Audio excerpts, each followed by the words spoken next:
Game of the World Tree Chapter 529 to Chapter 572. It was not that Xianxia had not paid attention to online game competitions. In fact, for a masterpiece like Elven Nation, which was of high quality and had an excellent reputation, the first prize of 30,000 renminbi did not seem to be a lot. At first glance, it did not seem to be the big deal that Akai had mentioned. One had to know that those phenomenal games had prize pools of millions and tens of millions in various international competitions. Sometimes, the champion of the competition could even get half or more of the entire prize pool. For the champion, it was not an exaggeration to say that he had become rich overnight. Of course, the players who could get first place in various competitions were mostly well-known professional players and had a high net worth to begin with. Among them, some might not even care about the prize money of the international competition. Instead, they might be more concerned about the fame and status that came with the award. However, these were limited to large-scale competitions that had an impact on national or even international levels. The moment Xianxia saw this event post, he understood that the nature of this player war competition event was completely different from those large-scale competitions. Looking at the description in the announcement, this was more like a regular event organized by the officials for players. For a regular event like this, 30,000 renminbi was quite a lot. This was because it was already more than the monthly income of most people. According to the usual style of Elven Nation, it was difficult for an event to last longer than a week in reality under the accelerated thinking. In other online games, such a time was often considered a small official event. Getting this amount of reward in a week was enough to attract a lot of people. However, what made Xianxia's hands itch was not only the 30,000 renminbi reward, but also the quota at the end of the reward. First prize: 25 silver players, 25 black iron players, a total of 50 people. Xianxia swallowed his saliva. If there were only one or a few people for the first prize, he would at most look up to them. There were too many big bosses in Elven Nation who were better than him. For example, he was not confident that he could beat big bosses like Boxed Lunch, Jasmine Under the Moon, and Tomato Fried Tomato. But now, there were 25 spots. Xianxia felt that he had a chance to fight for the 25 spots for the first prize. After all, the levels and data of Elven Nation within the same level were still relatively vague. As long as players did not encounter a bug like Salty Meow, there was not a qualitative difference between them. Not to mention, being strong did not mean that one could obtain more points in the war. Therefore, although he was only level 41, Xianxia believed that as long as he worked hard enough, it was not impossible for him to make a comeback in the event and achieve better results than the others. However, when Xianxia saw that the black iron players also had a fixed quota, he fell into deep thought. I didn't think that the black iron players wouldn't compete with the silver players. From the looks of it. Maybe I should have leveled up later. Maybe the chances of getting the first prize would have been higher. After all, when I was at level 40, I was already considered the top combat power among the black iron players. Of course, this isn't absolute. After all, there are only a few hundred silver players, while there are over 100,000 black iron players. There are also over 10,000 max level players. The competition is definitely different. If you look at it this way, it seems that the silver player is more like his own son. Xianxia chuckled. From this point of view, it seemed that the silver players had the advantage. Not to mention, second prize, 10,000 renminbi, 50 silver players, 50 black iron players. Third prize, 3,000 renminbi, 100 silver players, 200 black iron players. Xianxia swallowed his saliva. If I calculate the probability, as long as I participate, the probability of getting the prize is still very high. Even if it's third prize, it's still great. At least I don't have to worry about my living expenses for a month. Xianxia thought expectantly. If that's the case, the total reward would be over 4 million, right? TSK. For a regular event, it's indeed a lot. After all, there are only about 100,000 players in the entire server. There's an encouragement award? 30,000 contribution points? There's no limit to the level. There's a total of 5,000 slots in the entire server. Xianxia muttered. It's a pity. If it was when the server was just launched, it would have been fine. Now, contribution points are everywhere. Xianxia shook his head. Contribution points were the hard currency of Elven Nation. When the game was just in closed beta, Xianxia even heard that the ratio of contribution points to RMB had reached a terrifying 1-to-1 ratio. However, the price of any game would change, and an item would often be the most expensive when it was just released. It would depreciate as there were more of it. Contribution points were like that.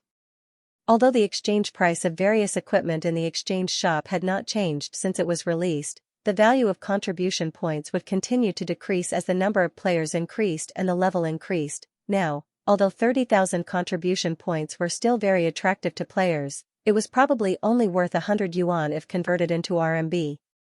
And it was foreseeable that as time passed, the exchange ratio would only get lower and lower. On the other hand, the housing prices in the Elven Forest were soaring higher and higher, especially in the core area of the City of Heaven's Chosen.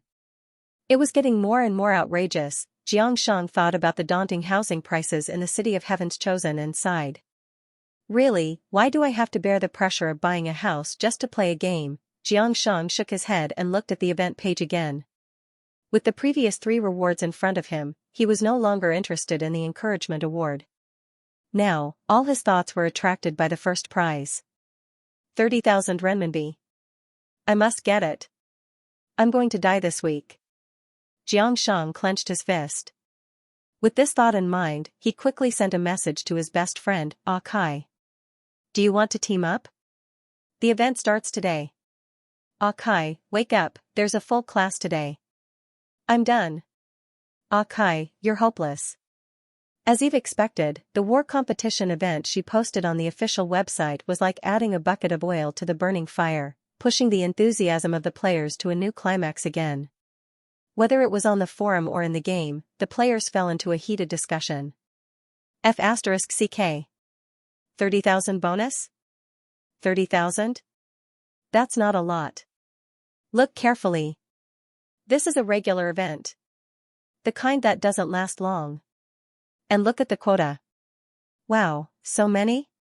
The probability is very high. Amazing. Throwing out millions like it's a game. Did the official website break even? God knows, I'm going to die. I'm going to die even if I have to take a leave this week. Hey, the one who took a leave, be careful not to get fired. The enthusiasm of the players was completely aroused. Almost every player chose to sign up for the event. Not only that, when it was Monday morning in Blue Star, although the number of people online for Elf Kingdom had decreased, it still remained at about 120,000 in the end. The number of people online during the day on weekdays was at least halved. The power of money is still very strong. Looking at the online data in the game system, Eve shook her head. For this event, she had almost spent more than half of the income she got from the players as members this month. And the effect was not bad. In the future, I can organize more of these events, at least one every month. Not only can it motivate the players, but it can also train some full-time players for me. It's a pity that the number of players is limited now, and the bonus provided is not much. Otherwise, I can give more. Eve shook her head. When this war is over, and the first wave of beta players has completely adapted to the rhythm of the game, the second wave of beta players will be released. Desert of Death, Sandstorm City. Well equipped. Half-orc soldiers came and went in the city, and the entire city was shrouded in an atmosphere of urgency. As the news of the Elven army besieging the city spread, the atmosphere in the city became more and more solemn. However, although it was solemn, the expressions of the residents in the city were still calm. This was because those who lived here were either half-orcs who saw war as a normal meal, or some desperados. In addition, Sandstorm City was surrounded by mountains on 3 sides, and the terrain was easy to defend and difficult to attack. The sturdy city walls and huge army, and the material channel that connected to the underground world, all made them confident in the war. This was not only the economic center of the Desert of Death, but it was also the sturdiest fortress, in the center of Sandstorm City, on the tall Sandstorm Tower. As a magnificent building left behind from the Dwarven era, the Sandstorm Tower was not only a well-known landmark of Sandstorm City, but also a magnificent observation tower. At the same time, it was a key node that housed the dungeon core and worshipped the statue of the god of winter and the hunter. That's right, the dungeon core. As a city left behind from the Dwarven era, Sandstorm City also inherited the dungeon core that was no different from the city-states of the underground world. It could activate a nearly complete divine defensive barrier. As the core of the divine barrier, the Sandstorm Tower itself was built with the famous ore of the Desert of Death, obsidian. It was pitch black, shiny, and indestructible. This was another reason why the half-orcs thought that this city could not be breached. Because of this, there was a saying in the Desert of Death: Sandstorm Tower stands tall, Sandstorm City stands tall, Sandstorm Tower collapses, Sandstorm City collapses, Sandstorm City collapses, the entire Desert of Death will collapse, at this moment, at the top of the Sandstorm Tower. Oracle King Bazan stood on the observation tower of the tower, looking at the desert in the distance in silence. In the place where he was looking, about 20 kilometers away from the city, a dark camp was gradually being built. That was where the elves were stationed. It had been 4 days since the elven army besieged the city. In these 4 days, the elves did not attack Sandstorm City. Instead, they set up camp. This was somewhat out of the half-orcs' expectations. In the minds of the Oracle King Bazan and the High Priest, since the elves were so eager to attack the Desert of Death and had been advancing triumphantly all the way, the most normal thing to do was to take advantage of their victory and continue to attack. After all, this should be the moment when their morale was at its highest, but they stopped. If they were just resting, it would be fine. But after some observation, the half-orcs realized that the elves really did not intend to attack Sandstorm City. This made the higher-ups of the half-orcs very confused. It was the elves who were deep in the Desert of Death. For them, the longer they delayed, the more disadvantageous the situation would be. The elves' actions were very strange. And this strangeness made Oracle King Bazan a little uneasy. He frowned slightly and looked at the elves' camp. As a gold-ranked professional, his eyesight was very good.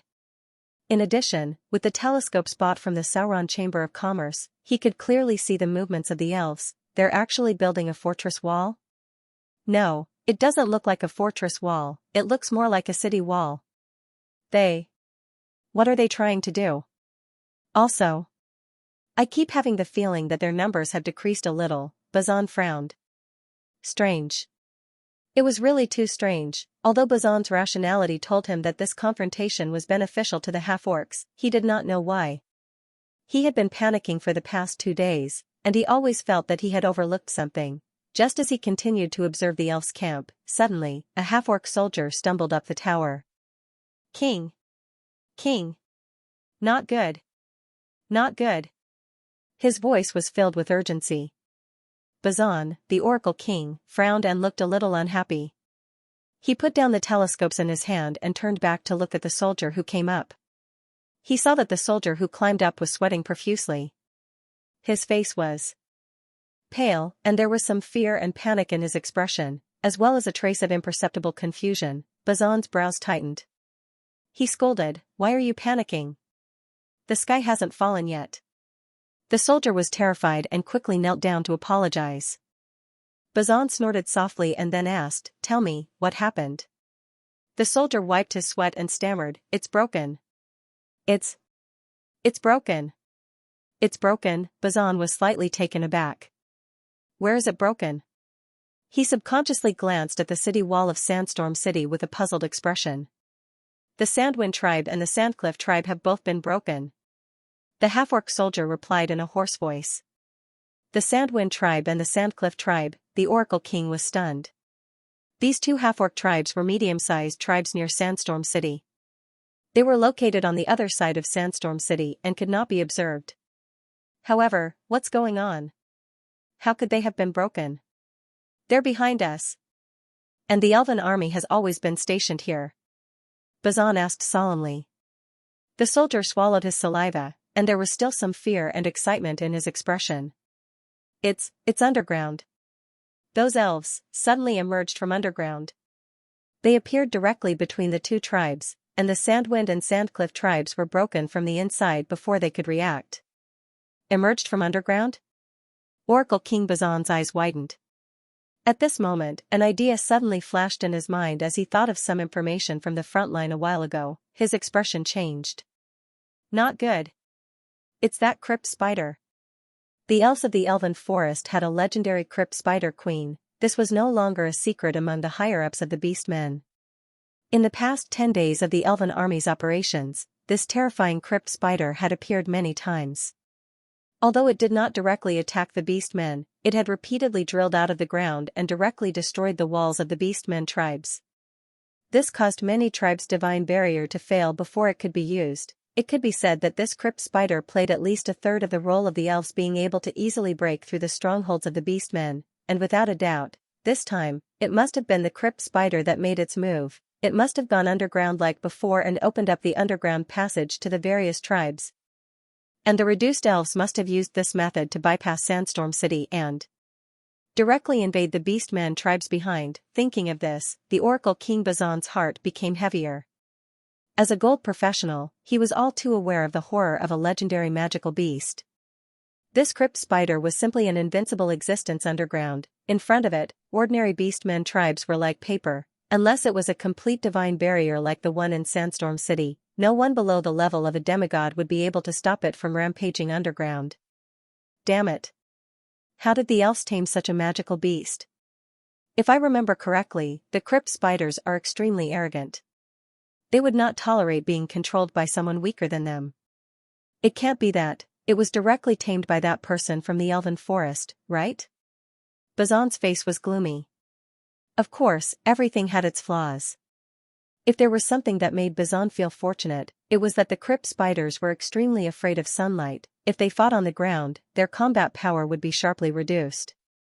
Otherwise, Bazan really did not know how to deal with an army with a legendary magical beast without the support of a legendary powerhouse. Thinking of this, the Beastman King made a decision in his heart. This could not go on like this. If the elves were allowed to do as they pleased, the surrounding tribes would suffer. He had to send out troops. The elven army was outnumbered. As long as they were eliminated, a legendary magical beast that was afraid of sunlight would not be able to cause much harm to the beastman tribes on the surface. Thinking of this, Bazan's expression turned solemn as he ordered his subordinates. Pass down my orders. All legions are to get ready and rest for a day. Tomorrow morning, we will gather the troops and launch an attack on the elves. But right after Bazan gave the order, an aged voice stopped his messenger. Your Majesty, you can't. Bazan turned his head away, and his expression became increasingly gloomy. Why? High Priest, you have to give me a reason. The number of tribes around us is not a small number.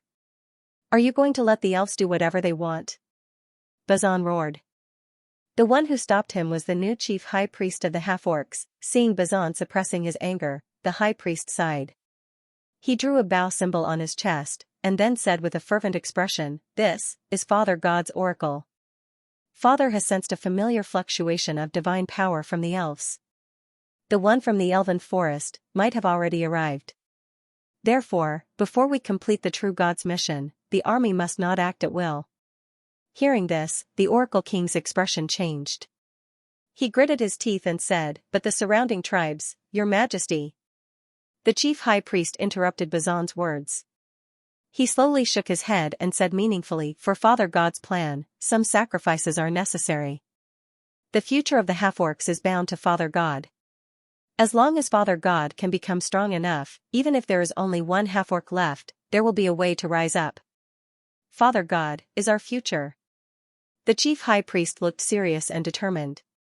After saying that, he added, "That's right.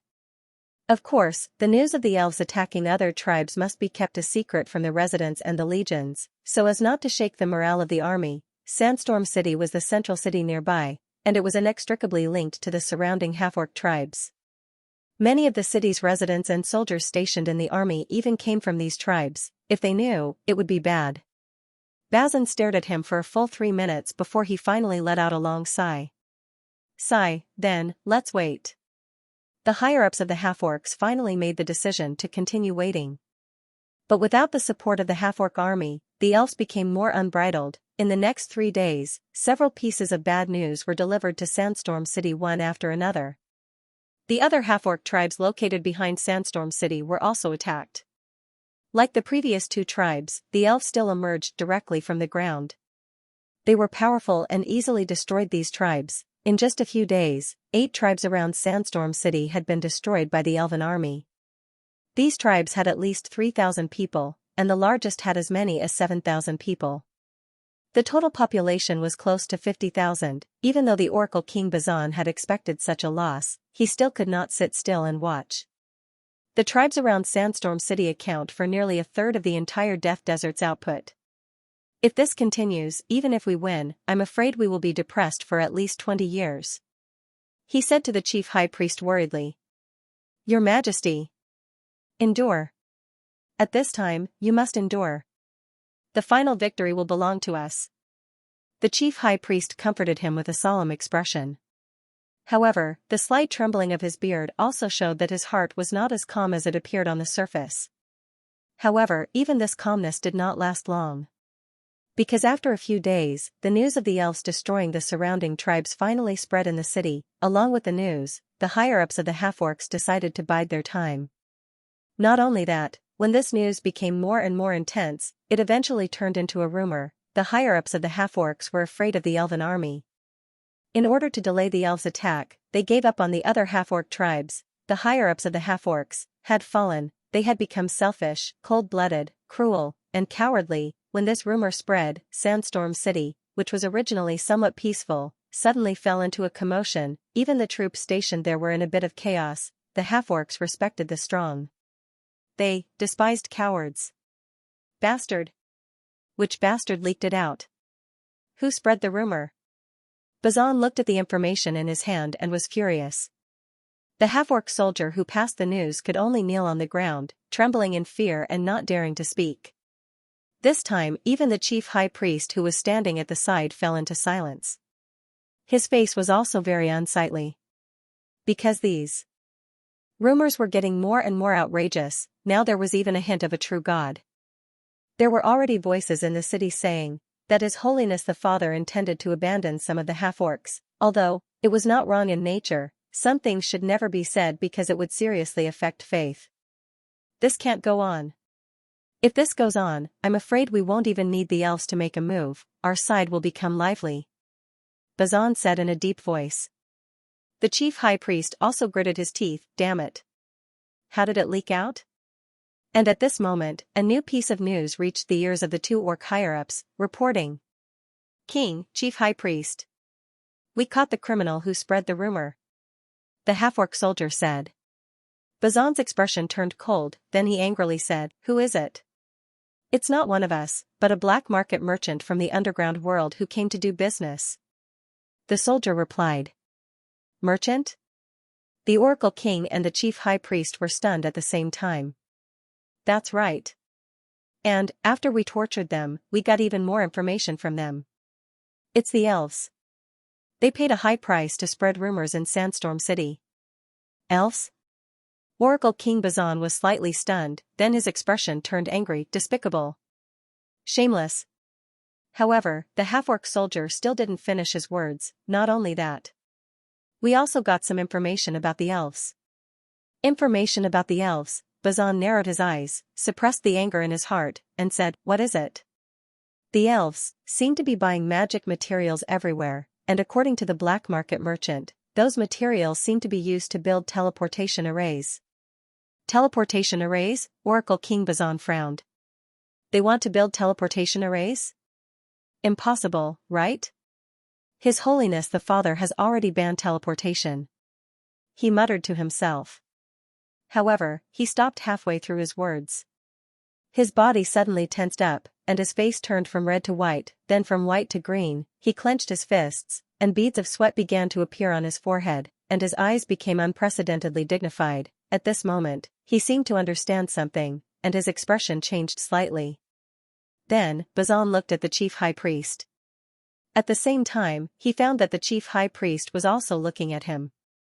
The two's expressions were almost exactly the same. These damn, cunning long ears. They cursed almost in unison. This was troublesome. After knowing the movements of the elves, Bazan and the high priest understood that they were in trouble this time. So it's like this. This is their true goal. They want to set up a teleportation formation nearby.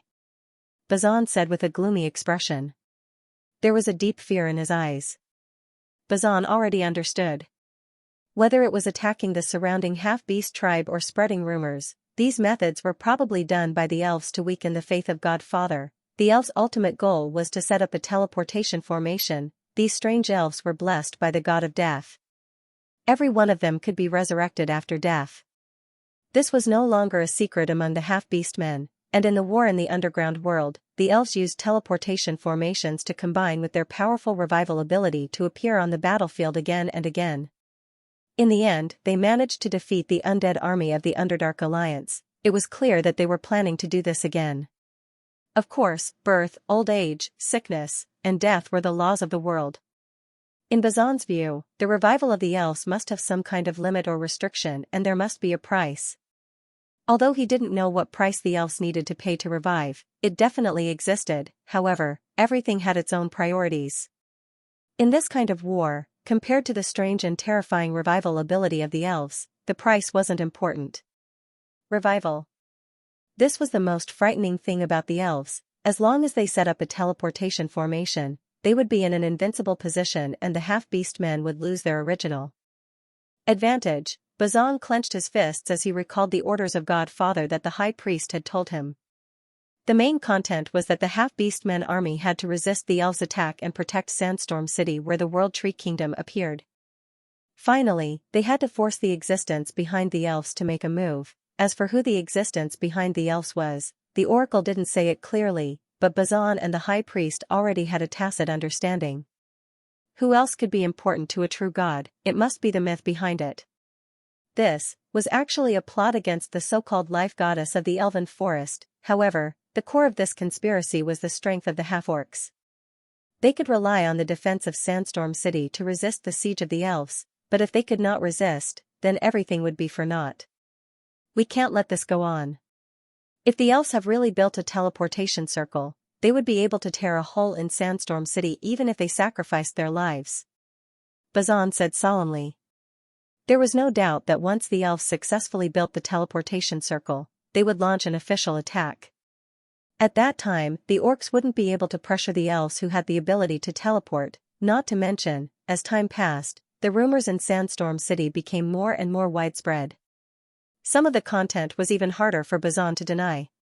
If this continued, even if the elves did not attack, Sandstorm City would be destabilized. Bazan could be proud of his 300,000-strong army.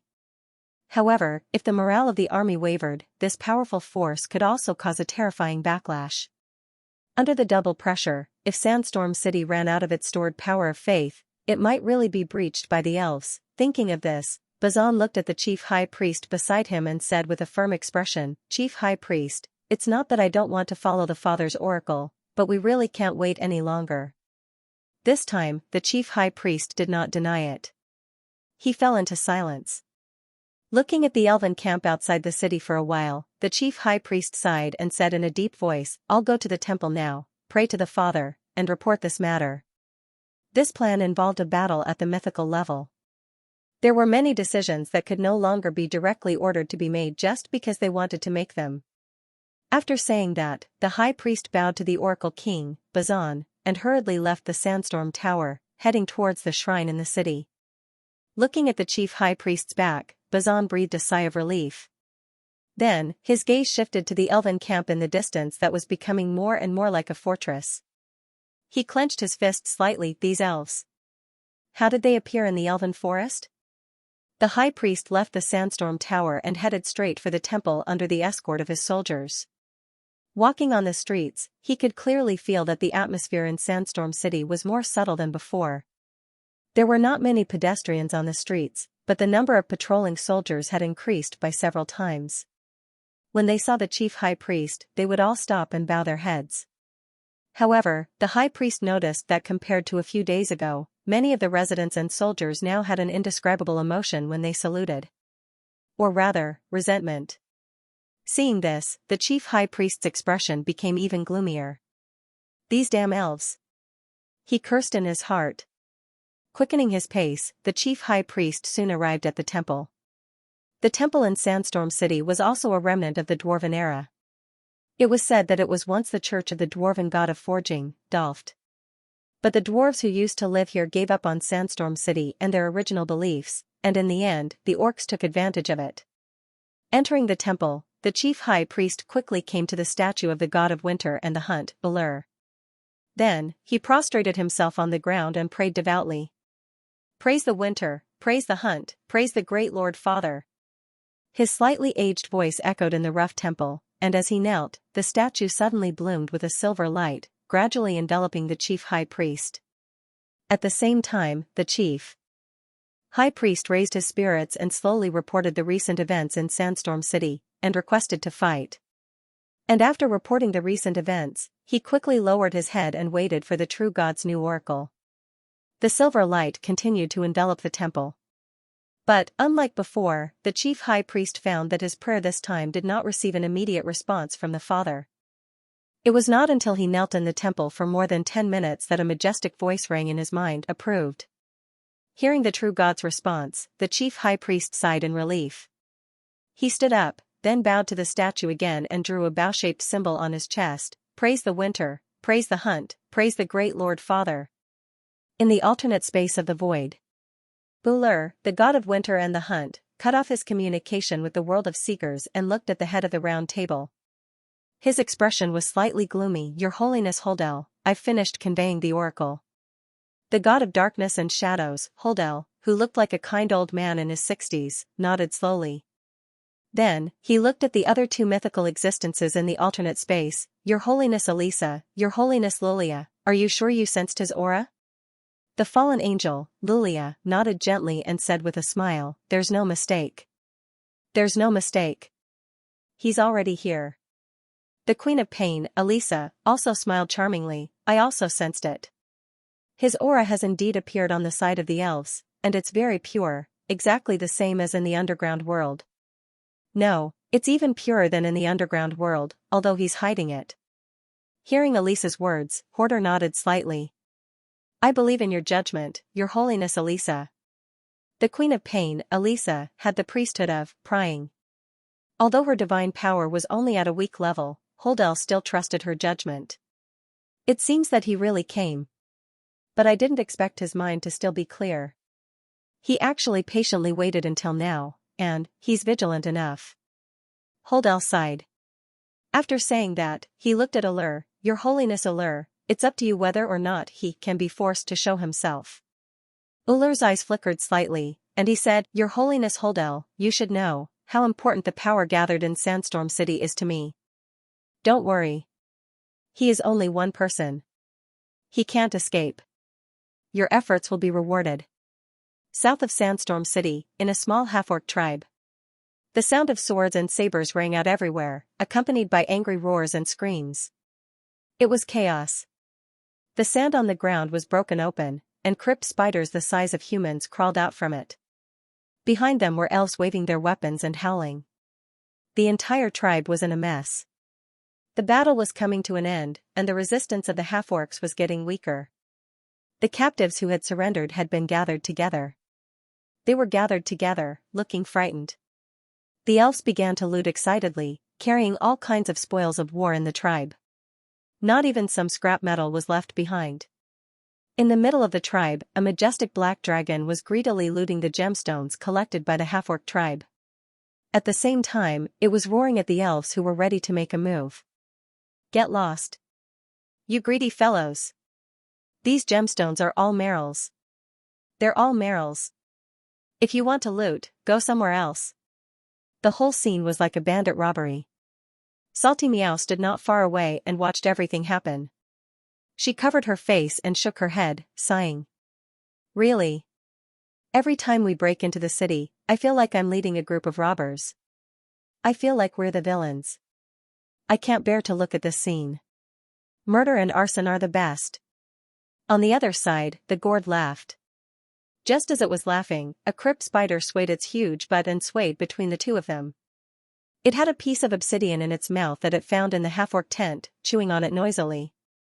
Seeing the crypt spider, the gourd's expression changed, and it quickly hid. It was only when the crypt spider was far away that it heaved a sigh of relief and carefully revealed itself, like a thief. Salty Meow was speechless. She looked at the gourd speechlessly and said, "Gourd, why are you hiding? Every time you see a crypt spider, you're like a mouse seeing a cat." The gourd laughed bitterly. "Boss meow, even the captain has to avoid a crypt spider when he sees one. Otherwise, he'll be surrounded and beaten up by a group of spiders." Salty Meow was speechless. Surrounded and beaten up? She had a strange expression. Ahem. It's a long story. Weren't we the ones who triggered the Crypt Spider Queen's mission in the beginning? We went a little overboard at that time, and Rose hated us. She still hasn't forgiven us. The gourd scratched the back of its head and smiled bitterly. Salty Meow was speechless. "What did you guys do?" she asked curiously. Ahem, we used the captain's homemade gunpowder to blow up her nest and burned a little of her outer armor. She hadn't advanced yet at that time, right? We accidentally succeeded. Ahem, later when she transformed, we found out that it was her, but that was blown up. The gourd said awkwardly. Pfft. Ha ha ha ha, Salty Meow couldn't help but laugh out loud, then shook his head. No wonder. I was wondering why you guys didn't use the crypt spider as mounts. It turns out that you guys were blacklisted. What a pity. Although the crypt spiders are weak during the day and are afraid of holy light type spells, their speed and carrying capacity are pretty good. Hearing Salty Meow's words, the gourd shook its head. Sigh. Let's not talk about it anymore. Our favorability with Rose is still -100. We can't save it in this lifetime. This spider lady is too vengeful. As soon as he finished speaking, his expression changed. He hurriedly grabbed his weapon and fled as fast as he could. Seeing this, Salty Meow was slightly stunned. It was not until another group of medium-sized crypt spiders passed by under the lead of a large crypt spider that she understood why they ran so fast. That's tragic. She shook her head. After looking around, Salty Meow looked at a certain black dragon who was holding a pile of gemstones and laughing foolishly. He shouted, "Meryl. Don't laugh, have some backbone. You're a noble megalosaurus. By the way, have you seen Big Sister?" Meryl put away the gemstones and shook his head. "I haven't seen her. But, she should be dealing with the statues in the west, right? That seems to be the main tent of the orcs." Hearing its words, little Salty Meow nodded and gestured an okay gesture. Okay. Then, she grabbed the shiny golden staff and ran towards the west. After the rhythmic prayer ended, Eve gently opened her eyes. In front of her, a statue of Ullur gradually dimmed. Another node of the faith network was removed. At this moment, a clear call came from afar. "Master Zero, Master Zero." Eve looked up. Salty Meow, who was wearing a gorgeous wizard robe, jumped in front of her and laughed. "Master Zero, have you completed the mission? The battle on our side is over." Eve nodded slightly. "It's done." After that, she wanted to say something else, but suddenly her heart skipped a beat. She looked towards the north. "What's wrong?" Salty Meow asked curiously. Eve narrowed her eyes slightly, then slowly looked away. "Nothing," she replied. Then, she had a meaningful expression. Some people finally couldn't sit still. The crackling flame soared into the sky and lit up half of the sky. The billowing black smoke continued to rise, and a pungent smell filled the air. Eve looked at the orc tribe that was gradually engulfed by the flames. She shook her head as she heard the whistles and laughter from all around. "Let's go," she said. "Okay." Salty Meow nodded. She took a deep breath and shouted in the battle channel of her guild army, "Comrades, we're done. Comrades, it's about time. Pack up and retreat." Her clear and loud voice spread throughout the entire battle channel. Following little Salty Meow's command, all the players immediately sprang into action. They brought their plentiful loot and orc captives with them as they moved toward the northern part of the tribe. There was a tunnel that the crypt spiders had created that led directly to the players' campsite. It was also the entrance for them to invade the orc tribe. The players squeezed like ants to the entrance of the crypt. They lined up and entered the crypt one by one. After the last player left, the crypt spiders swarmed in. At the same time, they once again covered the exit of the tunnel. Another round of ambushing the orc tribe came to a successful end. The underground tunnel that the crypt spiders created was long and narrow. The players cast illumination spells, rode on the crypt spiders, or used speed magic to advance quickly underground. It was not until more than an hour later that they finally returned to the surface. In the campsite. Compared to a few days ago, the campsite of the players had undergone great changes. An 8-meter-tall and 4-meter-wide earthen wall had been built around the campsite. It was built by the players with the help of magic using the local sand and obsidian. The designer was Cuckoo Bird. The earthen wall surrounded the entire campsite. From above, it looked like a hexagram. Combined with the path in the campsite, it looked like a huge magic array. On top of the earthen wall, there were simple battlements and crossbow carts. At every section of the earthen wall, there was an earthen platform that was about 11 to 12 meters high. On the platform, there were modified catapults. At the same time, there were hundreds of flags fluttering in the cold wind on the earthen wall. There were different and exquisite designs on the flags, which belonged to the various player guilds. Inside the camp, the tents of the players had been reorganized and divided into several large areas according to the guild. Flat roads were also built between the different tents. The roads radiated out and converged at the center of the campsite, at an open square. In the center of the square was a high platform, on which a statue of Eve was enshrined. Below the high platform was an altar with a square module engraved with complicated magical patterns that glowed brilliantly. It was a city's defensive core that could construct a defensive barrier of divine spells. The core was neither seized nor made by the players. Salty Meow had convinced the Black Dragon Meryl to slack off and take it down from the Black Dragon's castle. It was all to save time. With the city's defensive core and the statue of the true god, it meant that they could cast defensive divine spells. Once the war started, the players could activate the power in the statue and activate the defensive barrier of divine spells. Although it would not be as powerful as Sandstorm City, it could strengthen the earthen wall that they had built. At this point, the defensive power of the players' campsite had been formed. From afar, it no longer looked like a temporary campsite.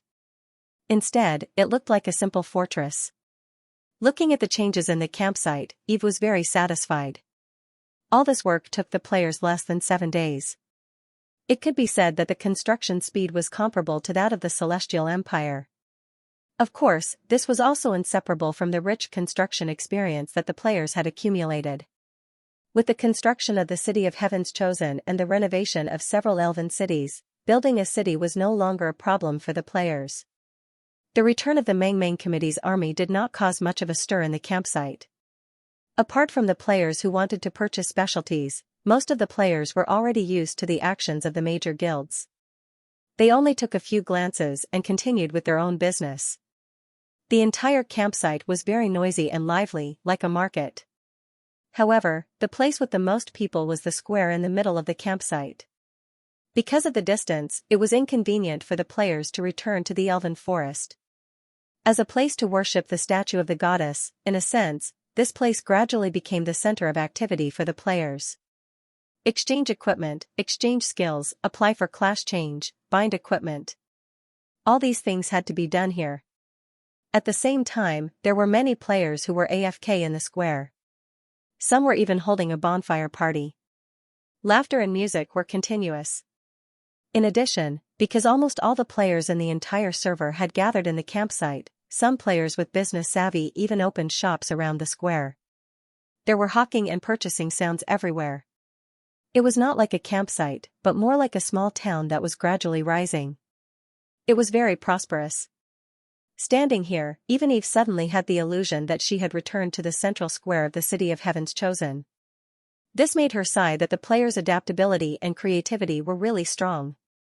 She originally thought that the players would feel uncomfortable here because they were familiar with the convenience of the City of Heaven's Chosen. She didn't expect that even a campsite could be transformed by them into a sparrow.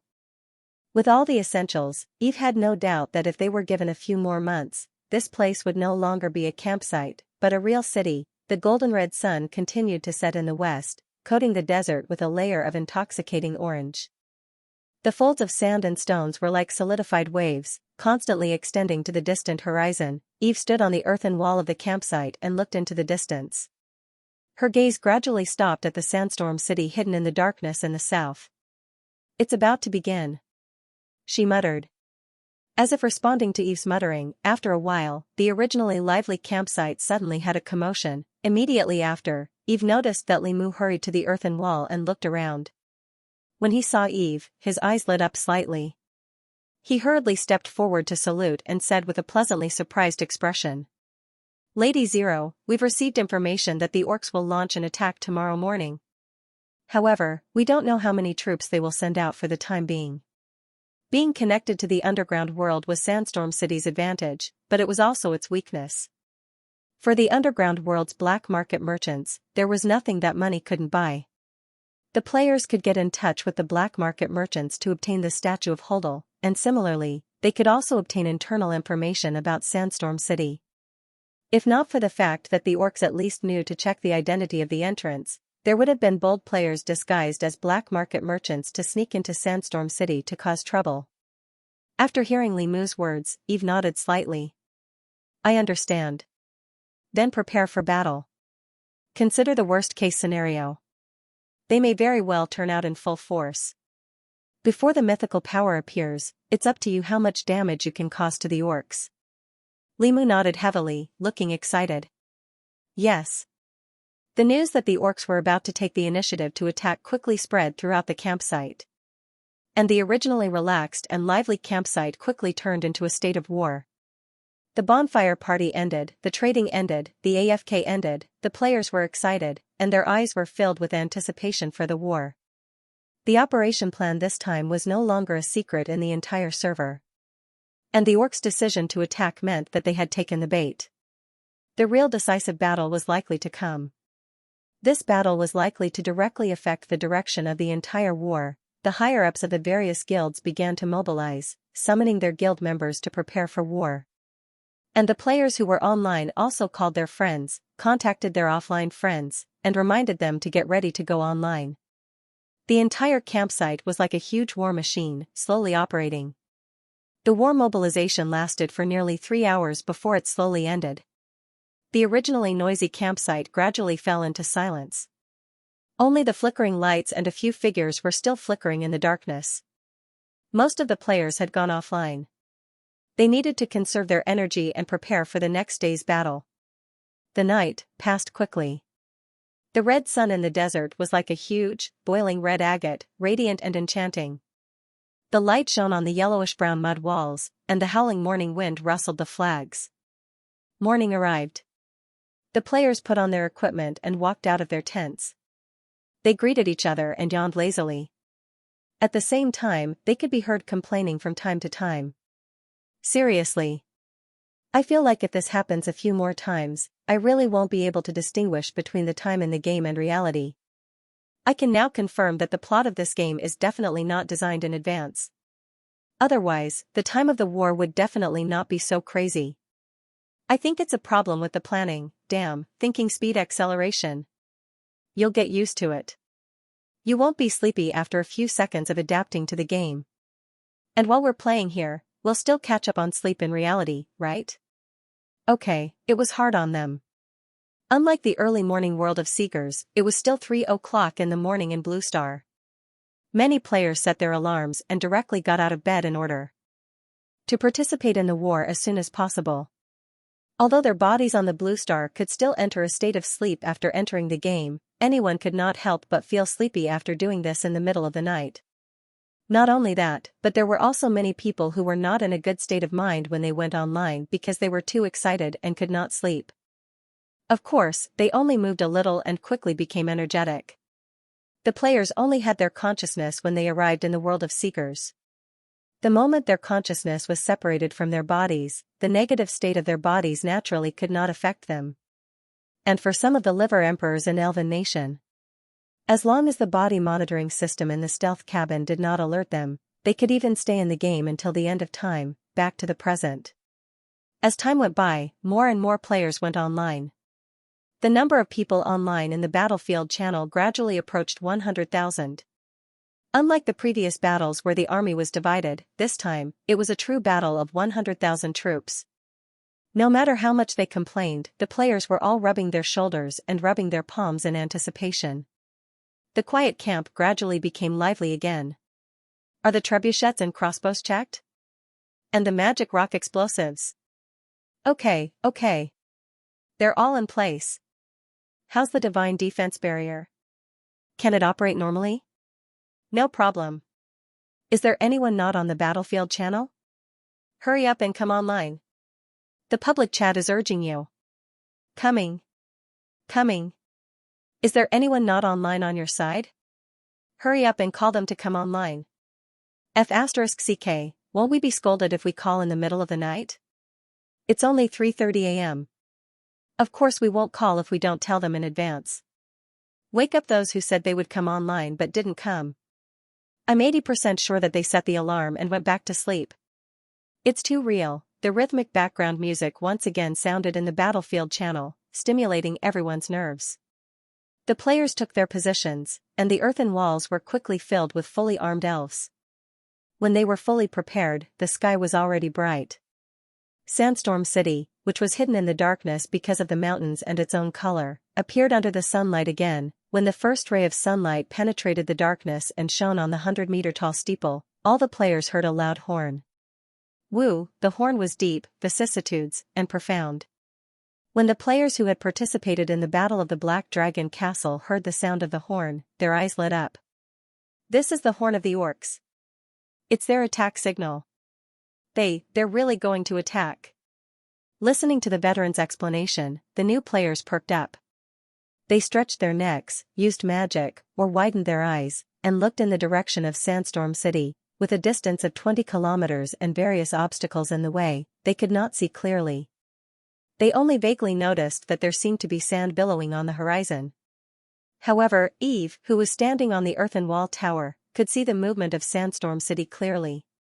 The orcs had moved. The 200,000 orcs stationed in 4 directions outside the city left their encampments. They arranged themselves into 4 huge military formations and began to move slowly in the direction of the players. At the same time, the gates of Sandstorm City slowly opened. Fully armed orc warriors poured out of the city and joined the army outside the city. On the ground, dust and sand flew everywhere, filling the air with swirling yellow sand. Countless flags were erected by the orcs. Those were the symbols of the various tribes in the Desert of Death. Huge behemoths appeared in the orc army. They roared, and beat their hairy chests as they advanced under the escort of the army. As far as the eye could see, it was a dark mass. Gradually, deafening sounds began to come from afar. Those were the footsteps of the orc army. The war had begun. The bone-chilling wind rustled the banners, and the loud bugle horn resounded throughout the battlefield. In the vast desert, the orcs stood in neat formation, roaring as they approached the players' camp. The players stood on the city wall and looked at the army that stretched as far as the eye could see in shock. Although they had participated in many large and small battles, and it was not as if they had never experienced a battle of 100,000, at this moment, looking at the orcs' tight formation from afar, everyone could not help but feel their blood boil. Of course, the unique vicissitudes of the desert map, the lone smoke rises in the desert, the long river sets in the round sun and the passionate background music of the battlefield channel were also one of the reasons why the players' adrenaline surged. Seeing this scene, many people felt an indescribable sense of pride in their hearts. The so-called epic feeling was nothing more than this, right? Hiss. Although the battles these days have made my blood boil, compared to today's scene, it's child's play. After all, there are hundreds of thousands of soldiers. Other things aside, this is rare even in the real ancient times, right? A sea of people. No. I think a sea of people can't even describe this scene, exciting. Just this scene and the screenshots are enough for me to brag about on the internet. This game's war mechanism. I'm going to brag about it. The players stood on the city wall, looking excited. Of course, they did not stop what they were doing. The tank warrior players put on their heavy armor and stood at the forefront of the city wall. The archer players raised their bows and magic guns, aiming at the army outside the city. The mage players and druid players began to chant rhythmic spells, attaching buff spells to the players and the city wall. Meanwhile, on the high platform of the earthen wall, the players who had been selected were busy operating the long-range equipment. They put the prepared ammunition into the catapults and ballistas, ready to launch. Xianxia was one of them. He stood on a high platform, operating the huge ballista clumsily and injecting his magic power into the magic stones embedded in the ballista. At the same time, he could not help but complain as he operated.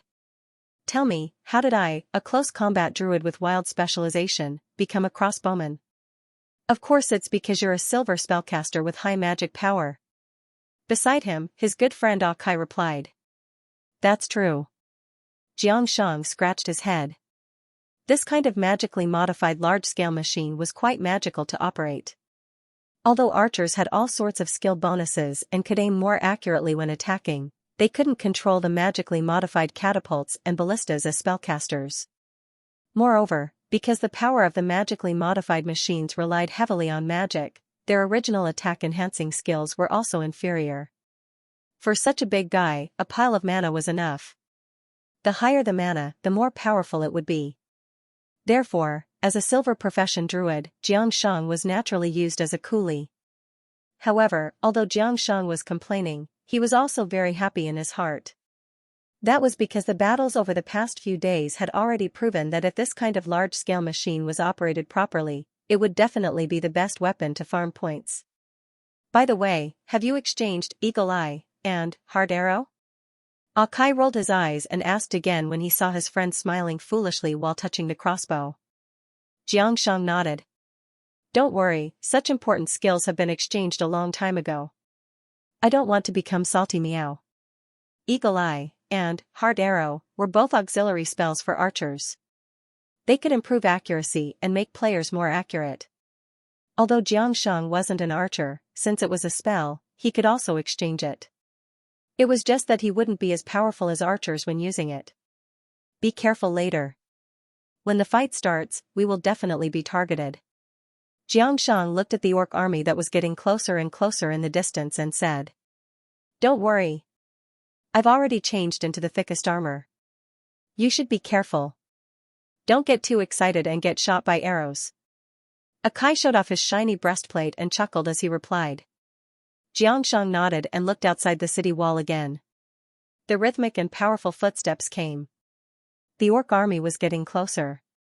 Through the eagle eye, he could already see the ferocious heads and sharp fangs of the orc warriors in the front row.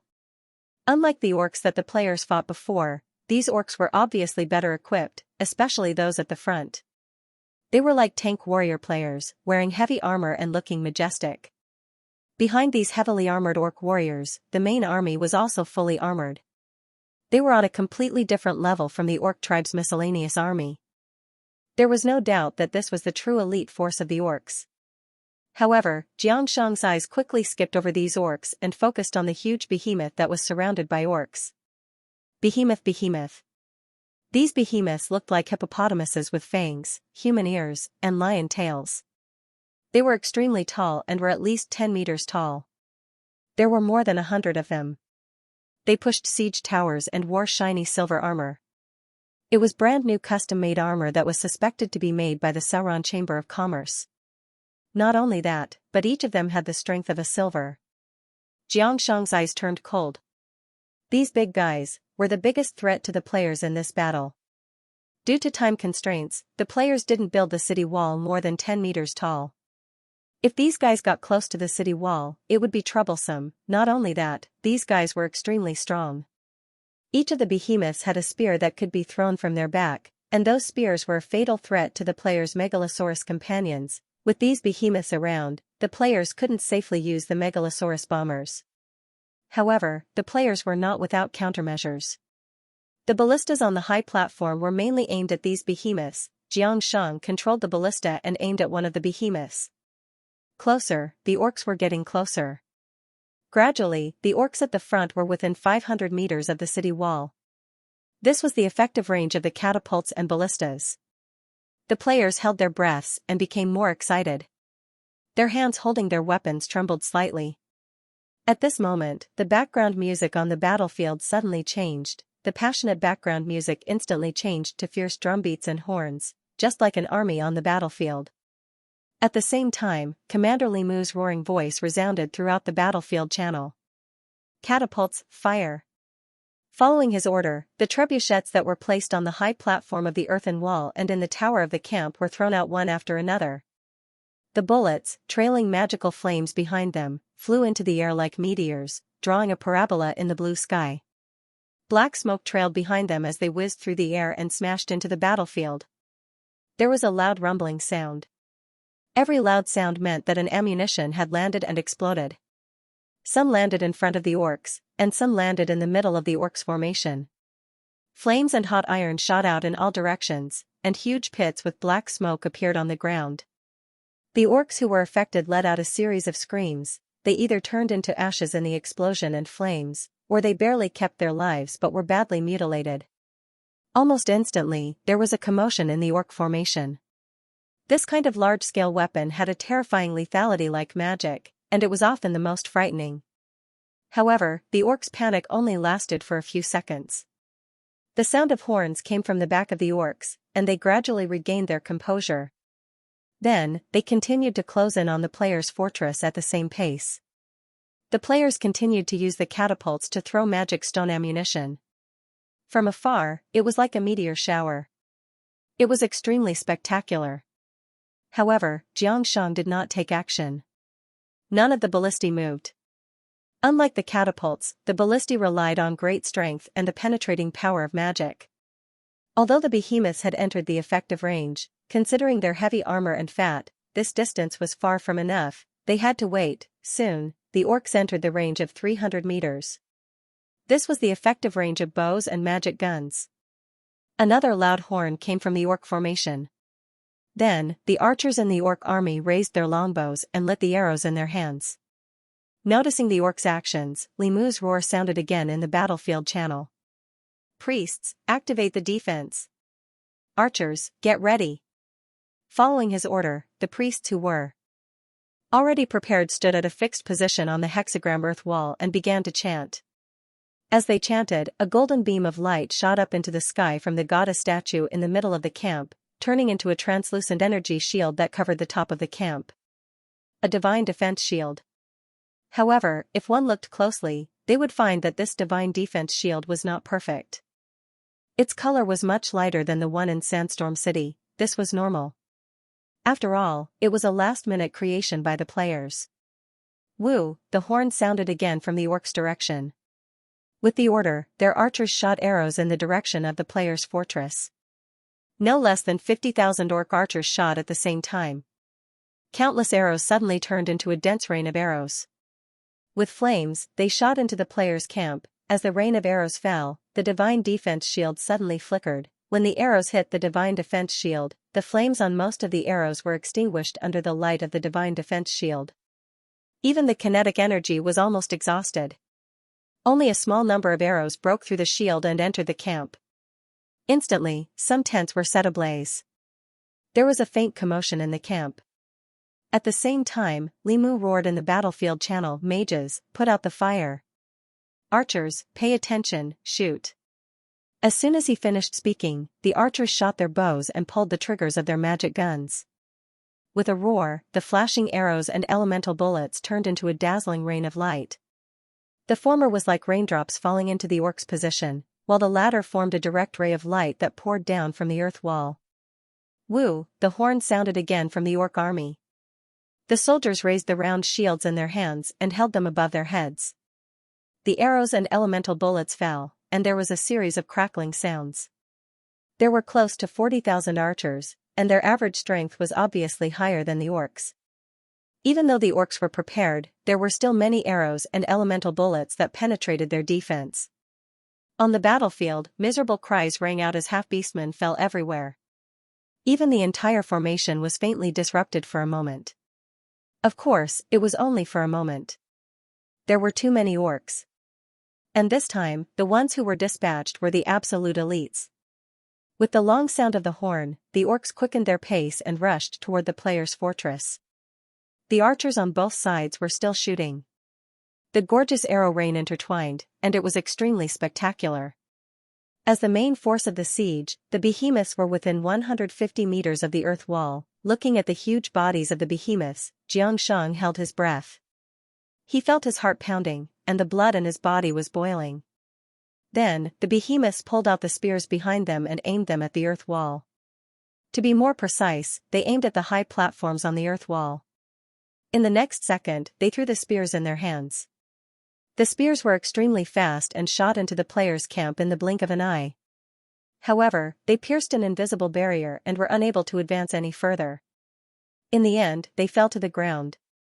And if one looked from the sky, they would find that the hexagonal earth wall created by the players was glowing, and a translucent magic shield appeared on each high platform. The fifth circle spell, Wind Shield. At the beginning of the battle, the players considered the terrifying throwing ability of the behemoths and improved the defense. The earth wall of the players' camp was not built in a hexagonal shape for aesthetic purposes. In fact, this was a huge magic array designed by Coot Bird, and its function was to generate a defensive magic on each high platform of the earth wall to protect precious large equipment. The effect was quite good. Of course, the consumption of magic stones was also very high. Then, Li Mu's voice sounded again in the battlefield channel, giant crossbow. Target the behemoths. Shoot. Xianxia, who was already prepared, looked serious. He activated the magic that he injected into the crossbow. Bright light flowed through the magic patterns on the ballista and finally lit up the giant spear with magic arrays. Then, Xianxia pulled the trigger of the crossbow. Come on, my babies! He licked the corner of his mouth. Accompanied by the whistling of the wind, the crossbow shot out a 5-meter-long spear. The spear flashed with the light of the skill and shot towards the behemoths that he aimed at. There were more than 20 crossbows on the earth wall facing the behemoths. More than 20 terrifying spears shot out, and finally, a small portion of them hit their targets. With a shrill sound, 4 or 5 of the behemoths that were hit were severely injured and completely lost the ability to fight. However, the behemoths that were lucky enough to escape roared and sped up. They pushed the siege tower and rushed to the bottom of the city wall under the rain of arrows from the players. The siege tower was in place. The behemoths roared and entered the siege tower, ready to climb up the city wall. The close combat was about to begin. However, Li Mu's voice sounded again in the battlefield channel, Attention mage team. Release, explosive magic. In the next second, a terrifying magic wave began to gather under the city wall. Boom, accompanied by the laughter of the mage players, the city wall was engulfed in a sea of fire. Book, We Monsters Don't Want to Die, the 4th disaster story. The main character is the Black Dragon Overlord, 30,000 words per day. I pushed it once before. Now that it's up, I'll push it again. There was a link in the speech. The church's bell rang, startling a flock of white pigeons in the square. The priests and believers busied themselves with decorating the magnificent altar, attracting the attention of countless citizens. The bard sat in front of the fountain in the square, playing melodious music with his accordion and singing the legends of the Protoss while surrounded by children. Preachers holding the symbol of the scepter of life could be seen preaching the glory of the true gods on the streets. Laughter and prayers could be heard from afar, accompanied by the echoes of the bell and the faint hymns of the church. Orlos Demiplane, City of Seekers. Tyler Roxanne, wearing the robes of a life priest, stood in the square of the city, looking at the bustling city. There was a faint smile on his face. Occasionally, passers-by would notice him and greet him warmly, bowing respectfully to him. Good morning, priest. Good morning, Lord Tyler. May the goddess be with you. He also nodded warmly. Good morning, may the goddess be with you and me. Tyler's gaze fell on the warm smiles on the faces of the people, and his expression gradually softened. How nice. Tyler sighed. How many years had it been since he last saw such a lively and joyful scene? In his memories, City of Seekers had always been the most prosperous city in the demiplane, but under the control of the Church of Creation, it had always been filled with oppression. During that long period of time, the people moved in a hurry, their expressions numb and blank, like puppets.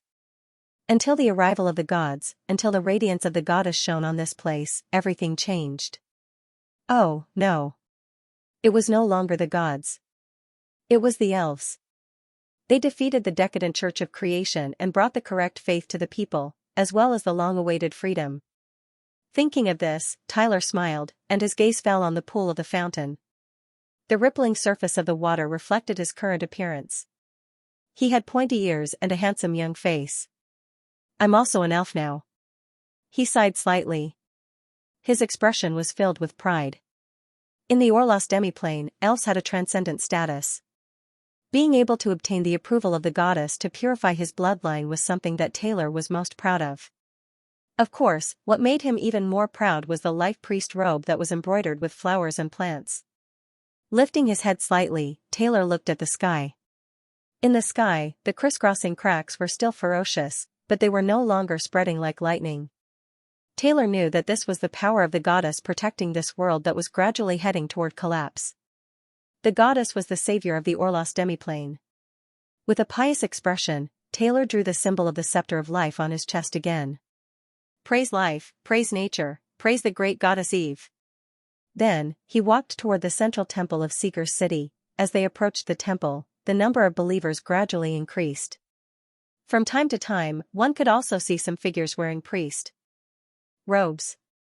Some of them were devout believers like Taylor who had passed the test of the goddess, while others were elves from the upper realm seekers. Tyler greeted them as he walked into the temple. After several months of renovation and expansion, the central temple of Seeker's City became even more magnificent and solemn. After entering the temple, the number of elves also increased. Not only that, but there were also some strange fellows wearing gorgeous equipment and different appearances. They were either in a daze or gathered in groups of 2s and 3s to look at the sky and laugh. They were completely different from the quiet and solemn elves. Fortunately, this wasn't the main hall of the Temple of Light, and there was no requirement to mute the sound. Otherwise, there would have been complaints. However, Taylor was already used to seeing them like this. When he first saw them, he was puzzled by the difference between them and the descriptions of the gods in the ancient books. However, after knowing their origins, Taylor understood. These special elves were not elves in the traditional sense. They were similar to him, and were once humans. The difference was that they did not have elven blood in them. Instead, they were directly chosen by the goddess and summoned from a distant world to descend here. They were called the Chosen and had the miraculous ability of resurrection. However, they preferred to call themselves players. It was also these seemingly careless and lawless Chosen that descended to the world of Seekers and saved the residents here. In fact, the number of Chosen in the temple was already considered small. A few months ago, the entire temple was filled with these maverick Chosen. It was only in these few days that their numbers had decreased sharply. Taylor knew the inside story. This was because they received a mission from the goddess to wage a holy war against the half-orcs in the upper realm. The ones who stayed here were actually the weaker ones among the Chosen. Their levels were not high enough to participate in the war, so they could only stay. Their seemingly dazed actions, as well as the way they stared at the air, were not without reason. Taylor, who had interacted with the Chosen many times, knew that they had an ability that ordinary elves did not have. The Chosen called it the system. The system was invisible to others, and only they could use it. Through the system, they could contact their companions across space, communicate with each other in strange alternate spaces, and even see their companions' vision through certain operations. Now, these Chosen were most likely watching their companions battle from afar. This ability made Taylor very envious. Of course, the Chosen were not the only ones with the system. All the devout followers of the goddess had it. It was the same for Taylor. However, their system was a mission system, and it was for the Chosen to issue missions. It was because some traditional elves issued missions to the Chosen that they appeared in the Orlos demiplane. Otherwise, they would most likely be in the city of Chosen in the upper realm, or in the demon god's labyrinth in the underworld. After greeting the others, Taylor entered the main hall of the temple. The statue of the goddess was enshrined in the main hall. It was incomparably holy and beautiful, and people could not help but feel a sense of awe and admiration. After bowing respectfully to the statue of the goddess Eve and praying in his heart, Taylor came to the side hall of the temple. He tidied up his appearance and gently knocked on the door. "Please come in." A gentle and mellow voice came from the side hall. Taylor took a deep breath and pushed open the door. The side hall was the office of the World Church of Seekers. The internal structure was similar to a noble's study, and all the decorations had a strong elven style. There was elegance in the exquisiteness, and nobility in the elegance. There was a desk in the middle of the side hall, and behind the desk sat a male elf who was handling documents. This was the emissary sent by the Life Church to the Orlos demiplane to carry out the final preparations for the ritual. His appearance was so handsome that it was even a little demonic. He had a rare head of long silver hair and a pair of eyes that were as magnificent as sapphires. This hair and eye color was a symbol of royalty among the elves, and his status was very high. On both sides of him, there were two elven Lolas who looked exactly the same, and they were assisting in handing over documents. After seeing the male elf, Taylor bowed slightly and said, "Lord Sarandir, the preparations for the demiplane's ritual have been completed." This was to catch up on the chapters. There would be more at night, and it might be later. Hearing Taylor's words, the primordial elf Sarandir put down the quill in his hand and looked up. He smiled. "You've worked hard." His voice was mellow and pleasant, and his smile was as bright as spring. That devilishly handsome face, coupled with such a bright smile, made Taylor's heart skip a beat even though he was sure that there was no problem with his whereabouts. The last time he felt this way was when he saw the statue of the goddess for the first time. Damn it, is this the terror of the primordial elves? Taylor could not help but sigh in his heart. How is it? How many believers can participate in the demiplane now? The Randilwin asked. Taylor's expression turned solemn. He cleared his throat and shifted his gaze away. He took out a small book from his bosom and read aloud, "Lord Sarandir, as of today, the demiplane has called for a total of 130,000 believers to participate in the ceremony. About 20,000 of them have reached the level of devout faith. Among the 20,000 devout believers, 1,244 have passed Her Holiness test and have their bloodline purified to become half-elves. 106 have passed the second test and become true elves. Nearly half of the believers are concentrated in Seeger's city, while the rest are scattered in the surrounding cities and villages. Currently, the number of believers is still rapidly increasing, and the speed is getting faster and faster. Although it is weakened due to the departure of the Chosen, it's still fast. There are more than 500 people who register every day. The first batch of people who passed Her Holiness test have already received in-depth guidance from the mentors, targeting believers with potential. The subsequent bloodline purification will be smoother. Within a month, the number of believers who passed the first test is expected to exceed 3,000, and the number of believers who passed the second test is expected to exceed 500. However, the increase of new devout believers has reached a bottleneck, and it may take more time. The missionary work in the demiplane was going smoothly, especially after the priests grew stronger. Unfortunately, 1,000 years of isolation and the fall of the Creation Church made the residents of the Orlos demiplane not as obsessed with faith as the residents of Seegers. The conversion of faith here was not as fast as in the main plane. Even if millions of residents became non-believers, it was rare for them to instantly accept faith. Most people would only become believers after a certain amount of preaching, and becoming a devout believer was even more difficult. Of course, the benefits were also obvious. It was only a matter of time before the faith of these millions of people would belong to Eve. Upon hearing Taylor's answer, Celestial Deer nodded in satisfaction. Very good, this progress is much faster than I expected. He paused, picked up the nectar tea produced by the Chosen One on the desk, took a sip, and asked again, "Why? How is the work on the altar?" Taylor replied respectfully. "All the altars have been built and inspected twice. Now, we are inspecting them for the third time.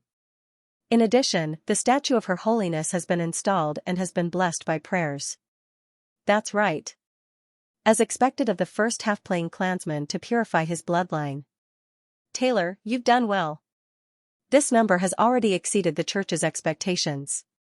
Sarandir praised. Taylor smiled embarrassedly, then drew the symbol of the scepter of life on his chest with a pious expression.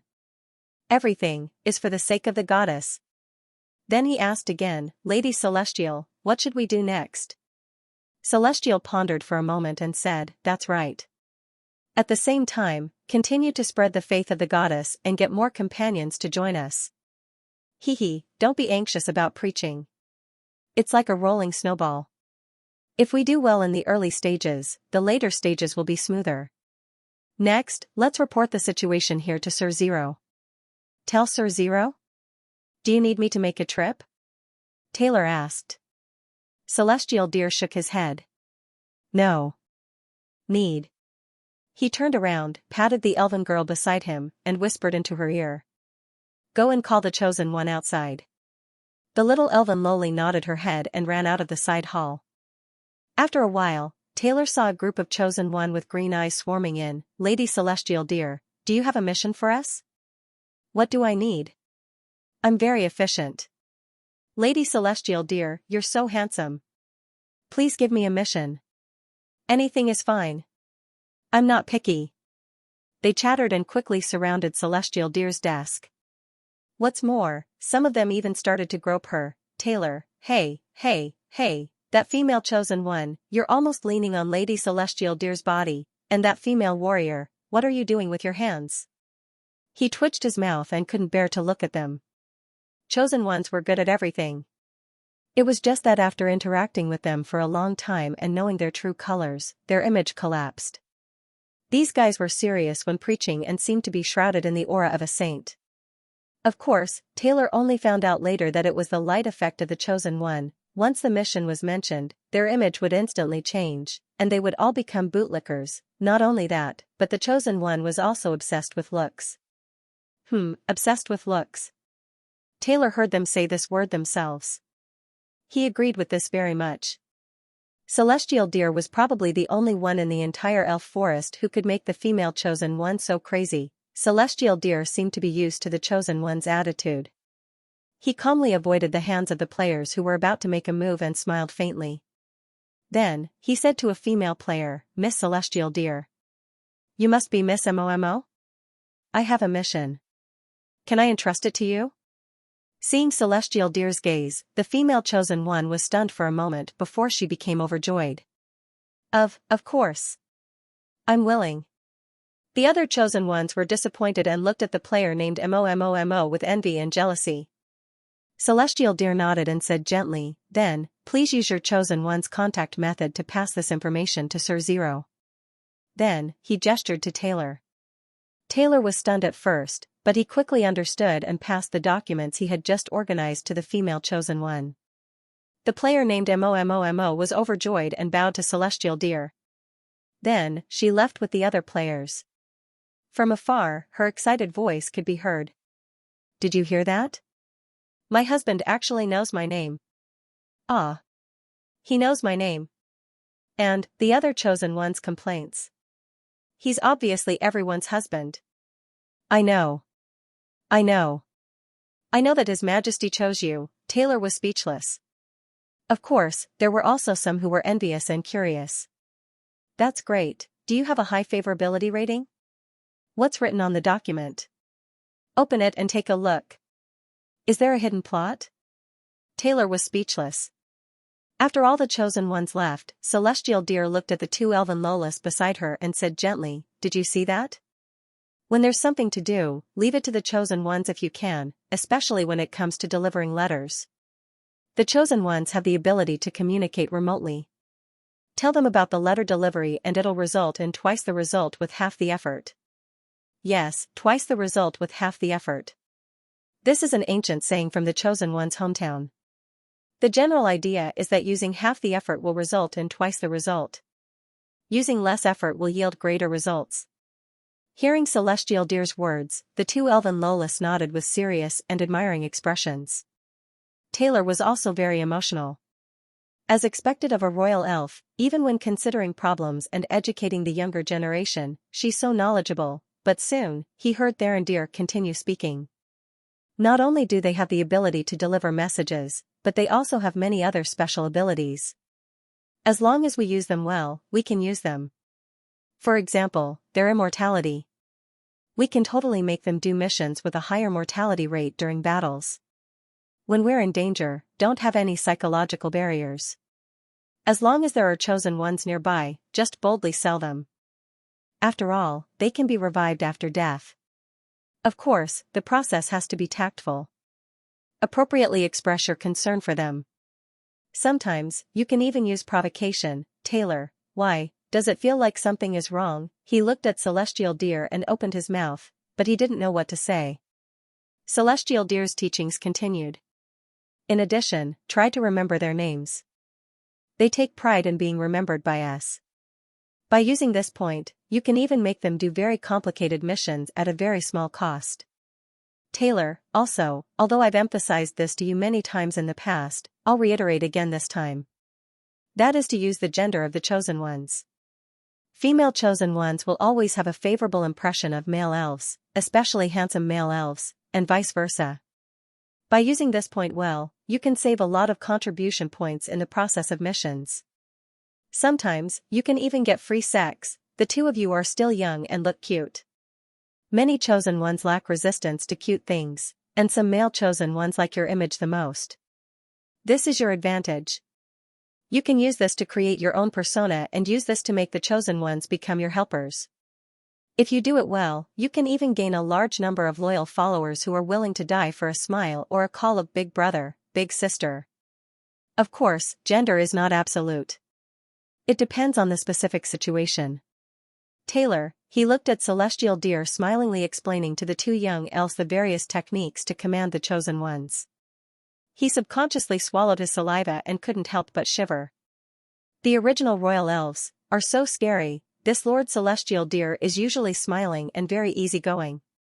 I didn't expect him to have such a side. Is this his true self? I must not offend him in the future, otherwise, I won't even know how I got into trouble. Did Celestial Deer ask you to deliver the message? Looking at the player who was trying to curry favor with her, Eve's expression was slightly strange. That guy is getting better at making use of the player's advantage. Shaking her head, Eve opened the document that the player copied from the photo. She just glanced at it and understood the gist of it. So it's about the preparation of the positioning ceremony. She muttered. As the true god behind the scenes, no one knew her believers better than Eve. She already knew clearly what Celestial Deer wanted to deliver, and it was even more specific than what was described in the document. Of course, knowing was one thing. Since she was now appearing in the character of Celestial Deer, she still had to act as she should. With this thought, Eve looked at the player who delivered the message. Thank you for your hard work. She nodded at the player and rewarded him with 3,000 contribution points. The player who delivered the message was overjoyed. He then thanked her and left. As for Eve, she fell into deep thought.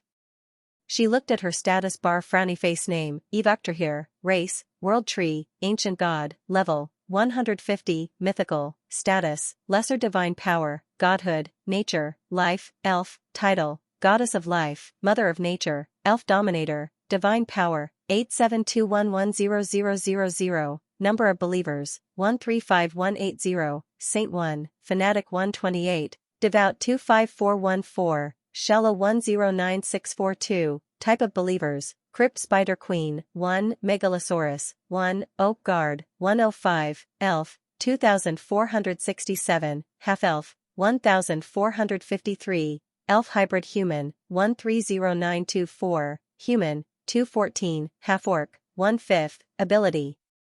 Absorb, communicate, bestow, enlighten, heal, summon, descend, divine domain, true god weapon, staff of life, withering heart, incomplete. After so many days, her divine power had not changed much. Although there were more believers and the feedback provided by the players in battle was also more, the consumption of the war was also very high. However, Eve believed that compared to herself, Allur's side must be in a worse state. She was afraid that her divine power would be depleted rapidly. The most gratifying thing was the number of believers. Although the number of devout believers was a little low, the total number had reached the standard to locate the kingdom of God. Combined with some of Eve's guesses, this number and quality of believers should be almost enough. Wait a little longer. Now is not the best time. The best time will be when the legends of Allur appear, she murmured. It should be soon.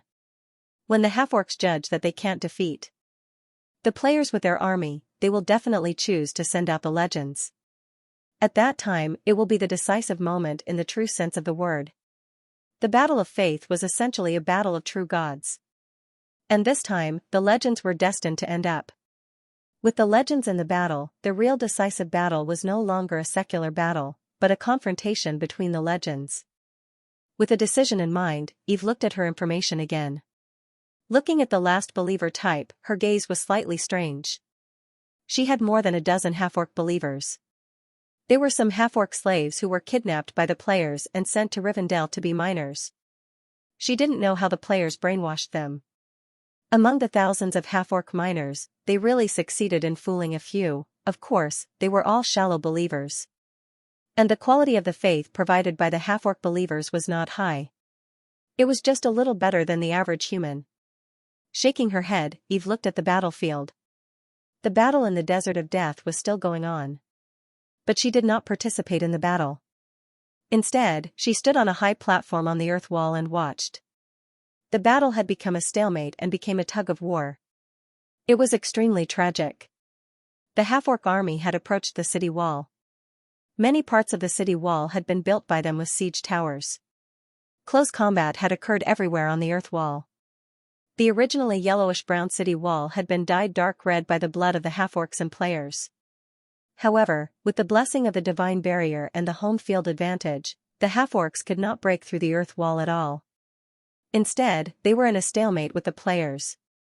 Both sides suffered losses. But as the side attacking the city, the half-orcs, who did not have a mage, suffered more. Faintly, they were already on the decline. The morale has fallen, and the sky is dark. They won't be able to fight for too long.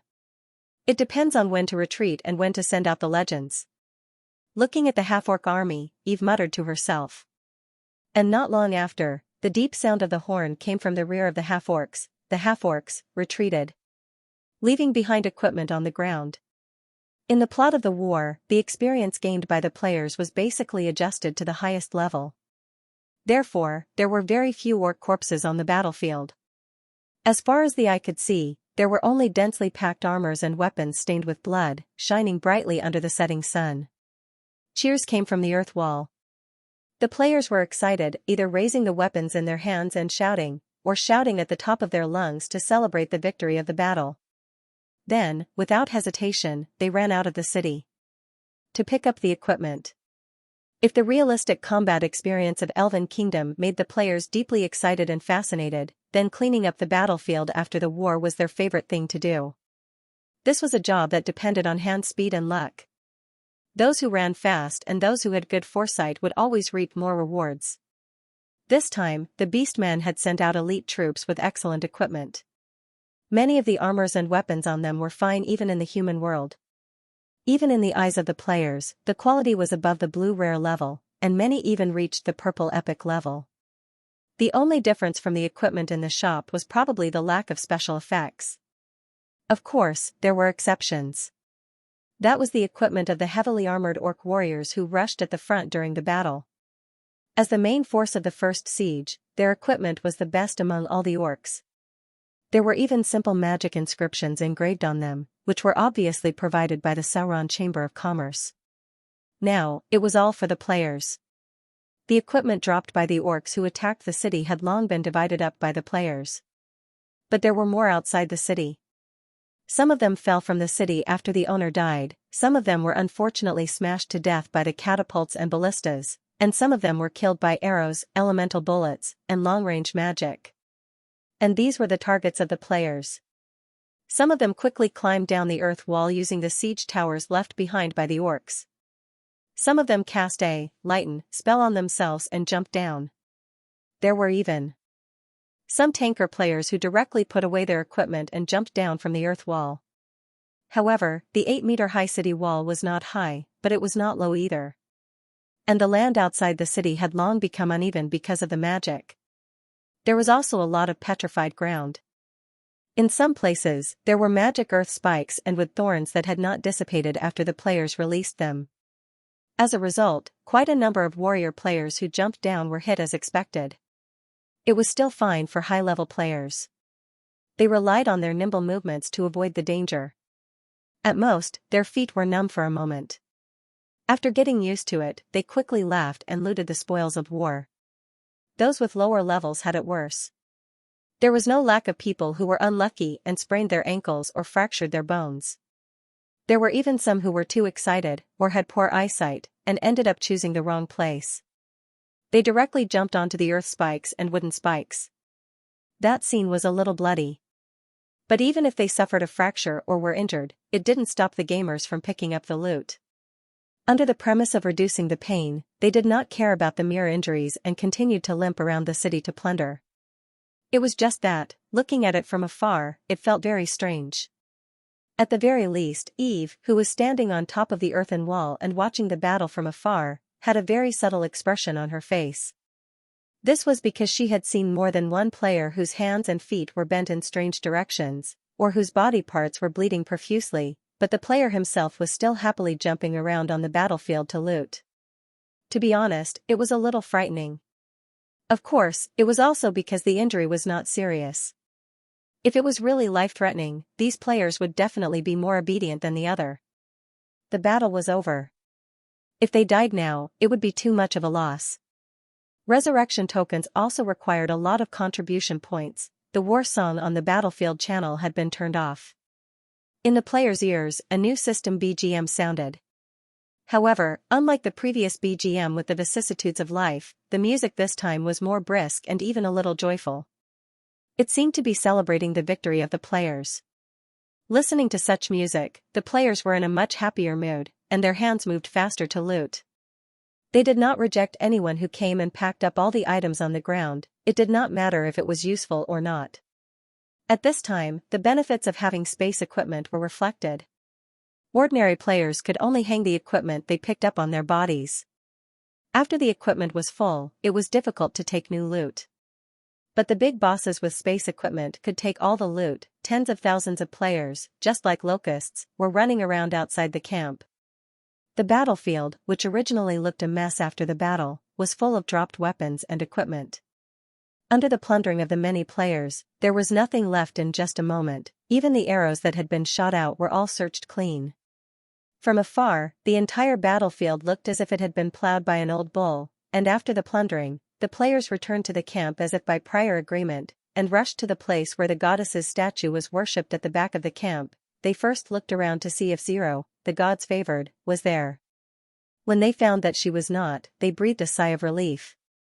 Then, they quickly sneakily took out the paint for drawing magic circles and began to delightfully draw magic circles on the ground. At the same time, Eve, who noticed that the players were beginning to gather at the statue, sent a portion of her consciousness to connect to her own divine kingdom. He almost came here, she muttered to herself. Not long after Eve's consciousness returned to her divine kingdom, she began to receive various sacrificial prompts one after another. All of them originated from the players' sacrifices. As the number of players increased, Eve had long written the sacrificial rules into the system. Therefore, as long as the network of faith determined that the player's sacrifice was effective, it would automatically send the items. They sacrificed into the divine kingdom.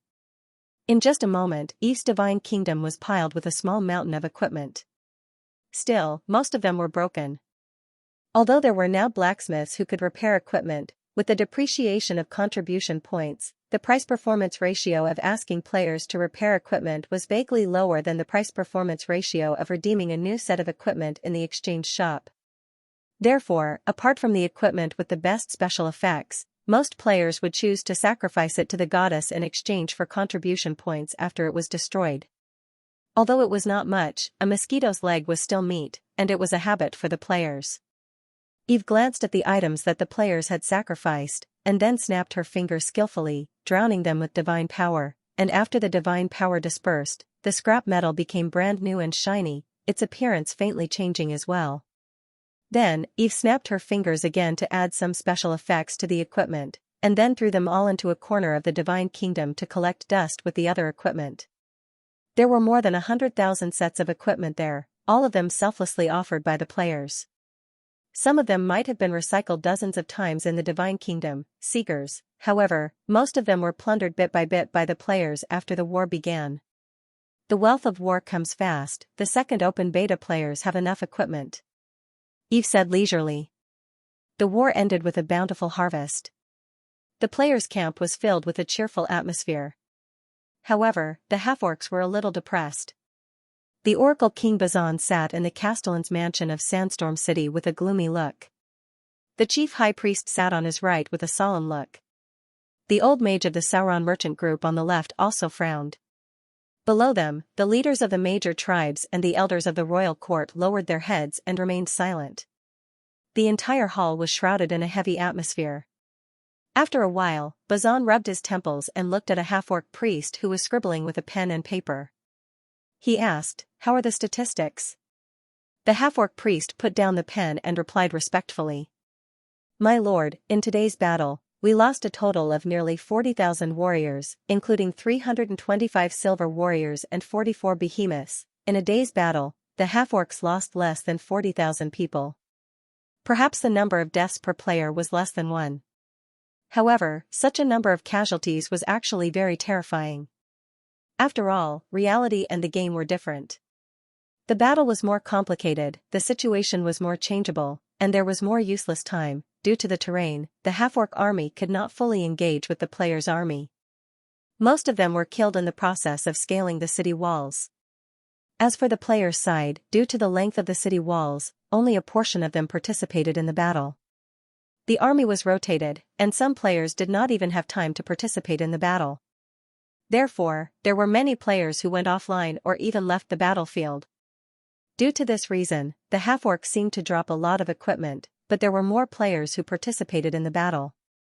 Therefore, there was a scene where all the players rushed down after the battle, fearing that the equipment would be stolen if they were too slow. If they really wanted to kill the enemy on a large scale, they would have to wait until both sides were evenly matched and fight on open ground. It was a pity that the half-orcs did not come out of the city in the past. Although they came out this time, the whole army was mobilized.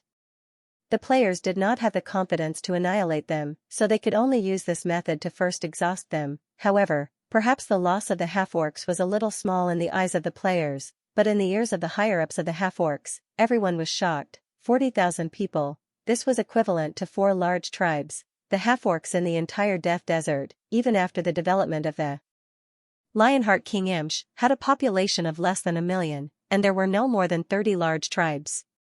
Not only that, these 40,000 warriors who died were all young and strong, and they were the best of the young and strong. It was a heavy loss. For a moment, everyone was whispering to each other, and there was a slight commotion in the hall. Bazan's expression also sank. Although he had been watching the battle from the sandstorm tower and knew that his side was at a disadvantage, and the losses were very heavy, he did not expect it to be to this extent. 40,000 people, this was already more than a tenth of the army, and almost half of the behemoths, which were not many to begin with, had died in battle. These were the assets of the half-orcs. After losing so many behemoths, the next time they raided the human world, it would be much more difficult. However, this was not what made Bazan feel the most heavy-hearted. What made his heart tremble the most was that even after losing so many warriors, they still could not bite through the elves' camp. It had only been built for a few days, but the elves' camp was as solid as a fortress. Although the various reports made Bazan realize the strength of these elves, when he saw it for himself, he realized that the elves' combat power was much more terrifying than he had imagined. Not only were they stronger, but they were also not afraid of death. In addition, there was a high proportion of spellcasters, and the damage they caused in the war was far greater than the half-orcs. Bazan could not imagine how this war would be fought if these elves really succeeded in building a teleportation portal. Damn it, how could there be such a group of monsters in the Seeker's world? When did the elves become so powerful? He could not help but curse in his heart. At the same time, there was a faint trace of fear in his heart. He could not imagine what kind of bloody storm would usher in the Seeker's world in the future if these ferocious long-eared elves could not be contained.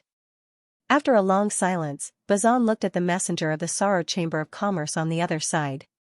"Sir Wizard, may I ask if your Chamber of Commerce can still send mercenaries to support?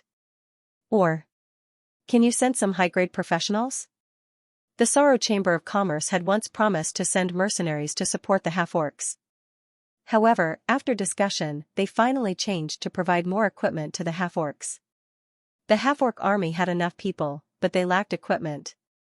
In comparison, the people provided by the Sorrow Chamber of Commerce were not enough. It was better to exchange for more equipment to arm the half-orc warriors. After hearing the words of the Oracle King, the old wizard shook his head. "Your Majesty, in this situation, even if we send reinforcements, I'm afraid it won't be of much use." Bazan was disappointed. He understood this.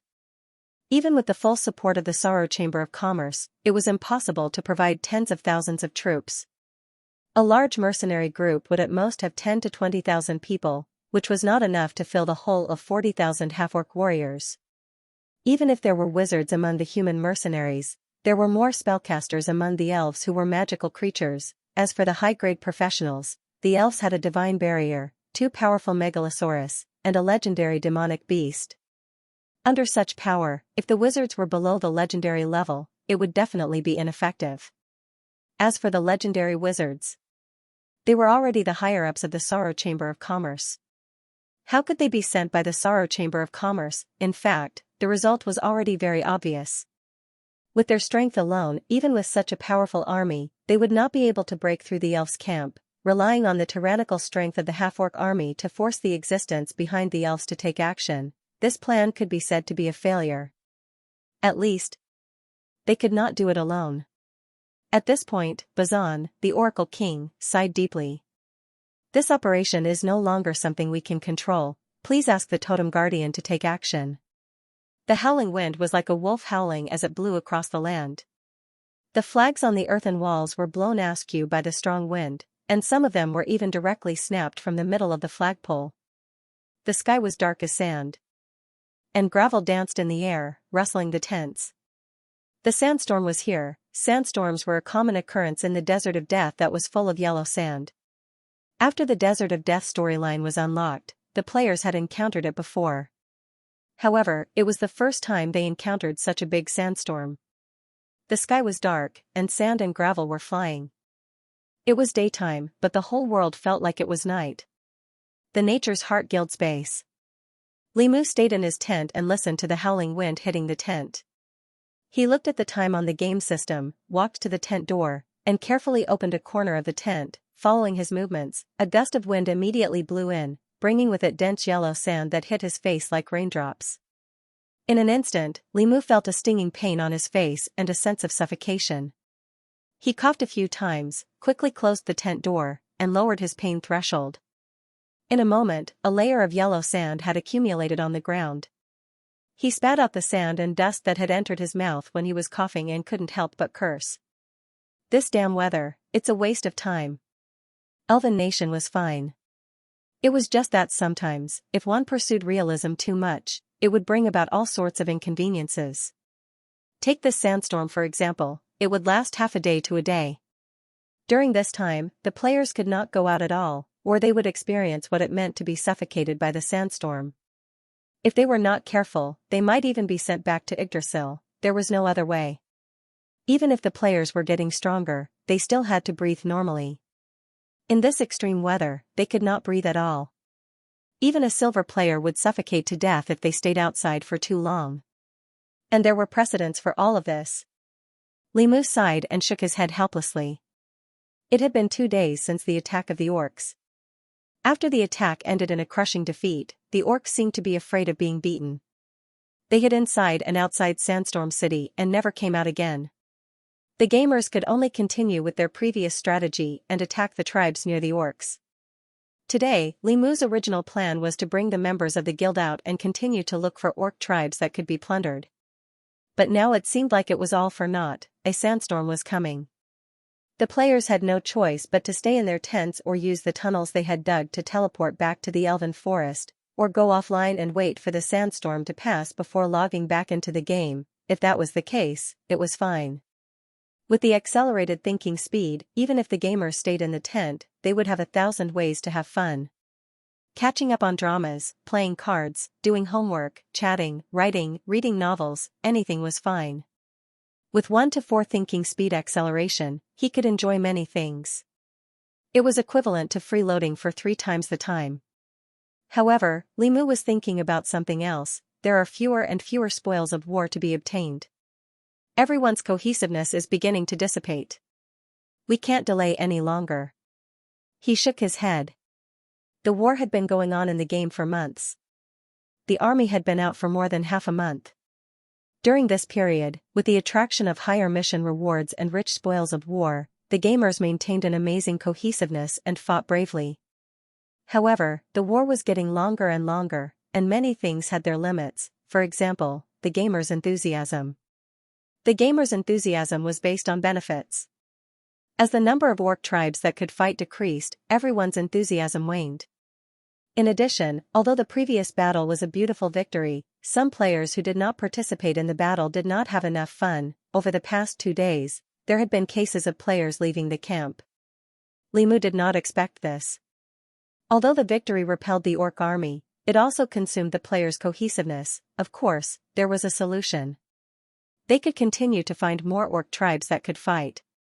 As long as there were greater benefits, the gamers would choose to stay, just like 10 days ago.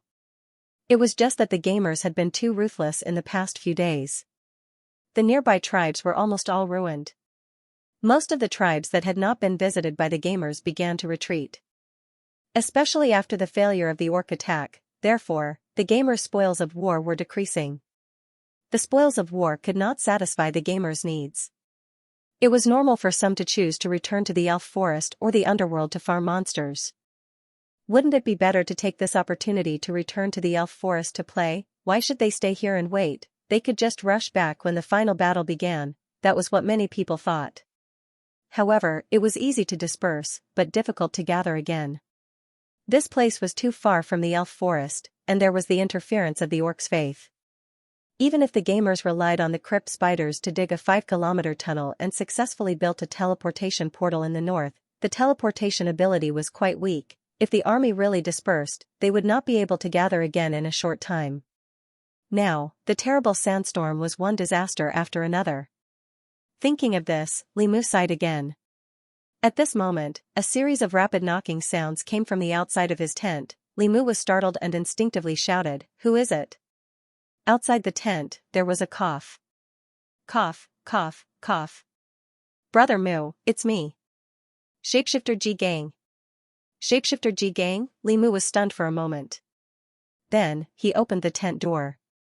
Immediately after, a player wearing a cloak and a mask, with a layer of sand covering his body, slipped in. It was the leader of the Autobot Guild, Shapeshifter Ji Gang.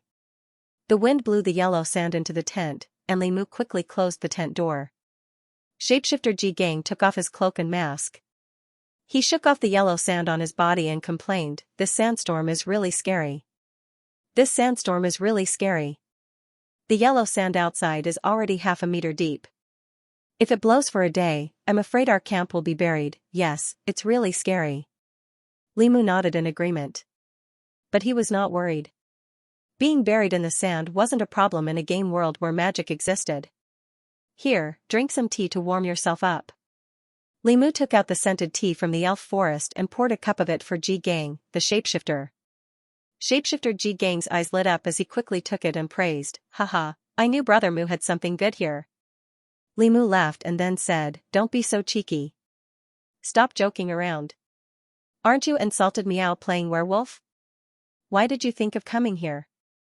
"Damn, we were playing when we suddenly talked about the next battle plan. Then, I had some ideas. I wanted to say it directly in the chat group, but I think it's better to discuss it with Brother Mu face to face. Hee. I'll give you a surprise while I'm at it." The next battle plan, discuss it face to face? Li Mu was stunned. Before he could say anything, a series of knocks came from outside his tent. "They're here, they're here." Shapeshifter Ji Gang drank the flower tea in one gulp, then put on a self-made mask and opened the tent door. Then, a series of guys wrapped in jackets came in. In the blink of an eye, the small tent was filled with more than 10 players, and their IDs were the ones that Li Mu was most familiar with. Salty Meow, Cuckoo Bird, Sirius, Demacia, Tomato Fried Tomato, they were all covered in dust and dirt, and their bodies were covered in sand and dust. Oh, no. There were still exceptions. For example, Salty Meow. Unlike the others who were covered in yellow sand, her body was spotless, as if she was not affected by the sandstorm at all. However, if one were to take a closer look at her equipment, they would discover that the incomparably flashy and gorgeous magic robe she was wearing was sparkling with radiance. That was a special effect that would only appear when the magic on the magic robe was activated. Being rich meant being willful, and being rich meant being able to do whatever one wanted. Salty Meow pulled Cuckoo Bird's arm and was the first to squeeze in. At the same time, he greeted with a smile, "Hee, Brother Mu. We're here to disturb you. Sirius, who followed the two of them, looked back and forth in the tent with his eyes wide open, and swallowed his saliva. I heard that there's flower tea from Miss Alice here? Where is it? Where is it? I'm thirsty. Pooh, pooh, pooh. Damn weather, I ate a mouthful of dirt. Demacia, who followed closely behind, wiped his mouth and coughed while spitting out sand. You asked for it. Who told you not to wear a mask? You're lucky that you didn't suffocate. Fried Tomato rolled his eyes and bluntly ridiculed. After that, the higher-ups of the other major guilds also arrived. Excuse me, hey. You stepped on my foot. This place is so small, the players chattered, and the originally quiet tent suddenly became lively. Limu was speechless. He looked at the higher-ups of the major guilds who suddenly appeared and was a little confused. Why are you all here? He asked. Hey. Didn't we talk about the next battle plan while playing the game? Everyone has a new idea. It's all your fault, Brother Mu. Otherwise, we would have discussed it online. Don't mention it. How can you talk about the battle plan while playing werewolf? You're really poisonous. Speaking of which, why isn't Brother Mu here? He's definitely not here because he's a newbie. He's obviously a streamer. No way? Is there really a streamer who doesn't know how to play werewolf? What era is this? It can't be, right? Limu was speechless. The dozen or so players talked one after another, and the topic was soon diverted. In the end, Limu clapped his hands and attracted everyone's attention. Get to the point, he said. The players looked at each other, and finally, Sirius stood up and smiled. Brother Mu, do you have any thoughts of making big news after the sandstorm ends? Big news? Limu raised his eyebrows. That's right. After Sandstorm City, we'll take the initiative to attack the orcs. Sirius waved his fist and said. Brother Mu, you should have noticed that after the battle 2 days ago, the number of players participating in the battle has begun to drop, and it seems to be dropping faster and faster. It's getting harder and harder to find an orc tribe that can fight. Many players have returned to the underworld and the elven forest to farm monsters. If this continues, our original advantage will be exhausted. If the final battle suddenly comes and we don't have enough people, then we'll be done for. Xingxing said. Limu nodded in agreement. He had thought of what Xingxing said. So, after your discussion, you decided to take the initiative to attack while there are still many people? Limu asked. Yes, take the initiative to attack. Salty Meow waved his fist and made a fighting gesture. Then, he added with a smile, of course. Because the defense of Sandstorm City is too strong, we didn't attack Sandstorm City directly. Instead, we attacked the orc army stationed outside Sandstorm City. Wasn't our original plan to wait for the orc strength to be depleted to a certain extent before taking the initiative to counterattack? Although there are still many orcs, I think if we really fight them in the wild, we still have a chance of winning. After hearing Salty Meow's words, the other players nodded in agreement. Although the battle 2 days ago didn't deal a fatal blow to the orc army, it allowed the gamers to see their true strength. The orcs lost 40,000 troops, but the players' casualties were less than 5,000. From the results and losses, the players had won a complete victory. After a few months of leveling up and fighting to the death, their strength was no longer the same as before. When fighting against the orcs, many players found that they were able to suppress the orcs. In fact, it made sense. The average strength of the orc army was not even upper black iron, and the weakest among the players was above upper black iron. Even if the players lacked combat experience, with their fearless spirit and strength, it was enough to give the players the upper hand. From this point of view, even if they did not continue to deplete the orc army, the players were fully qualified to fight against the orcs in the wild. Wasn't it just 1 versus 2, in Blue Star's history, there had been cases where a few had won against many. Moreover, they didn't intend to attack the city, but the orcs outside the city. This was equivalent to lowering the difficulty again. If they fought well, the players might be able to inflict serious damage to the orc army outside Sandstorm City. This was a big fish. There were more than 200,000 of them. Even if a small portion of them died in The battle 2 days ago, the remaining players were enough to eat a good meal. As for attacking the city, various signs indicated that without the intervention of mythical powers, the players really did not have much of a chance. After all, the storyline had mentioned that Sandstorm City was plotting against the goddess. And to be able to plot against a goddess, one had to be at least a myth, right? Such an existence was a complete blow to the players. Most probably, he could only wait for the plot to kill him. So, after your discussion, you decided to change your plan. Instead of targeting Sandstorm City, you decided to focus solely on eliminating the orc army? Limu asked. That's right. The others nodded one after another. Not only that, Brother Mu, have you forgotten that the various main storylines in Elven Nation were all triggered based on some of the players' actions? So, if we really defeat the army outside Sandstorm City, maybe the wind will blow. Demacia chuckled.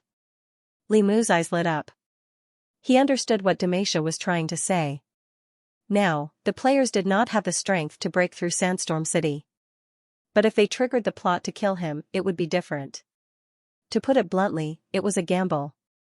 But according to the previous game experience, there was a possibility of success, not to mention anything else. If this operation triggered a decisive battle and ultimately led to the appearance of the mythical powers, then the players might really be able to fish in troubled waters, but there was still a problem to be solved.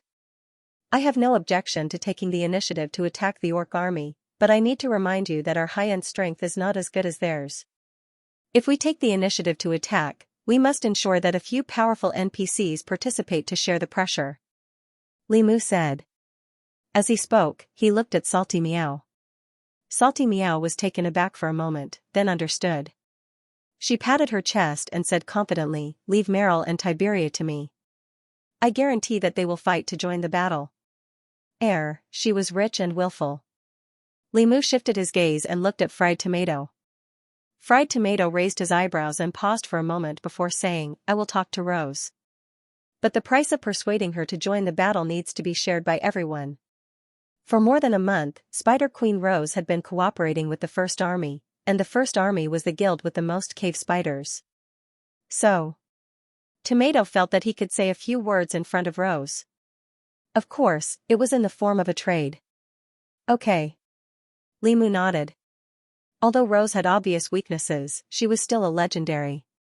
Dealing with a gold professional was not a problem. But the most important thing is to convince Big Sister. Big Sister is the real ruthless person. Salty Meow said. Limu agreed. Indeed, although Big Sister is a gold professional, she's the closest to the goddess. She's more powerful than a legendary professional. If we can persuade her to join the battle, then we'll have the upper hand. Zero, who was God's favored, had unfathomable abilities. This was a well-known fact among the players. In the official forum, the players ranked the NPCs in the faction, and she was undoubtedly number one. Of course, the ranking did not take into account the true gods.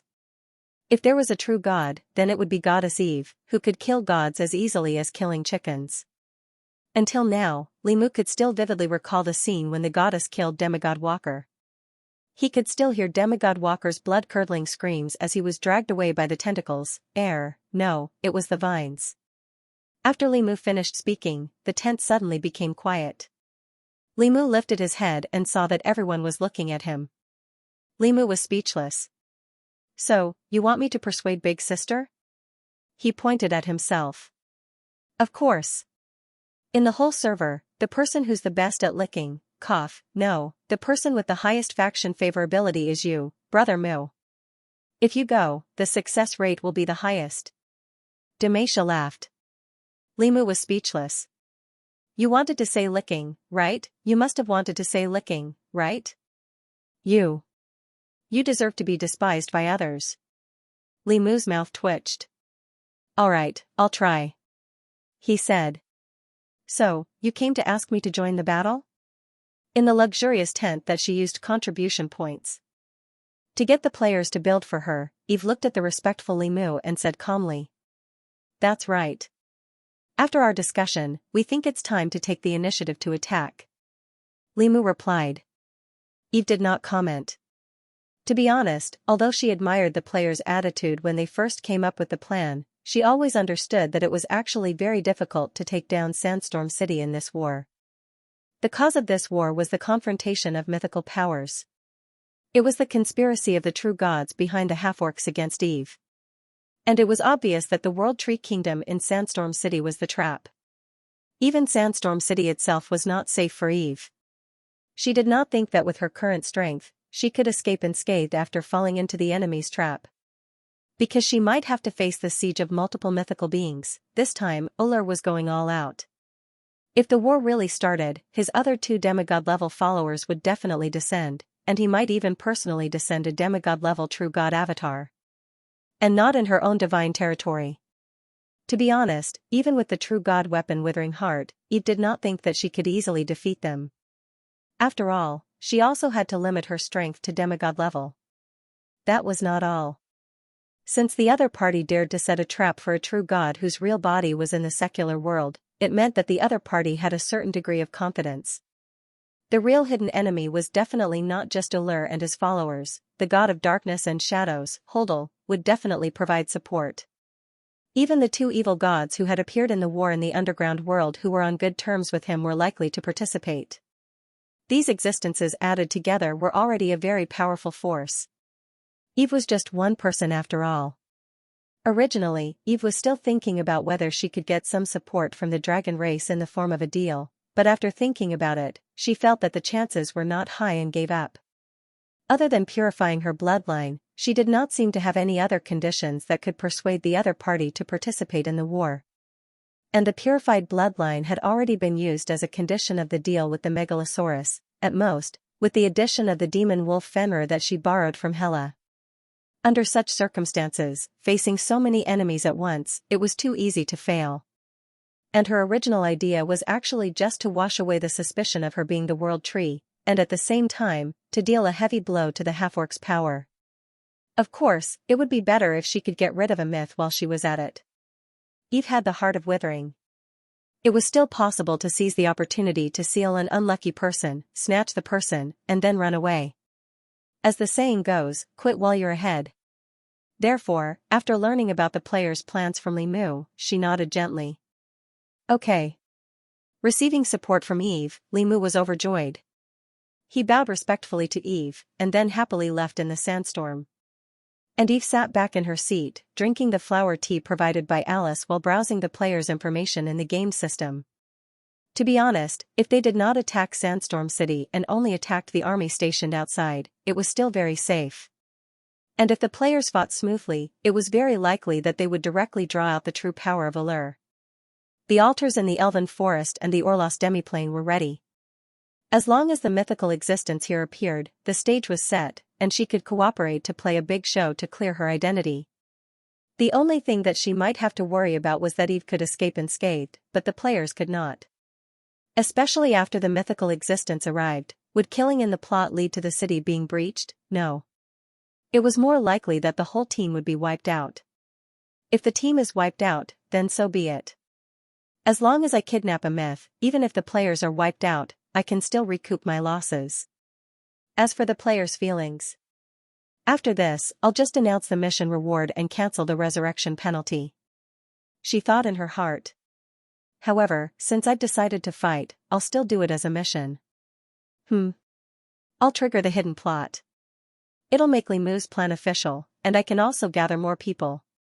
With this thought, Eve planned to use her divine power to release a new system message. But at this moment, her heart suddenly jolted as she sensed a familiar aura. Eve raised her head and looked in the direction of the Elven Forest with a surprised expression. After thinking for a second, her consciousness changed and returned to her original body. Elven Forest, Xianxia. It had been almost 2 years since the players recovered this place, and the city's renovation work had long been completed.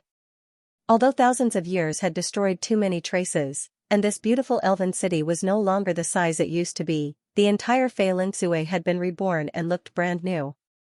Exquisite and complicated patterns, dignified and majestic buildings, exquisite and charming gardens. Even if it was not a perfect restoration, it was definitely beautiful and pleasant. On the streets of Xianxia, A handsome silver-haired elf wearing a silver robe was strolling slowly. He smiled and looked at the buildings of Xianxia. At the same time, he could not help but sigh. What a terrifying renovation speed. Then, he shook his head. It's just a little too quiet. It was indeed quiet.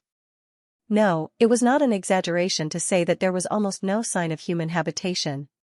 The buildings on the streets were brand new, and some of the houses had obviously been cleaned, but it was hard to see anyone in the city. It was as if everyone had disappeared. Only the bell from the direction of the temple could be heard, proving that there were still residents in this city. Because most elves have joined the holy war, this place is naturally much quieter. At this moment, an ethereal and pleasant voice sounded behind the silver-haired elf. The silver-haired elf seemed to have expected the voice, and he was not surprised. He touched his chin and said in realization, "No wonder, no wonder." Then, he gently turned around and looked at the silver-haired, purple-eyed elf girl who suddenly appeared behind him.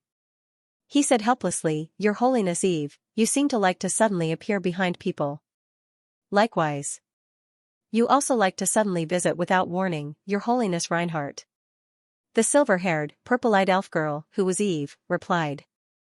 The one who stepped into Xianxia was none other than the Platinum Dragon King, Reinhardt, who had once met Eve and represented the dragon race to sign the True God's contract. After hearing Eve's words, Reinhardt raised his eyebrows and shook his head. "Your Holiness Eve, I didn't come without warning this time. I was asked by an old friend to bring back a junior who had gone crazy from playing." A younger generation that went crazy from playing. Eve's heart skipped a beat as she thought of a certain red dragon that was slowly approaching Myrtle mode under the temptation of delicious food and massages from players. It was said that when the orcs were attacked, it was even more excited than the players and rushed to the front every time. If not for the players stopping it, it would have rushed out of the camp to fight with the behemoths when the orc army attacked the city. It could be said that the red dragon's impulsive nature was displayed incisively and vividly. But, old friends, the Platinum Dragon King was a silver dragon, and Tiberia was a red dragon. Although Reinhardt was respected even among the color dragons, the relationship between the metal dragons and the color dragons shouldn't be that good, right? Not to mention, Reinhardt was a dragon god, and it was very likely that he was a dragon god second only to the ancestral dragon. He shouldn't have made a trip just because of a younger red dragon, right? Eve was a little confused. Seemingly noticing Eve's slightly raised eyebrows, the Platinum Dragon King Reinhardt smiled and explained, "Tiberia is my younger sister and my younger sister. Talia is the child of the Red Dragon King and my sister. Although the relationship between the metal dragon and the color dragon is not good, we are old friends." Red Dragon King? And Reinhardt's younger sister? Wait, the child of a red dragon and a silver dragon? Eve was a little surprised. With the inheritance of the world tree, she knew that different dragon species could give birth to offspring and would only inherit one attribute. However, Eve didn't expect Tiberia's origin to be so great. She was actually a cross between a metal dragon and a color dragon. Those that were called dragon kings were all dragon gods. Tiberia was also considered a second generation of gods. However, the direct descendants of gods were basically at least demigods. Especially the ancient gods with powerful bloodlines. And Tiberia was just an ordinary red dragon with slightly stronger abilities. There seemed to be some secrets that Eve didn't know about. However, since Reinhardt didn't say, Eve wouldn't ask. That wasn't the main point. Of course, that's only one of the reasons. The main reason I came here is to see how those little guys are adapting. Reinhardt continued. So his goal was those little dragons with purified bloodlines. Eve understood. Platinum Dragon King Reinhardt had always been proud of his dragon heritage. It was normal for him to be concerned about this matter. However, Eve had a feeling that this was not the only reason why Reinhardt came to the Elven Forest so frequently. Perhaps it had something to do with her. She had already guessed it before, and Hela had also mentioned that Platinum Dragon King Reinhardt admired the previous world tree very much. It was very likely that he had guessed her true identity, but neither of them pointed it out. Since the other party didn't mention it, Eve naturally wouldn't expose herself. It did not matter whether Reinhardt had guessed her identity or was simply curious about the new goddess of the elves. As long as he could confirm that the other party had good intentions, that would be enough.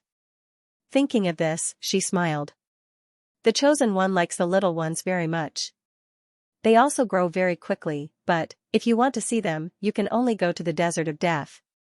Now, all the dragon whelps have followed the chosen one to participate in my holy war, including the red dragon Tiberia. Reinhardt looked a little surprised.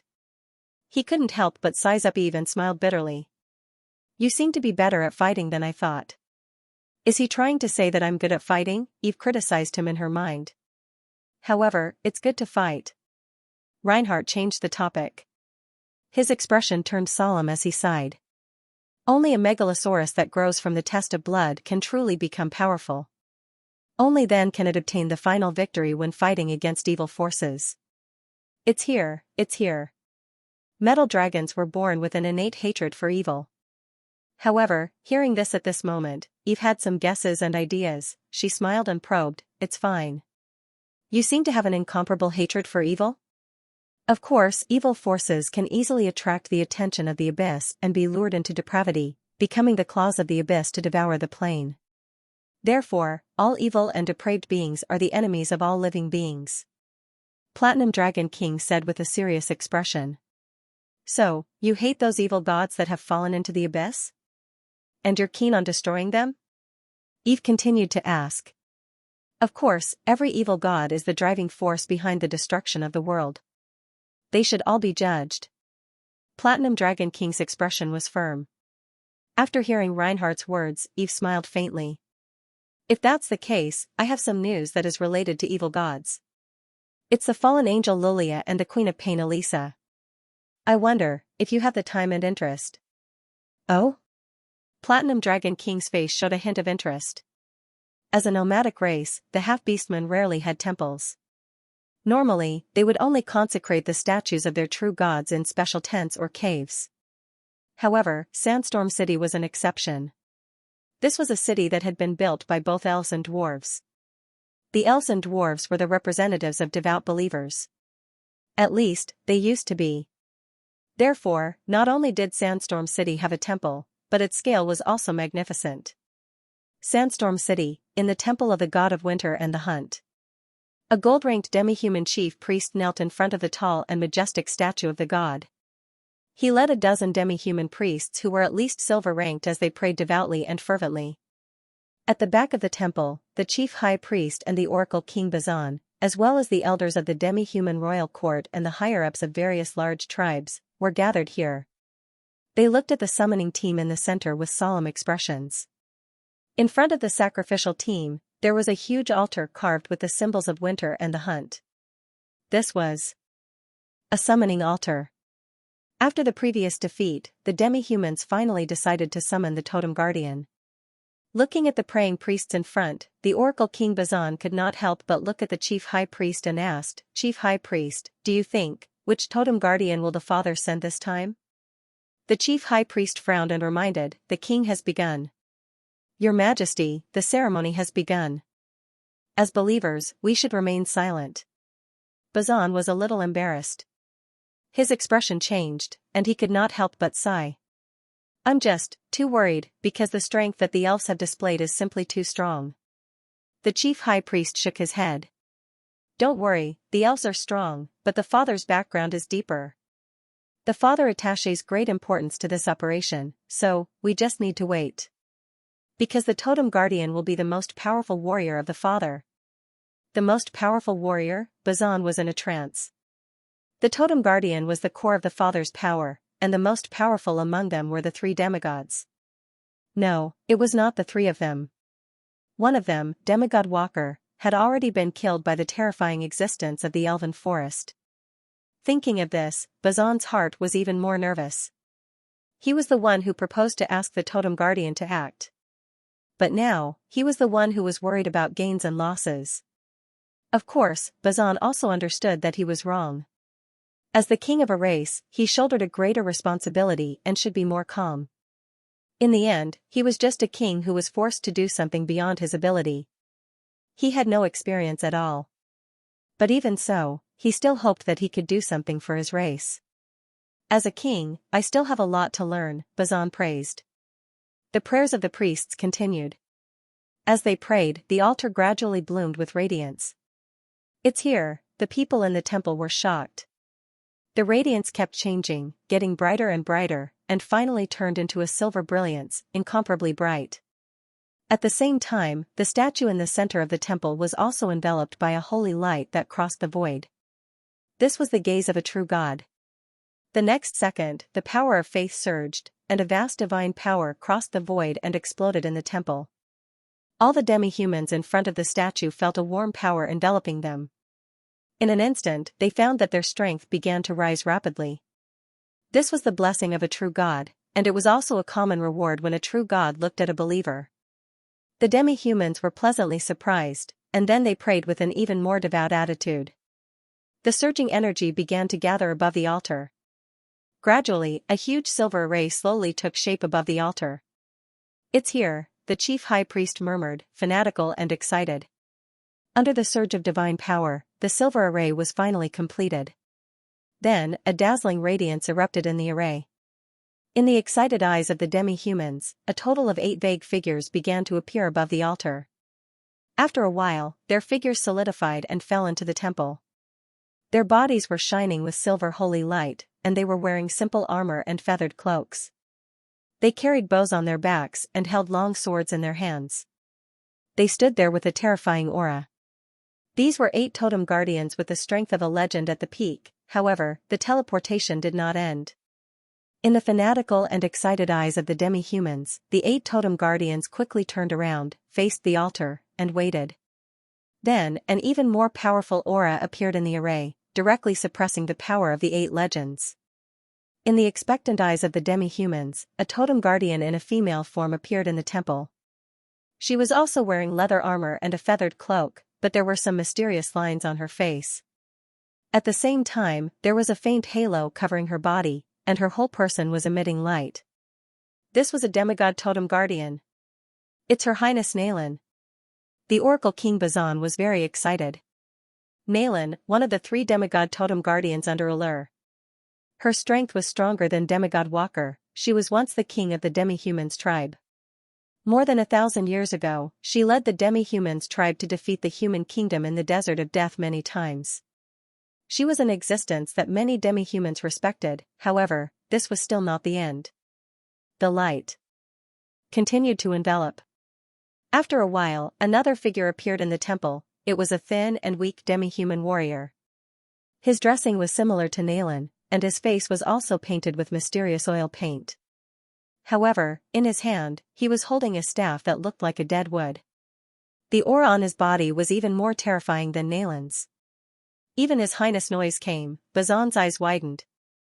Even the chief high priest was pleasantly surprised. Other than the priests, the demi-humans did not have any spellcasters. This was almost a recognized fact. However, there were always exceptions. In the long history, there were always some amazing prodigies. There was such an existence in the history of the demi-humans. Like Nalan, Noise was also a figure in the history of the demi-humans. He was an extremely rare spellcaster in the records of the demi-humans. When he was alive, his strength had reached the terrifying level of a legendary wizard. His power shook the entire desert of death. Even among the human race, there were various legends about him. At the same time, he was also a devout believer. After his death, he ascended to the Silver Frost Icefield in Allure and became a saint. He became the most powerful demigod totem guardian under his command. This time, Allure's high-end power came out in full force. The demi-humans in the temple quickly became excited. Everyone's face was full of surprise. 2 demigods, 8 legends, this was the most powerful force of the Father God. The Oracle King Bazan was very excited. He and the chief high priest looked at each other and were about to step forward and bow to the few oracles. However, a scene that was out of everyone's expectations appeared. After appearing, the 2 demigods did not look at the crowd. Under the surprised gaze of Bazan and the others, Nalan and Noise silently turned around, then faced the altar and knelt on one knee. At the same time, the 8 legend totem guardians also knelt down facing the altar. The light on the altar still did not disappear. The demi-humans were stunned. This, could it be? The chief high priest's eyelids twitched. He had some guesses in his heart.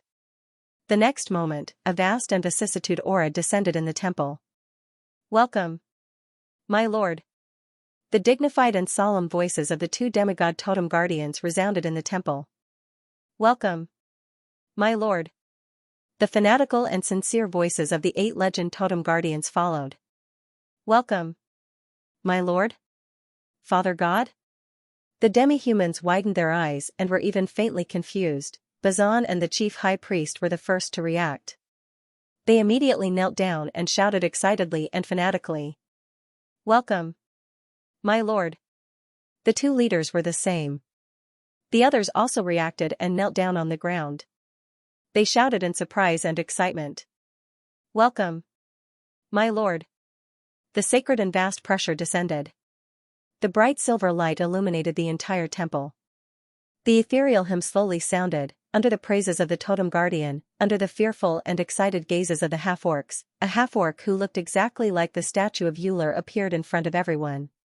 His body was shining with bright holy light, and his appearance was exactly the same as the statue of Euler. The true god had descended. A book, Fantasy Fist, by Du Ting Qian. There was a link to the introduction. Morning. The blue sky looked as if it had been washed by someone. It was clear and deep. The sun gradually rose. The first ray of sunlight penetrated the white clouds and shone on the yellow sand of the desert of death.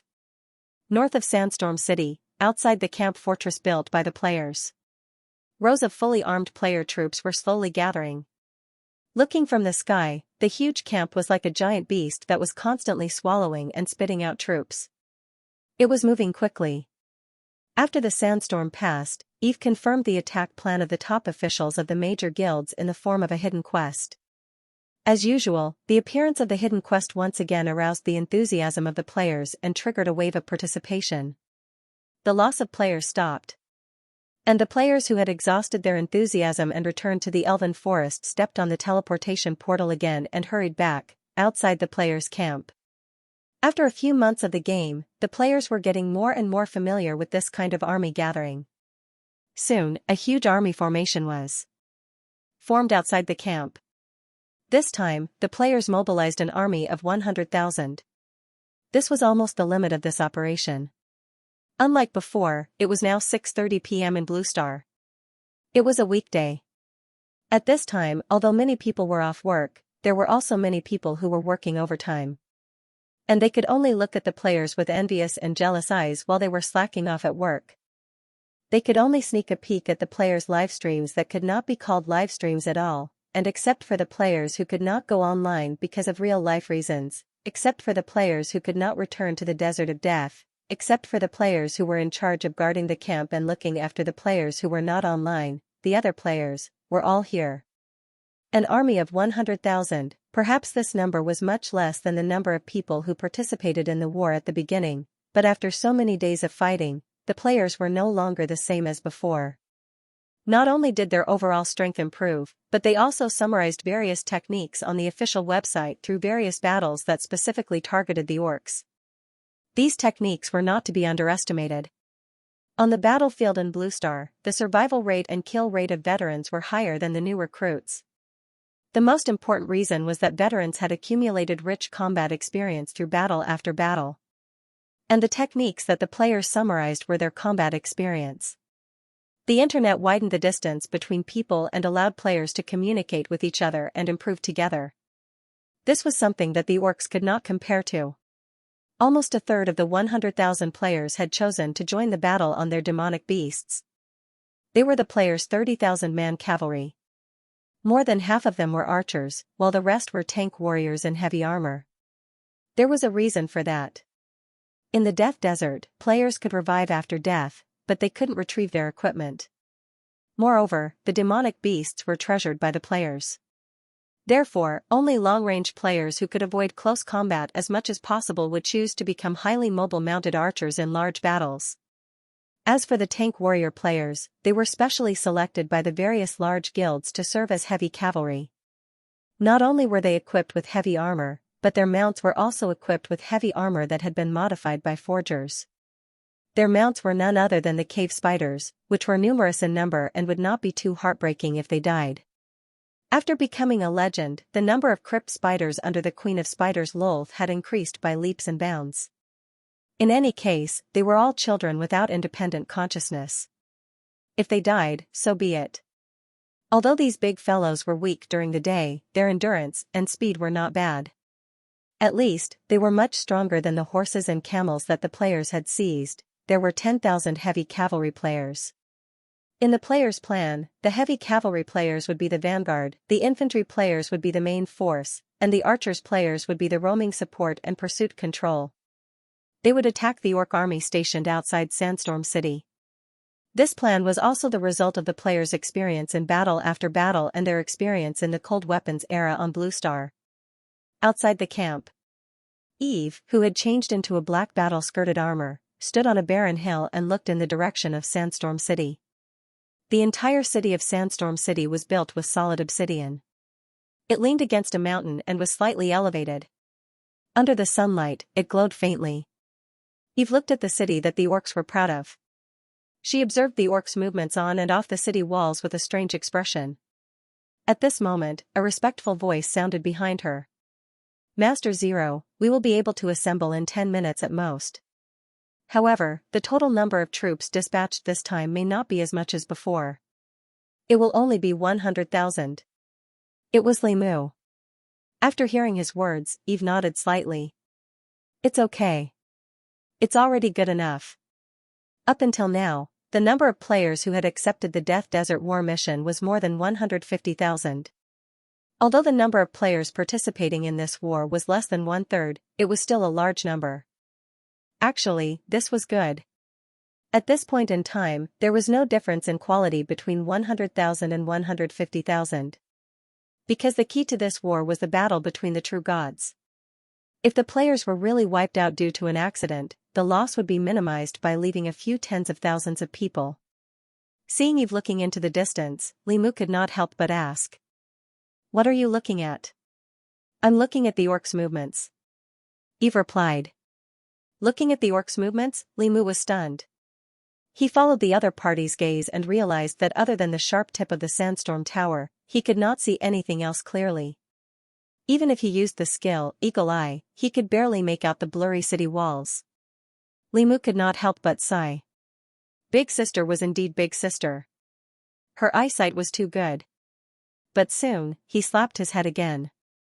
He had played the game for too long. He was thinking about Elven Nation in a realistic way again. This game was too magical. After playing for a long time, he would really think of this place as a different world. Eve did not care about Li Mu's little trick.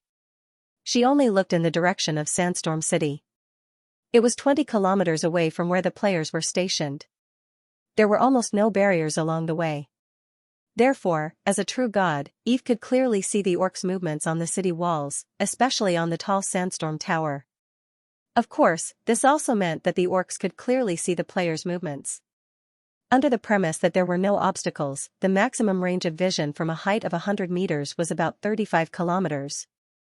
Although the orcs' eyesight was definitely not as good as a true god's, they could still see the general movement of the players' camp from the sandstorm tower.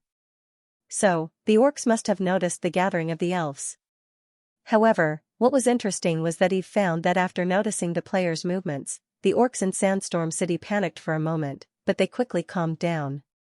It was important to note that when the players first appeared 20 kilometers away, Sandstorm City was in chaos. The city walls were even more chaotic, and it took a long time for the situation to calm down. It was also because the players' previous attack was too ruthless. Whether it was the merciless killing and plundering, as well as the forced abandonment of their faith, it had left a deep psychological shadow on the orcs in the desert of death. They would never have thought that one day, these harmless elves, who were like little white rabbits, would become an existence that they feared. Under such circumstances, the large-scale movement of the players this time did not cause chaos in Sandstorm City. This was somewhat beyond Eve's expectations. They had just suffered a defeat 2 days ago, and their morale was officially at its lowest. This was not normal. Interesting, Eve muttered to herself. In her heart, she already had some vague guesses. 20 kilometers was not far, but it was not close either. But for a true god, it was just a blink of an eye.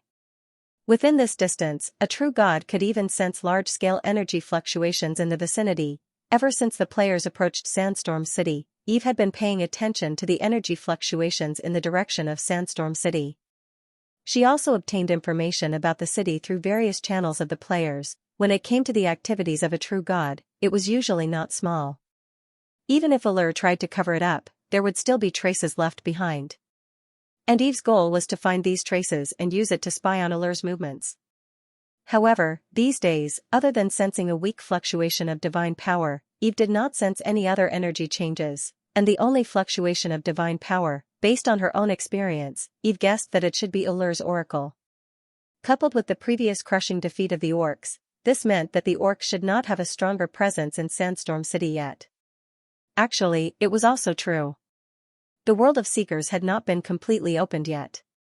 At this time, descending an avatar and a demigod apostle would require continuous consumption of divine power to resist the exclusion of the world. This consumption was not small. It would be fine if it was only for a short period of time, but if the power descended too early, Allure would not be able to withstand it. After all, he was only a true god with weak divine power, and he was still sealing the nearby space and time. The consumption of divine power was already very frightening. Therefore, Eve's judgment should be that the orcs would only summon the orcs after the players had officially attacked. But now that she saw the changes in the orcs, she changed her mind. She did not sense any large energy changes before. But yesterday was an exception. The desert of death had been contaminated by magic. Under extreme weather, the magic of the entire desert would be disrupted. For example, a sandstorm. And this was not an area under Eve's control. As long as the magic was disrupted, Allure could conceal the energy changes to a certain extent. Disrupted magic would affect the summoning, and it was likely to cause the ritual to fail. But there was one exception. That was the temple. Coincidentally, Sandstorm City had the largest temple in the Desert of Death. With all these factors added up, Eve had some guesses in her heart. The orcs probably took advantage of yesterday's sandstorm to carry out the final summoning. Perhaps there was already demigod-level power in Sandstorm City now. And as if to verify Eve's guess, in the next moment, she found that the orcs had moved. The orc camp under Sandstorm City had also begun to gather, however, it was not a defense. Because Eve saw that the orcs in Sandstorm City had actually gathered an army and marched out of the city. This made Eve's heart skip a beat. It would take time to gather an army. The orcs' actions were definitely not just because of the changes in the players' movements, but because they had originally planned to gather an army today. At this point, there was no more suspense. Because only with powerful reinforcements would the orcs have the courage to gather an army and attack again. At this point, Eve sighed softly. The final battle is about to begin. Then, she turned around and said to Limu, "Prepare the orcs. Inform the other chosen ones to prepare for battle. The half-orcs have begun to gather their army. Perhaps, we will have to fight them in the desert. They should have received support from the true gods." Support from the true gods, Limu's expression turned solemn. He thought for a moment, then asked respectfully, "Then, should we retreat to the camp and play defense?" Eve just asked in return, "What do you think?" Limu paused for a moment. But soon, he smiled. "Then, of course, we'll fight in the wild." What a joke, no one had a good time in the previous defensive battle. Now that the orcs had come out in full force, wasn't it a better opportunity? Perhaps if they fought a defensive battle, the casualty rate would be lower, but the players were now looking forward to a battle where everyone could participate to their heart's content, not to mention, they were also confident in their own strength. As for the support of the true gods, didn't they also have the power of the goddess? Thinking of this, Limu couldn't help but glance at Eve. And Eve seemed to have guessed his thoughts. She drew a symbol of the scepter of life on her chest, then said with a devout expression, "The goddess will bless everyone." Limu nodded. He bowed to Eve once more and then excused himself. 20 minutes quickly passed. The 100,000 troops were also fully assembled. The battlefield channel was also opened again. The familiar background music began to play. The players were either solemn or excited. The information obtained from the exchange with Zero, the Oracle, had been posted in the battlefield channel by Limu. There was no morale-raising ceremony, nor was there a pre-battle speech. All the players realized that the final battle of the Desert of Death's main storyline was about to begin. Let's go, our target is the Orc army. After Li Mu's order resounded throughout the battlefield channel, the 100,000 troops lined up in a barely neat square formation and rushed towards Sandstorm City. The background music suddenly changed. The passionate marching music sounded in the players' ears, boosting the morale of every participant. At the same time, in the direction of Sandstorm City, the Orc army, which had obviously been prepared, also lined up and assembled. In the sound of the horn, more than 200,000 orcs surrounded by more than 60 behemoths also began to march toward the north. The two sides seemed to have agreed. Like two ferocious war beasts, they slowly approached each other's direction. 20 kilometers, facing each other, the terrain was flat, the final battle was about to begin. They were getting closer and closer. Jasmine Under the Moon was at the front of the players' formation. Her heart was beating faster and faster as she watched the Orc army get closer and closer. She was not nervous, but excited. As a silver-ranked warrior, Jasmine Undermoon was naturally chosen as the frontline heavy-armored knight. In this battle, she would be the vanguard of the heavy cavalry, leading a small group of heavy cavalry behind her. Together with Demacia and others who were also the vanguard of the heavy cavalry, they would launch a frontal assault on the Orc formation. That's right, the first round of frontal assault. In this regard, they were different from the heavy cavalry of the Cerulean planet in ancient times. Blue Star's heavy cavalry was too cumbersome. Because of their heavy armor and high speed, they could not wield their weapons. Therefore, their combat power was limited. Their main advantage was their charging ability. Before charging, they even had to run for a long time to increase their speed. And this kind of attribute determined that the blue planet's heavy cavalry charge was often the most effective in the first round. They had to ensure that they could cause an effective impact on the enemy before they could attack. Otherwise, they would be trapped in a quagmire. Therefore, Blue Star's heavy cavalry rarely charged directly at the beginning of the battle. This was because it was difficult to be targeted by the enemy's spearman formation. Once they encountered a human wall formed by spearmen, they would die. In Blue Star, generally speaking, only when the enemy's formation was in chaos or when there was a gap in the defense, the heavy cavalry would charge and completely destroy the enemy in one wave. This way, the infantry behind would have the opportunity to harvest. However, the world of Seekers was a magical world. Elves were also magical creatures. Through the buff magic, even if the heavy cavalry players were wearing heavy armor, they could be far more flexible and mobile than their counterparts in Blue Star. In contrast, the orcs, who lacked spellcasters, did not have any countermeasures. Therefore, the players could turn the heavy cavalry into humanoid tanks that could charge in the front lines. Jasmine Under the Moon looked at the system time and took a few deep breaths. She had been looking forward to this battle for a long time. In the past few days of fighting, the half-beastmen she encountered were too weak, which made her very unhappy. Only the old orc priest she met a few days ago could let her enjoy herself to her heart's content. If the quality wasn't good enough, the quantity would make up for it. As the vanguard of the player army, she could finally fight a painful battle against the orcs. Adjusting her ill-fitting silver helmet, Jasmine Undermoon tightened her grip on her 3-meter-long lance. The knight's spears were made by the players themselves using the wood from the elven forest. The spearheads were either made by the dark dwarves or modified from equipment that they had seized. In addition, the body of the spear was temporarily enchanted by the mages to increase its strength. As for the armor she was wearing, it was one of the most cost-effective items in the shop. It was a rare black iron-hide blue warrior equipment that was famous for its resistance to beatings. According to the system's introduction, it was based on the equipment of the ancient elves. Its appearance was very similar to the antiques that players had unearthed in Rivendell and Phelan Sue. This set of equipment was all temporary. It was the kind that wouldn't hurt if it was worn out. This set of equipment wasn't only because the bound equipment couldn't be retrieved after death in the Death Desert, but also because of the experience of Blue Star. The players knew that this set of equipment was the only way to unleash the full potential of the Steel Cavalry. In addition, Jasmine Undermoon's mount was no longer the blue dragon that she had obtained.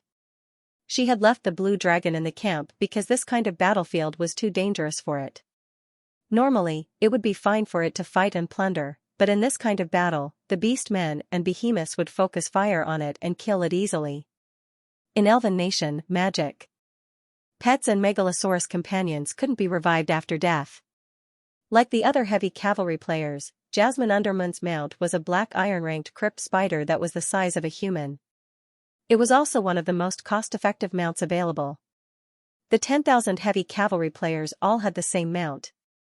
This was the model that the players had come up with after experiencing the Underground War's cavalry charge. Jasmine Undermoon lightly exhaled and calmed herself down.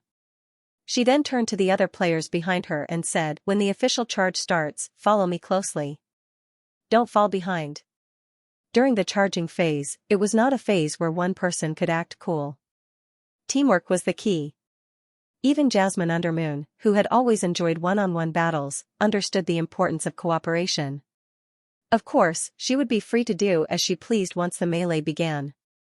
"Don't worry, Boss Jasmine. Heavy cavalry players are terrifying because of their large-scale charge. Discipline is especially important. We understand."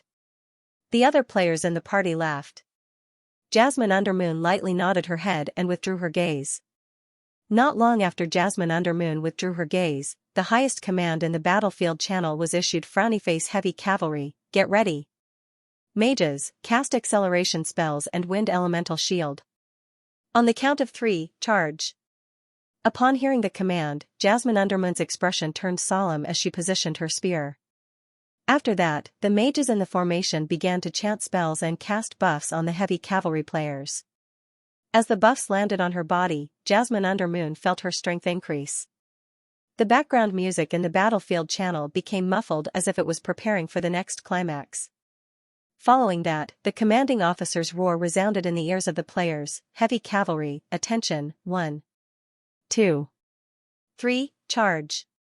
As if it was chosen at the right moment, the background music paused for a moment before it changed. Jasmine Undermoon's heart skipped a beat as she listened to the background music. Together with the other heavy cavalry players, she angrily shouted, "Charge." Following that, they began to run. Jasmine Undermoon raised her spear and charged at the front with the other silver warriors. The 10,000 heavy cavalry players began to move. The 10,000 heavy cavalry players charged as the crypt spiders dug their metal legs into the sand, producing a thunderous sound. Even though Jasmine Undermoon was in the vanguard position and could not see the spectacular scene behind her, she could still imagine what kind of scene it would be. The scenery on both sides was rapidly moving backwards, faster and faster. Speed determined the heavy cavalry players' charging ability. With the buffs from acceleration spells and the run-up, Jasmine Undermoon could clearly feel that her speed was becoming more and more frightening. At the same time, the background music gradually increased in speed, forming a kind of coordination with the players' charge. The scene of them retreating quickly, the sound of the wind whistling in their faces, and the charge brought about by it made every heavy cavalry player's blood boil. Jasmine Undermoon included. A loud bugle horn sounded from afar, and the orc army finally entered her sight. She could already see the shiny armor of the orc warriors in the front row. She could also see their frightened expressions and the standard longswords of the Sauron merchant group in their hands. They stopped their advance and began to shrink their formation, preparing to defend against the orc attack. It was the right move. Unfortunately, she did not have a spear. "We won." Such a thought appeared in Jasmine's mind. Another loud bugle horn sounded, and countless arrows flew out from the orc army. These arrows formed a dense rain of arrows and shot towards the heavy cavalry players. However, Jasmine Undermoon did not care. The arrows did not hit Jasmine Undermoon's body, but instead hit the translucent wind elemental shield in the air, disrupting their trajectory and causing them to lose their momentum. In the end, the arrows could only slide to the sides. Jasmine Undermoon, on the other hand, was almost unscathed. However, after blocking the first round of arrows, the wind elemental shield became dim, and a lot of its power was consumed. At most, it would be destroyed after 2 or 3 more rounds of arrows. But it was enough. Jasmine Undermoon and the other players had already reached the front of the orc army. She clenched the spear in her hand and released the pierce skill with a roar. Then, like a sharp knife, she pierced into the orc army, in an instant, Jasmine Undermoon felt a huge resistance, accompanied by sounds of impact, screams, and the sound of bones breaking could be heard from all around her. Shortly after, the resistance was torn apart as though it was made of paper. The orcs were knocked to the ground, and Jasmine Undermoon led the players behind her to charge into the crowd like a tank. The impact of the spear felt so real, and the screams of the surrounding people were so mournful. The orc soldiers were either directly pierced by the spear or hit by the crypt spiders. At this moment, the background music in the battlefield channel had reached its climax. Listening to the impassioned music and feeling the crushing pressure, Jasmine Under the Moon never thought that a cavalry charge could be so exciting and exhilarating. Up until this moment, she finally understood why a huge number of players signed up for the heavy cavalry even though they knew that the death rate would be high. In the end, they had no choice but to choose the best ones. Because, it was really cool, this kind of crushing charge made Jasmine Undermoon feel invincible. At the same time, the game system window began to crazily refresh. It was the experience gained from the orcs who died under her charge. Not only that, after piercing through the orcs' formation, the whole cavalry unit's interface also began to refresh. Every kill notification meant the death of a beastman soldier. Seeing this, coupled with the sounds of screams and collisions coming from all directions, Jasmine Under the Moon didn't even need to turn around to imagine the spectacular scene behind her. At the same time, she also understood that this charge was already a success. Of course, these thoughts only lasted for a moment. She was more focused on the charge. With the addition of a buff spell and a run-up, Jasmine Undermoon's speed had already reached an astonishing level. Coupled with the crypt spider's heavy metal shell, she possessed a frightening amount of kinetic energy. In front of this terrifying power, without the help of magic, even the orc soldiers who were far weaker than her became lambs waiting to be slaughtered, especially after the orcs at the front were crushed. At the back were the orc archers. They did not have good armor like the orcs at the front, and they did not even have shields. After the orcs at the front were crushed, it was their turn. After crushing the orcs at the front, Jasmine's speed did not decrease by much. She held her spear and charged forward like an eagle in a flock of chickens. She was unstoppable. Although his speed had decreased slightly, his charge had become smoother. If the orcs at the beginning were like paper paste to Jasmine, then after she entered the archer's formation, she felt that the enemies she encountered were like soap bubbles that would burst at a touch. She also began to crazily refresh her screen. Even her experience bar had unknowingly increased, and finally, it was full. It was time to level up. According to Jasmine's original estimate, she would need at least another 3 to 5 days. Looking at her experience bar, Jasmine was delighted. She had been through countless battles in the desert of death. She had also single-handedly killed a silver-ranked old orc warrior. Her level had long since risen to level 49. If she leveled up one more time, she would become the second player after Boxed Lunch to reach max level. She would also be the first player to reach max level. She was so happy. At this moment, even though she was introverted, Jasmine couldn't help but shout. Until, he rushed to the front of a behemoth. If there was anything on the orc side that could cause a lot of damage to the heavy cavalry, then it would be these big guys. In the battle plan before the charge, the players had decided to avoid these big guys as much as possible.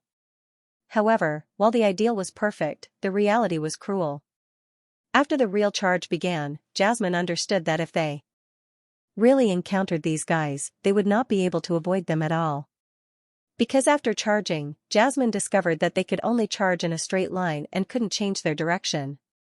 At least, they couldn't change their direction by a large margin. Once they changed their direction, their speed would be greatly reduced. Even if they managed to avoid the beasts, they would still be surrounded by the orcs. If that happened, it would basically be game over. Not every part of the battlefield had beasts. She could only say that her luck wasn't too good. Shit, there's a beasts. Boss Jasmine, be careful. Behind her, her teammates cried out in alarm. However, Jasmine was much calmer. She could feel that although the beasts had a terrifying appearance, their aura was not as strong as hers. Even without using appraisal, Jasmine could guess that the other party's level was lower than hers.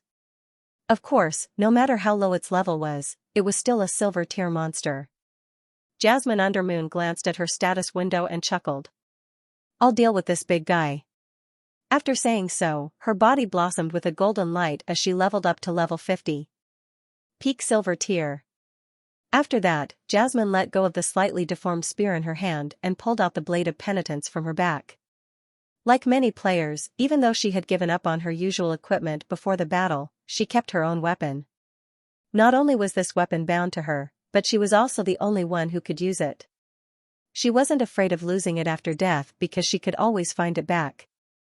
With the Blade of Penitence in hand, Jasmine could feel her fighting spirit burning. She lightly touched the Blade of Penitence and assumed a certain posture. A silver light began to condense on her body. At the same time, a frightening aura began to gather around Jasmine's body. This scene caused the other players behind Jasmine Undermoon to feel their hearts skip a beat. F***CK. Boss Jasmine, are you going to use your ultimate move? Won't you be exhausted? However, Jasmine Undermoon confidently replied, yes. You guys support me from the front. Then, she lightly stepped on the crypt spider beneath her and leaped up, charging towards Behemoth. Sensing the aura coming from Jasmine's body, the Behemoth seemed to hesitate. However, when it saw the small elf rushing towards it, its manic temperament quickly won over its rationality. It roared angrily, pounded its own chest, and pounced forward. The two sides quickly clashed. In the next second, a silver light engulfed everything. Following that, a painful scream could be heard from within the light. Hearing the scream, the players' eyes lit up as they breathed a sigh of relief. That scream belonged to the Behemoth. The light quickly dispersed and the players saw Jasmine standing on top of the Behemoth's head. A sinister cross-shaped wound appeared on the Behemoth's neck as dark red blood spurted out like a fountain. It was a Tier 5 warrior's sure kill skill. Star Moon Cross Slash, this skill that Jasmine used to insta-kill the silver-ranked orc had become even more terrifying after she obtained the Blade of Penance. Under the dumbfounded gazes of the players, the silver-ranked behemoth slowly fell to the ground. F***CK insta-kill? Boss 666. Valkyrie. As expected of the Valkyrie. Amidst the cheers of the players, Jasmine Undermoon jumped down from the behemoth's body once more. She landed on the back of one of the players and rode on the crypt spider. She had no choice as the crypt spider she was riding had already rushed out and there was no way she could stop. Moreover, she no longer had her spear and had used up most of her strength after using her ultimate move, so she was no longer suitable to be the vanguard.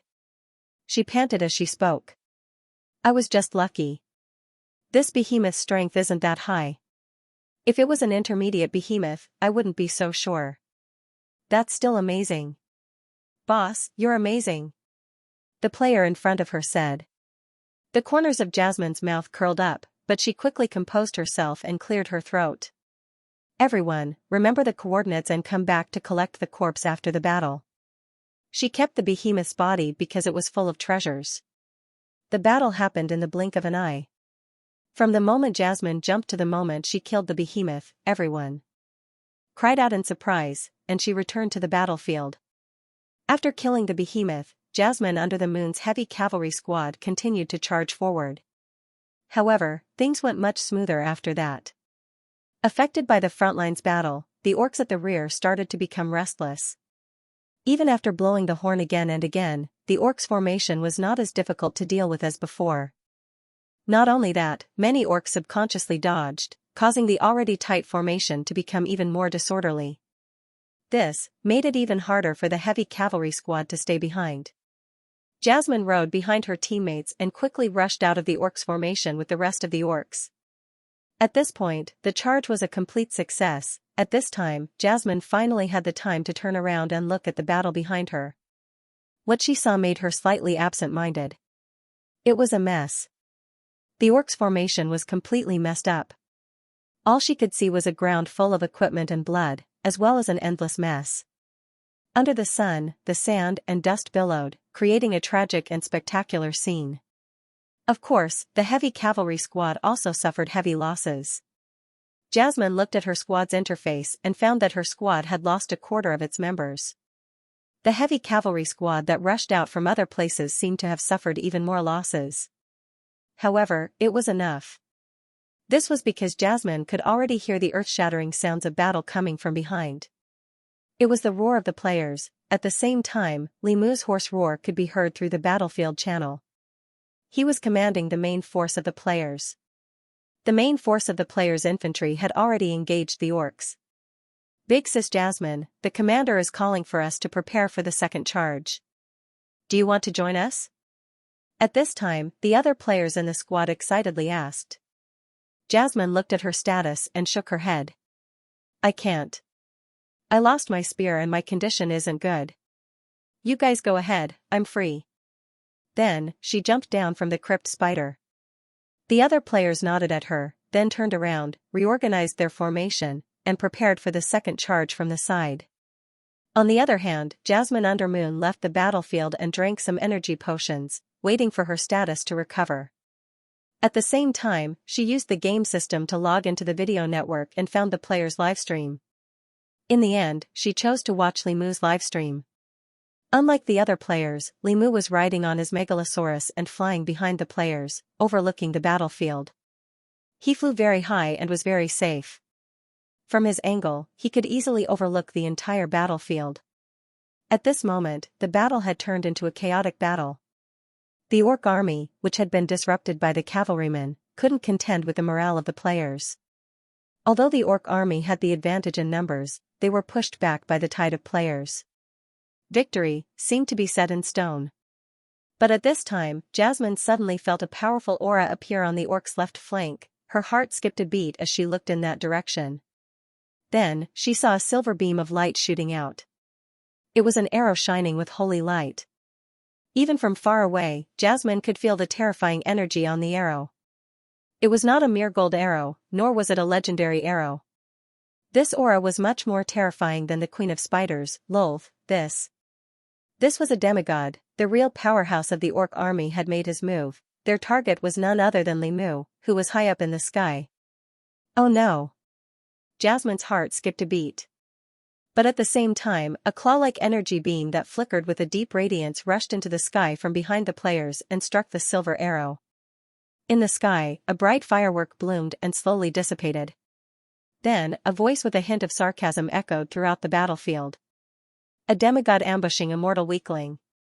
Is this the totem guardian of His Holiness the God of Winter and the Hunt? Humph. A cold snort came from the orc army. Then, Jasmine saw a female orc wearing a feathered cloak with patterns on her face. Her body was shining with silver light as she slowly rose into the sky. A powerful aura swept across the battlefield. The players who were fighting paused. A totem guardian. This was a demigod totem guardian, with demigod walker in front. The players were already familiar with the image of such a powerhouse. So, when the other party appeared, the players quickly recognized her identity. So it's Your Excellency Nalan. I know you. You used to be the king of the Death Desert. I didn't expect you to become a demigod. The voice with the vicissitudes of life sounded again with a hint of surprise. Then, it sighed. It's just that, you're too weak. You're no match for me. Then, under the players' confused, surprised, enlightened, and joyful gazes, a majestic figure slowly rose into the sky from behind the players. It was a majestic giant black wolf with blue flames beneath its feet. Demon Wolf Fenrir. On the other hand, the players below instantly became lively. F***CK. It's Fenrir. I was wondering what Big Sister said about reinforcements. It turns out to be him. Haha, it's settled now. Some players said excitedly. These were all old players who had participated in the Underground World battlefield. However, there were also some players who were confused. Who is Fenrir? What a beautiful giant wolf. Most of them were beta players. And they were quickly greeted by other players' explanations. Fenrir is the magic pet of the Grim Reaper Hela. He's a senior demigod who can chase and bite a true god. I'm not, a fierce dog. No, a fierce demigod. Fierce dog. I'm dying of laughter. If Fenrir has a good impression of you, won't you become the second Demacia? Ha ha ha ha, the old players were explaining to the new players. Fenrir, who was high in the sky, looked around the entire battlefield and said, Don't hide anymore. Don't hide anymore. The rest of the totem guardians, come out. In front of Fenrir, you can't hide your aura. Hearing Fenrir's words, the female demigod looked slightly serious. Then, on the demigod's side, another 9 figures slowly rose into the sky. The leader was a demigod wearing a winged robe and holding a skull scepter. Noise? Demon Wolf Fenrir raised his eyebrows like a human. He looked at the players and said with a little emotion, "I didn't expect that His Holiness the God of Winter and Hunting would send all of you out. 2 demigods, 8 legends." Then, he shook his head, "Unfortunately, all of you are still too weak." As a peak demigod who could fight a true god, Fenrir had such confidence. However, just as he finished speaking, there were 2 chuckles on the battlefield. Then, what if we are included? Pieces of black feathers slowly fell, and a handsome and demonic figure gradually outlined in the sky. It was a young man with 6 pairs of huge black wings behind him. Fallen angel Lilia. On the other side, accompanied by waves of ghost-like wails, countless snake shadows appeared in the sky. A moment later, they turned into a half-human, half-snake woman with an enchanting figure and evil breath. Queen of Pain Elisa. These 2 evil gods who had participated in the siege of Demon Wolf Fenrir in the Underground World War had descended again. Lilia, Elisa, so it's you too. Demon Wolf Fenrir's expression turned solemn. Sure enough, my lord is right. As enemies entrenched in the underworld, you won't give up this opportunity, but I didn't expect you to come in your true form. Fenrir said warily. Fenrir still had the confidence to fight Allur's 2 demigod totem guardians and 8 legends, but with the addition of these 2 evil gods, it was completely different. Although Lilia and Elisa had not been awake for long and had not recovered their strength, true gods were still true gods. Even if they were fallen evil gods, they still had incomparably powerful strength. Although Fenrir believed that he would not be at a disadvantage in a one-on-one battle, it was obvious that the other party was united. Looking at the solemn expression of Demon Wolf Fenrir, the 2 evil gods smiled softly. Fenrir, we meet again. A vast pressure shrouded the battlefield with a heart-palpitating evil power. Different from when Allur's energy avatar descended, all the players felt an indescribable sense of oppression in their hearts, and those with weaker strength were even surprised to find that they had lost control of their bodies. This was not a pressure from the soul, it was a suppression from the divine power of a true god. However, even if their strength was suppressed by such a terrifying existence, the players did not show any fear. In the surprised gaze of the fallen angel Lilia and the Queen of Pain Elisa, they saw that these insignificant elves on the ground did not fall into panic and chaos because of the appearance of the 2 mythical beings, but looked at them excitedly. Not only that, their discussion that they thought would not be heard also clearly entered the ears of the 2 evil gods. Damn. Damn. Damn. What is this? A new NPC? 6 pairs of black wings. Is it an angel? Dark angel? Fallen angel? So handsome. Really handsome. Human head and snake body? Pfft. Did Lady Nuwa come to the wrong place? No, no. This is obviously a Western fantasy style. This was the public beta player who lacked understanding of the 2 evil gods. Hearing the conversations of the elves below, the 2 evil gods furrowed their brows without batting an eyelid. Even the devil wolf Fenrir, who had a serious expression, couldn't help but twitch its mouth. Although this was not the first time they had seen these strange elves, they were still surprised by their boldness. After all, not everyone dared to criticize a mythical being. The Queen of Pain, Elisa's gaze darkened. However, a trace of interest appeared on Lilia's face. Because he heard some inexplicable closeness and curiosity in the words of the elves below. Especially many female elves, as an evil god who was known for leading people to fall, being curious about this matter was the beginning of leading people to fall. What he liked the most was to pull down some noble and beautiful existences from the altar and fall into the abyss. However, he soon heard a different voice. You guys don't know this, right? These 2 are the evil gods of the underworld. One is the fallen angel Lilia, and the other is the Queen of Pain Elisa. They are both enemies of Hela and the goddess. Don't be fooled by their power now. When the goddess and Hela appeared, they ran away quickly, faster than rabbits. They even tricked old All while they were at it. These were the old guys who were teaching the public beta players science. Old Ah, who was that? Lilia's heart skipped a beat. He vaguely thought of a certain existence. It was just that the elf's tone of talking about an old friend made him a little surprised and suspicious. And the players' conversation was still going on. However, the direction of the wind suddenly changed. But, if I feel it carefully, I don't like the aura they emit. This should be the evil aura mentioned by the system, right? I don't know how it was simulated. This feeling is so strange, but it's just uncomfortable. Ha ha ha. It's obvious that you guys haven't fought with Azazel before. You'll understand after clearing the demon god's maze more. Azazel likes to use this aura to suppress people the most. Don't mention it. Olda is about to become autistic because of you guys. Ha ha ha ha, fallen angel Lilia, queen of pain Elisa, Azazel, autistic, hearing a name that they did not expect from the elves, the two evil gods' expressions were a little stunned. They knew that Azazel was suppressed by the goddess of life, Eve, but they did not expect that he was not just sealed. From the elf's description, it seemed that he was being kept in captivity by the goddess of life to train the elf soldiers?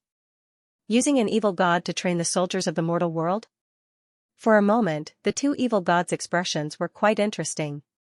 Of course, the two evil gods were old monsters who had lived for God knows how long. Although they felt strange in their hearts, they were only surprised for a moment. Very quickly, they became calm and collected once again, until the players' conversation became more and more excessive. It's not just the aura that makes people uncomfortable. If you look closely, I feel that Celestial is more handsome. This fallen angel is a little too demonic. It's not good to go overboard, I agree, Celestial is still more handsome. He's also gentle? Pfft. Don't you know that he's black even when he's cut open? Speaking of which daring fellow designed the Queen of Pain's model? Isn't this too unsophisticated? How did he pass the interrogation? It's rare that there's no holy light on it. Is it because it's not completely exposed? But don't you think that it's more exciting to cover it up? Hee hee. I think so, but I'm not a fan. I don't feel anything. I don't like it either. I think this model is a little ugly. Lulia, Elisa, the elf's discussion became more and more presumptuous and finally touched the nerves of the two evil gods. Lulia was still fine and only frowned. However, Elisa's expression darkened. She snorted lightly, and the dark purple divine power on her body surged. A faint purple-black fog instantly appeared on the battlefield. This fog seemed to have the power to corrode. After being contaminated by it, the players were shocked to find that purple spots began to appear on their bodies. At the same time, they felt a faint pain in their limbs. This pain even made them subconsciously think that they had not turned off the sense of pain. Not only that, some players who were not very strong-willed even felt an indescribable sense of irritation in their hearts. Their expressions gradually became gloomy. Many people looked dispirited, and the discussion became less and less. It even had a tendency to become more realistic and depressing. Pain erosion. This was one of the abilities of Elisa, the Queen of Pain. It could cause those who were invaded by her power to fall into extreme physical and mental pain. This kind of pain was worse than death. At the same time, it could also distort one's mind in an instant. Those who were invaded would choose to commit suicide in pain and sacrifice their souls to Elisa's original body. However, after releasing the pain erosion, Elisa was surprised to find that the elf's reactions were too calm. They did not seem to feel too much pain. Even if they were completely invaded, they would at most say some depressing words. At this time, Elisa finally noticed that these elves did not seem to have souls. Her power could only act on the other party's will and could not affect the soul. Naturally, the effect was greatly reduced. This discovery finally made Elisa a little interested in the elves. She used her divine power to summon a purple-black energy hand and grabbed at the elves. However, just after she released her power, there was suddenly a golden light that shot up into the sky from the elf's side. The brilliant holy light dispelled the pain erosion on the battlefield. Countless green photons flew in the sky like fireflies. The eroded parts of the elves' bodies began to quickly fade and return to normal. At the same time, under the excited gazes of the elves and the shocked gazes of the half-orcs, the desolate desert was like a field that had been exposed to dew for a long time. It actually began to produce bits of green.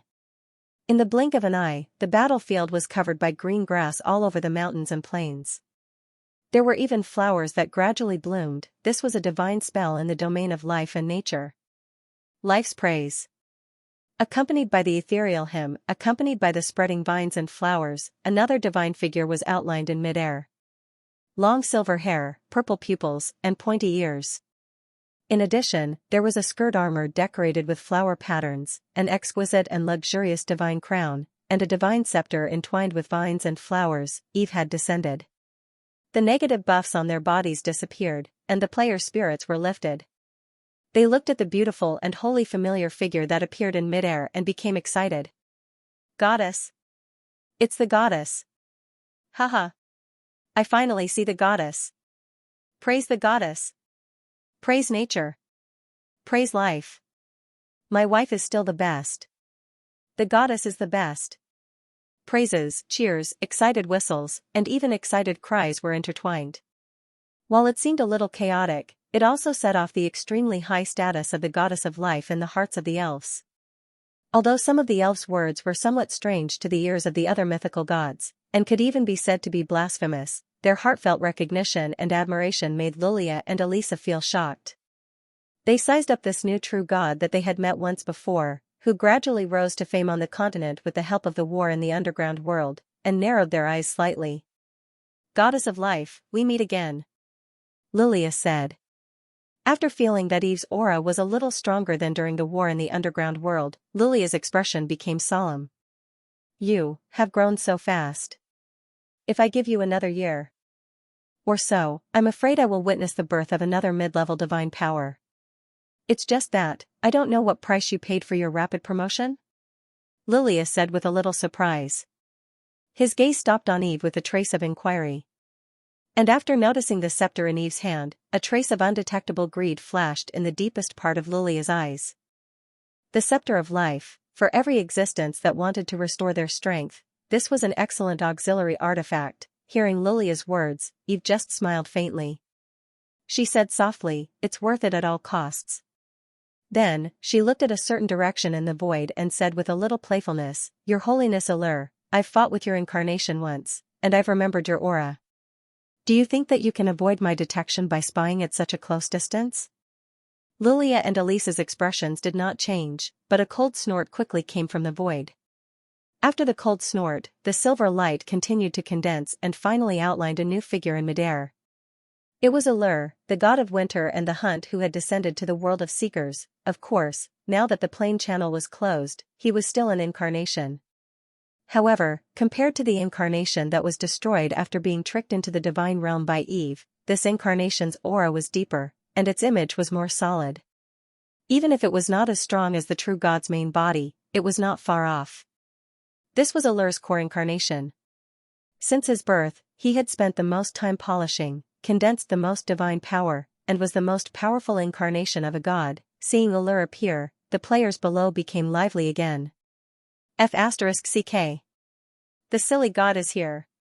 Is it his main body or his incarnation? Too ugly. He's not even as good-looking as a god statue. Haha. No, no. Ever since I saw the S&M bondage book of him and the goddess, I feel like it's a good show. Allure, Eve, listening to the discussions below that were getting more and more ridiculous, Eve muted all the players' language function. The whole world suddenly became quiet. Allure snorted coldly, sized up Eve, and sneered. Should I call you Eve or Yggdrasil? Both are fine. Since I've inherited the life and nature priesthood, I've also inherited this great surname. Eve said with a smile. There was truth in falsehood, and falsehood in truth. Then, Eve's expression became serious. Her originally kind expression gradually turned cold, and even the temperature around her seemed to drop a little. At the same time, a terrifying wave of divine power began to rise from her body. This kind of wave was not something that a demigod incarnation could achieve. It was a wave of law and energy that only a true god's body could cause. For a new true god who had just been apatheized, this meant that it was her main body that had descended. Two choices. Hand over the divine realm that belongs to the world tree, or turn into destruction, death, and become history. Allure did not seem surprised by Eve's answer. He just carefully sensed Eve's aura, shook his head, and sneered. You look normal, but you've really gone crazy. After that, he snapped his fingers, and a golden beam of light shot up from the direction of Sandstorm City into the sky, turning into a huge energy cage, completely covering an area of more than 10 kilometers. The cage fell, and the demon wolf Fenrir and Eve's power were suppressed at the same time. Fenrir's peak demigod power fell to the middle demigod level, and although Eve's power did not decrease, she felt that the law power of this world was suppressed, and it seemed that she could not use the power of the divine realm. Of course, although this incarnation was a true body incarnation, it could not use the divine realm normally. Then, Ullr led Lulia, Elisa, and a few of his totem guardians to surround Eve and Fenrir. "Since you dared to come with your main body today, then, you should be prepared to die," he sneered. However, just as Ullr's voice fell, an elegant voice suddenly sounded at an inappropriate time. "I have no intention of participating in the battle between the two of you, but Your Holiness Ullr, your master god should have warned you that as a righteous god, you should not have any dealings with evil gods, let alone conspiring against another righteous god." The next second, a silver-haired man appeared on the battlefield.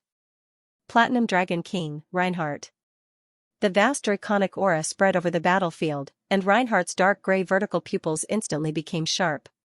Then, his figure changed, and he turned into a silver dragon that was more than 200 meters in size. He looked at Ullr quietly, as if waiting for him to give an explanation.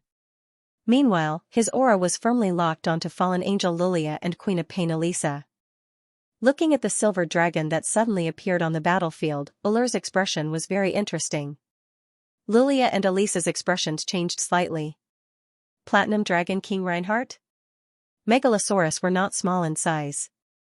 However, only dragon gods could exceed 200 meters. Among the silver dragons, only one had reached the level of dragon god, Platinum Dragon King, Reinhardt. In an instant, Lulia and Elisa's expressions became serious, as if they were facing a great enemy. As evil gods, they had heard of Reinhardt's name. This Platinum Dragon King advocated justice and was an ancient god who hated evil gods and the abyss. Any evil existence that was targeted by him would be crazily hunted down by him until they died. Since Reinhardt became a mythical megalosaurus tens of thousands of years ago, more than 50 evil gods had died in his hands. He could be said to be a veritable killer of evil gods.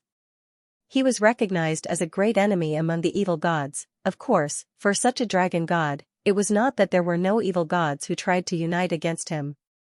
However, Reinhardt was really too powerful. Dragon gods were already strong in fighting against those of the same level, and Reinhardt himself was an experienced mid-level divine power. In front of him, existences below great divine powers were like a piece of cake. On the contrary, among the evil gods, there were already very few who had reached mid-level divine powers.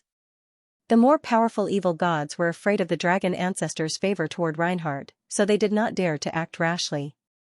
Therefore, even if some evil gods joined forces, at most, they could only seriously injure him in a siege, and in the end, they still let him escape. After that, Reinhardt became more cautious in fighting, and he never fell into the evil god's trap again. For tens of thousands of years, he had been traveling in the Seeker's continent and various planes, destroying evil existences that he encountered. While countless evil gods hated him, they could not do anything to him. Thinking of the various legends about Reinhardt, Lulia and Elisa became more vigilant. As for Ullr, his expression turned even uglier. Cooperating with evil gods to deal with righteous gods was not an easy task. Since the establishment of the pantheon, the gods had formulated a true god agreement that was equivalent to the rules of the game between mythical existences. The agreement clearly stated that evil gods were the common enemies of all righteous gods. Destroying evil gods and purifying the abyss was the same as the abyss.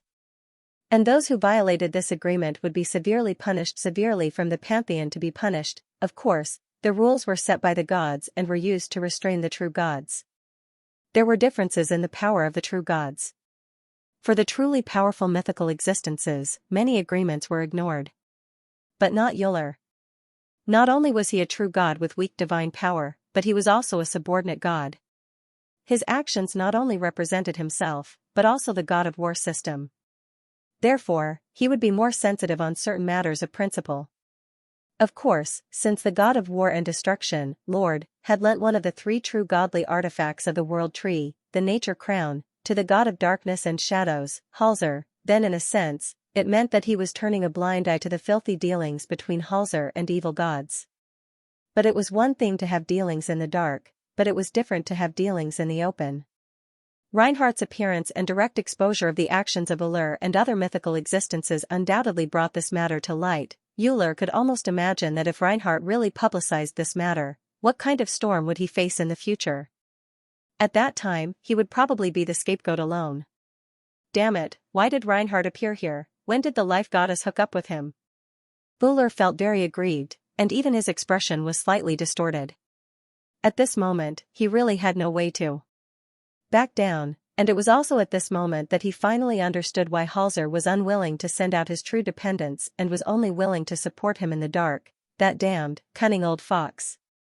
He cursed in his heart. But although he was angry, Ullr finally suppressed it. His eyes flickered, and he made a decision in his heart. He vaguely glanced at the two evil gods, Lilia and Elisa, and quietly took a few steps away. Then he spoke in a deep voice. Your Holiness Reinhardt, Before he could finish, he was interrupted by the fallen angel Lilia. Your Holiness Ullr. He only came with an avatar. We have already sealed the power of the laws in this area and confined the divine realm. As long as we take him down here, seal him, and prevent him from returning to his original body, no one will know your secret. Lilia's voice was very loud, almost echoing on the battlefield. Ullr was speechless.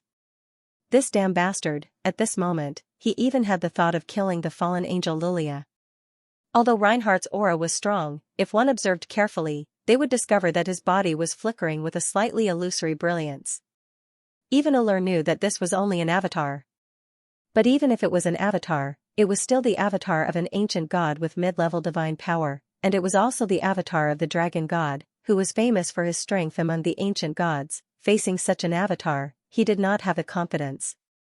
Even if there was a slight chance that the other party could escape, then he would be finished. The words of the fallen angel Lilia were simply roasting him on a fire. Your Holiness Ullr, do you really want to fight with us? Hearing Lilia's words, the huge silver dragon turned his head, and his silver-gray pupils looked at Ullr with some surprise. Ullr was speechless. His expression became even more unsightly. After a moment of silence, he prepared to explain. But before he could explain, he received a joint soul transmission from the two evil gods. Your Holiness Ullr, we have prepared a true god-level weapon. As long as we use it successfully, we have 100% confidence that we can keep Reinhardt here. But, we need a certain amount of time to activate the true god-level weapon, and we need you to delay it. Your Holiness Ullr, once we can successfully keep Reinhardt's avatar, we can choose not to take the divine power of the goddess of life, Eve. We can only devour Reinhardt's divine power, and you can get everything of the goddess of life. Hearing the words of the two evil gods, Ullr's heart thumped. After all, Lilia and Elisa were old monsters who were older than him, and they definitely had some trump cards. Otherwise, they would not have been able to survive until now. After a series of exchanges, Ullr's expression changed and finally became calm. After a pause, he suddenly raised his head and sneered at Reinhardt. Your Holiness Reinhardt, actually. I've always been very curious. Is the power of the Platinum Dragon King, the nemesis of evil, really as powerful as the legends say? After saying that, the divine power in his body surged, and the pressure on his body continued to increase. At the same time, the two evil gods beside him also sneered. Their divine power surged, and their aura skyrocketed. The three mythical beings increased their power at the same time, and the sky above the entire battlefield changed instantly.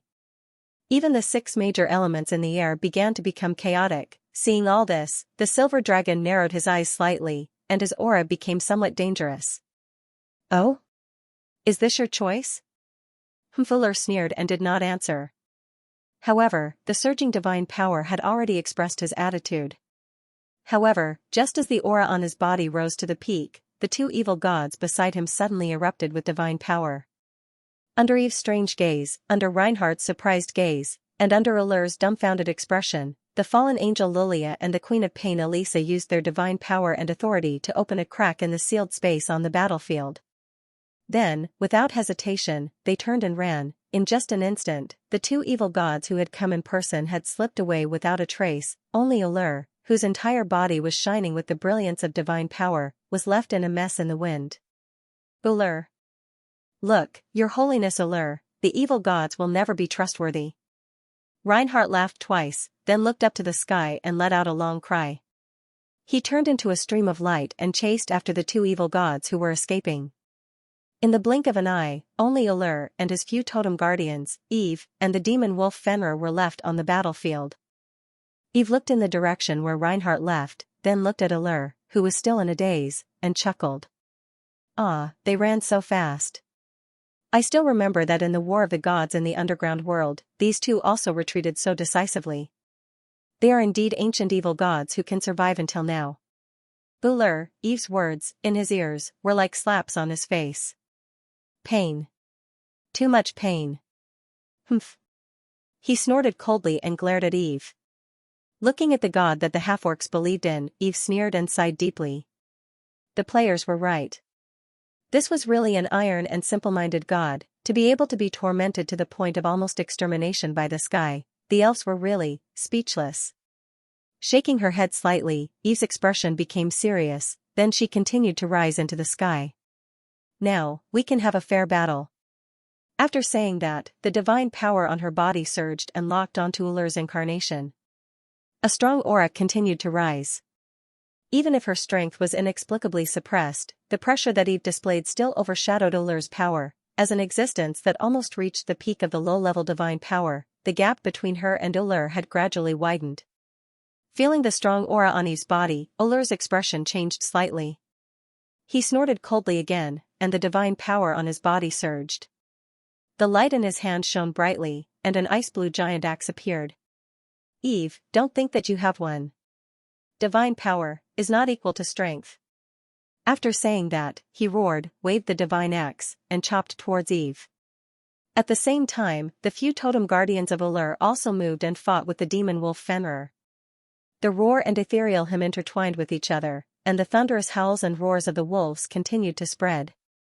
As the few mythical existences fought, the weather above the entire battlefield became more unpredictable. For a while, there were countless green photons pouring down like raindrops, transforming into flowers and vines. For a while, there were goose feather-like snow falling down, and the temperature plummeted. Silver, gold, and blue divine power mixed together, dyeing the entire sky into a constantly changing oil painting. Even the space seemed to be unable to withstand these layers of mighty power, and cracks of the void like electric snakes appeared in the void. The vast power descended on the battlefield. Even if Eve deliberately increased the range of the battle, the terrifying aftermath still suppressed the half-orcs and players on the ground, and they could not move at all. The former looked frightened, while the latter looked excited. They either looked at the sky and prayed, or looked at each other excitedly and gestured with their mouths.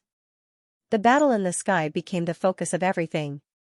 Eve held the scepter of life and looked at Ullr, who was rushing towards her, with a serious gaze. She was an incarnation, and so was her opponent. This was the first time she fought with other mythical existences in the true sense of an equal battle. Although the strength of her incarnation was obviously higher than that of her opponent, as a true god who became a true god halfway, Eve had not experienced too many battles between true gods. Most of the time, it was through strategy and strength. This was the first time she had fought such a battle. Ullr roared and slashed at Eve. The giant axe in his hand condensed a silver tide of divine power, and rushed towards Eve like a tsunami. That enormous and terrifying power even caused the surrounding space to distort. Eve looked solemn. She raised the scepter of life, and the divine power in her body surged. The scepter of life bloomed with a bright light, and countless emerald green vines appeared, forming a vine-like barrier in front of Eve, blocking Ullr's tide of divine power. Then, the vines turned into golden ropes and shot towards Ullr. Looking at the blocked attack, Ullr's expression turned solemn, but he soon roared again, and a gorgeous bow appeared in his hand, and he pulled the bow and shot. An arrow with a silver light flew out, and it turned into countless arrow shadows, hitting the golden rope shot by Eve. In the loud roar, the divine power exploded, and the space was distorted. Translucent ripples spread out, and then the whole sky was shrouded in a dazzling light. After a while, it returned to normal. However, in the void, there were cracks in the space that were slowly closing, and a terrible space storm was born. The rest of the waves spread to the ground, and even rolled up a terrible sandstorm again. Some unlucky half-orcs and players were even blown into the air, and then fell to the ground with screams and turned into mosaics. The battle between mythical existences was like the end of the world. However, after a few rounds of fighting with Allure, Eve gradually lost interest. She realized that there was not much skill in the battle between true gods, and the core was just a competition of divine power. Perhaps some skills could improve the use of divine power, but when one party's divine power was strong enough, no matter how useful the skill was, it would be useless. In comparison to divine power, Allure's incarnation was too weak. In the world of seekers, the division of divine power was simple and crude. A weak divine power true god had an upper limit of 3,000 points of divine power. After that, the weak divine power was 10,000, the intermediate divine power was 30,000, and the great divine power was 100,000. Of course, this upper limit only referred to the true body. In fact, many true gods of faith would store excess divine power in their god kingdom, avatars, and even true god weapons. Especially the god kingdom, when the divine power of the true body needed to be replenished, it could be mobilized and used. In a sense, it was not an exaggeration to say that the god kingdom was the divine power storage tank of a true god. Therefore, some true gods of faith who had lived from the early Silver Age to the present, even if their divine power level was relatively low and their output ability was not strong, the total amount of divine power they possessed was quite terrifying. And this was one of the reasons why the ancient gods were gradually declining. The ancient gods were strong, very strong. As natural true gods, they not only mastered the use of priesthoods and rules from the very beginning, but they also did not need a god kingdom to open their god territory. They also had the ability to directly absorb divine power from the void, which was envied by the true gods of faith. However, perhaps out of disdain or other reasons, they rarely opened up god kingdoms. Because they did not open up god kingdoms, the total amount of divine power of the ancient gods was often lower than that of the true gods of faith. Even if the power of the true body was far beyond that of the true gods of faith at the same level, they could not compete in consumption. And this caused the ancient gods to gradually fall into a disadvantageous position in the long-term battle with the true gods of faith. If one were to summarize the difference between the ancient god faction and the new god faction in one sentence, it would be that when it came to outburst, the new god faction was no match for the ancient god faction. Outside the god kingdom, when the avatars or the true body met, the ancient gods of the same level would usually win. But when it came to a long-term battle of attrition, or if the new god faction hid their true body in the god kingdom, the ancient gods would often find it difficult to defeat the other party. On the contrary, they would easily be exhausted to death, or accidentally killed by a scheme. However, nothing was absolute. The foundation of the true gods of faith was the believers. If the source of their faith was destroyed, even if they had accumulated a lot of divine power, they could only wait for death even if they stayed in the god kingdom all the time. As for some powerful ancient gods such as the World Tree, their ability to absorb at their peak could even offset the consumption when they burst out. In terms of consumption, they were not afraid at all under normal circumstances. In addition, some ancient gods also chose to establish their own god nations, such as the ancestral dragon and the new generation of dragon gods. They used this to make up for their shortcomings. This was also the main reason why Reinhardt was invincible among his peers. Basically, no one below the level of great divine power could fight with him. Back to the present. In addition to the god kingdom, doppelganger, and various true god weapons, Allure's total divine power was definitely not weaker than Eve's. However, this was not his divine kingdom. As for him, he was merely an incarnation. No matter how powerful his incarnation was, it was impossible for it to surpass the power of his main body. It was even difficult for it to reach 1/3 of the divine power of his main body. On the contrary, although Eve was also an avatar, her advantage was much, much greater. Firstly, she was an existence similar to a backup body created by the previous world tree using the law of life. Her strength was no different from that of a true god's body. Secondly, Eve's level had already surpassed Allure's. The power of this incarnation had already increased along with Eve's divine power. It was far beyond what it used to be. Therefore, with these two added together, even if Allure used a method that could seal the divine territory and suppress the law of life, it was still not enough. If Lilia and Elisa were also there, and Reinhardt did not make a move, it would be fine. Unfortunately, Ullr had already been stood up. The moment the Platinum Dragon King made a move, the outcome of this battle of gods was already decided. With this thought, Eve's body glowed brightly, and her vigorous divine power completely burst out. In an instant, a vast forest appeared in the void.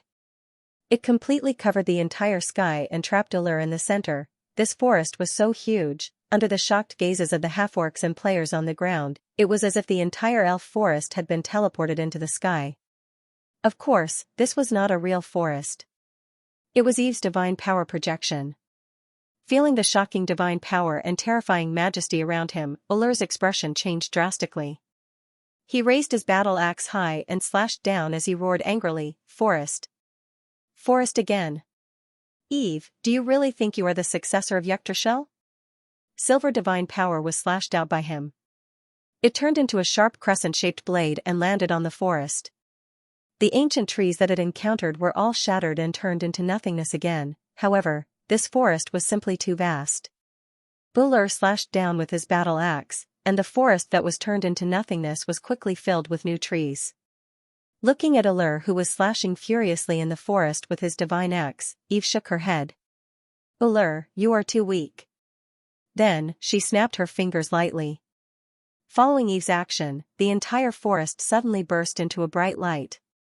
The trees mutated and turned into ferocious vines that grabbed at Ullr. Ullr snorted angrily and also burst out all the divine power in his body. The silver divine power turned into countless fierce beasts made of ice and snow. They opened their huge mouths and bit at the vines. However, there were too many vines and they were too strong. No matter how many frost beasts Ullr transformed, they would only end up being entangled and annihilated by the vines. This was a competition of divine power. The various changes in the surroundings were actually the transformation of divine power. And from the beginning, Ullr was destined to fail. Feeling the rapid loss of divine power in his body, the god of winter and hunt gradually became frightened. He could not understand how the goddess of life, who had just been apotheosized not long ago, could have such powerful divine power. At this moment, he almost believed that the goddess of life was not the mother of gods.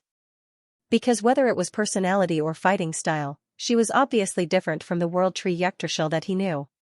Not to mention, her true body was here. Naturally, it was impossible for her to be the world tree that could not move freely. The two should only be similar in appearance. But this result made him even more confused. A true god contaminated by the power of faith had such a strong growth potential, or did she not only inherit the priesthood of the world tree but also a certain amount of its power? Yes. The other party's original race seemed to be an elf, and it seemed to be the royal family of the elves. It was a race that served the mother of gods. From this point of view, it seemed very likely that she had received some kind of inheritance from Yggdrasil. But they had come so far and forced the other party's true body out. How could they stop here? Ullr glared fiercely at Eve with red eyes. At the same time, he roared again. "Holden! Attack! I can't hold on any longer." And as soon as he finished speaking, in the direction of Sandstorm City's World Tree Divine Kingdom, a green pillar of light suddenly soared into the sky. Immediately after, another similar green pillar of light descended from the sky and directly hit the divine power forest that Eve had conjured. With a roar, the divine power forest that Eve had conjured seemed to be affected by something and was directly absorbed by the pillar of light. In the blink of an eye, it turned into nothingness under the brilliance. Looking at the gradually dissipating brilliance and feeling a familiar energy fluctuation, Eve's expression became slightly serious. "Nature's crown," she muttered. Nature's crown, one of the 3 true god artifacts of the former world tree. It was the manifestation of the laws of nature. It had the ability to repair, assimilate, and increase the power of the laws of nature. It could also interfere with the domains and powers related to the laws of nature to a certain extent. And just now, it had assimilated Eve's divine power with nature attributes and absorbed the divine power that Eve had released. Under the premise that the laws of this area were sealed, and Eve's use of the power of laws was suppressed, the Nature's Crown, which could affect the laws of nature without any restrictions, had instead become the best artifact against Eve. The laws of life and the laws of nature had some kind of connection in the unseen world. In this sealed space, as long as Eve released her divine power, she would be affected by it. Even if Eve completely removed the part of her divine power that belonged to nature, however, after confirming that the other party had really borrowed the nature's crown from the god of war and destruction, Eve's eyes flashed with a hint of relief. Before the start of this battle of gods, she had guessed that the other party might have a backup plan. Perhaps he had used some method and paid a huge price to forcefully descend with his true body, or he had used some true god artifact to seal Eve's power. And among these, Eve had considered whether the other party would use the nature's crown. After all, only the nature's crown could simulate the world's divine kingdom so perfectly. And in Eve's deduction, this was also the most likely scenario. The time has come, she muttered in her heart. With a thought, Eve's statues in the various life temples far away in the elven forest and the Orlos demiplane bloomed with radiance. In Xianxia, in Kainolan, in Seeker City, in Flower Town, altars had already been set up at all the places where Eve's statues were enshrined, and believers of life stood below them with solemn expressions. The life saintess Alice looked at the statues that were constantly blooming with light, her expression excited and fanatical. Praise nature, praise life, praise the great goddess Eve. A miracle has descended, it's time to summon the lost kingdom. Then, she drew a symbol of the scepter of life on her chest devoutly and recited the ancient elven language in cadence. Patadoma. Esnada. As Alice chanted, the believers of life everywhere began to chant the ancient elven language under the lead of the life priests stationed everywhere. Patadoma. Esnada, Patadoma. In the ancient elven language, it meant nature. And Esnada referred to life. Together, the two were the full name of the world tree's divine kingdom, nature, the cradle of life. Patadoma. Esnada, the believers kept praying and chanting. Thousands of elves prostrated themselves in worship, and more than 100,000 mixed-blood humans prostrated themselves on the ground devoutly.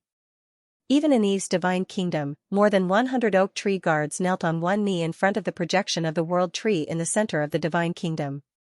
Patadoma. Esnada, more than 100,000 believers prayed and called together. The altars that had been set up all over the place flickered with a faint radiance, amplifying this prayer and calling. The devout and fanatical prayers resounded throughout the elven forest and the Seeker's plain. Through some unknown strengthening, they turned into a mysterious rhythm that spread toward the void. At the same time, the crown of nature, which had absorbed Eve's godly power, seemed to have received some inexplicable summons. Suddenly, a resplendent pillar of light burst out and shot into the sky.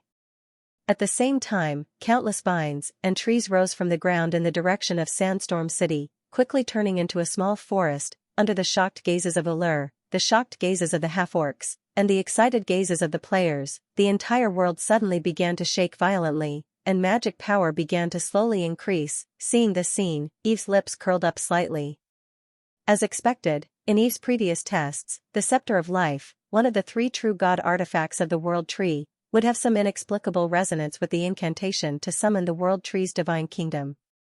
And as the crown of nature, which originated from a part of the divine kingdom, would definitely have an even stronger resonance, Eve now had many believers, but the quality still needed to be improved. If she wanted to rely on her current believers to locate the world tree's divine kingdom, it was actually not stable enough. But if the crown of nature was activated, it would be different.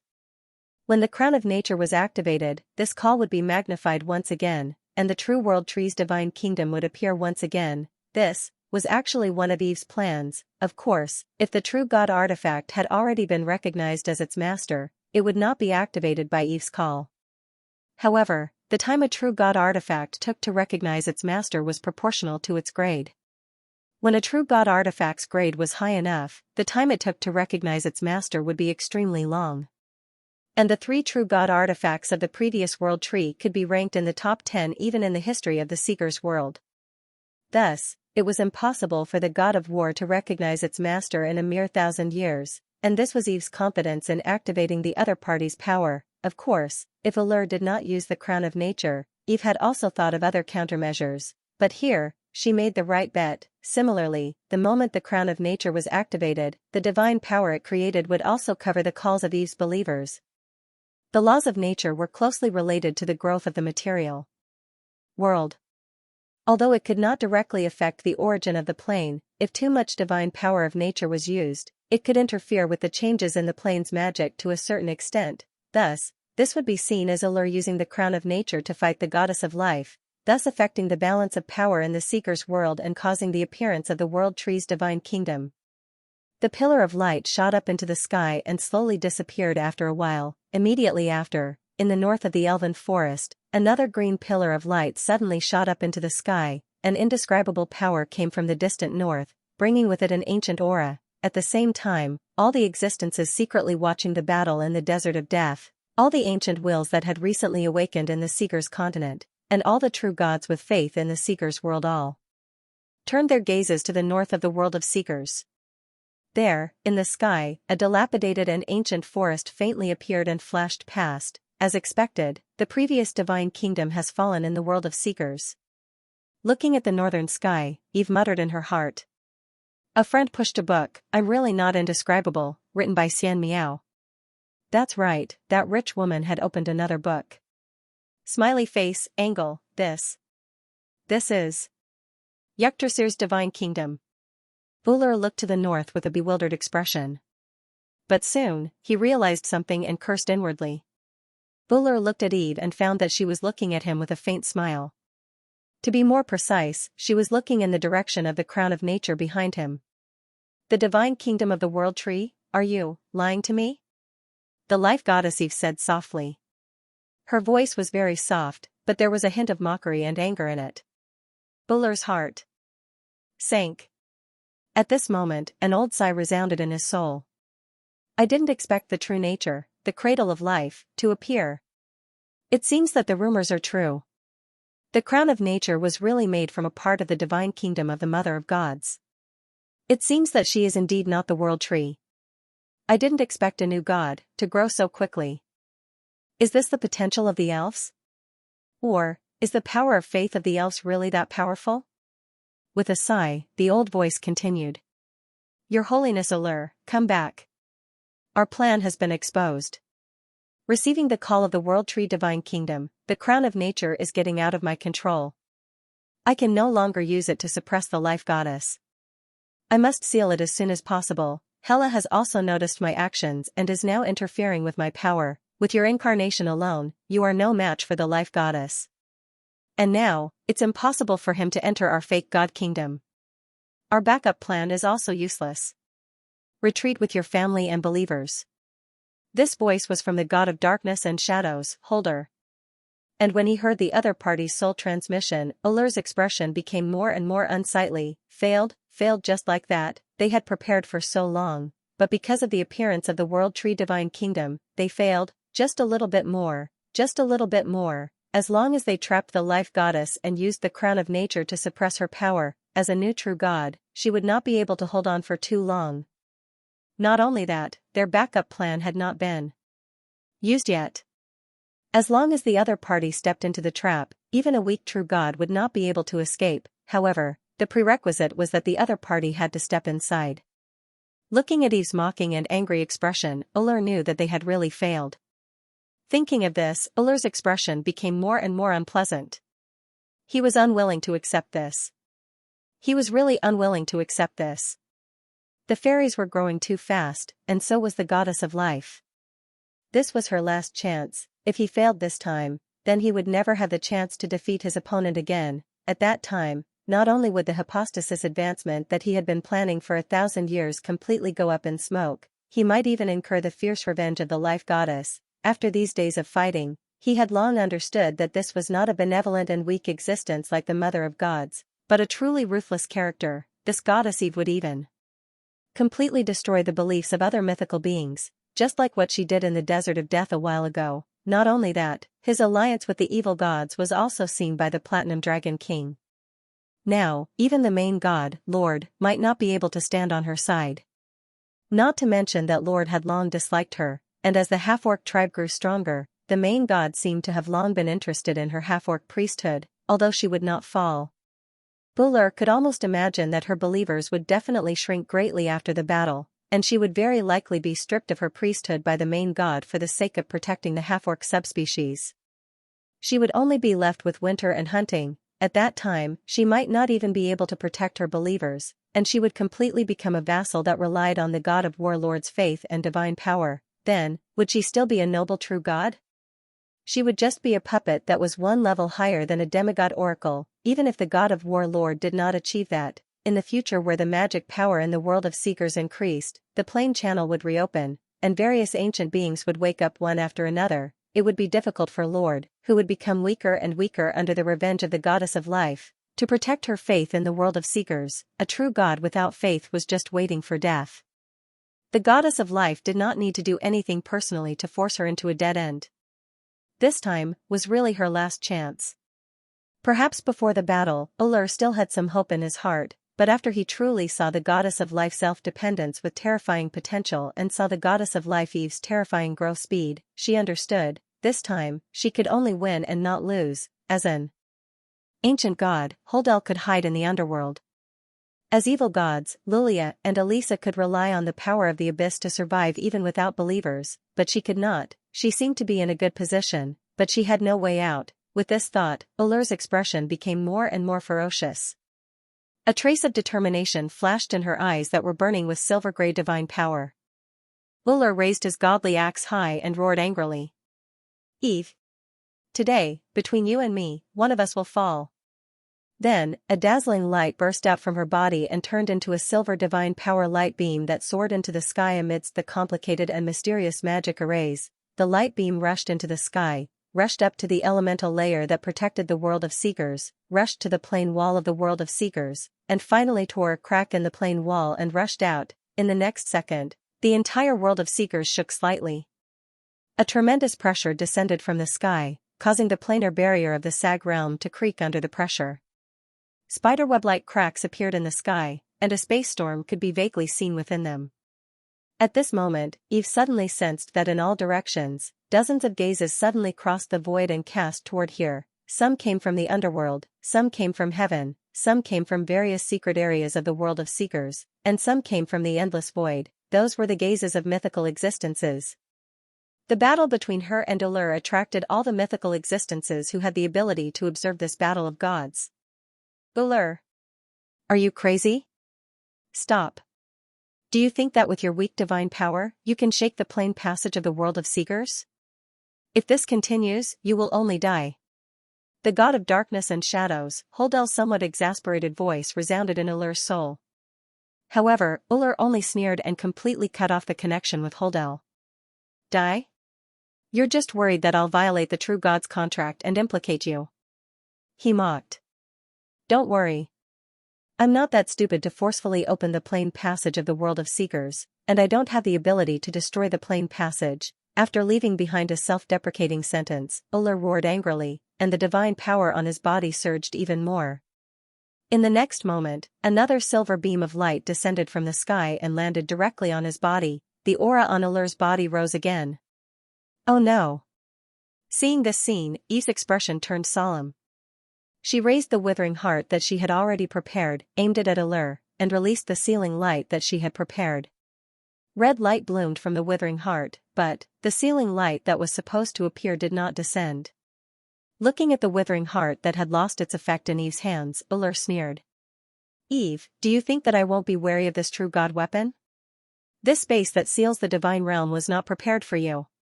He laughed, and the aura on his body rose again. At the same time, a huge and complicated golden array appeared below him. Seeing the patterns on the array, Eve, who had received the inheritance from the world tree, was shocked. Illusory and corporeal exchange? Ullr raised his eyebrows and sneered. You've just become a god, but you know quite a lot. After receiving Ullr's acknowledgement, Eve's expression gradually became serious. Illusory and corporeal exchange. As the name suggested, this was a divine incantation that could exchange the original body and the incarnation. In a battle between true gods, the illusory and the real and the fake, this extremely practical divine incantation was the favorite of many mythical beings who had incarnations. Ullr did not intend to open the planar passage of the world of seekers. Instead, he wanted to use a mighty force to tear open a small crack. Before the crack recovered, he would use this divine incantation to directly connect the incarnation and the original body, and exchange their positions. Perhaps in the past, Ullr, a mere true god with weak divine power, would find it difficult to shake the planar passage of the world of seekers that was sealed and protected by the gods. But now, it was different. The magic power of the world of seekers had recovered a lot. Although the seal was still there, tearing a crack in the planar passage to support the operation of the illusory and corporeal exchange was enough. In an instant, Eve understood Allur's plan. He intended to directly descend into the original body to deal with her, but she had some doubts in her heart. The illusory and corporeal exchange was very powerful. But there was a prerequisite. The environment of the exchange must be able to withstand the descent of the original body, and the magic power of the world of seekers had not recovered to the point where it could accommodate a true god. If a mythical being forcefully exchanged, it would definitely not succeed. There was a great possibility that the exchange would fail, and they would suffer from the backlash of both divine power and the planar power. Eve had doubts in her heart, but her expression remained calm. And soon, she knew how Allur did it. Golden chains appeared around Allur, constantly spinning and twisting. On the chains, cryptic runes constantly flew out, spinning and dancing around Allur, and then one by one, they poured into Allur's body. As the runes poured in, the rate at which Allur's aura rose began to decrease rapidly, gradually coming to a stop, and when his aura finally stopped rising, his divine power that was about to break through the demigod rank stopped at the peak of the demigod rank, seal. Allur had imposed a seal on his original body. In order to win, he directly sealed the power of his original body, limiting his divine power to the level of a demigod. Finally, he deceived the origin power of the world of seekers and completed the exchange. Then, Allur's body shone brightly, and his illusory body completely solidified. The divine spell array of the exchange of reality and illusion dissipated. The aura on Allur's body also became deeper and more sacred. A hymn that sounded like a battle cry sounded behind him, and Allur slowly opened his eyes. His silver-black pupils burned with golden holy fire, and his body was surrounded by a sacred and inviolable majestic light. The leather armor on his body was replaced by a set of gorgeous battle armor, and a silver-gray cloak kept fluttering behind him. Allur was in high spirits. He opened his arms and shouted in a low voice, "Come, my kingdom." As he whispered, silver light bloomed from his body again, with Allur as the center. A terrifying pressure radiated in all directions, bringing with it a sense of inviolability and holiness. The surrounding space suddenly shook. Then, a vast surge of silver divine power erupted and began to spread and roll in all directions, under the fanatical gazes of the half-orcs, under the amazed gazes of the players, and under the solemn gazes of dozens of mythical existences. A vast and illusory snowy mountain range appeared in the sky. Countless birds and beasts made of frost were either flying in the air or running on the snowy mountains. They chased and hunted each other, constantly dissipating and condensing. This snowy mountain range continued to solidify, enveloping Allur and Eve, completely isolating them from the outside world. The dozens of mythical existences withdrew their gazes in disappointment. They could only quietly look at this vast snowy mountain range and wait. Divine realm. This was Allur's divine realm. After his true body descended, he performed his final trump card as he wished, the frost-hunting divine realm. Here, Allur was the embodiment of the laws, and Allur was the master of heaven and earth. In the frost-hunting divine realm, Allur held the dazzling divine axe and divine bow in his hands. He looked coldly at Eve, who was looking at the surroundings in amazement, and sneered. "Eve, I admit that you're very powerful, and your divine power level has surpassed mine. If I give you more time to grow, I'll completely lose the possibility of killing you and the chance to go further. However, as I said before, divine power is not equal to strength. Eve, you've lost. From the moment you stepped into the sealed space, you've lost. Divine realm is the strongest power of a true god. Here, you can't use your divine realm. Here, you'll never be able to defeat me. Fall. I'll kill you here. Your divine power and priesthood will become my power, and I will become the new god of life and nature." As he spoke, Allur waved his divine axe and pointed it at Eve. However, Eve was unprecedentedly calm. "Oh? Is that so?" She raised her eyebrows slightly and said softly. Allur frowned. Seeing her like this, he didn't know why, he suddenly felt an inexplicable sense of uneasiness. "If this is your trump card, then, this battle of gods is indeed over." Eve shook her head and said, She reached out and caught a piece of snowflake that was slowly falling. The moment the snowflake touched her hand, it turned into the purest of divine power and flew away. Then, she snapped her fingers lightly. The next moment, a majestic and sacred aura suddenly came from the depths of the ground.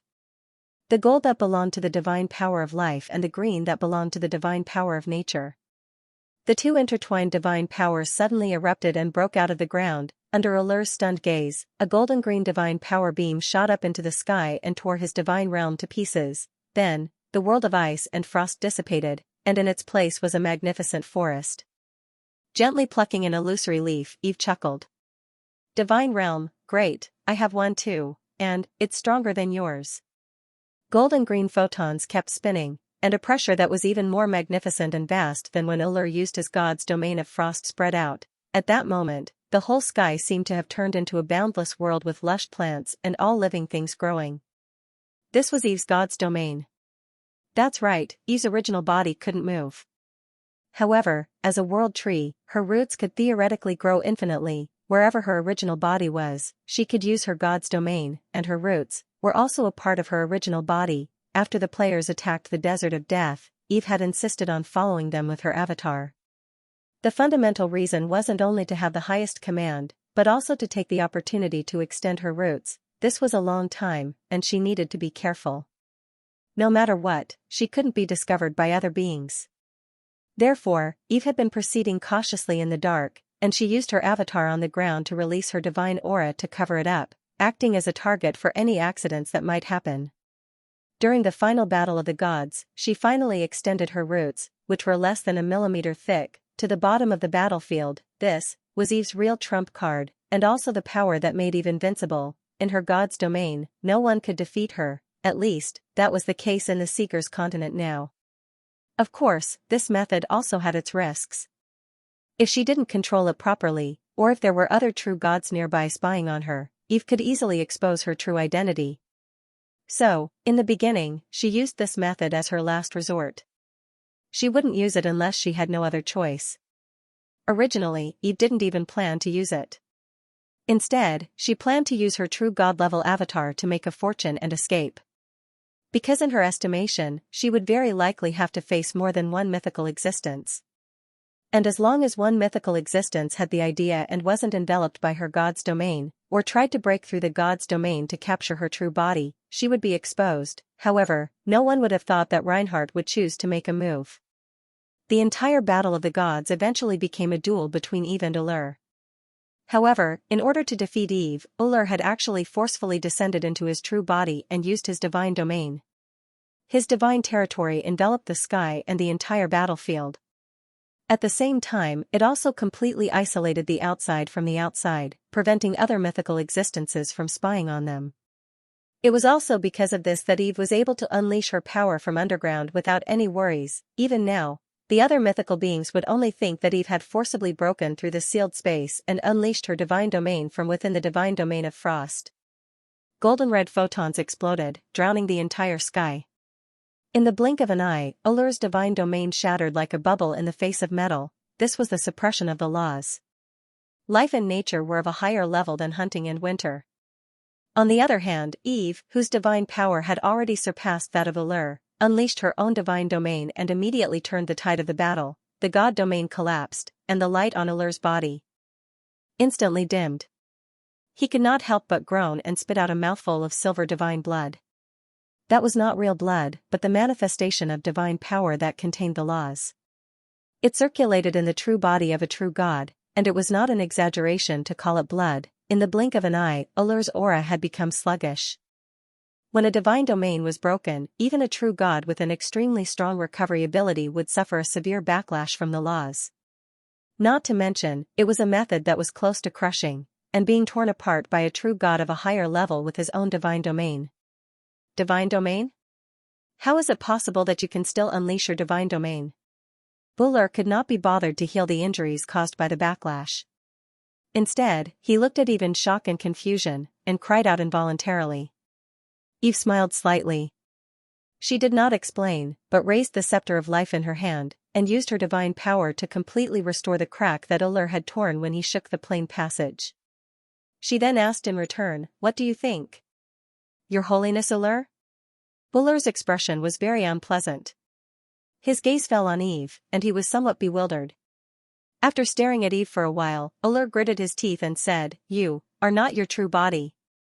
You actually have a mythical body as an incarnation. Your true body has been hiding in the dark all this time." "Correct." Eve snapped her fingers. "However, there is no reward." She shook her head, waved the scepter of life in her hand, and said softly, "Imprison." Following Eve's words, Uller only felt an irresistible force coming from all directions, and it pressed down on his body. It was the power of the laws. Here, Eve was the ruler, and every word she said was the law, her words were the law. Uller's expression changed dramatically. He wanted to swing his divine axe to cut off the law that was suppressing him, but the seal that he had placed on himself to complete the exchange of reality and illusion had become a chain that sealed his power. It was also ironic, this seal that was supposed to help him, but at this moment, Uller was unable to exert enough power. He could only watch himself being imprisoned by the law of nature and the divine realm of life. He could only lift the divine axe above his head with difficulty, and he could no longer move it. Feeling the power that was imprisoned, Uller roared angrily and sullenly, "Eve! Your means. I don't accept it. If you still have the pride of a true god, fight with me fair and square."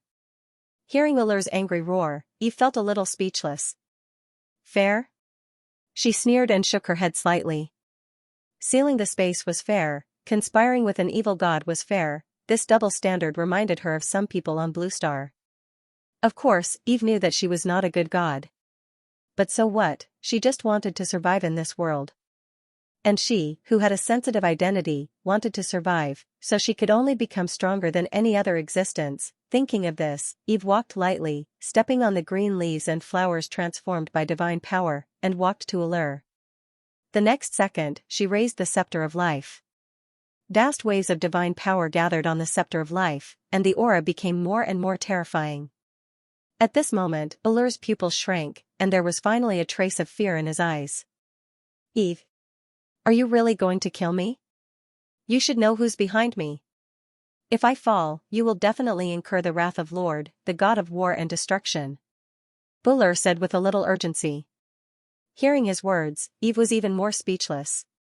Was there something wrong with this half-orc true god's brain, or did he seal his power but not his intelligence when he became a god? He was the one who said that someone would fall in the battle with her today, and he was still the one who wanted to survive after being defeated. Eve didn't know what to say about this.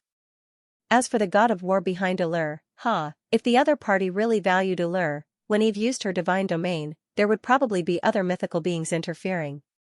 Maybe it was an incarnation, or a soul transmission, in short. There would definitely be someone who would stop Eve. But in the end, nothing happened. Obviously, although she did not know why Lord, the god of war and destruction, did not make a move, Uller had really been abandoned by him. Thinking of this, Eve shook her head and said, "Uller, the winner takes all. If you still have the pride of a true god, stick out your chest at the last moment." Then, she gently pointed and pressed the scepter of life on Uller's chest. Golden light burst out from the scepter of life, completely enveloping Uller's body. Life deprivation, this was one of the abilities of the scepter of life. It could absorb the opponent's life force and store it in the scepter of life, or directly transmit it to the wielder of the true god weapon through the scepter of life. A true god was also a high-level being. This ability could also be used on Uller, but it was not absorbing life force, but divine power and soul. At the same time, this ability was also an upgraded version of the war sacrifice, a derivative of Eve's absorption ability. When Eve's original body could not appear, this was the best way for Eve to devour Ullur's power. Feeling the divine power and soul power in his body disappearing quickly, Ullur's expression became more and more frightened. "Eve, you can't do this. I am the god of winter and the hunt. I am a subordinate god of the god of war. You are going against the god of war." But soon, it became a plea for mercy. "Eve, I admit that I have failed. Let me go this time. I can give you the two priesthoods of nature and hunt. These are derivative priesthoods of your priesthoods. With them, you will be more powerful.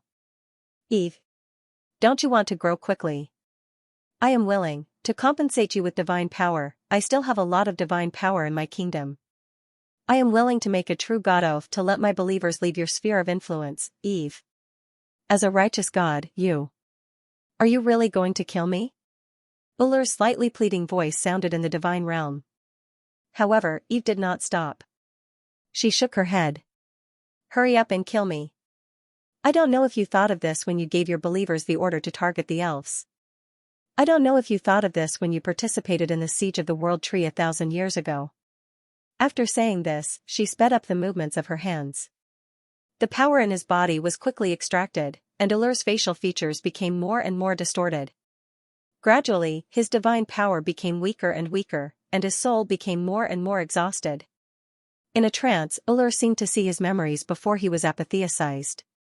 That was the memory of him being worshipped by the half-orcs, being born from a totem and protecting an area. That was the memory of when he was apotheosized, promising to his people that he would lead the half-orcs to the top of the world, so that all his believers would be able to obtain happiness, and the memory of after he joined the God of War divine system, his thirst for power and power grew, and the memory of him joining the alliance of gods and besieging the World Tree in order to go further. No.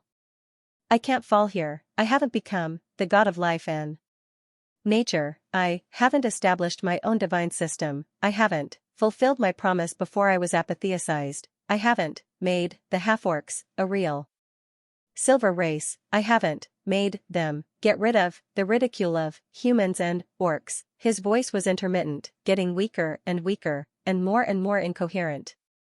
His consciousness became more and more obscure and blurry. He moved his head with difficulty, used all his strength, and tried hard to look at Eve. He looked at the silver-haired, purple-eyed goddess of life who was wearing a white skirt armor and a garland on her head. Bright holy light rippled around the girl, and her delicate and perfect face was as dreamy as the moonlight. At that moment, Ulur felt that the existence in his field of vision gradually overlapped with a certain figure in the depths of his memory. It was a beautiful figure that always had a gentle smile on her face. It was a figure that was friendly and kind no matter who she faced. It was a figure that made him feel uneasy and terrified no matter when he thought of it in the past 1,000 years. In a trance, Ulur seemed to recall memories that he had forgotten from a distant time. It was a sunny afternoon. The warm sun shone on the earth. The silver-haired, purple-eyed girl stood in front of a crudely carved totem and gently waved the scepter in her hand. Her voice was clear and pleasant, with a hint of hope. You are very spiritual. If you are willing, grow up, and protect an area. By the way, you don't have a name yet, right? Then I'll give you one, Ulur. What do you think? This is the transliteration of benevolent protector in the Titan language. I hope that you will always be benevolent, always remember your mission, never forget your original intention, and lead this new race down the path. His vision became more and more blurry, and his consciousness became more and more hazy. Ulur looked at the figure in front of him with blurred eyes and muttered, Yuck. Trahir, god of the gods. His voice carried a trace of indescribable emotions. He did not finish his words. The next moment, his eyes dimmed. His figure suddenly shattered. It turned into countless silver photons. An inexplicable fluctuation spread out, and the entire world trembled slightly in an instant. For a moment, all the half-orcs in the world of seekers, all the existences who believed in the god of winter and the god of hunting, felt their hearts suddenly become empty, as if they had lost something. An indescribable sadness surfaced in the hearts of every believer. Cries began to sound on the battlefield, in various tribes, and in every place in the desert of death. And above the sky, colorful light shot out from the divine realm of nature and life, turning into streams of light and returning to nothingness. That was the power of the law that had lost its ruler and returned to heaven and earth. At the same time, above the desert of death, the entire sky was mottled with a rain of light, like a miracle. Far away in the heavens, a kingdom flickering with silver light began to collapse rapidly. At this moment, all the mythical existences who sensed this change realized, Ulur, the god of winter and the god of hunting, had fallen. Fallen. His Highness the true God has fallen. Looking at the silver rain of light in the sky, the two demigod-level totem guardians were slightly absent-minded. Fallen. His Highness the true God has fallen. Feeling the loss of faith in their hearts, the few legendary-level totem guardians looked panicked. However, the absent-mindedness and panic only lasted for a moment. after realizing what had happened, the two demigod-level totem guardians looked at each other. They didn't fall into grief and anger because of the fall of the true god, but chose to stop fighting at the same time. Of course, they didn't surrender. Instead, they collected the silver rain of light as they fled into the distance. The demon wolf Fenrir snorted coldly and gave chase with a long howl. As a demigod-level apostle of a true god, he knew very well what the other party was planning. In the world of seekers, unless all the demigod-level followers of a true god who believed in a true god had fallen, otherwise, even if a true god was killed by other mythical beings, they could still be resurrected through certain means. Of course, this resurrection would take a very long time, and it was also related to the extent of the true god's death. If the true god's kingdom was intact, or if there was a godly soul power that escaped, it would be faster. However, whether the resurrection process would be maliciously interrupted by other beings, whether they could have their original power and priesthood after resurrection, was another matter. However, the two demigod-level totem guardians didn't run far. Before they could escape the range of the god's realm of nature and life, several golden rays of light fell from the sky and trapped all the totem guardians, including the two demigod-level totem guardians. The rays of light dissipated, and golden chains appeared on their bodies. God's Lock. Looking at the few totem guardians locked up by the God's Lock, the demon wolf Fenrir stopped chasing. He knew that the goddess of life, Eve, had made her move. In a battle of life and death between two true gods, one true god had to completely eliminate the possibility of the other true god's resurrection. Her Highness Eve didn't have any demigod-level followers, so she could only do this herself.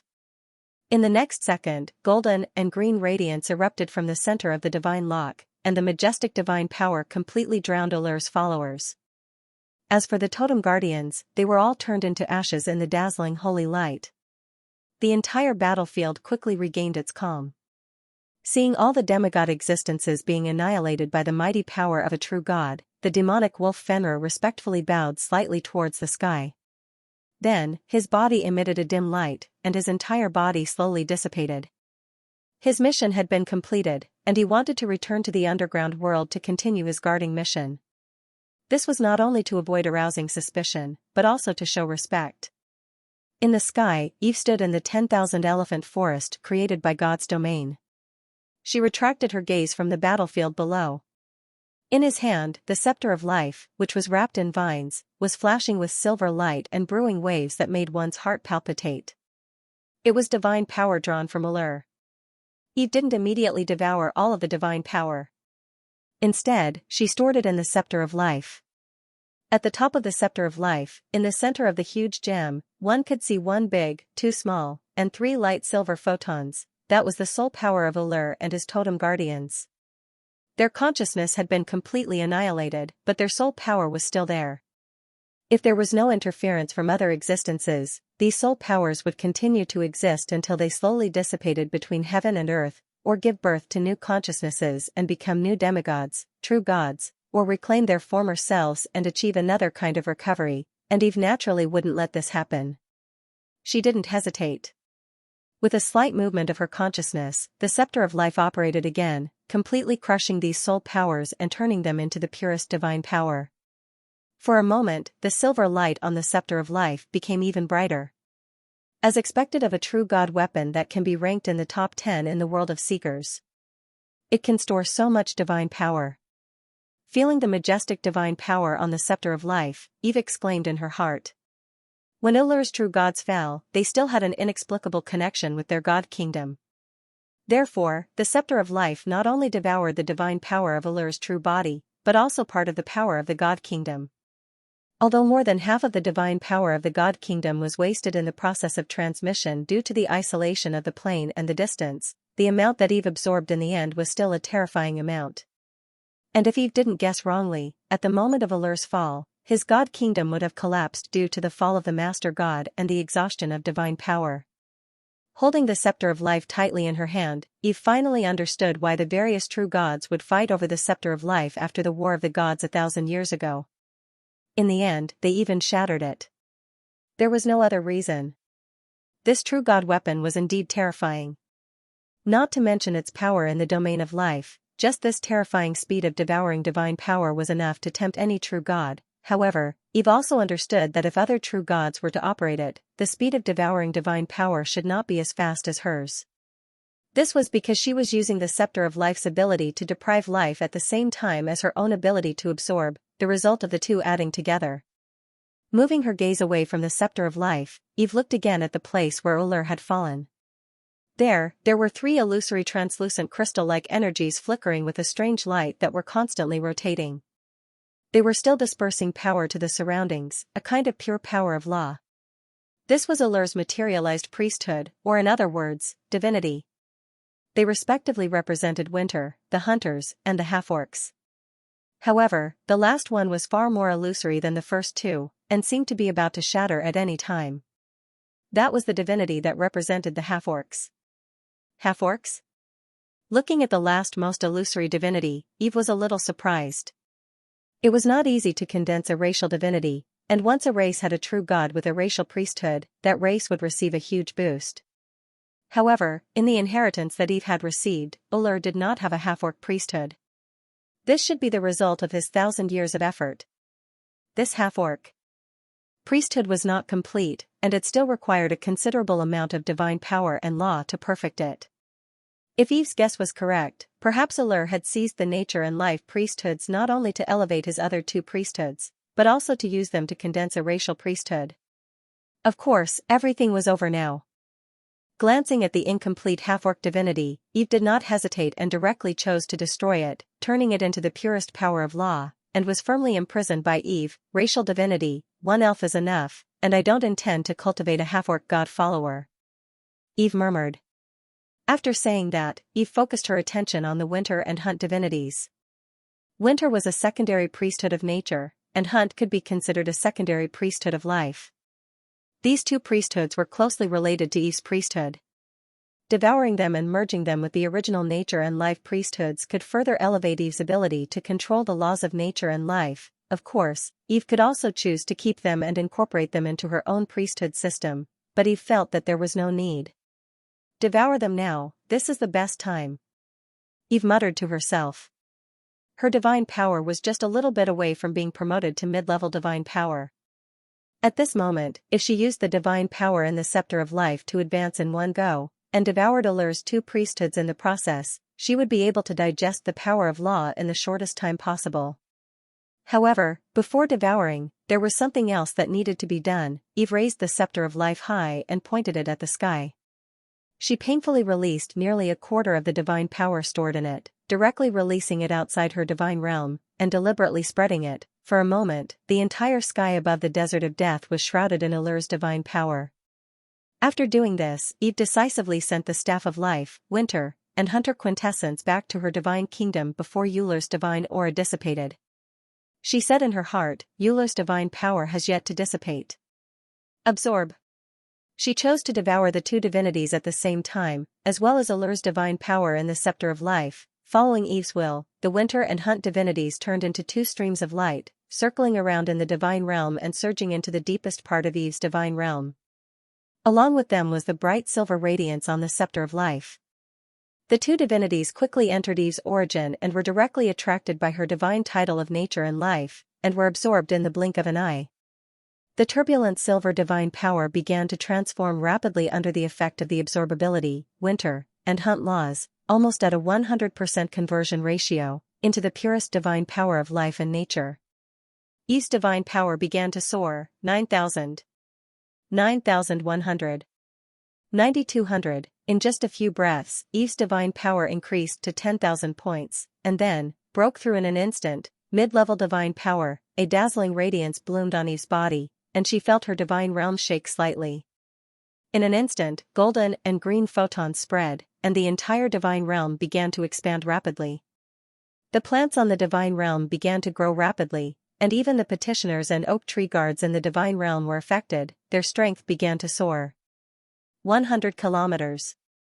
200 kilometers. 200 kilometers, mid-level silver. High-level silver. Low-level gold. In just a moment, Eve's divine realm had expanded by nearly 3 times, reaching 60 million square kilometers, and formed an even more vast divine realm forest. A small number of elven petitioners and oak tree guards had also broken through to the gold rank, becoming true high-grade existences. Outside the divine realm, changes were also happening rapidly. In the alternate space where Eve's body was hidden, the world tree began to grow again, and its body grew taller again. In the blink of an eye, it had grown by 3 times, reaching a height of 10,000 meters. On the trunk, new leaf sprouts continued to bloom, and brand new green leaves grew as the branches spread, covering the sky. Under the world tree, the already lush elven forest was once again shrouded in rich life force, and hundreds of flowers bloomed, and thousands of trees grew. In the core area of the elven forest, the trees that had experienced Eve's multiple advancements gradually began to have some indescribable rhythm after growing again. They all bowed in the direction of the world tree, making rustling sounds as their leaves swayed. Especially the most lush ancient trees, which totaled about a third of all the trees in the core area. Their worship this time was more human-like and respectful than the previous times. At this moment, these trees gave birth to a vague consciousness. They were no longer low-grade trees, but had already become tree spirits, and their rank was at least black iron. Now, although they could not move like the oak tree guards, they had the ability to attack. If other existences invaded the elven forest, each of them could become a guardian of the elven forest, using branches and vines to attack the invaders. If they were given enough time, they would become true treants, just like the oak guards in Eve's kingdom of God. At this moment, even without Eve's intervention, the core area of the elven forest had truly become an unfathomable fortress. In the city of Heaven's Chosen, the dead players and those who did not participate in the battle looked at the miraculous scene in front of them in shock, clicking their tongues in wonder. They found that, standing in the city of Heaven's Chosen, they could no longer see the crown of the world tree, only the ethereal clouds. The public beta players curiously took screenshots and asked what had happened, and the veteran players enthusiastically told them that this should be the goddess's strength recovering to another level. Just as the players were clicking their tongues in wonder, the entire world suddenly shook. Sensing the shaking of the world of seekers, Eve murmured, "It's here." The final step of the advancement had arrived. Void absorption. As the world tree, this was a process that Eve had to go through when she advanced. In an instant, the absorption ability activated on its own, and the void energy outside the world of seekers surged into the world of seekers like a tide. Most of it flowed into the origin of the world of seekers, and very little flowed into Eve's body. Eve's divine power soared once again, and the concentration of mana in the world of seekers began to increase again. At the same time, Eve sensed dozens of powerful auras once again cast their gazes on the world of seekers, as if searching for the source of the increase in mana. The corner of Eve's mouth curled up, and she completely detonated Ullur's divine power over the desert of death, and scattered the law power that still had Ullur's aura left over from the destruction of the half-orc divine titles into the world. In an instant, Ullur's divine power and law power began to spread rapidly, and as the mana in the world of seekers increased, it began to expand rapidly, covering almost every corner of the continent in an instant. As for the origin energy that Eve had triggered during her advancement, it had been completely concealed. It's Ullur's divine power and law power. His power has been absorbed by the plane's origin. A realization arose in the hearts of the spying mythical beings. Eve's absorb lasted for a full quarter of an hour. The increase in magic power in the world of seekers also lasted for the same amount of time. By the time Eve was done with her promotion, the divine power in her body had reached 16,000 points, which was a full double of what it used to be. At the same time, as Eve absorbed the 2 priesthoods of winter and hunting, she was pleasantly surprised to find that she had awakened 2 more true god abilities. One was the ability to control the weather, which seemed to be derived from the fusion of the priesthoods of winter and nature. Once this ability was used, Eve could influence the weather in the area around her body or her avatar. The area and time of influence were directly proportional to the amount of divine power Eve put in. Of course, as time passed and the area of influence continued to expand, the consumption of divine power would become greater and faster. The other ability was a tracking ability. Any existence that was hit by Eve's curse and injured by Eve's divine power would leave behind some kind of aura that could be sensed by Eve. As long as they were in the same plane as Eve, no matter where they fled to, they could be sensed by Eve. Unless the other party could sense the aura that Eve left behind and remove it through a certain purification method. Obviously, this should be an ability derived from the priesthoods of hunting after Eve swallowed them. The first ability, Eve thought for a while and named it Celestial Phenomenon. The second ability was tracking.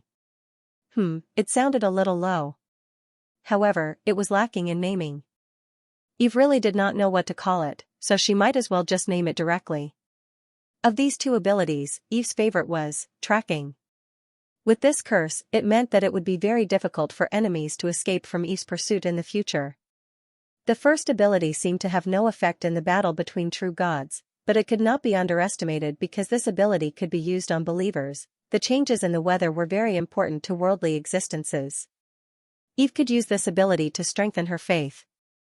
At the same time, the priest's divine spells were evolved from the true god's incantation, which was equivalent to a weakened version of the true god's incantation. Eve's two abilities also meant that she could give her priests the ability to track the enemy and influence the weather. This was also equivalent to a buff for the priest players. For war, whether it was the change in weather or the tracking of the enemy, they were all very important. Take the battle in the Death Desert as an example. If there were fewer sandstorms and the players' tracking abilities were stronger, the battle would have been smoother and more successful. At this moment, Eve's status bar was updated again. Name, Eve Yggdrasil, Race, World Tree, Ancient God, Level, 150, Mythical, Status, Middle Divine Power, Clergy, Nature, Life, Elf, Title, Goddess of Life, Mother Nature, Ruler of the Elves, Divine Power, 16534300000 Number of Believers, 136,000, 1 Saint, 128 Fanatics, 26,000 Devout, 110,000 Shallow Believers, Type of Believers, Crypt Spider Queen, 1, Megalosaurus, 1, Oak Tree Guard, 105, Elf, 0, 25 million, Half-Elf, 0, 15 million, Elf Hybrid Human, 130,000, Human, 214, Half-Orc, 1/5. Ability, Absorb, Communicate, Bestow, Enlighten, Heal, Summon, God's Descent, Divine Domain, Celestial Phenomenon, Track, True God Weapon, Scepter of Life, Withering Heart, Incomplete. Looking at her new status, Eve was very satisfied. Her strength had increased to Middle Divine Power. Not only was her strength greatly enhanced, but she was also more proficient in controlling the Scepter of Life. At the same time, the consumption of her resurrection of players and the birth of primitive elves was further reduced. At this moment, the divine power stored in the Scepter of Life had not been completely absorbed by Eve. She sensed that there were still close to 2,000 points left. Eve pondered for a moment and no longer absorbed the remaining divine power into her body. Instead, she gave it to her true god-level avatar to devour. Following her will, the Scepter of Life shone again. However, this time, the flow of divine power was no longer through the network of faith. Instead, it went directly through the arm of Eve's avatar and into her avatar's body. By the time the silver divine power in the Scepter of Life had completely disappeared, Eve's avatar had taken on a new look. Its aura had become even more vast. At this moment, even if Eve's original body was not included, her avatar contained close to 3,000 points of divine power. Other than the fact that she could not use a true divine domain, she could be treated as a pinnacle true god with weak divine power. After doing this, Eve shifted her gaze to Sandstorm City in the Desert of Death below. To be more precise, she was looking at the location of the fake World Tree Divine Kingdom in Sandstorm City. Eve could sense that there was an inexplicable force rampaging there. It seemed to be trying to break through the divine domain that Eve had descended upon and escape. If Eve was still a weak divine power, it would be fine. However, after she had advanced to intermediate divine power, the power of her divine domain had been further strengthened. No matter what, the other party would not be able to break free. As for what it was, Eve already had a conclusion in her heart. This was because she could also sense a familiar and intimate aura from that force. It was the aura of nature. It was the crown of nature. Eve smiled. Then, she removed the forest in the sky and flew in the direction of Sandstorm City. For a moment, the orcs and players on the ground saw a beautiful figure shining with bright holy light descending from the sky and landing in Sandstorm City. With the arrival of a true god, the divine barrier of Sandstorm City was broken. Well, it could be said that, from the moment Eve descended upon the divine domain, from the moment Allure fell, this divine barrier had become a piece of paper. The majestic and holy aura slowly descended. Eve came to the entrance of the World Tree Divine Kingdom, in front of a door of light that shone with a faint halo. After arriving here, Eve felt that the familiar and intimate aura was even stronger. Then, she stepped in without hesitation, her vision changed. Eve turned around and entered a strange space. This space seemed to be man-made. The area was not large, less than 10 square kilometers. The height was the same as the length of the sides. It was a regular cube. At the same time, Eve could also sense the rich shadow power in this space. This was a shadow space. In each of the 8 corners of the shadow space, there was a transparent crystal that was full of cracks. It was constantly rotating. These crystals were very similar to the shadow gems produced by the shadow monsters. However, they seemed to be of a higher level. They should have been made by the god of darkness and shadows, Holdal. Eve glanced at them. Then, she had a hint of understanding in her heart. This space should have been constructed by these 8 crystals. It was a temporary space that was opened up. However, Eve sensed that this space seemed to be somewhat special. It was not restricted by the level restrictions of the world of seekers. Instead, it could allow a true god to fully unleash their strength. At the same time, Eve also felt a familiar wave from these 8 crystals. It was the same wave that was displayed when Allure sealed the space in the Desert of Death. At this time, Eve also understood how Allure did it back then. It was probably using these 8 crystals. This should be a kind of artifact related to seals and the opening of alternate spaces. However, these 8 crystals were close to the limit.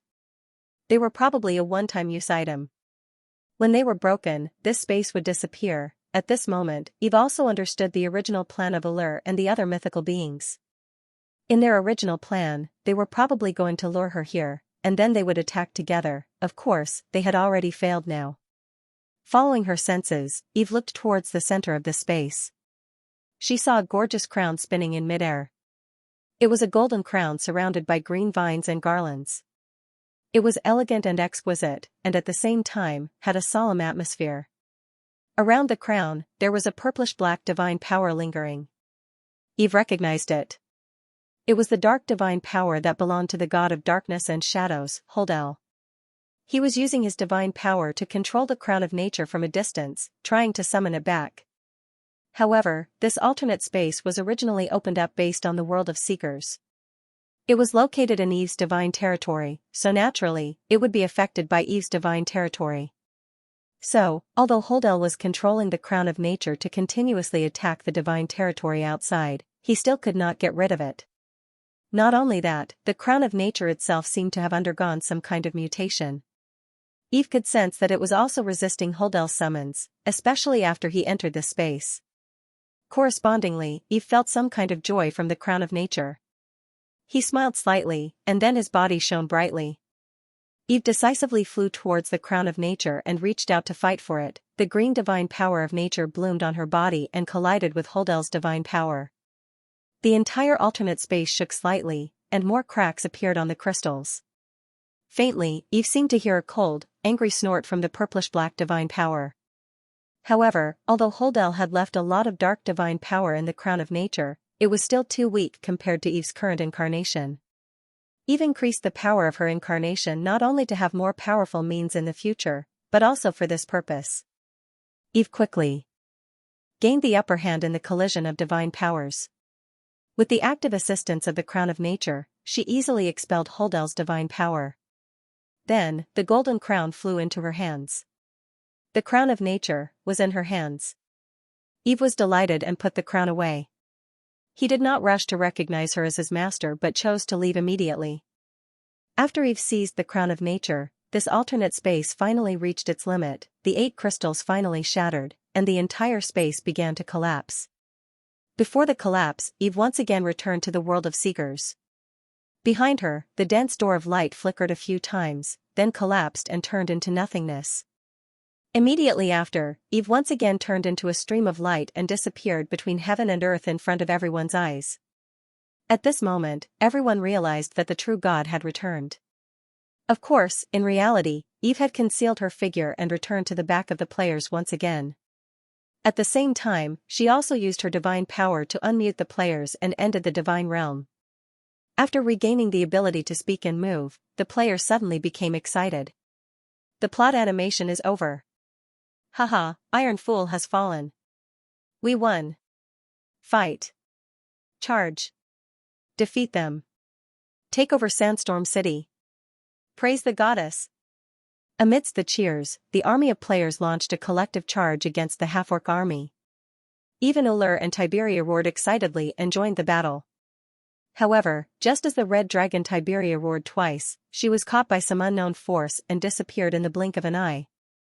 However, this scene was not noticed by anyone, or rather, no one realized it. Eve saw it, but she just raised her eyebrows and guessed what had happened. After a while, the situation on the battlefield was completely clear. The true god had fallen, and the half-orc army had completely lost their fighting spirit. Facing the players who were full of fighting spirit, they were almost defeated at the first touch. The outcome of the war was clear. Eve did not continue to participate in the battle. Instead, she stood at the back and watched everything calmly. An obscure fluctuation appeared beside her, and the figure of the Platinum Dragon King, Reinhardt, appeared beside her. In his hand, he was holding a small, struggling red dragon. It was unknown how he had shrunk it to the size of a puppy. Eve's heart skipped a beat. She knew that this was Tiberia, who was caught by the Platinum Dragon King. She did not turn around. Instead, she asked softly, "How's the tracking?" As expected of the two evil gods who were still alive after being chased by the Eternal Lord for 2,000 years. They escaped again. Reinhardt smiled bitterly. Eve was speechless. However, it was understandable. The two evil gods ran very quickly during the Underground War. It was obvious that they often ran for their lives. However, now that he had a new mantra, he was looking forward to seeing the two of them again in the future. "Your Holiness Eve, since the War of the Gods is over, I'll go back early. I have to bring this guy back as soon as possible." Reinhardt lifted the red dragon in his hand and said. After saying that, he looked at the sky again and reminded, "Don't worry. Your Holiness Eve, although Allure colluded with the evil gods first, he is still a righteous god. Although the War of the Gods does not determine life and death, Allure is still a member of the God of War divine system. In the future, you have to be prepared to be an enemy of the God of War divine system." Eve nodded and said, "I understand. I understand. I've been aware of this for a long time." After that, he expressed his gratitude again. "Also, thank you for your help, Your Holiness Reinhardt." "You're welcome.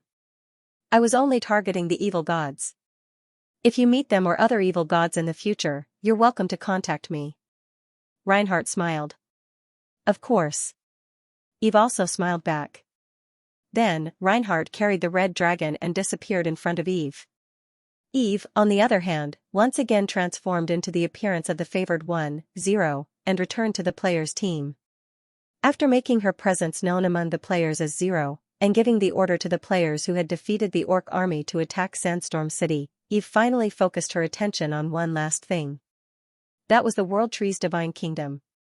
With a thought, Eve used the Scepter of Life to create a gold-tier avatar and shaped it into the appearance of Zero, the Oracle, to continue to watch over the battlefield.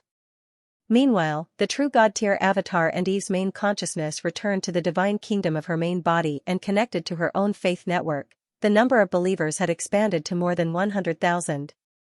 At this moment, Eve's faith network was no longer what it used to be. It had become more complete, complex, and massive. This was a good thing. The more complex and massive the faith network was, the stronger the contribution, resistance, and self-adjustment ability of the power of faith. It was easier for the true gods to control, and it could effectively reduce the influence of faith on the will of the gods.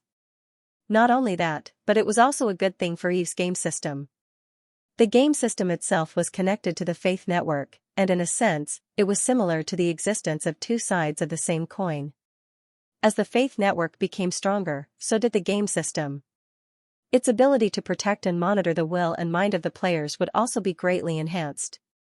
Now, even if Eve did not have to pay special attention, those who were good at mind, will, and psychological spells would not be able to disturb the minds of the players. Even if the true gods wanted to disturb the minds of the players and spy on the secrets of the players, they would have to go through the faith network first. However, at this moment, the most eye-catching thing about Eve's faith network was not the increasingly complex structure and scale, but the constantly spinning vortex that flashed with green light.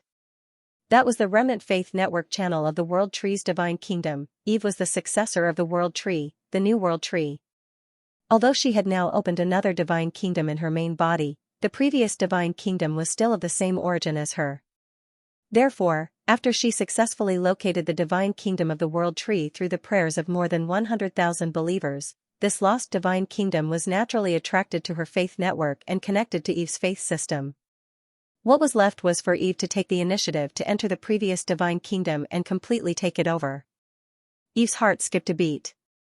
As his divine power circulated, the sky curtain in his divine kingdom underwent a drastic change. In Eve's divine kingdom, the sky was a manifestation of the belief network and the game system. Each star represented a believer and a player. At this moment, the pale green stars in the sky that represented the believers began to rotate rapidly. They gathered and arranged themselves continuously, turning into a resplendent galaxy. The moment the river of stars took shape, a brilliant light bloomed in its center. At the same time, a strong spatial fluctuation came from afar. When the light dissipated, a wormhole-like vortex appeared in the middle of the river of stars. This was the entrance to the previous World Tree divine kingdom. Through the faith network, Eve directly located her predecessor's World Tree and used the faith channel to open up a channel between the two divine kingdoms. Eve smiled and manipulated her true God avatar, which was also greatly strengthened, to enter her predecessor's divine kingdom. The surroundings flickered, and Eve's vision darkened slightly. When the surroundings became clear again, she had already arrived in a broken world. This was a dilapidated forest world, but the area was much smaller. At most, it was only 1/10 the size of Eve's current divine kingdom. It could be seen that although the previous World Tree had opened up his own divine kingdom, he did not pay much attention to it. Otherwise, a powerful true God's divine kingdom would not be so small. In the inheritance of the World Tree that Eve had obtained, the divine kingdoms that believed in true gods were each larger than the next. Some of them were not weaker than the world of Seekers, but the internal laws and origins were not as perfect and powerful as the world of Seekers. As for the celestial realm that contained the divine kingdoms of the gods, it was a large group of plain worlds created by the gods. Back to the present. Although the entire divine kingdom was not large, it was already fragmented. Pitch-black spatial cracks filled the sky, and even the edges of the ground were swept by void. Storms. The ground was high in the middle and low in all directions. The ground was completely covered in forests, but most of them had withered and withered. Only the central plateau was still lush and green. Unlike the divine kingdom that was opened up with one's own body as the core, the previous divine kingdom was opened up in an independent half-plane world. Therefore, the center of the divine kingdom did not have the materialized image of the World Tree like Eve's divine kingdom. Instead, it was replaced by a majestic temple. The main theme of the temple was white, dignified, and majestic. Its style was similar to elven architecture, or rather, the elven architecture was very likely modeled after this temple. Around the temple, there were 2 rows of tall, cylindrical stone pillars that were engraved with intricate patterns and reliefs. If one were to take a closer look, they would discover some lifelike figures, including not only the holy goddess, but also the 8 demigod apostles who served the goddess. This temple was exactly the same as the Basilica of the World Tree that Eve had seen in the inheritance of the World Tree. It was also the same temple that Eve had shown the players when she first received them in the consciousness world. This was the core temple of the previous World Tree's divine kingdom. However, this temple had long been dilapidated. It was covered in weeds and shrubs, and there were even trees growing out of it. Eve paused for a moment, then went straight into the temple. As Eve approached, the weeds and vines in the temple quickly parted to make way for her. Even the trees bowed in respect to Eve, as if welcoming the arrival of a great being, or as if welcoming the return of their master. The temple was even more dilapidated. Traces of battle could be seen faintly, and there were some lost equipment and bones of different shapes on the ground. Those were the dependents of other mythical beings who had killed their way into the previous divine kingdom. Upon closer inspection, Eve found that these skeletons were of different types. She could even see 1 or more pairs of wing bones on the backs of the skeletons. Those should belong to the angels of faith, the unique dependents of the human god system. Eve did not stay here for too long. Following some inexplicable call, she went directly into the deepest part of the divine kingdom, into the main temple of the temple. There was no statue in the main temple. Instead, there was a throne of former glory that could be seen even though it was dilapidated. There were patterns that symbolized life, nature, and elves painted on it. This was the throne of the previous world tree. At the same time, in the inheritance of the world that Eve had obtained, she knew that this throne was also the entrance to the land of origin of the divine kingdom. Clear footsteps echoed in the temple. Eve quickly walked to the front of the throne and gently sat on it. Then, she used her divine power and unfolded her network of faith. The moment she unfolded the network of faith, the throne suddenly bloomed with radiance. Eve's consciousness turned and entered a mysterious space. This was a rather narrow space, not even as big as the temple. The entire space was filled with colorful light, and the green light was the brightest. This was the land of origin of the divine kingdom. Every self-contained space world had its own origin. It was the same for the bit wall, the half-bit wall, and the divine kingdom of a true god. This was also Eve's final destination. Looking at the colorful light around her, Eve's heart moved slightly. She activated the power of her divine soul to accommodate it. Following Eve's action, the flowing light around her quickly flew up and circled around Eve. Finally, it went straight into Eve's body. They circled around Eve's body and flew out again. When they flew out, Eve had already formed some kind of connection with them. At this moment, Eve received the origin of this place and became the true master of this broken divine kingdom. This matter seemed simple, but in fact, it was not. Only the successor of the world tree, Eve, who had the same origin as the divine kingdom, could receive the origin of this world in an instant. And as she became the master of this broken divine kingdom, the situation of the entire divine kingdom was instantly grasped by Eve. More than half of it is damaged, and the origin power is less than a tenth of its peak. Also, a few places have been infected by the power of the abyss, and some powerful beings of the abyss have opened up a channel, showing signs of abyssalization. This also means that the divine war 1,000 years ago was the result of the collusion between the true gods of faith and the evil gods of the abyss. It's a pity, this divine kingdom has been completely destroyed, and its original laws have almost collapsed. It's gradually being assimilated by the world of seekers. If given a long time, I'm afraid that part of the origin power will be absorbed by the higher-level world of seekers and become a low-energy half-bit wall of the world of seekers. At that time, it might not even be comparable to the Orlos half-bit wall. Sensing the divine kingdom's situation, Eve shook her head. There was no need to save this divine kingdom. Not only that, but there wasn't much origin power left. Compared to her current divine kingdom, it was like the difference between heaven and earth.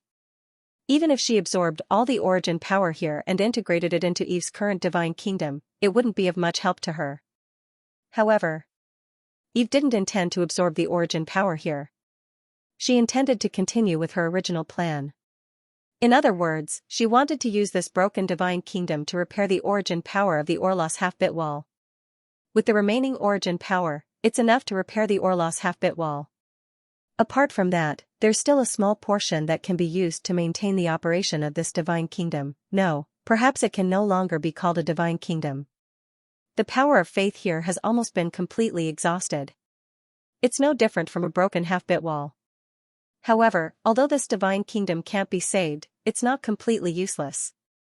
There are all sorts of battle ruins left behind from the 1,000-year divine war, and there are large amounts of equipment and bones buried here. Perhaps it can become another place of entertainment for players. Apart from that, there are also demons living in the areas contaminated by the abyss. Some areas even have passages to the abyss. This place can also become a place for players to farm monsters. This place can be open to players as a new map. Of course, the prerequisite is that this divine kingdom can still operate on its own after I extract the origin power. With this in mind, Eve estimated the amount of origin power that might be needed to repair the Orlos half-bit wall and began extracting the origin power from the broken divine kingdom. Following Eve's actions, the origin power in the space quickly began to gather around her body and continuously weaken. At the same time, the entire divine kingdom's energy level rapidly decreased, falling from the demigod rank to the legend rank. At this moment, Eve also felt the entire world begin to shake violently. This was especially true for the land of origin where she resided. This was the divine kingdom collapsing as it could no longer withstand the power of a legend. Eve's heart skipped a beat. She lowered the power that her incarnation displayed, gradually stopping the collapse. When the entire divine kingdom's origin power had decreased by 2/3, Eve's extraction of the origin power finally stopped. At this moment, the power that the entire realm could contain was only at the gold rank. Those above the gold rank would not be able to enter this place. Unless, they suppressed their own power. Even so, they would not be able to display power above the gold rank after entering this place. Of course, those above the demigod rank could still forcefully display their power, but that would cause the entire world to collapse. At this point, Eve's objective in coming here was considered to have come to an end. However, at this moment, the entire world suddenly shook slightly again, faintly beginning to sink. At the same time, in the northwest of the continent of Seekers, north of the Elven Forest, violent spatial fluctuations suddenly came. All sorts of strange lights appeared in midair, and a scene inside the broken divine kingdom gradually revealed itself. Dense doors of light formed on the ground one after another. Those were planar passages. After losing most of its origin power, the broken divine kingdom was finally unable to maintain its operation on its own. Pulled by the power of the world of Seekers, a planar passage was completely opened. At this moment, it was already infinitely close to a half-bit wall of the world of Seekers. At the same time, this violent change also produced all sorts of miraculous celestial phenomena that could even be seen by Fei Ling Xue. Needless to say, Eve knew that at this very moment, all the living beings on the continent probably knew that something had happened. The true powerhouses of the mortal world probably also guessed what was going on. However, Eve was not worried at all. She had already guessed that this would happen before she extracted the origin power. This was good too. Not everyone was like Eve, who had received the origin power and knew the broken divine kingdom like the back of her hand. There were bound to be many beings who were interested in the divine kingdom world, especially those old fellows who had just recovered and urgently needed to recover their power. Following this, there would probably be more fellows who could not sit still and would start probing this place. This could help attract some attention for Eve. Not only that, this divine kingdom was already Eve's, but others did not know that this place could also become a bait for Eve. If she was lucky, she might even be able to catch some big fish, such as an evil god or something. It was almost foreseeable that the northern part of the Elven Forest would gradually become lively. Of course, because of her character setting, there were still some things that needed to be done. With this thought, Eve used her divine power and spread out a thought that only mythical beings above demigods could sense. The general idea was the divine kingdom of the world tree is the legacy of the elves. Any mythical beings who touch it will become the enemy of the elves and the world tree. In this case, the character of a true god whose mind was influenced by faith would be established. Of course, whether or not this sentence had any effect was another matter. Eve did not expect or hope that it would really have any effect. After doing all this, Eve left the origin of the broken divine kingdom and returned to the world of Seekers. After returning to the world of Seekers, Eve didn't stay for too long. With the help of the network of faith and the origin energy of the shattered divine kingdom, he sent his consciousness into the Orlos demiplane. The ceremonies in the various cities and villages of the Orlos demiplane were still going on, and the devout believers were still praying to the altars. Eve didn't perform any miracles. Instead, she created a temporary incarnation and entered the Orlos demiplane's origin.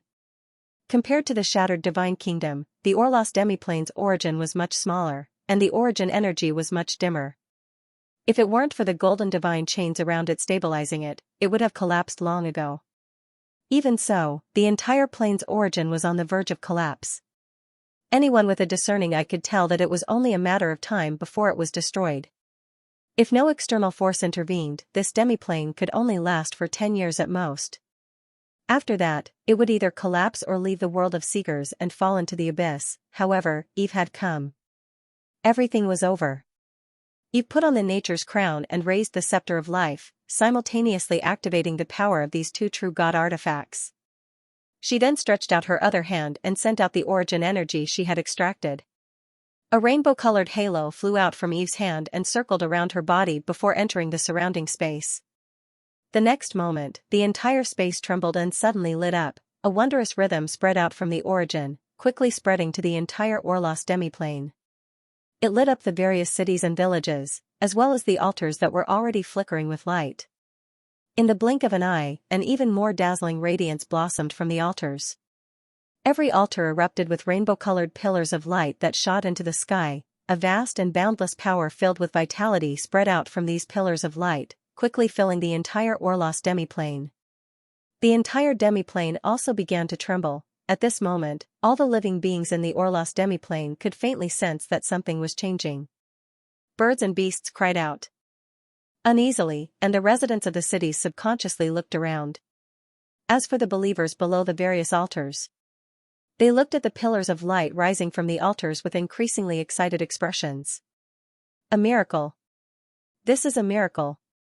They exclaimed with fervor, and then prayed more reverently and reverently. The pillar of light on the altar continued to flicker, and the entire world continued to shake. And as time passed, some of the demiplane's professionals sensitively discovered that the thin magic power in the surroundings seemed to be slowly increasing. Those professionals who had been stuck in various bottlenecks for a long time, and those who had reached the peak of the sixth step, the peak of the upper silver rank, began to show signs of a breakthrough. At the same time, in the vast forest that had been renamed from the Elven Forest to the Seeker's Forest, the plants began to grow rapidly. Many of them were showing signs of being enchanted.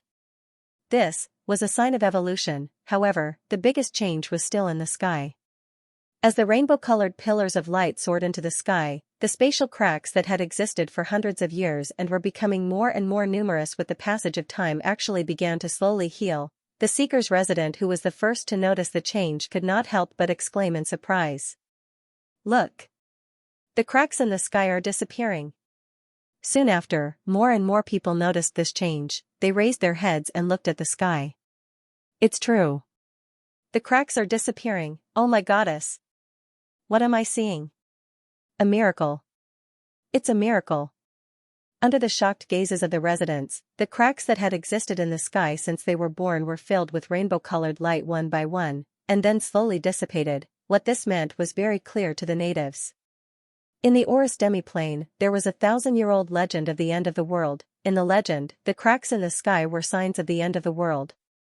When the entire sky was filled with cracks, the entire world would collapse. But at this moment, these signs of the end of the world were slowly disappearing. At this moment, a realization arose in everyone's heart. The crisis of the end of the world was fading. Below the altar in the central square of the Seeker's city, Tyler Roxanne, who was already a demiplane high priest, looked at this scene with excitement, and his voice was fervent and devout. "It's the goddess. The goddess has made a move. She heard our prayers, and she's mending the sky. She's saving this world that's about to collapse. Our world is saved. Praise nature, praise life, praise the great goddess Eve." Hearing Tyler's voice, the other believers in the square also came to a realization, and they praised with the same devotion and excitement. Praise nature, praise life, praise the great goddess Eve. The praises for the true God grew louder and more orderly. Gradually, this praise was not limited to the believers, but spread to the entire city, and then to the entire demiplane. Praises rose and fell all over the demiplane. All the residents who looked up at the sky fell into joy and excitement. And in Eve's God Kingdom, in the sky that symbolized the network of faith, new stars were rapidly lighting up, spreading like sparks on a prairie. That was a new believer. At this moment, the residents who witnessed the miracle in the sky began to convert on an unprecedented scale. 10,000, 20,000, 30,000. The number of believers that the players had gained after months of difficult preaching was skyrocketing. There was nothing more rewarding than saving the world to gain believers. At this moment, even the residents who had never been preached to by the players felt reverence and gratitude for the goddess from the bottom of their hearts. The number of converts grew more and more, and the rate of increase became faster and faster. Soon, it exceeded the total number of believers that the players had gained by preaching, and it was spreading at an even faster speed. 100,000, 200,000, 300,000, a large number of residents converted at the same time, and the power of faith produced was almost tangible. Even the statues of the goddess Eve worshipped in various places began to blossom with divine light. Sensing the sudden increase in the number of believers and divine power, even Eve fell into a daze for a moment. She had thought that repairing the origin of the Orlos demiplane would strengthen her faith, but she did not expect the effect to be so good. In just a few moments, not only did the number of her believers soar by hundreds of thousands, even her divine power had soared by more than 500 points, and this was because most of the power of faith had merged into the network of faith and the statues, and had not been completely absorbed by Eve to become her own divine power. Even so, it was not the end. The changes in the sky were still continuing. Under the excited gazes of the residents and the fanatical gazes of the believers, the crack in the sky was finally completely repaired with a flash of light. The sapphire-like clear sky was reflected in the pupils of every resident, and every resident who saw this scene was slightly stunned. The sky. This is the real sky. This is the real sky recorded in the records left behind by the gods. A scholar who studied ancient books said excitedly. That's right. This is the real sky. It's the same sky as the upper realm. A resident who had entered the world of seekers and had successfully purified his half-elf bloodline said enthusiastically. The crack in the sky completely disappeared, and the rainbow-colored pillars of light also gradually dissipated. A brilliant and beautiful radiance appeared in the sky, forming a magnificent rainbow-colored aurora. Specks of light sprinkled down like snowflakes, pouring into every resident, every magical beast, and every plant. Everyone felt that their physiques had been significantly strengthened. This was the natural feedback to the residents of the demiplane after the origin power had been repaired. Even the players who did not have the qualifications to participate in the Desert of Death and chose to complete the ritual in the demiplane received this feedback for free.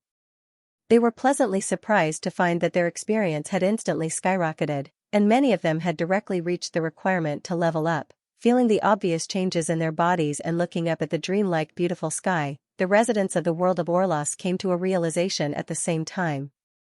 The apocalypse was over. The entire world had welcomed a new life. For a moment, they were even more excited. Some of the more emotional residents even had tears in their eyes. How many years had it been? How many years had they waited? Although everyone would usually deliberately avoid this topic, the apocalypse had always been like a sharp sword hanging over the heads of the residents of the demiplane of Orlos, threatening everyone at any time. And for the past 1,000 years, every natural or man-made disaster that had occurred in the demiplane of Orlos was more or less related to this approaching apocalypse. This world was not only a home, but also a cage with no future, and now, it was all over. Everyone looked up at the sky, crying, laughing, and cheering. Pious and fanatical shouts once again sounded in every city and village, and this time, everyone was shouting spontaneously. Praise nature, praise life, praise the great goddess Eve. Their voices reverberated like the mountains and seas, continuing without end. The demiplane's high priest, Tyler Roxanne, looked up at the beautiful sky and suddenly had a new realization. The goddess was benevolent and great. What could be more representative of this than saving a world for believers? Only by continuously spreading the goddess faith and spreading the faith of Her Majesty Eve could he obtain true salvation. At this moment, a resplendent holy light blossomed from his body. His power of faith kept increasing, and his soul was also sublimated in an instant. His faith was strengthened even further. He became the first fanatic among the residents of the demiplane. Tyler's change was not an isolated case. Many of the believers who prayed had their faith strengthened, going from shallow believers to devout believers. And many of those devout believers followed in Tyler's footsteps, becoming the second and third fanatics. Of course, the light of faith on Tyler's body was still the strongest. At this moment, all the believers in the demiplane had their faith strengthened to different degrees, and the number of Eve's new believers had reached a new height. She was already numb from the joy of seeing the number of believers skyrocket. At this moment, the original Orus demiplane's origin energy had completely fused with the origin energy of the shattered divine kingdom. The seven-colored origin energy emitted a dazzling radiance, sweeping away the aura of decay and replacing it with vigorous vitality. The Orus demiplane's origin energy had been repaired. Sensing the Orus demiplane's new vitality, Eve was very satisfied. The Orus demiplane's crisis had been completely resolved. Not only that, but the entire demiplane's energy level had also increased by one level after fusing with a higher level origin energy. Now, the upper limit of the Orus demiplane's energy level was no longer peak silver, but peak gold. She nodded slightly, left the origin space, and returned to her divine kingdom. In her divine kingdom, the sky had also changed greatly. Previously, the blue stars that represented the players and the green stars that represented the believers were on par with each other. Both of them had more than 100,000 stars. But now, it had completely transformed into a sea of green stars. They formed a dazzling river of stars in the sky. It was very beautiful. However, the color was a bit strange. Eve felt that the blue stars weren't as beautiful as them. Her heart moved slightly, and the green stars changed color again, turning into gold that represented the divine power of life. This time, it was much more beautiful. Eve nodded slightly. Repairing the Horus demiplane's origin energy had brought about great benefits. Eve sensed and found that she had gained more than 1.5 million believers after the Doomsday Crisis was averted. In addition to the original number of believers in the demiplane, she now had nearly 1.7 million believers. It could be said that half of the residents of the Horus demiplane had become Eve's believers after this change. Although the remaining residents hadn't converted yet, they had a very good impression of Eve. Of course, most of these believers were shallow believers. The number of devout believers didn't even reach 100,000, and the number of fanatics didn't even exceed 100. However, this was already a terrifying force. It could be said that just based on the number and quality of her believers, in just a few hours, Eve had surpassed and crushed Earl at his peak. Unfortunately, this couldn't be replicated. Saving the world wasn't something that could be done at any time. Apart from the number of believers, Eve's divine power had also increased by more than 1,000 thanks to the increase in believers. Eve was pleasantly surprised. However, although she was pleasantly surprised, she still remained calm. The growth of a true god was a matter of snowballing. After Eve became a mid-god, it would be easier and faster for her to obtain believers and divine power. This was like earning money in her previous life. The hardest part was the first bucket of gold, and once you had accumulated a certain amount of capital, it would be easier to earn more money. It was the same for true gods. The difference between the number of believers and the amount of divine power a powerful true god had compared to a weak true god was like the difference between heaven and earth. The more believers there were, the more stable the faith in the true God would be.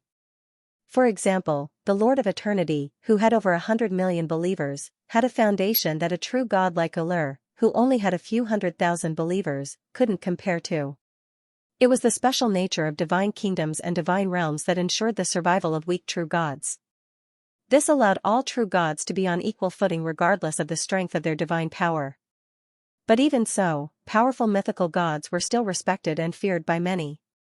They could even take in weak true gods as their subordinate gods. However, among the mythical gods, most true gods were still at the level of weak divine power. There weren't many with mid-divine power and above. If one were to make a model of the structure of the mythical gods in the entire universe, it would be like an Eiffel Tower on top of a pyramid. At the bottom was weak divine power, and at the top was great divine power. Yes, this was very similar to the income structure of the Blue Star Celestial Empire. And mid-divine power was the connection point between the pyramid and the Eiffel Tower. Therefore, after becoming a mid-divine power, Eve could be said to be half a step into the threshold of the mythical gods. In addition, mid-divine power already had the qualifications to establish a god system. I still need to continue working hard. 1,000 years ago, the world tree was outnumbered by a great divine power. Although I'm a mid-divine power now, there's still a huge gap. Also, the magic power of the world of seekers has increased again. I'm afraid the opening of the plane channel will be brought forward again. This time, I've caused a ruckus in the desert of death and even killed a true god. The war god system will definitely react soon. I've officially entered the sites of the major mythical gods. Some things that I've been hiding from might be coming. Eve reminded herself in her heart. Throwing away the distracting thoughts, Eve turned her gaze to the desert of death again. The players had already defeated the orc army. The vanguard had even stepped onto the walls of Sandstorm City. The fall of the city that the orcs were proud of was a foregone conclusion. The true god had fallen. The orcs were finished. My strength has increased. I can also expand the range of activities for the players. Also, it's time to gather more players. Open up the second wave of open beta slots. Looking at the blue stars that represented the players, Eve muttered. This was a boundless world. The sky was silver gray, as if it was always shrouded in a faint fog. The biting cold wind kept whistling, making a whining sound. On the ground, there was a desolate desert that was densely packed with weapons. Sabers, swords, spears, and so on. They were inserted diagonally into the sand, forming a boundless sea of weapons. Almost all the weapons that had appeared in the secular world and the entire universe could be found here. Sand and dust were swirling in the wind, as if a storm was about to condense. The faint sound of metal could be heard. It was the sound of countless sabers and swords inserted into the ground. Every time this happened, one could see barefooted figures draped in linen clothes in the desert like ascetic cultivators. They were all over the desert, and their figures were of different heights and races. There were the humans, who were the most numerous in the world of seekers, and there were also the Cyclops, who had a relatively small number of clansmen. But most of them were the strong orcs with dark green skin, the lizard men covered in scales, and the trolls with light purple skin and a pair of huge fangs. They were barefoot, and their expressions were solemn and pious as they kept praying toward the center of the desert. There was a snow-covered mountain range there. At the peak of the snow-capped mountain, a magnificent temple rose from the ground and went straight into the clouds. From time to time, lightning flashed above the temple, bringing with it rolling thunder. It was filled with a majestic and holy aura, and it also brought with it a vast and destructive aura. This was the Doomsday Kingdom. It was one of the 9 largest divine kingdoms in the heaven realm. Its total area even far exceeded the world of Seekers, which was the center of the universe, the origin of the laws, and the land where the gods grazed. And in the majestic and ancient temple of the snow-capped mountain, 2 majestic mythical existences were sitting on both sides of a stone table, quietly playing a war chess game made of black and white chess pieces. These chess pieces were lifelike. There were warriors in armor, knights riding war horses, priests holding staffs, lords wearing crowns. Your Holiness Lord, how do you feel? This war chess that has gradually become popular in the secular world in the past year is not bad, right? I think it's a good way to pass the time, especially for existences like us. On one side of the chessboard, a little girl wearing a luxurious robe said with a smile. She looked like an 11 or 12-year-old human girl. Although she had a young face and a short stature, her body was quite voluptuous. If one looked closely, they would find that her skin was covered with scales that were shining with light. His hair was blonde, and his eyes were red. At the same time, there were colorful streams of light flowing in them. As for the divine robe on his body, it was a dazzling golden color. It shone brightly as if it was made of gold, and it was inlaid with even more magnificent gemstones of various colors. However, even though it was decorated with jewels and treasures, this divine robe didn't look extraordinary at all. On the contrary, it had a unique, luxurious, gorgeous, dignified, and imposing aura, especially when worn by a little girl. After the little girl finished speaking, the other mythical being who was playing chess with her remained silent for a long time. It was a giant wearing silver armor and a red cloak. His appearance was somewhat similar to an orc. He had sharp ears, a bald head, and fangs that were slightly exposed. However, his skin color was closer to that of a human, and his facial features were closer to human aesthetics. He had a handsomeness that didn't belong to the orcs. He had a strong body, and his body was shining with silver-gray holy light. His blue eyes were the same as the orcs, but there was a faint trace of anger in them. An oppressive aura surrounded him, bringing with it a destructive and vast aura. However, the little girl who was playing chess with him didn't seem to feel it. Oh, right, this war chess is from the elven forest. It seems to be related to the 2nd generation of the goddess of life.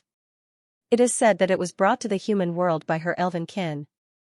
My descendants who were traveling in the human countries liked it very much after seeing it, so they sent it over to me.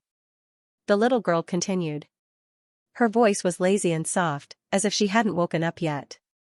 When he heard the words "goddess of life," the silver-armored giant's expression finally changed a little. He narrowed his eyes slightly, took a deep look at the little girl, and said in a deep voice, "Your Holiness Yalinos, I'm not interested in the entertainment of the secular world. If you want to find a playmate, please go elsewhere." There was a faint sense of alienation in his tone.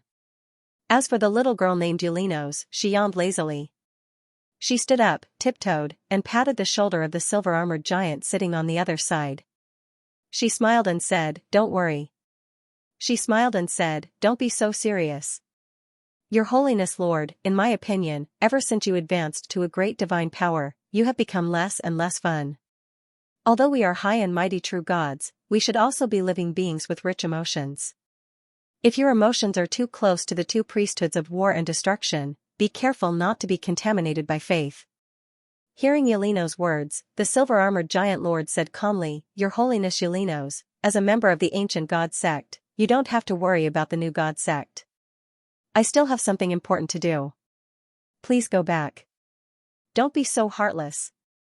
It's been a long time since I woke up, and it's not easy for me to come to the heavens. I have to enjoy it. Yelinos took out a magnificent gem from her bosom and stuffed it into her mouth to chew as she said with a smile. This time, Lord was finally a little impatient. He shook his head and said, Your Holiness, my Holiness. My vassal god is engaged in a divine war with other mythical existences. If you want to play, please find a true god with a related priesthood in the human god system. Vassal god? Yelinos raised her eyebrows and said meaningfully, That's right. It's the god of winter and the hunt, Ullur, right? Or, is the vassal god just an excuse? Was it the world tree divine kingdom that just appeared that attracted you? Lord frowned and did not answer. However, Yelinos changed the topic. In fact, my junior just sent me some interesting images.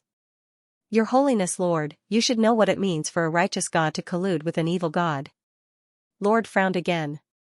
Just as he was about to say something, his expression suddenly changed as he looked in a certain direction. He saw that at the periphery of the Doomsday Kingdom, a silver divine kingdom that guarded this place suddenly began to collapse. At the same time, Lord also sensed that the divine contract with Ullur in his soul had completely dissipated. In an instant, his expression became solemn. He actually died. A slightly complicated sigh came from the side. It was Yelinos. Lord's expression turned cold.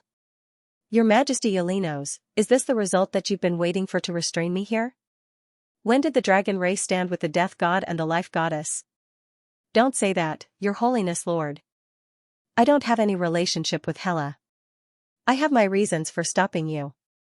Why don't you take a look at the images sent by my junior first? Yelinos smiled, summoned a ball of divine power, and sent it to the other party. Lord snorted coldly and reached out to take the ball of divine power.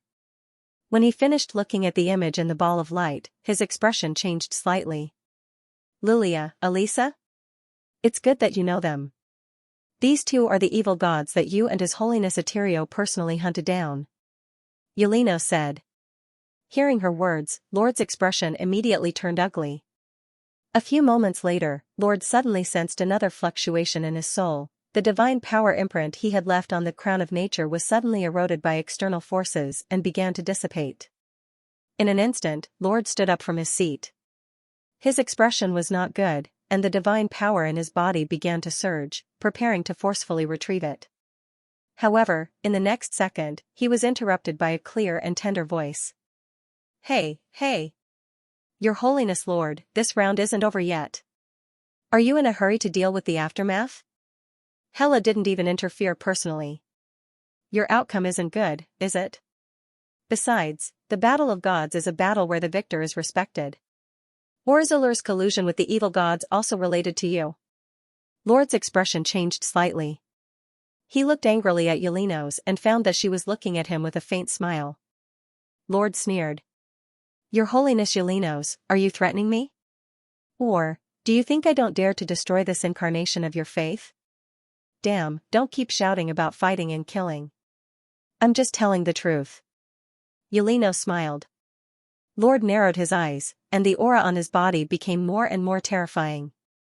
In an instant, the weather of the entire Doomsday Kingdom began to change, and vast divine power surged above the temple. Yelinos, who had the appearance of a little girl, was still smiling, but at the same time, her body began to release a terrifying dragon's might, competing with Lord.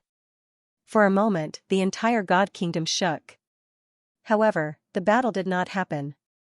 Just as the dangerous confrontation was about to reach its peak, Yelinos was the first to withdraw her power. She pouted and said unhappily, Don't worry. She pouted and said, Hey, hey. I'm not playing anymore, I'm not playing anymore. It's boring. I'm going back. With that, she waved her hand gently, rolled up the chessboard on the stone table, and turned to leave.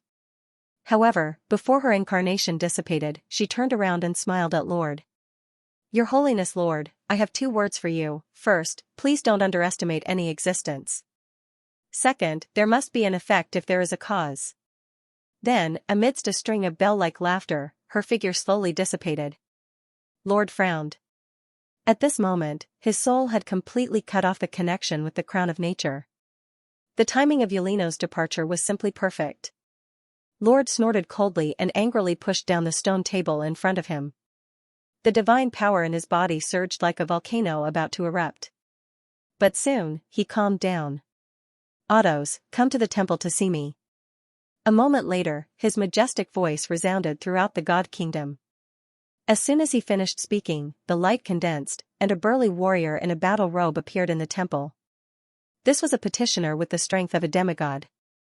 Of course, he was no longer an ordinary petitioner, but a true demigod oracle. He bowed slightly to Lord and knelt down on one knee. He said reverently and respectfully, "My Lord." Praise the Lord, the great God of war and destruction. You are the embodiment of war, you are the ruler of destruction, you are the symbol of strength. Great Lord, what do you need? Please instruct your family. War God Lord glanced at demigod Autos and said, Autos, I have a few important things for you to do. Make a trip to the lower realm and go to the Seeker's demiplane to check on the news of the World Tree Kingdom. Also, bring the Order of the Pantheon to the Elven Forest to meet the Life Goddess Eve, he has delayed for too long.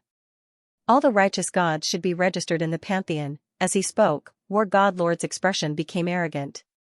Also, pass on my oracle and ask him to return the crown of nature and the priesthood of the god of winter and the hunt. Also, Uller has fallen. You still need to go to the desert of death to gather the faith of the demigods and spread my glory. World of Seekers, Desert of Death. With the fall of the god of winter and the hunt, Uller, the demigods had completely lost the protection of a true god. At the same time, they had completely lost their fighting spirit.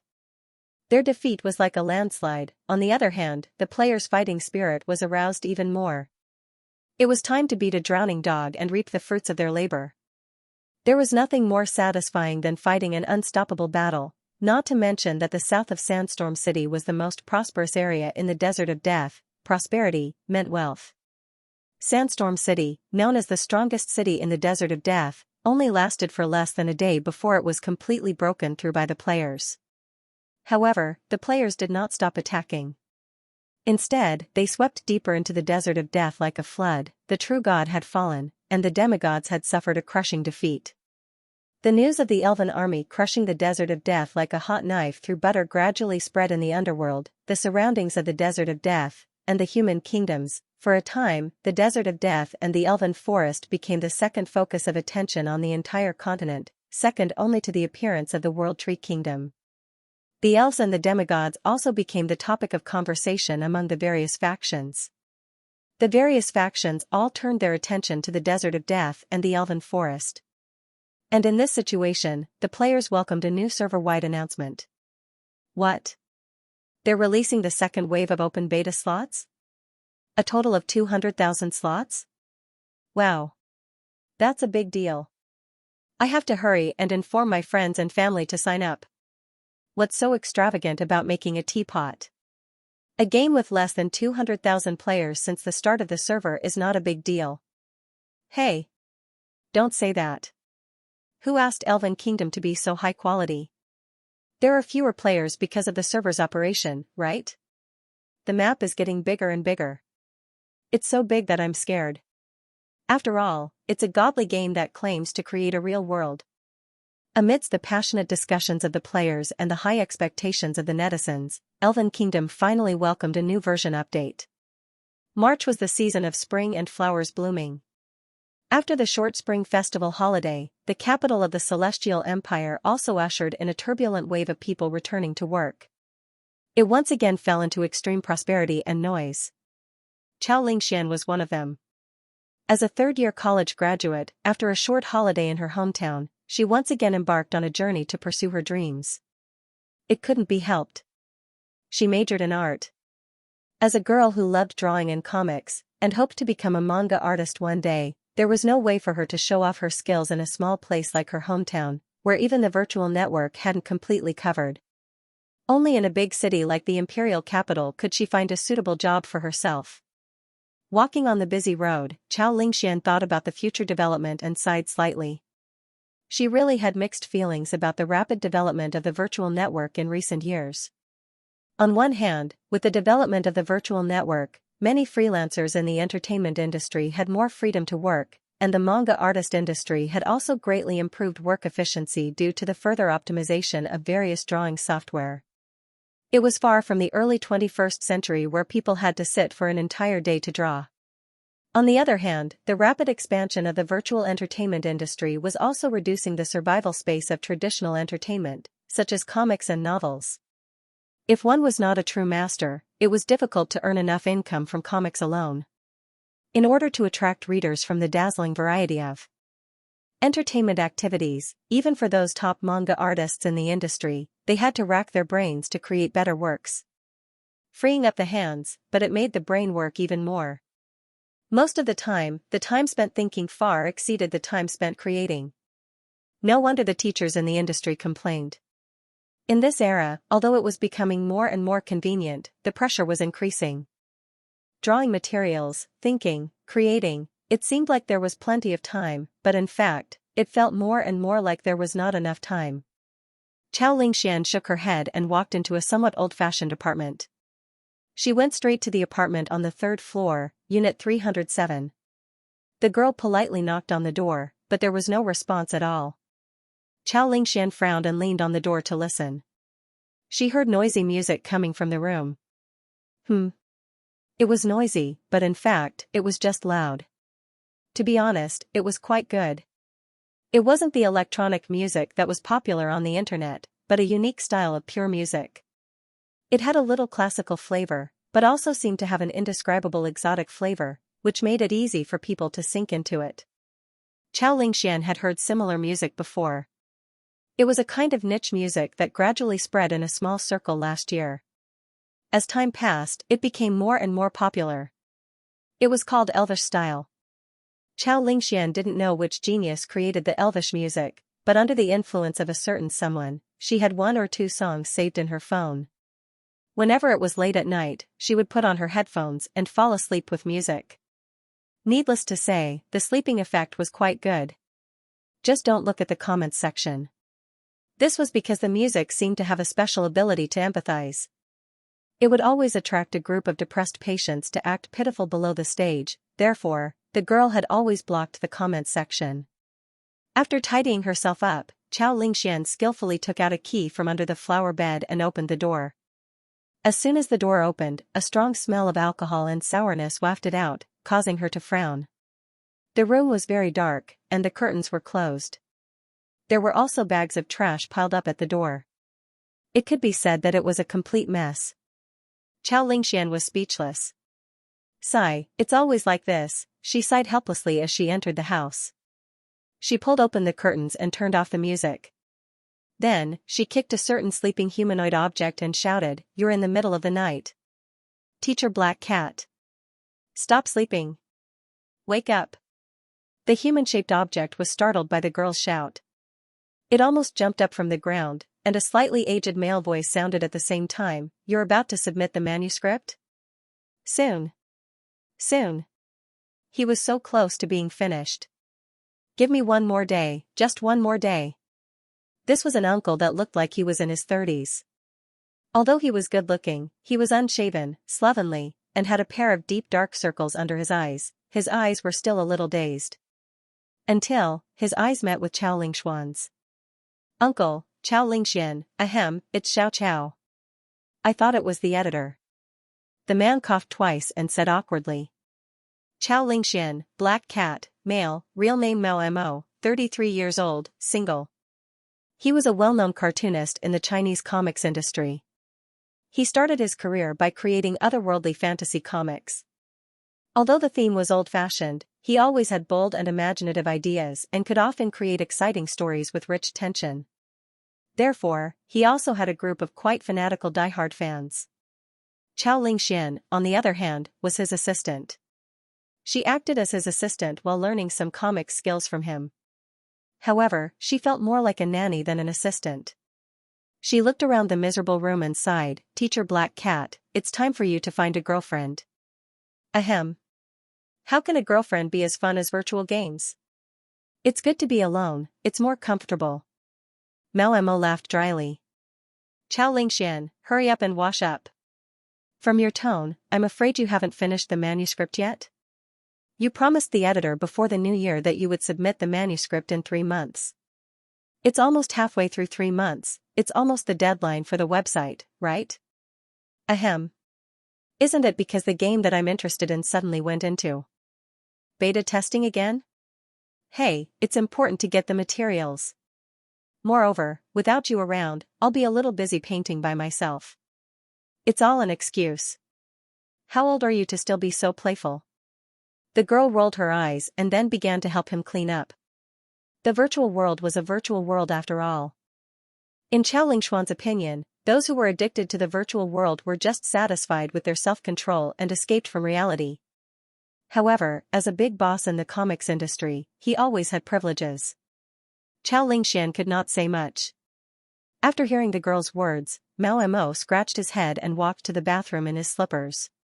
Half an hour later, Mao Mo, who had finished washing up, sat at the dining table and ate the takeout with relish.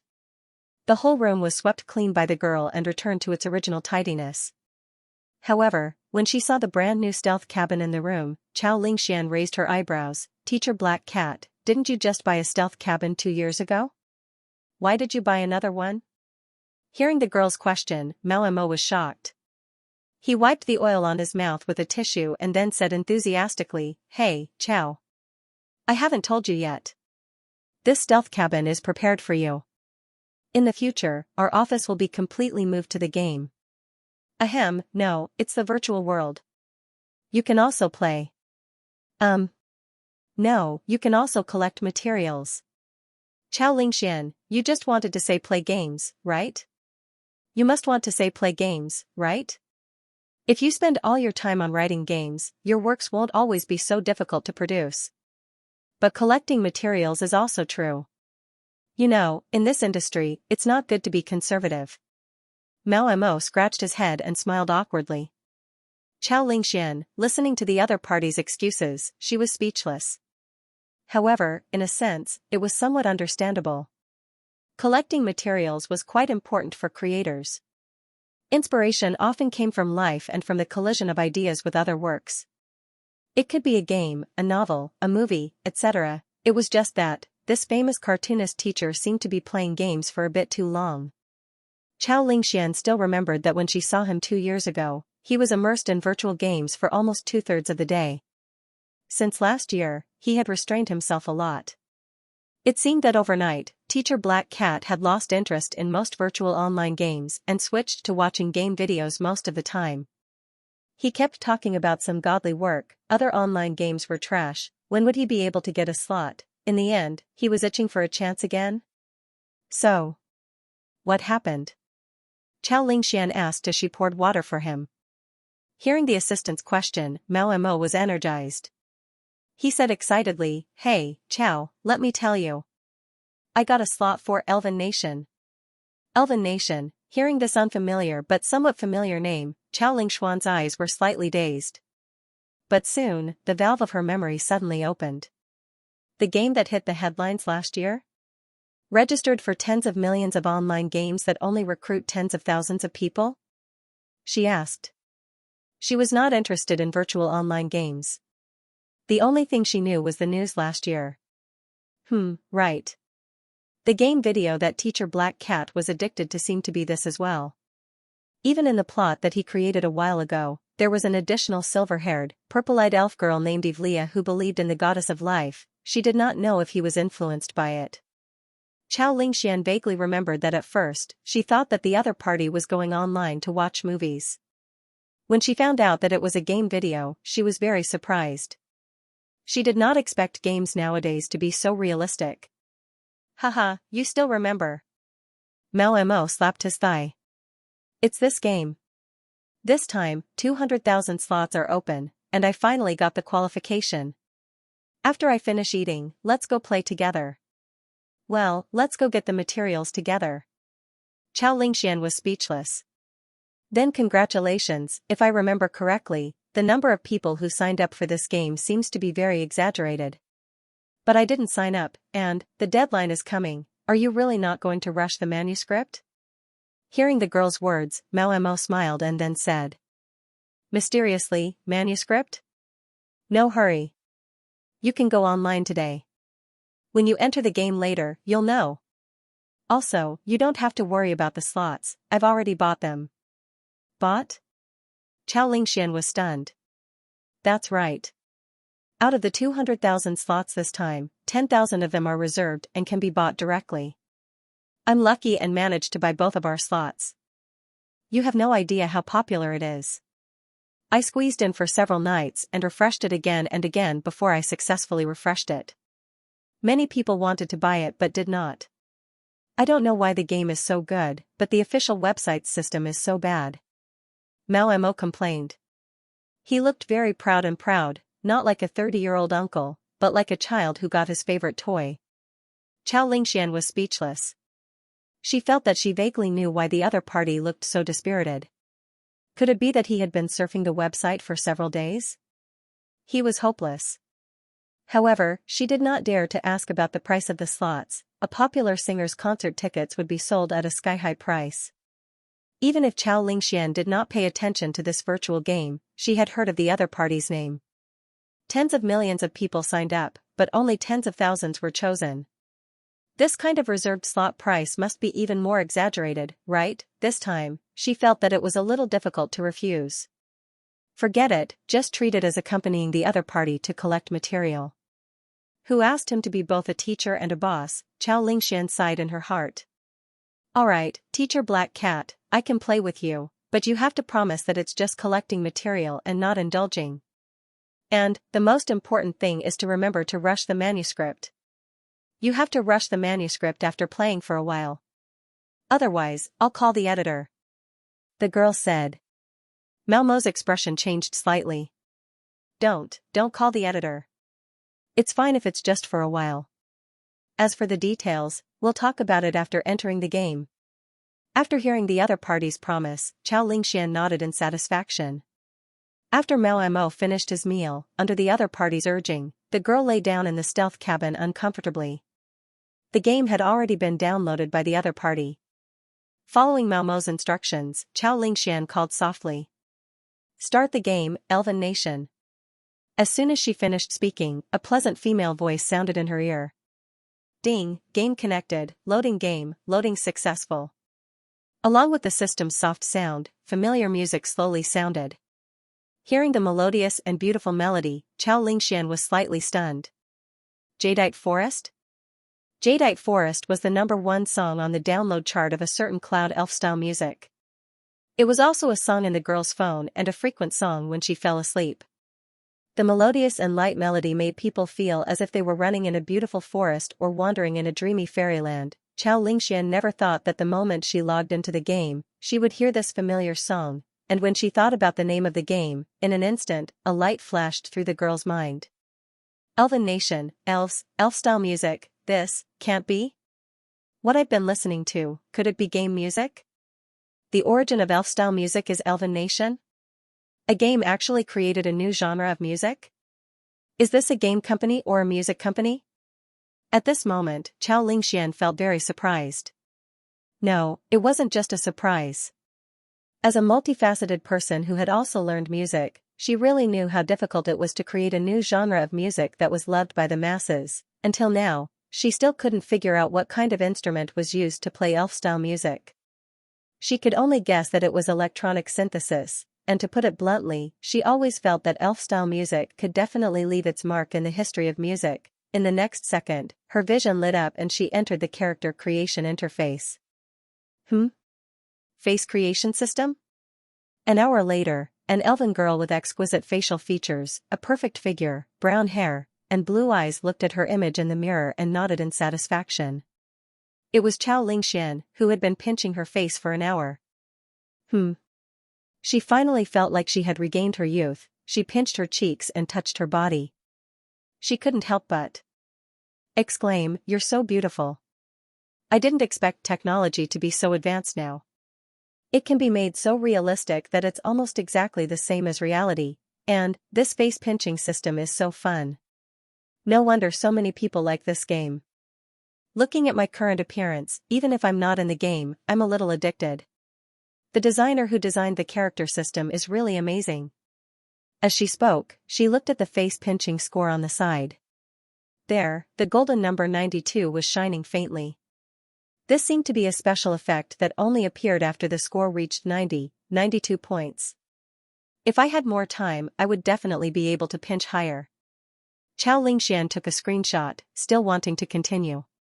It wasn't that she didn't want to continue pinching her face, but she had entered the game with Teacher Black Cat.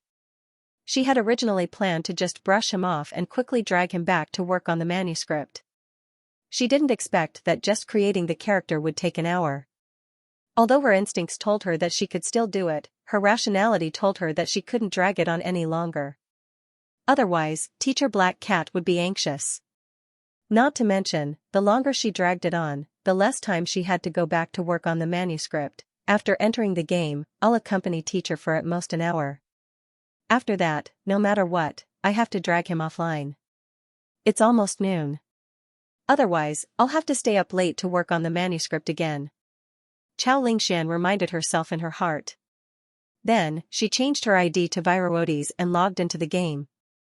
The next moment, Xianxia felt an indescribable strange feeling.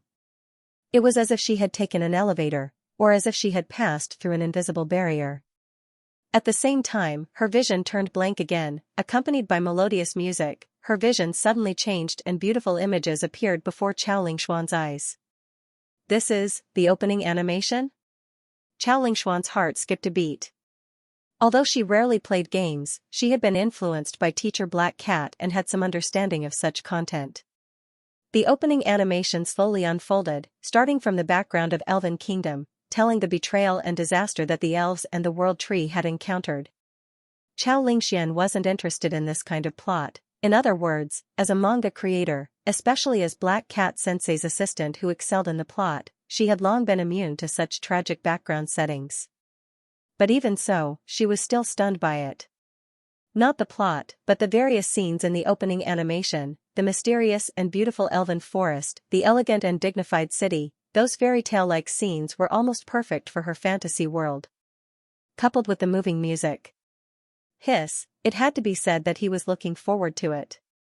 At this moment, even though Xianxia wasn't interested in the plot, she had to admit that she was interested. Then came the arrival of the Chosen One. The World Tree was in a deep slumber, and the elves were on the decline. But the arrival of the Chosen One changed everything. These brave warriors from another world came to the world of Seekers under the summons of the revived World Tree, goddess Xianxia. They united and built the city of Chosen One brick by brick, took back the elven forest step by step, and finally fought a decisive battle with the half-orcs in the Desert of Death and won the final victory. The name of the elves once again resounded throughout the continent. The Chosen One refers to the players? Xianxia pondered. This opening plot about the Chosen One was quite epic. Especially the growth and hot-bloodedness reflected in the battle with strong enemies, and the war scenes in the plot made Xianxia slightly absent-minded. She wasn't interested in war themes. But the vast battlefield in the game plot, the sense of reality and heaviness that almost hit her in the face, still shocked her. The last time she had such a feeling was under Teacher Black Cat's recommendation. She had gone to the cinema to collect materials and watched an epic fantasy film that was said to have broken the record in the history of film production. It was said that the film's production cost had broken the record in the history of film and had won many awards. But it was a movie, and this was just an online game. Boys should like this kind of big scene, right? But even I think it's great. This CG is really well done. Xianxia sighed slightly. She had to admit that after experiencing the character creation and watching the opening animation, she really wanted to play this game. The opening plot lasted for 3 minutes. At the end of the video, the Chosen Ones were waving flags of various colors as they cheered in a majestic city that had been conquered with the desert as the background. Then, her vision darkened. and a few lines of beautiful captions appeared. The legend of the world of seekers continues. Everyone is the writer and witness of history, Li Tianlan said. Brave chosen one, are you ready? The opening plot ended here. Chao Lingshuan's vision suddenly brightened. She came to a world of whiteness, and the next moment, an ethereal voice sounded, "Welcome, chosen one from the alternate world."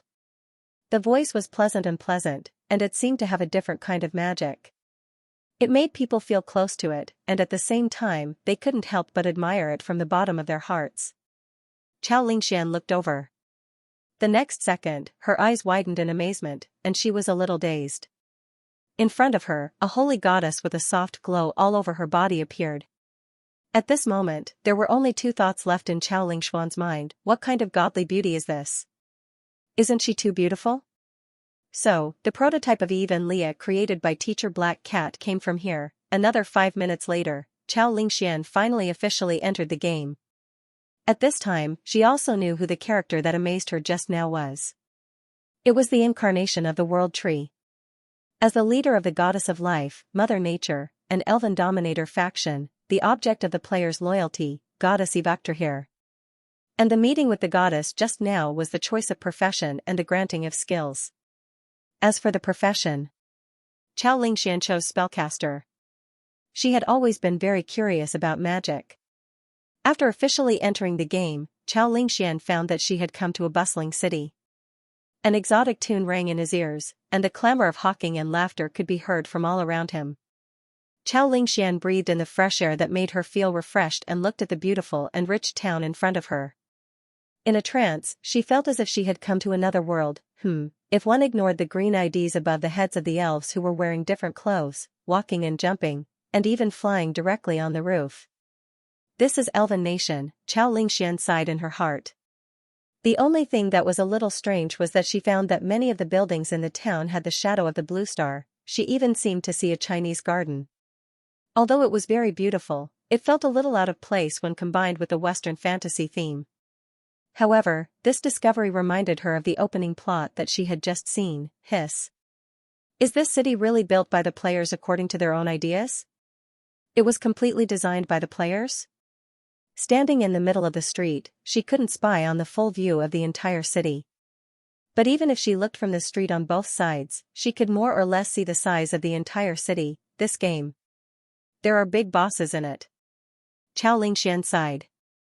While looking at the style of the town around her, the girl clicked on the game system. What surprised her was that in this game, she could actually log into the web through the game system. Not only that, she could also open various software. Soon, Chao Lingxian contacted a certain middle-aged man through QQ. Teacher Black Cat, I'm in the game. Where are you? Huh? You're already in? That's fast. Wait, I'm still pinching my face. Chao Lingxian was speechless. Another half an hour passed. In front of Chao Lingxian, a valiant male elf appeared. He had a head of dark gray hair and a pair of light blue eyes. He wore a simple set of wooden armor. ID, Black Cat. He moved his body and said happily, "Great. My neck doesn't ache anymore, and my waist doesn't hurt anymore. It's like I've been reborn. Then you should exercise more. Sitting in the same position at home every day, it's strange that you don't have cervical and lumbar vertebrae diseases." Chao Lingxian complained. Hearing the other party's complaint, Mao Mo laughed. Hey, it's an occupational disease, an occupational disease. After that, he looked at the girl with anticipation. Little Chao, how do you feel after logging into the game? It's great, it's very real. Other than the ID, I really can't tell the difference between here and reality. Chao Lingxian said with a look of admiration. Did you see the opening plot just now? Do you have any thoughts? Mao Mo asked again. Hearing this, Chao Lingshuan's expression became serious and she went into work mode. The plot is a bit old-fashioned, but it's very infectious. Also, the war CG later was done very beautifully. I think it can be used as a reference when we draw war scenes. Hearing the girl's words, Mao Mo laughed. Haha, CG? Little Chao, what you saw wasn't CG. It was all edited videos of the players during the game. It was just made into a movie-like mode. Every elf in the war scene was a player. Edited videos? Chao Lingxian was slightly stunned. Wait, that grand war scene, were they all real game scenes? Thinking of the countless elven armies in the plot, Chao Lingxian didn't know what to say. Tens of thousands, hundreds of thousands, this was really shocking, right? I'm also very shocked. I watched the video of hundreds of thousands of elven armies fighting. That scene, TSK, after watching it, I feel that the movies and TV dramas I watch on a daily basis are child's play. Mao Mo sighed. After that, he looked at Chao Lingxian again and asked, by the way, you just walked around the city of Heaven's Chosen for half an hour, right? How did it feel? The elven girl looked at the surrounding streets and replied, very big. This city is really big, and the architectural styles are different. There are also many people. There are all kinds of small shops. To be honest, I thought I came to a tourist attraction. After saying that, she took out a piece of unknown fruit that emitted a strange fragrance from her bosom and handed it to Mao Mo. Here, Teacher Black Cat, when I passed by a small shop, someone gave it to me. As long as new players add each other as friends, they will be given one. Female players will be given two. I ate one and left one for you. It's quite delicious. Add a friend and give a fruit? That's probably the guild recruiting people.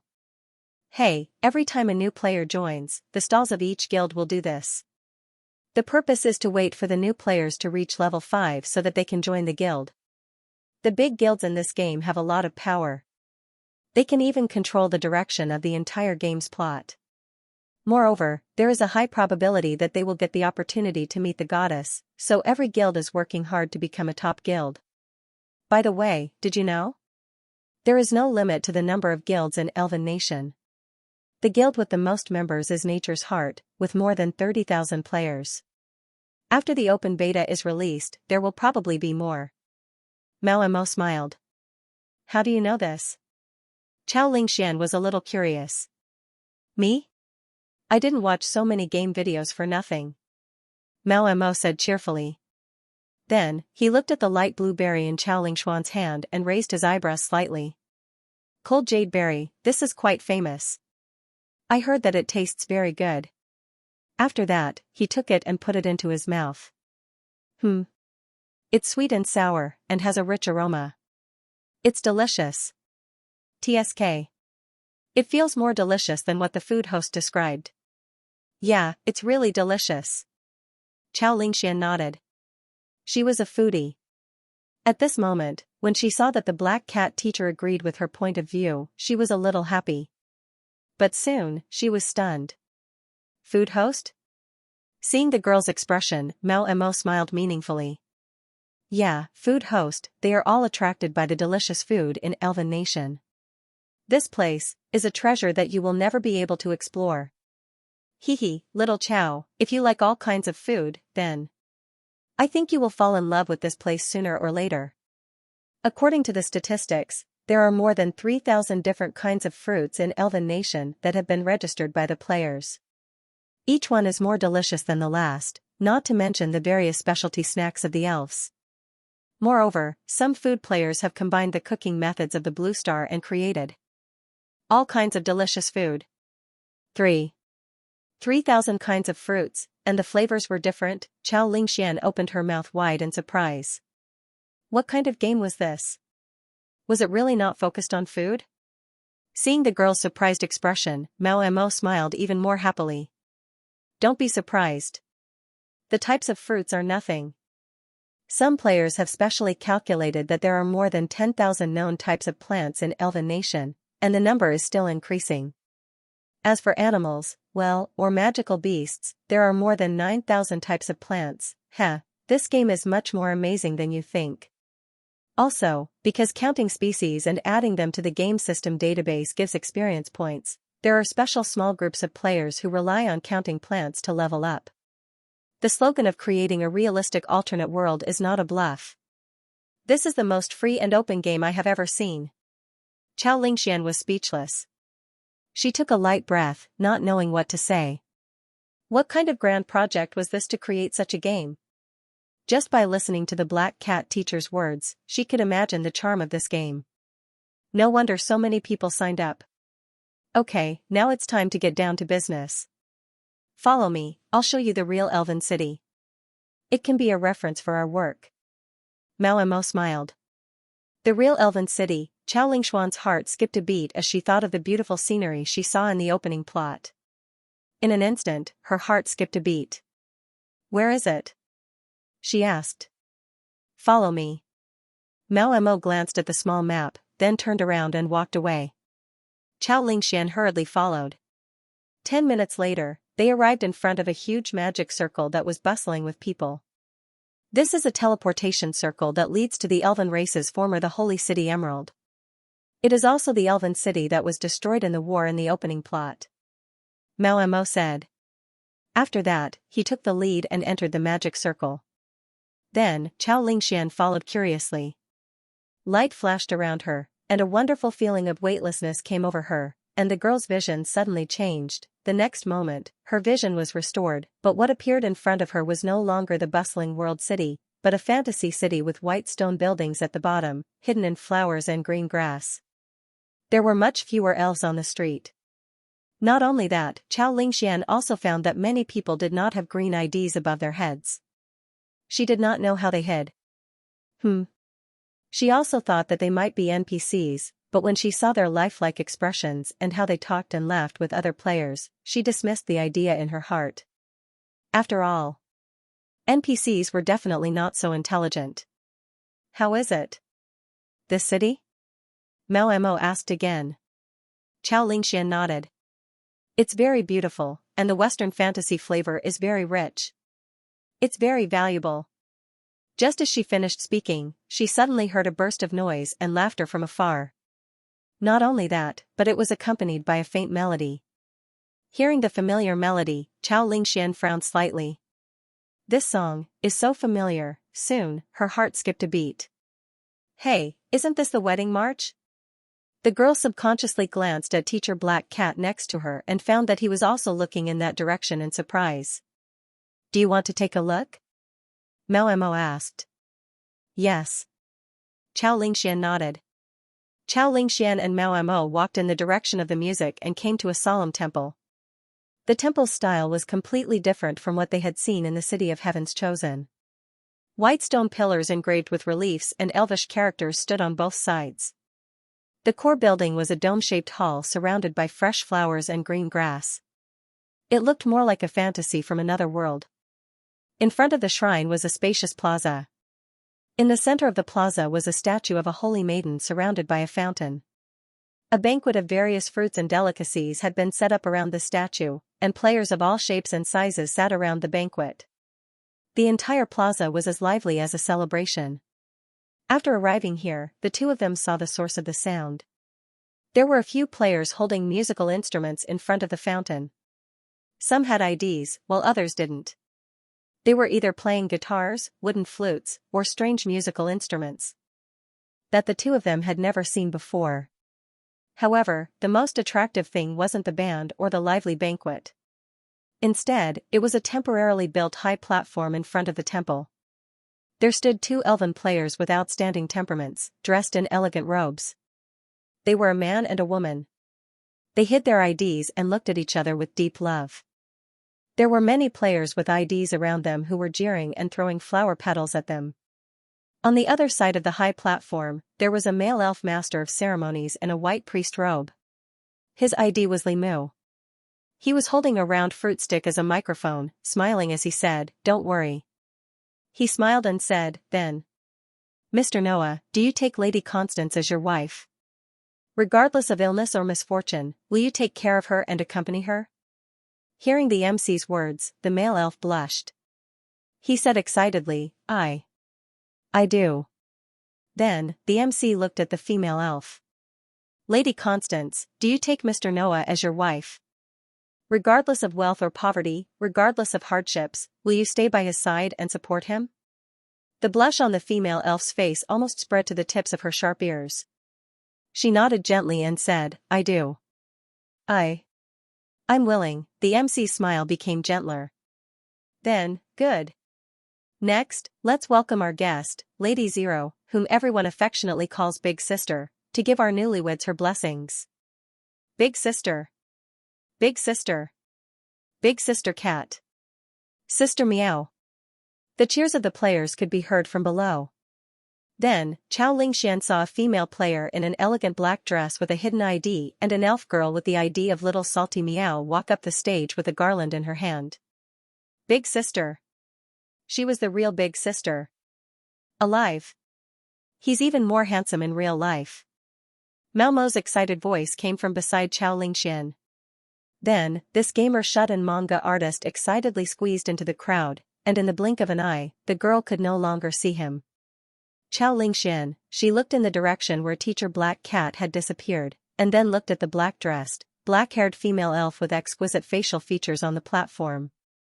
Is this a famous superstar player? Even Teacher Black Cat was so excited. Lord Zero? Is it a hidden ID? The ceremony on the stage continued. The female player, who was called Big Sister by the other players, smiled faintly. She took a garland from the elf girl beside her and placed it on the two newcomers' heads. This is a garland blessed by the goddess. I wish you happiness forever. Thank you. Thank you. The two rookies looked excited. After putting the garlands on the two rookies, Lord Zero and Salty Meow retreated to the back. The MC, Li Mu, continued speaking enthusiastically. Then, with Goddess Eve as our witness, let us wish the two newlyweds a lifetime of love and eternal union. Bliss and happiness. Oh, oh, oh, oh, oh. The surrounding players began to jeer. Some players who were holding magic short guns aimed their muzzles at the sky and shot out blue elemental bullets. Some mage players who were wearing tall hats laughed and chanted spells, releasing magic that looked like fireworks. For a moment, the sky was filled with radiance. As for the banquet below, it became even more lively. The entire wedding venue was filled with a heartwarming atmosphere. Looking at the excited and passionate players, listening to the joyful tunes they played and the laughter that came one after another, Xianxia fell into a daze for a moment. At this moment, there was only one thought left in her mind. The atmosphere in this game is too good. At this moment, she envied the two players in the center of the banquet who were blessed by everyone. Although it was common for players to get married in online games, Xianxia, who didn't play online games much, thought that it was just a self-deceiving online relationship. There were some who got married, but they were the minority of the minority. But at this moment, she suddenly understood why many online games had marriage systems.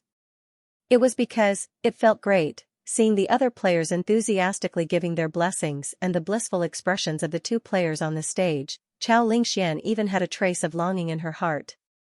When I get married in the future, will there be such a scene? But soon, she pinched her cheeks. Don't think about it. I'm so busy with work that I don't even have a boyfriend. How can I get married?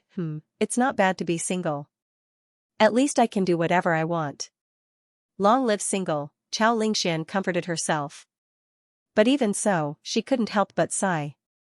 What a great wedding, yes, it's really an enviable wedding. A somewhat emotional, somewhat complicated, and somewhat envious female voice came from the side. Xianxia turned her head and saw a female player dressed as a bandit standing beside her. She had black hair and black eyes, and her gaze toward the center of the banquet was a little blurred. Xianxia subconsciously looked at the other party's head and found that she had also hidden her ID. Why do so many players in this city hide their ID? She muttered in a low voice. Seeing her gaze, the female elf smiled brightly. A new chosen one? Yes, I just started playing today. Xianxia replied. The female elf sized her up, nodded, and said with a smile, don't worry. I see. Welcome to the world of seekers. But, don't be reserved. When you get used to it, you'll grow quickly. Then, she stretched out her hand. I'm Nightingale Shadow. Nightingale Shadow? Xianxia secretly remembered the ID and then shook the other party's hand. Hello, I'm Byrodes. Byrodes? Nice name. Nightingale raised her eyebrows and said with a smile. Then, she casually took 2 drinks from a red-haired afro who was holding a tray and handed one to Xianxia. Here, try it. It's a specialty of Jade Linsue, flower tea. What skillful movements, Xianxia's eyes lit up. However, out of the corner of her eye, she quickly noticed that the player with the name Demacia above his head, whose drink had been stolen by Nightingale, was sitting at one of the banquet tables. He was looking at his empty tray in confusion. Chao Lingxian was speechless. That player was definitely not a waiter, right? Definitely not, right? Noticing her strange gaze, Nightingale smiled. Don't worry, the drinks here are unlimited. He can even get them himself. Chao Lingxian was speechless. The corner of her mouth twitched, but she still took the flower tea from the other party. The girl held the wooden cup and looked curiously at the amber translucent liquid inside. Just holding it in her hand, a refreshing and strange fragrance rushed to her face, making her feel refreshed and couldn't help but have an urge to drink. Chao Lingxian swallowed her saliva and then poured the flower tea into her mouth. The cold drink entered her mouth, sweet and slightly sour. The fragrance of the flowers quickly spread throughout her mouth, and the cool taste made her feel as comfortable as drinking iced drinks on a hot day. Chao Lingxuan's eyes lit up. It's delicious. Isn't it? Nightingale squinted her eyes and enjoyed the flower tea with a smile. Chao Lingxian nodded heavily. She looked around the venue and couldn't help but ask. Is such a wedding often held in the game? In the game, Nightingale was stunned, then she shook her head. No, this is the first time. Then, she looked at the couple who were receiving blessings from the crowd, and her gaze softened. This wedding is led by the Church of Life and organized by the Nature's Heart Guild and the Mengmeng Committee Guild. It's specially held for Noah and Constance's wedding. The Nature's Heart Guild. Teacher Black Cat said it was the biggest guild in Elven Nation. No wonder the event was so lively. Chao Lingxian understood. But Nightingale was still talking. Noah and Constance are both members of the Elven Guard. In the previous War of Faith, they participated in the Chosen One Army of the Nature's Heart and the Mengmeng Committee as supporters. This time, many of the people who came to their wedding are the higher-ups of the two guilds, as well as their Chosen One friends in the guilds. So that's it. Chao Lingxian nodded. On the way here, Teacher Black Cat had told her that the players had just fought a huge battle with more than 100,000 people. It was very exciting. And the opening plot that she had seen before, the final battle scene, had been taken from there. But for some reason, listening to Nightingale's words, Chao Lingxian felt that something was wrong, but she couldn't tell what was wrong. So, they got together during the mission? Chao Lingxian asked again. Nightingale paused for a moment, then smiled and said, You could say that. But at first, Noah was chasing Constance.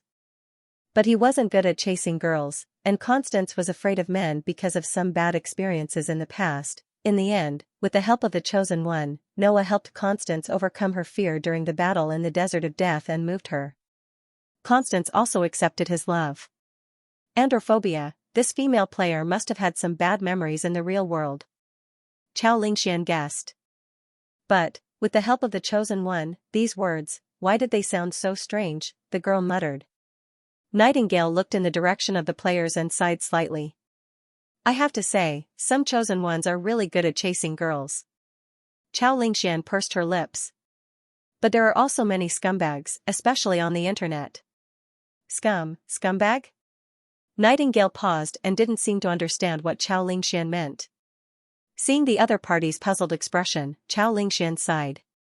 Everyone knows how to sweet talk, but you can't judge a book by its cover. Hearing the girl's words, Nightingale chuckled and then said, Don't worry, the elves will always be loyal. They won't do that. After that, she looked again at the newcomers who were surrounded by a group of players who were drinking fruit wine. She seemed to be reminiscing. One of them escaped from the Holy Mania Empire, and the other returned from the Gloom Mountain Range. It's already a miracle for them to be able to reach where they are today. The life they are living now is something they didn't even dare to imagine in the past, so, everyone cherishes every day. Wait, the loyalty of the elves has nothing to do with us players, right? And, the Holy Mania Empire, the Gloom Mountain Range, what's that place? Some kind of plot, escape, return? Did they encounter a difficult mission, or did they abandon the game and come back? Chao Lingxian was a little confused. At this time, she finally felt her lack of understanding of the game's terminology.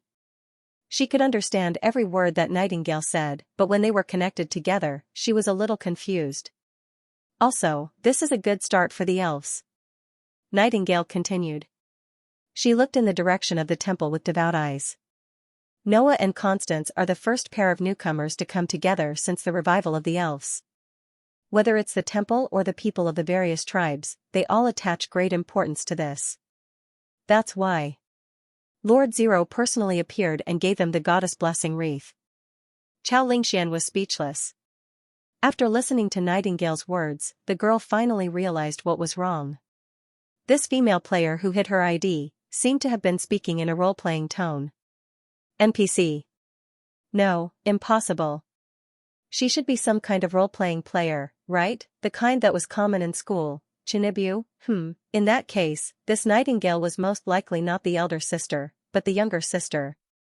Although she looked quite mature, it was just a game. The appearance was set according to one's preferences. Didn't Black Cat teacher pinch the face of a Shota? She called it "My youth is back." If that's the case, this soon-to-be and also had a young girl's face. Xianxia sighed, thinking that she had found the truth. At this time, she saw Nightingale's eyes light up as she looked in a certain direction in the crowd. Xianxia followed her gaze and saw a group of players with better equipment than the other players. The leader was a male player with a calm temperament. Xianxia glanced at the other party's ID. This time, she didn't hide it and called for a bento box. I have something to do, I'll leave first. Miss Byrodes, I hope you have a good time. Nightingale left these words and then happily ran toward the group of players. Looking at the bright smile and faint blush on the elf girl's face, Xianxia sighed slightly. This is youth, what youth? A clear male voice sounded from the other side. Xianxia turned her head to look and complained. Black Cat teacher, your voice. I'm really not used to it. Really? I quite like it, it's young. Mao Mo, who had returned, said. He looked at Nightingale who ran to the bento box, then looked at the emotional Xianxia and asked curiously. Little Chow, when did you start talking to Nightingale? Black Cat teacher also knows Nightingale? Xianxia was a little surprised. How can I not know? She's one of the famous NPCs in Elf Nation. She appeared during the closed beta and has excellent thief skills. In addition, she's the first choice for players to learn thief skills, many of which are necessary for exploring ruins. NPC? Xianxia widened her eyes and couldn't help but exclaim. This, that, the one who was talking to her so naturally was actually an NPC?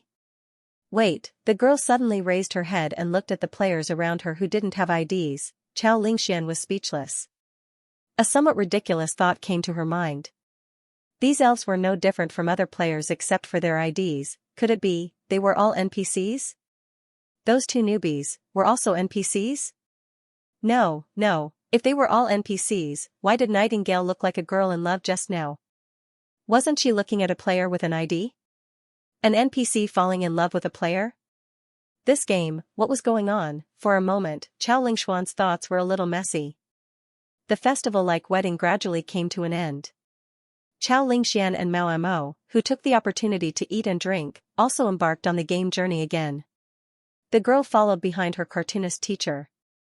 While listening to someone's laughter, she asked with a sullen face, so, Teacher Black Cat, you knew from the beginning that those without IDs were NPCs? Ha ha ha, little Chow, you didn't really think they were players who hid their IDs, did you? Xianxia was speechless. Damn it, it was so smart. Not to mention its expressions and movements, it didn't feel strange at all when talking to you. It even knew about players and reality. Who would have thought that it was an NPC, she complained in her heart. But at the same time, she also had a rather subtle sense of surprise and shock in her heart. Then why didn't you say so earlier? I really thought it was another player who was talking to me. The girl said with a little bitterness. Haha, I wanted to see when you would realize it. I saw you talking to Nightingale for so long, I thought you had already realized it. Mao Mo laughed. Xianxia was speechless. She felt a sense of incongruity. But she immediately ruled out the correct answer. This game is really full of surprises, she sighed slightly. Isn't it? The authentic NPC system is one of the three main highlights of Elven Nation. This is something that no other virtual game can compare to. It's the only one on the internet. Mo said. 3 highlights? What about the other 2? Xianxia asked curiously. Mo glanced at her and smiled. You've already experienced one just now. How was the taste of the food just now? Xianxia nodded heavily and gave a thumbs up. Great. Then, her eyes lit up and said, You mean the food? Taste? After she said that, she shook her head again. No, not just taste, but also smell, touch, hearing, etc. Or should I say, the 5 senses? Yes, the 5 senses. The perception system of Elven Nation is the most realistic of all virtual games. This is another highlight of this game. Mo said. Xianxia was deep in thought. Then, what about the third one? She asked again. But this time, Mo kept him in suspense. As for the third one. Little Chow, you'll know once you log off. Xianxia, after that, Mo changed the topic. However, if you ask me, what surprised me the most is the NPCs here. What shocked me the most about this game are these NPCs. As he spoke, he jumped onto a rock by the side of the road and pointed at the elves without IDs. Little Chow, look at these NPCs, no. Or rather, the residents of Elven Kingdom. That's a more appropriate way to put it. If you communicate with them further, you'll realize that they're not just characters or symbols. They're also walking stories that are constantly changing and moving forward with the participation and push of the players. A walking story? Xianxia was surprised. That's right. Mo nodded and said, if you talk to any of them, you will be able to hear their own stories. He pointed at a blacksmith shop in front of him, where many players had gathered. Do you see that blacksmith shop? The owner of that blacksmith shop is called Carlos Blaze. He is an elven blacksmith. He once had a very talented child, but the child died in battle more than 400 years ago while hiding from the orcs. After losing his child, he was extremely sad. It wasn't until the players arrived and drove the orcs away from the elven forest and welcomed their tribe back that he gradually walked out of his grief. He was very old. After that, his greatest wish was to find a successor who could inherit the legacy of the elven blacksmith shop. Unfortunately, there were no young people in the elven tribe who could inherit his skills. Of course. Now he has found one among the players. Look, those players working in the blacksmith shop are all his new disciples. After some players chose to become his disciples, the smile on old elf Carlos's face grew wider and wider. After that, Mo turned around and pointed at the temple on the other side. Xianxia looked in the direction of Mo's gesture and saw a handsome male elf leading 2 excited elves into the temple. No, the 2 elves following behind seemed to be different from the others. Their ears seemed to be more human than elves. Those are half-elves. They came here from the Orus demiplane. The Orus demiplane is a subsidiary plane of the Seekers. You can think of it as a map in the game, but this map is very, very big. This map was once lost and in disaster. It was the players who found it and saved the world. These half-elves are NPCs whose bloodlines were purified by the players' teachings. Do you see the leader? That NPC is called Tyler Roxanne. He is the first half-elf in existence in the demiplane to purify his bloodline into that of an elf. Right now, he should be leading the 2 half-elves into the temple to help them completely transform their bloodline and become true elves. Tyler Roxanne was once an adventurer. He knows a lot and likes to drink. If you have a good relationship with him, you'll be able to hear him talk about his adventures as an adventurer after drinking. Those stories, each one is more interesting than the last. You'll be able to understand the customs of the demiplane of Orlos through him, as well as its history. You'll find that just a single map in the game will give you a sense of epic magnificence. By the way, do you still remember the new plot in our manga? Mo looked at Xianxia. The girl raised her eyebrows and asked, is that the plot where the main character's true love goes astray for him? It seems that the reader's response was pretty good. It's just that when the character died, you were scolded quite badly. Ha ha ha, being scolded means that my drawing was successful. Mo laughed. The inspiration for that plot came from the story of the Orus demiplane. It was related to a half-elf named Oris. He said. Hearing this, Xianxia couldn't help but ask, why are you so familiar with this game? When did you know so much? Haha, of course it's through the game videos. Mao laughed heartily. Xianxia, that's right. Teacher Black Cat has been addicted to game videos for the past half a year. How could he have forgotten about this? No wonder he's like a fish in water after entering the game. Mao continued to explain, previously, I wasn't selected by the game test, so I could only gather information by watching videos. So over time, although I haven't entered the game yet, I already know a lot of things. As he said this, his expression had a hint of emotion. Elven Nation is really a huge treasure. Every NPC here has a story. Not only that, their stories are intertwined and woven into an incomparably perfect historical network. It gives people a sense of authenticity and vicissitudes. A player once did an experiment. He communicated with different NPCs, listened to their pasts, and then recorded their stories. Then, he was surprised to find that the stories of different NPCs were actually related to each other. For example, if an NPC once experienced a war, and some other NPCs appeared in his story, if you go and find these NPCs, you can also learn about the details of that war from their personal point of view. In fact, many RPG games have this technique. However, the most shocking thing about Elven Nation is that the communication between NPCs is not just a war or a plot. If you dig deeper, you'll find that their lives are intertwined. Every detail has the shadow of a different NPC. The story behind them is not just a single one. They themselves form a very exaggerated network of relationships. Don't say. Among all the elves in the Elven Forest, if you start from any one of them and use their interpersonal relationships to search for their relatives and friends, you'll find almost all the Elven NPCs 4 or 5 times at most. The sense of authenticity and richness brought by the layers of witnesses is definitely something that other games don't have. Hearing this, Xianxia could not help but say, this sounds like a real world. It is a real world. Mao said. To create the most realistic and immersive epic fantasy in history. This is the slogan of Elven Nation. They did it, and they did it better than anyone could have imagined. No, or rather, it was beyond anyone's imagination. Not only that, but the NPCs are not static. In other words, their interactions with players are very open. You'll find that the NPCs have their own lives and their own emotions. Players can freely communicate with them and even become their friends. At the same time, the actions of the players also affect the NPCs. It affects their beliefs, affects their actions, affects their choices, and in turn, affects the direction of the entire story. Just as the opening plot said, every player is the writer and witness of history. Mao said with a sigh. Even NPCs can fall in love with players? Xianxia asked curiously. Are you talking about Nightingale? Mao glanced at the girl. He touched his chin and said, speaking of which. Nightingale's story is a classic.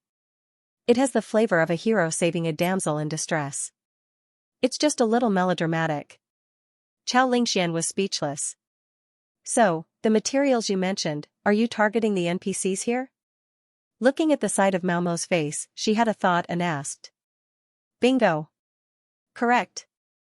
Mao snapped his fingers. As he spoke, his expression was a little complicated. To be honest, after understanding the background story of the NPCs in Elven Nation, I feel a deep sense of frustration. The girl looked surprised. Mao sighed. Little Chow, you should know that I've always been most proud of the realism and rigor of the worldview in my comics, including the realism and three-dimensional characters in my stories. I've always felt that only I can present an incomparably realistic story to the readers. No one can surpass me in creating characters and deducing the story rationally. However, after I understood Elven Nation, I realized that I was too young. The person who designed the worldview of Elven Nation, the NPCs of the Elven Nation, and the background story of the characters in Elven Nation are the real masters. Xianxia was speechless. Don't be so discouraged. For a game of this scale, there must be more than one designer. The planning time must be very, very long, and you're just one person. She comforted him. No, even so, it's still very scary. It's also because of this. I want to enter the game to collect materials. I want to learn the storytelling skills of Elven Nation and understand this world. Mao Mo said. You'll definitely succeed. Chao Lingxian made a cheering gesture. Mao Mo smiled. I think so too. Chao Lingxian was speechless. Okay, since we've said so much, it's time to work. Let me start collecting materials. First, I'll start with the newbie mission. Mao Mo clapped his hands and said. He stretched his body and then ran toward the mission point. Chao Lingxian was stunned and quickly followed. However, after running a few steps, she muttered a little strangely. Start with the newbie mission? Is this really not an excuse to play the game? Under Mao Mo's lead, Chao Lingxian officially began her mission journey. According to Teacher Black Cat, missions were the most reliable way for newbies to level up in Elven Nation. At the beginning, it was boring and could only do some hard labor. However, when the level was higher, one could accept missions from NPCs. That was also Teacher Black Cat's goal. However, although Teacher Black Cat said that the newbie mission would be boring, the girl who had never played games found it quite interesting. Picking berries in the forest, looking for magic materials, in her opinion, the scenery in Elven Nation was so beautiful. The process of this kind of mission was also a kind of sightseeing. The scenery was amazing. And the most wonderful thing was that when you were enjoying the scenery, you only retained the relaxation and joy of your five senses, and there was no fatigue or tiredness. This made Chao Lingxian more and more addicted. In addition, watching her experience points increase little by little and feeling her body become stronger little by little was also a wonderful experience. The joy of leveling up was amazing. Of course, it was not without its shortcomings. That was that there seemed to be too many players. It was fine in the forest. When accepting missions, it was simply a disaster. But even so, Chao Lingxian unknowingly played with Teacher Black Cat until the sky turned dark. When the sun set in the west and night fell, the girl suddenly realized that she had only planned to play for 1 or 2 hours. In the end, she played for almost a day. Oh no. Manuscript. Chao Lingxian slapped her thigh, then quickly reminded a certain uncle who was still leisurely. Teacher Black Cat. We forgot to rush the manuscript. There's not enough time. After saying that, she was very regretful. How could she have forgotten this matter while playing? Really, she had clearly set the timer for the stealth cabin to remind her, but this damn machine did not call her. However, after hearing the girl's words, Mao Mo still looked leisurely and carefree. Don't worry, we still have a lot of time. When we return to the hotel in town, we'll work directly in the game. Chao Lingxian was speechless. There was no time, they were about to hand in the manuscript, and what the hell was working in the game? Oh. Right. It seemed that they could open external software in Elven Nation. But was the game environment suitable for work? And Teacher Black Cat, did you really not want to take the opportunity to play the game for a while? Chao Lingxian had countless complaints in her heart. Seeing her changing expression, Mao Mo smiled and said, Little Chao, don't worry. Little Chao, don't be anxious. You can exit the game and take a look, or check the time in real life. Time in real life, Chao Lingxian frowned. She opened her mouth, but in the end, she subconsciously followed the instructions and looked at the time in real life. When she opened the external link and saw the fixed time in the stealth cabin, she immediately frowned. 15 o'clock? Is the time machine broken? However, Mao Mo just looked at her with a smile. Chao Lingxian was speechless. She felt that something was wrong. After a second of silence, the girl immediately chose to go offline. When she climbed out of the stealth cabin, she was instantly stunned. Why is it still daytime?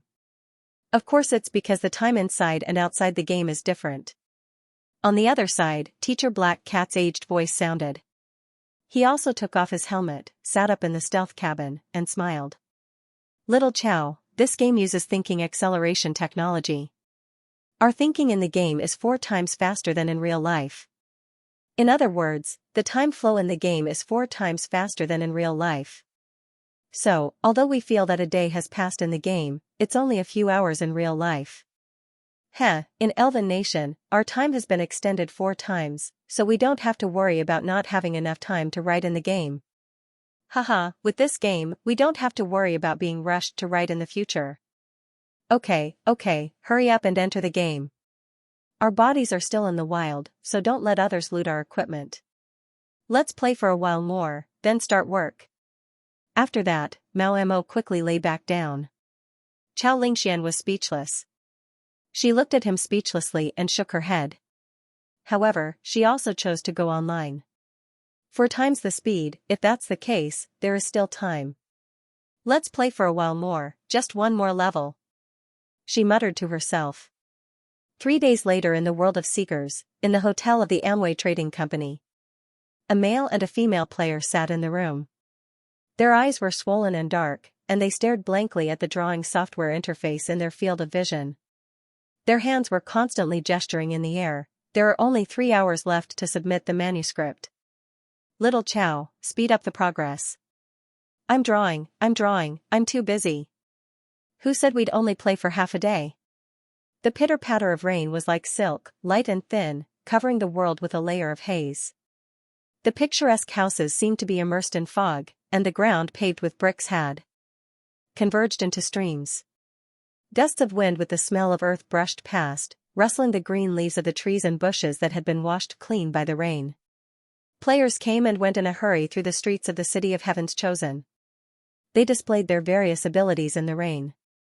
Some wore straw raincoats sold by lifestyle players, some held simple umbrellas, and some simply had low-level magic shields.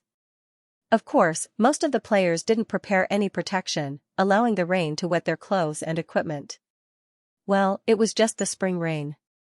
For extraordinaire players, other than the possibility of feeling uncomfortable when their clothes were soaked by the rain, it was almost impossible for them to catch a cold. Letting the rain pour down, it was cool and refreshing, and it was actually quite cool. On the other hand, the players who set up stalls were almost nowhere to be seen. Only those rich players who had shops could continue to buy and sell. Because of this, although there were many pedestrians coming and going, the whole city seemed to be a lot more deserted. There was a lack of hawking, and there was more sound of rain. Eve quite liked this kind of weather. She didn't know if it was because she had been reborn as the world tree, but every time it rained, she had a kind of hearty drinking. Of course, for her current body, which was 10,000 meters tall, most of the time, the clouds only reached her waist. If she looked with the eyes of her original body, she could only see some hazy rain clouds from high up in the sky. The ground was getting smaller and smaller, and more blurred. If one didn't look carefully, the whole world seemed to have become a tiny sandbox. And it wasn't until this time that Eve suddenly had a sense of reality that her body was getting more and more exaggerated. Compared to when she first revived, she had become nearly 10 times larger. This feeling was quite strange. Although Eve moved most of the time in the perspective of her avatar, or simply put her consciousness into the god's kingdom, she still occasionally looked from the perspective of her original body. It was a very strange feeling. The clouds formed a misty rolling sea of clouds under her body, which had an indescribable magnificence. If one caught up with the sunrise and sunset, they would be able to see endless rays of multicolored light. It was incomparably bright and beautiful. If Eve deliberately looked at the ground through the clouds, or if it was a clear day with no clouds in sight, she would be able to see the mountains and rivers beneath her. Only by standing high could one see further. Eve finally understood the meaning behind this sentence. After reaching a height of 10,000 meters, even if he didn't use his divine soul to explore, he could still clearly see everything within a radius of 300 to 400 kilometers. It could be said that the world tree's perspective was already the best viewpoint. Eve wasn't the only one who noticed this. The other players had also noticed this. When Eve summoned the players for the first time, her treetop had become a famous attraction in Elven Kingdom. Every player would teleport to the crown of the world tree once after entering the game. The goal was to have a bird's-eye view of the beautiful scenery of the elf forest. There were even people who jumped down from the treetops to play bungee jumping. Because of this, there were even cases of people smashing houses and killing people. It wasn't until Alice started to penalize contribution points that fewer people did this. Now, as Eve's real body grew to 10,000 meters, and with the influx of 200,000 new players, her treetop welcomed another wave of sightseeing. However, Eve didn't expect that she would also become a member of the sightseeing group. Standing on the treetop of the World Tree and using the character Wind, Eve didn't know whether to laugh or cry. This time, she was forced to come. Beside her, the main culprit, little Salty Meow, gazed down at the sea of clouds shrouded in mist and clicked its tongue in wonder. He exclaimed, "Tisk tsk. This height is even better than before, after all, it's 10,000 meters. I don't fly at this height often." On the other side, the black dragon Meryl's voice came. Its claws were holding a string of space rings. The entire dragon was twisting its body and bustling about in the treetop above. If one looked closely, one would see that it was picking up shiny treasures from all over the treetop and putting them into the space rings. Salty Meow looked at the jewelry and gold coins that Meryl picked up from all over the place with a strange expression. I was wondering why it felt like the treasures in the Black Dragon's castle were getting fewer and fewer. You plundered so much, but there's nothing left except for your big golden bed. It turns out that you hid it here. It's all because of the Chosen One. I'm curious. Why are so many Chosen Ones interested in the treasures in my castle? They're more interested than humans. Every time I'm not paying attention, someone wants to steal my treasures. Even restriction magic can't stop them. There are even people who specialize in digging holes. Especially after the arrival of the new Chosen One this time, I'm so annoyed. Meryl said angrily. Pfft. It can't be helped. Who asked the Megalosaurus treasures to be so RPG heavy? And everyone in the server knows that the one who loots the most in every battle is not anyone else, but you. Salty Meow could not help but laugh. Humph, Meryl should have deducted all their favorability points into the negatives. Meryl said angrily. But when you go to Sandstorm City, it'll probably be the same as now. Salty Meow shook his head. Hey, you don't have to worry about that. Her Majesty the Goddess has already given Meryl access to Sandstorm City's divine barrier. When Meryl hides all the treasures in the deepest part of the barrier, we'll see who dares to steal them. The little black dragon snorted and said arrogantly. But soon, it looked at the elven girl below. Hey, are you really not going to go with Meryl? Among the Chosen Ones, Meryl only has one friend, and that's you. Forget it, Sandstorm City is too far away. Even if the teleportation circle has been officially established, it'll still take a few detours. It'll take half a day to go there. Salty Meow shook his head. I see. The little black dragon was a little depressed. Salty Meow immediately said, but I'll visit you once a week, and I'll also arrange for roasted meat for you every day. I can still do that. She patted her chest. Humph, do you think Meryl cares about a dragon with roasted meat? Meryl doesn't care if you come or not. The little black dragon looked up and said. However, the swaying of its large tail seemed to indicate that it was in a good mood. When I'm done moving, I'll return these storage rings to you. Meryl put away the last treasure and said. Will the Megalosaurus also return magic items? Salty Meow's eyes widened. Meryl was speechless. What do you think the Megalosaurus is? Haha, I'm just kidding. Salty Meow laughed. Then, she waved her hand. I'll give you all these storage rings. If it's not convenient to store treasures in Sandstorm City, you can use them to store things. Meryl was slightly taken aback, but he didn't stand on ceremony and nodded. Then Meryl won't stand on ceremony. After that, he turned his head to look at the elven forest, then at the black dragon castle visible to the naked eye and said, then, Meryl will set off. Remember what you said. Have a safe trip. Salty Meow smiled and waved his hand. And Meryl also flapped his wings like a human. Then, with a long cry, he flapped his wings and flew to the south. His figure was getting farther and farther away, and soon disappeared into the clouds. And when the little black dragon's figure was completely out of sight, the smile on Salty Meow's face gradually faded. She put down her hand and sighed. After spending so much time with this guy, it's kind of hard to part with him. Then let's go to Sandstorm City together. Eve said with a smile on her wind avatar. Salty Meow shook his head. Forget it, it's too far. And now that the City of Heaven's Chosen is further expanding, I can't leave. The Mangmang Committee was the main force in the construction of the City of Heaven's Chosen. With the influx of 200,000 new players, the City of Heaven's Chosen would definitely be further expanded. As the guild leader, she would definitely be busy. Besides, how can Sandstorm City be as fun as the City of Heaven's Chosen? It's bare, the air isn't good, and the food isn't good. Only Meryl likes it. Salty Meow pursed his lips. Hearing his words, Eve smiled and didn't say anything else. It had been 2 months since the defeat of the orcs. In these 2 months, not only did the players occupy Sandstorm City, but they also found the Orc Palace and completely crushed the last bit of resistance of the orcs. Now, the entire Death Desert had become the territory of the elves. After losing nearly half of their population, most of the remaining half-orcs chose to surrender. On the other hand, the orc tribe could only hide further south in the Death Desert and continue to deal with the players who had formed their own parties. To be honest, in front of the motivated players, their defeat and destruction was only a matter of time. And after occupying the Death Desert, the next problem was how to rule it.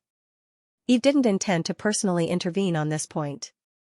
Instead, she completely handed it over to the more experienced original elf Farendir to deal with.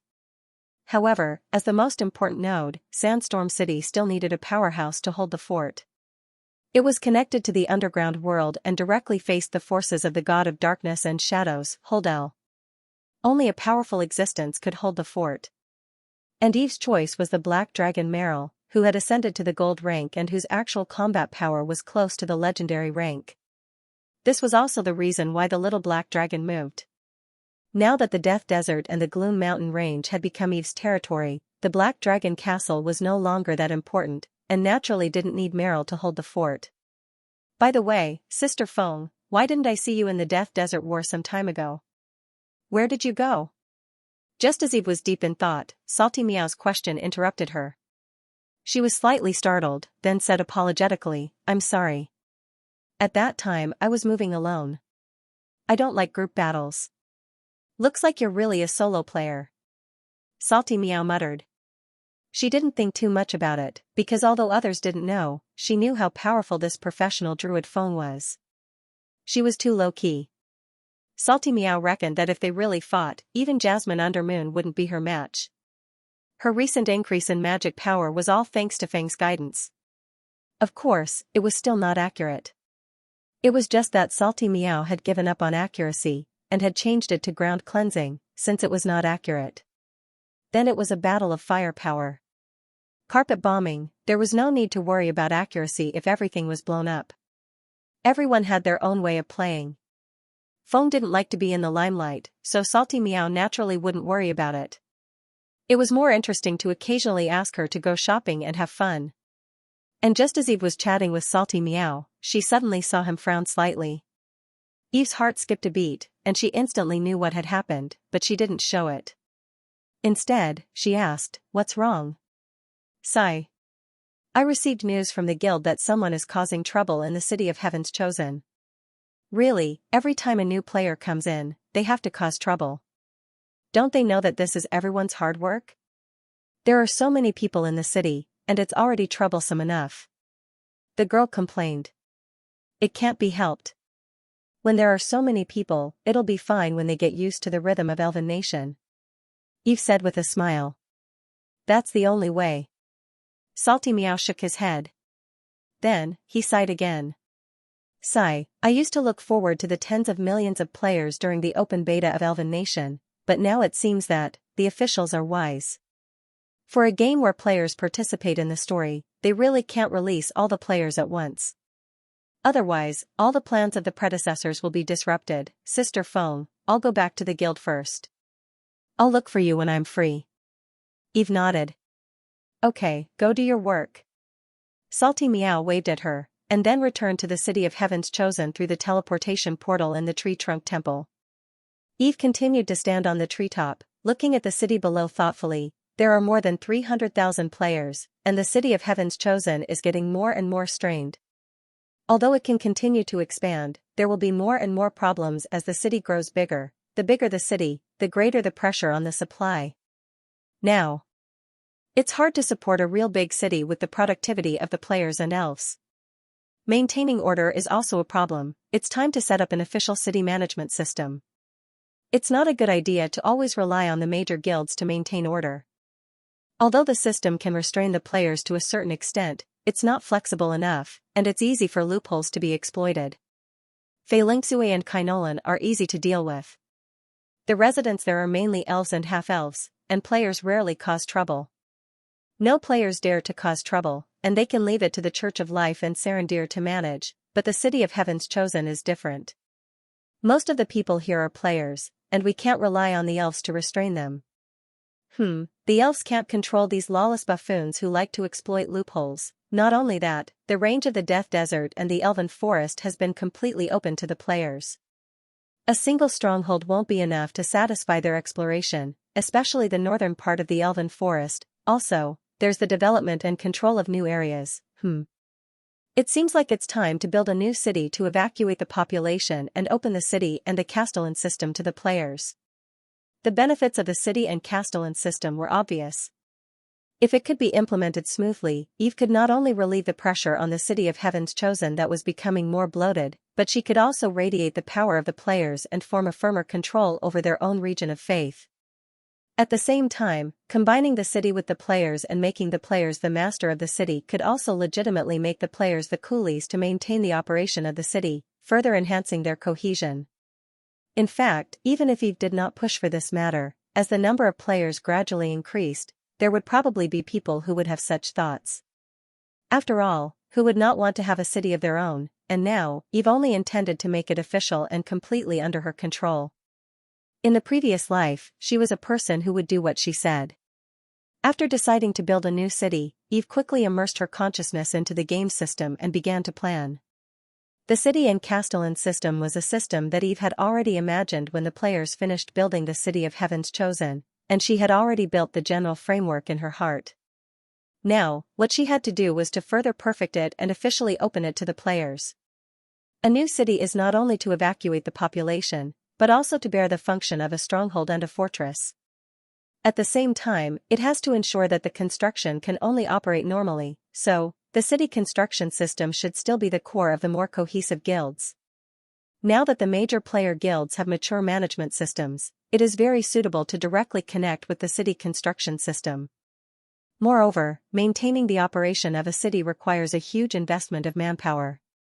Even if it is a small sparrow, it should have all the essentials, such as shrines, city walls, divine defense systems, teleportation portals, living quarters, mission areas, and so on. Therefore, to prevent the new city from being a lousy project, the corresponding opening conditions must be raised. The number of people must be strictly controlled. Considering the average number of players online and their daily active time, combined with the current total number of players in the entire world of Seekers, and to prevent the new city from becoming a virtual village or ghost city, the base number of people who apply to build a city can be raised. Considering all the data, 30,000 players is a good choice. With this number, even if the ratio of lifestyle players is low, it will be enough to maintain the city's construction and operation. The city will also have a decent population capacity. Not only can it be used as a guild territory, but it also has the potential to become a residence for independent players and even elves. Yes, we'll use 30,000 people as the base. Only a group that has reached a scale of 30,000 people can spend a huge amount of contribution points to exchange for the city construction system and have the right to build a new city. However, considering that there are only a few large guilds with 30,000 members, we can change the model, Guild Alliance. Allow player guilds to form guild alliances, and the city construction function is linked to guild alliances. The minimum requirement for a guild alliance is to be a guild. If that's the case, if a large guild wants to monopolize a city, they can also form an alliance and build their own city. As for small and medium-sized guilds that do not have enough players, they can also work together to increase their player count to the application standard and apply together. Of course, the city that is jointly applied for will belong to all the guilds that applied for it. A guild can only own one city at a time, at least for now. This also includes small and medium-sized guilds that jointly own a city. The new city will be named by the players themselves. After it is established, it will automatically appear on the official map. At the same time, the specific information of the city can be found in the game system. There are requirements for the location of the city. I can hint and guide this through the system. The suitable location for building a city will be marked green. Only suitable locations will be allowed to build a city. Moreover, the distance between the two cities cannot be too close. Also, in addition to the number of players and contribution points, there are also requirements for reputation. In addition, perfect the city lord system. If there is no specific designation, the city lord will be the leader of the guild alliance. The leader of the guild alliance will be elected by the players themselves. Of course, the players can also choose the city lord based on their actual needs. After the city is built, the city lord will be the core of the city management system, the assessment system, and so on. Soon, with Eve's ideas and design, a perfect city construction function gradually took shape. After designing the relevant functions, Eve decisively connected it to the game network. All that was left was to activate it. Release a new update announcement, but, now that I'm a mid-level divine power, my control of the belief network and the game system has greatly improved. In the future updates, I don't need to let the players go offline. The official update time. Let's set it one day after Blue Star. It's not particularly urgent. It's just right to stir up the hype and give the guild some time to prepare. Thinking of this, Eve connected to the official website and released the new update announcement.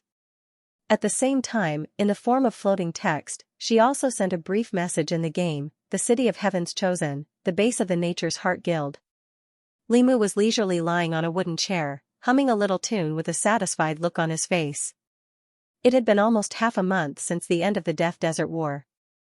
Although he did not kill the enemy on the front line, just the experience points brought by commanding the army allowed his level to soar. A week ago, he officially leveled up to level 50, reaching the current limit of the players in Elven Nation. Of course, he was not the only player who reached the maximum level of the lower silver level in the Death Desert War. In the first batch of silver players, there were almost 100 of them who had reached the maximum level. And with the release of the silver slots one after another, the number of silver players in the entire server was no longer the same as before. There were close to 1,000 players on the leaderboard. Gradually, the strength of the players had expanded to a rather powerful level. However, the players were not the only ones whose strength had increased.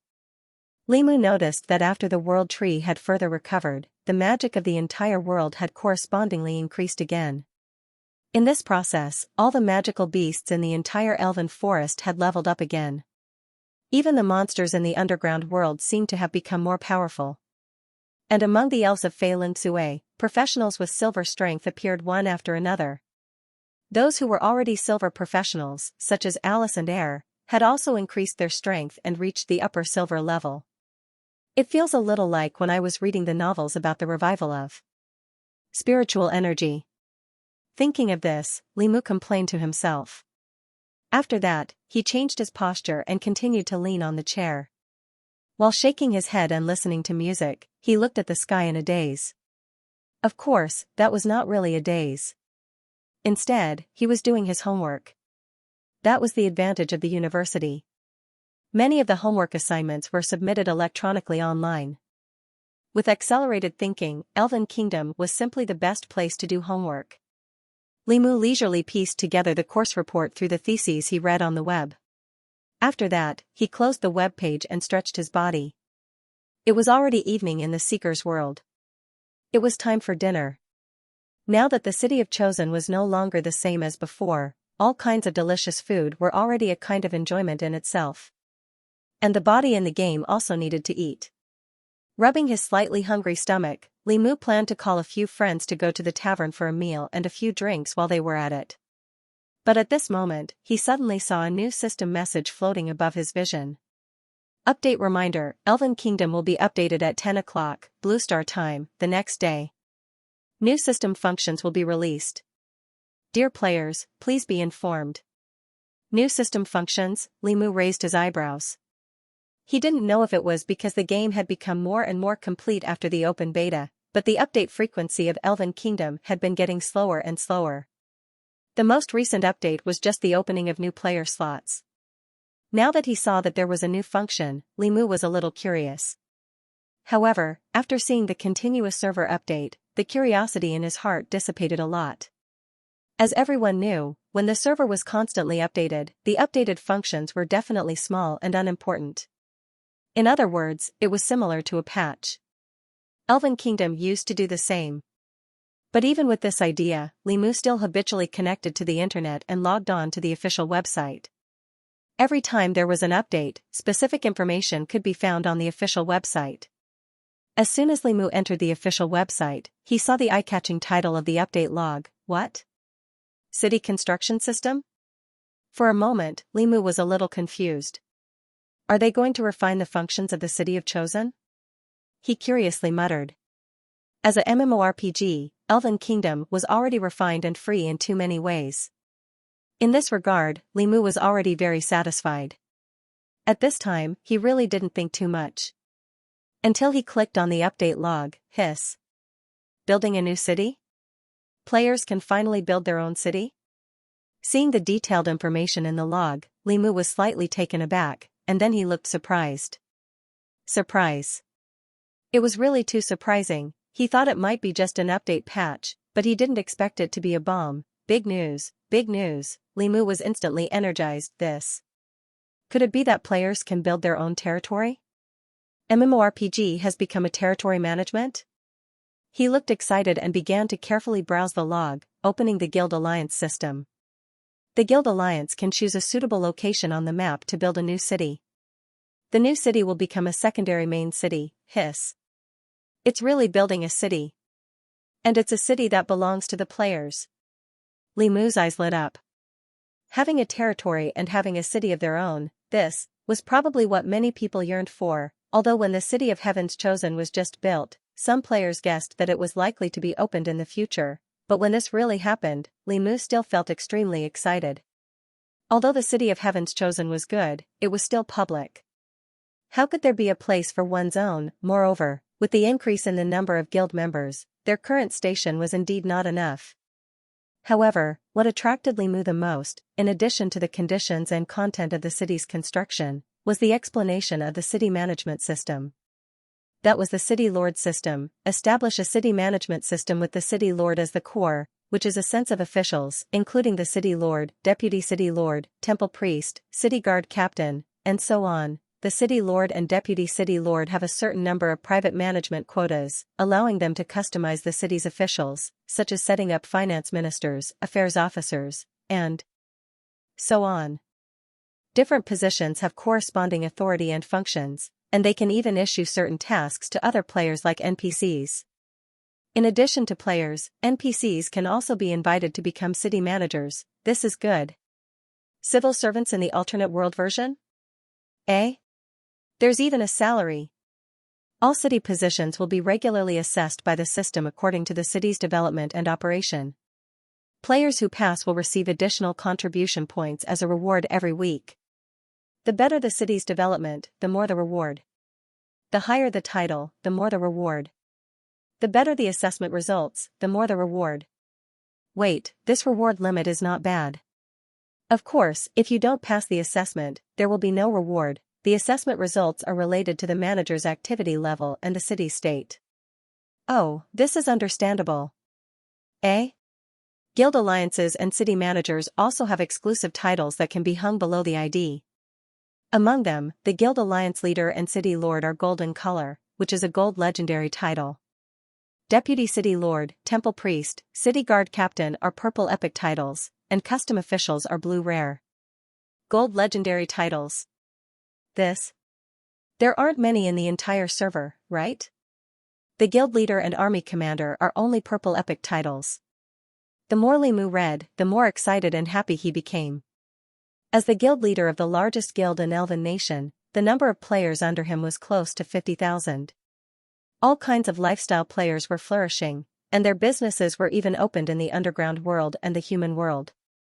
Under such circumstances, Limu felt that his guild still had the ability to build a main city. He could almost see the golden title of City Lord on top of his head. Even if he was not the City Lord, he would still be the guild leader.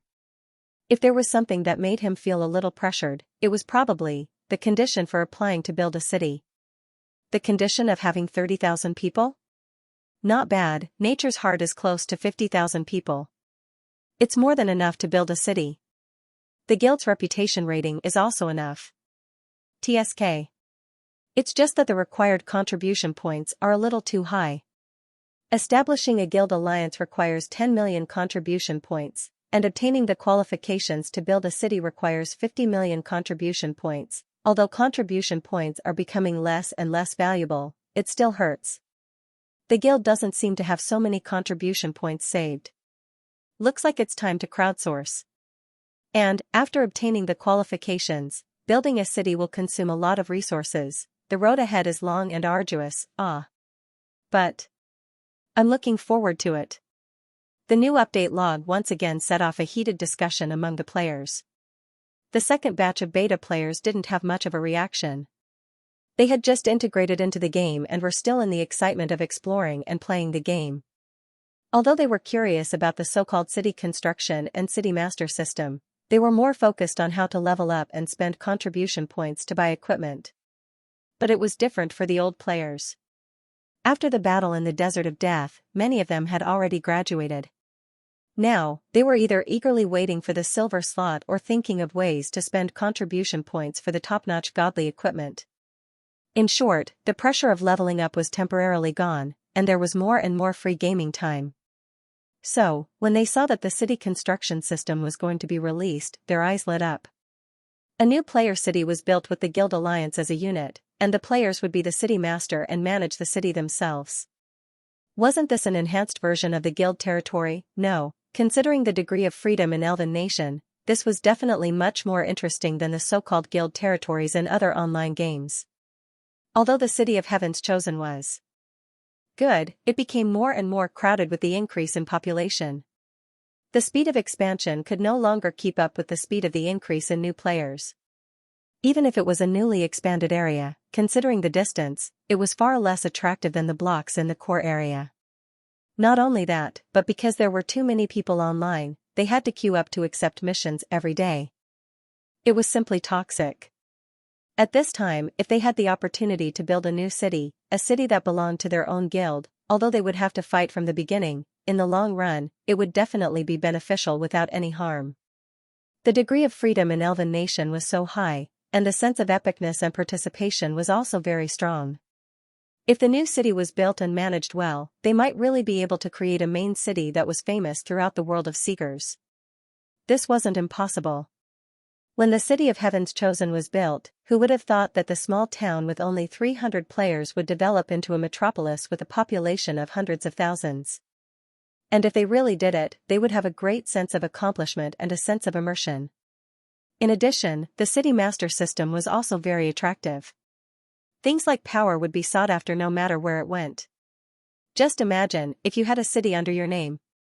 That feeling would be wonderful. Of course, ordinary people definitely couldn't become a city master.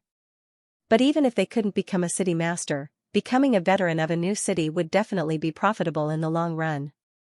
Don't you see that the housing prices in the core area of the City of Heaven's Chosen have skyrocketed? As for the 300 players back then, which one of them didn't have a villa in the core area, no matter how lazy they were, with the houses in the built-up area, their net worth was enough to make newcomers look up to them. Thinking up to this point, the upper echelons of the various large guilds were tempted. Wow, they're going to build a new city. This time, our first legion must sign up. Yeah, it would be best if we could build a city in the northern district of the Elf Forest. Otherwise, it would be too inconvenient to run back and forth every time we farm monsters. Haha, are we going to build a new city? I feel like I'm going to be rich. Get rich? The qualifications to build a city cost a total of 60 million contribution points. Rich my ass.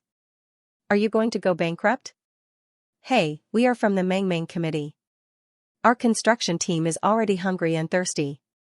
F*CK, so it's you black-hearted real estate developers, evil capitalists, even some small and medium-sized guilds were eager to give it a try after reading the Alliance's description. A new city? That sounds interesting.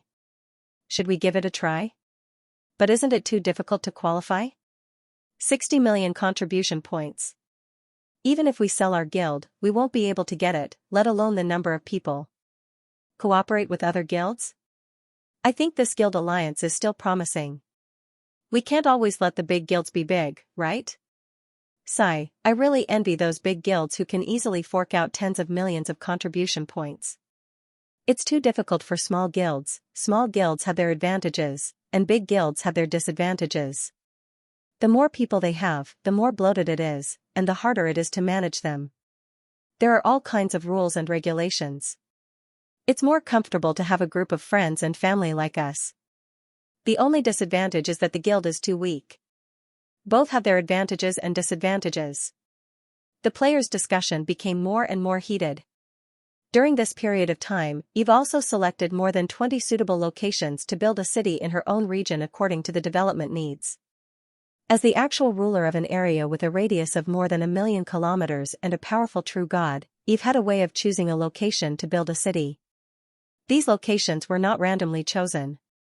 She had chosen them based on the strategic needs, geographical location, and production conditions. There was no need to mention the strategic needs.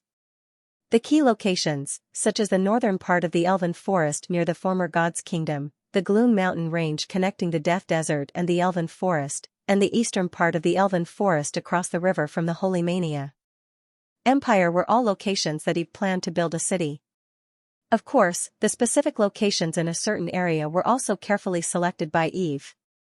Not only did it have to be suitable for building a city, but it also had to have resources that were worth building a city. For example, in the Gloom Mountain Range, where resources were scarce, Eve had marked 3 locations in green.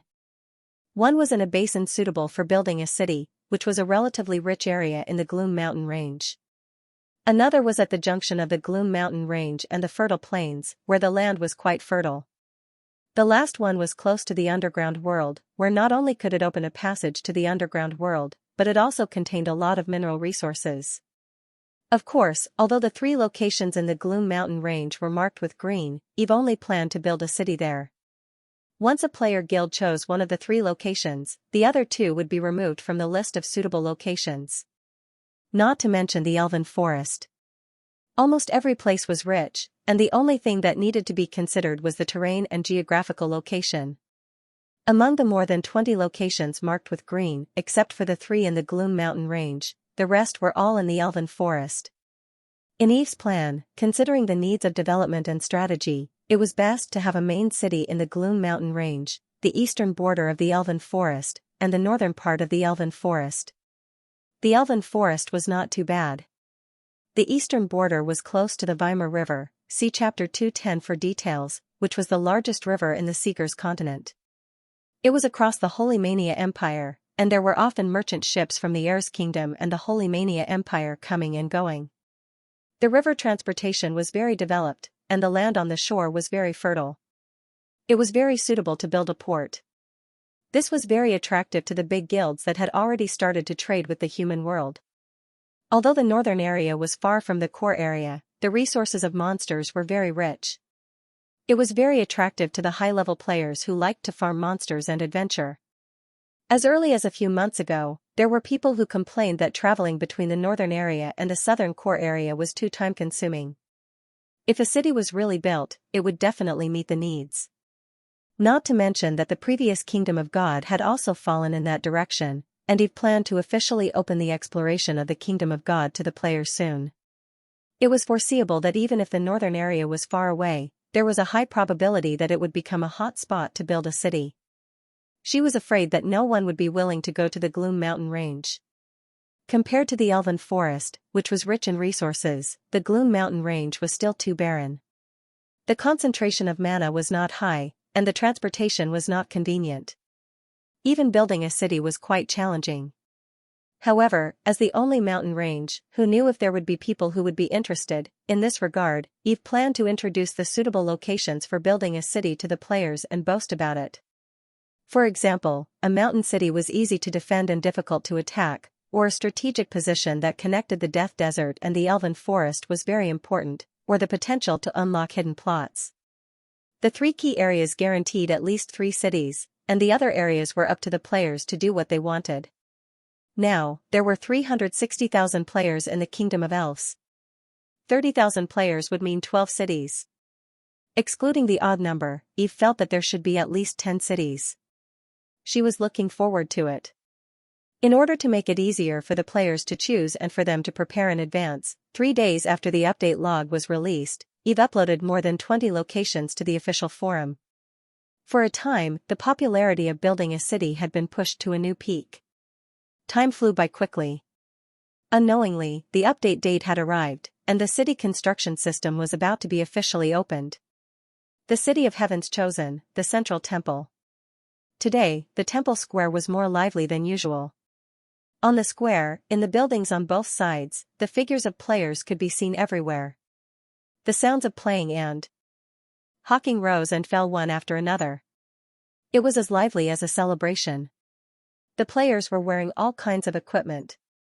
There were high-level players and new players. Many people were looking in the direction of the temple with curiosity and excitement. However, compared to the crowded square, the Divine Hall seemed rather deserted. In the past, there were many people coming and going. Even the Life Church was crowded because of the large influx of beta players. However, at this moment, there was not a single player. It looked very strange. From the square, it could be seen that the place where the players gathered formed a clear boundary with the temple. They circled around the temple, and no one stepped in. It felt as if there was an invisible barrier preventing the players from entering the temple. No, this was not a feeling. They really could not enter the temple. This was done by Eve. Today was the day when the players officially applied to build a city. Eve, as God's chosen one, would grant city building tokens to the qualified guilds. In order to prevent some guilds from taking advantage of the loophole to farm city building tokens, and to make the players pay more attention to the city construction quota, she decided to use the time in the world of Seekers as a benchmark. Once every 3 months, the city building tokens would be issued in a unified manner. The location of the issuance would be in the main temple of the City of Heaven's Chosen. There were only 2 hours to apply on that day. The person in charge of the application was God's chosen one, Zero, Eve's avatar. Therefore, in order to prevent the players from crowding the temple, she specifically used the game system to prohibit them from stepping into the nearby area. Today, from now on, only the guilds that met the application requirements could send representatives into the temple within 2 hours. Outside the temple, Limu looked at the time while waiting quietly. It was not yet 7 in the morning in the world of Seekers. The main temple door was still closed. Only the side temple was open to the public. However, he was already a little impatient. In 4 days, Nature's Heart Guild had gathered the required contribution points. Now, they were waiting to apply for the city construction. As for the location of the city, yesterday, Nature's Heart Guild's higher-ups had discussed for a day and decided to choose between the northern part of the elf forest and the eastern border. The former was suitable for farming monsters, while the latter was suitable for trade. Both were very good. Besides Limu, the other 3 guild leaders, First Army's Fried Tomato, Mo Committee's Salty Meow, and Shapeshifter G Gang, who had changed the guild name from Autobots to Calamity Knights, were all present. The gathering of several well-known players in the server caused the surrounding players to discuss excitedly. Brother Moo? Is that Brother Moo? This is the first time I've seen him in person. Sure enough, Nature's Heart, First Army, Mo Committee, and Autobots are all here. I'm so jealous. Rich people can do whatever they want. 60 million contribution points is simply an astronomical figure. Hey, after all, it's a top guild. Even the Autobots have more than 30,000 players after this update. Oh, no, they're now called Calamity Knights. Even their guild flag has been changed to Sword and Shield. TSK, this name is much better. The previous guild name sounded too weird. Autobots and whatnot. It sounded more out of place than Mo Committee. Ha ha ha. Don't let Sister Meow hear this. Be careful or she'll raise the price of your house. Sister Meow is here too? Where is she? There, over there. F*CK. Her full set of awesome equipment is all silver and gold legendary, right? She's indeed the richest person in the server. I'm so jealous, evil capitalists. I don't want to work hard anymore. Let's go and lick Sister Meow together? Sister Meow said that there are enough people licking her. She doesn't need you. Sad. Looking at the several figures with gorgeous equipment and powerful auras waiting outside the temple, the players discussed animatedly. However, other than the 4 major guilds who never missed big events, there were also some unfamiliar figures this time. Look! It's the All-Stars Guild. They're here too. All-Stars? I remember they're a professional club, right? They're also here in Elven Nation? They came during the 4th beta, but their development wasn't very good at that time. After the open beta, they rushed forward. Now the total number of members in the guild is almost 20,000. They have a chance to become the 5th major guild in the future. Less than 20,000 people. The number isn't enough to build a city, right? They've joined forces with a few small and medium-sized guilds and formed an alliance. I see. Oh? That's the guild leader of Silverhand, right? He's here too? Although their guild is considered first class, they barely have 10,000 members, right? Yeah, but they've formed the Azeroth Guild Alliance with a few other guilds, so they're qualified. They're also planning to build a city. That's great. It's a pity we don't have enough members. We only have a little over 1,000. That's not bad. Our guild is super small. We only have around 200 people. But if you really want to participate in the city building, the Goddess Eve fan club over there is recruiting small guilds. 1,000 people can join. Pfft. What kind of guild name is that? It's a new guild created by the first beta players. They have around 3,000 members. Now they've recruited a few dozen small guilds to form an alliance. They've raised contribution points and are planning to build a city. The players who were watching the show were excited. After a while, the bell in the temple slowly rang. It was time to issue the city building order. Li Mu and the others who were waiting outside the temple were delighted. They opened the game system and paid the contribution points that they had prepared in advance on the new city building application interface. After the contribution points were deducted, they were also qualified to enter the temple. Under the envious eyes of the other players, the elites among the 360,000 players, the leaders of the various guilds and guild alliances couldn't wait to step into the main temple of the temple. Today, a famous blogger and author got married. You may have heard of it before, the author of Hogwarts on a Bite of China, Soft Feather. Here, Gubingya wishes you cute feather a happy and blissful marriage. When the players entered the temple, they saw Nature Saintess Alice praying in front of the statue of the goddess. The players were used to this. Alice was a resident NPC of the City of Heaven's Chosen. Although her status as a saintess rose with the increase in the population of the Elven Forest, she still liked to ring the temple bell every day and do morning cleaning and praying every day. Not long after the players entered the temple, Alice finished her daily prayers. She turned around and looked at the people who had entered the temple. Then, she smiled gently. Chosen ones, please follow me. She led the way to the conference room in the main temple. The players looked at each other and followed her expectantly. The conference room wasn't far, and they arrived after going around the main temple. Alice came to the door of the conference room, knocked gently, and then said, "Mr. She said, Lady Zero, the chosen ones are here. Come in." Zero's cold voice sounded in the conference room. Hearing this voice, all the players, including Li Mu, perked up and looked expectant. If Alice, as the Saintess of Life, had a very high status within the church, then Zero, as the God's chosen, was definitely above all others. As the closest relative to the true God and the strongest combat power in the Elven Forest, she was the de facto leader in important plots.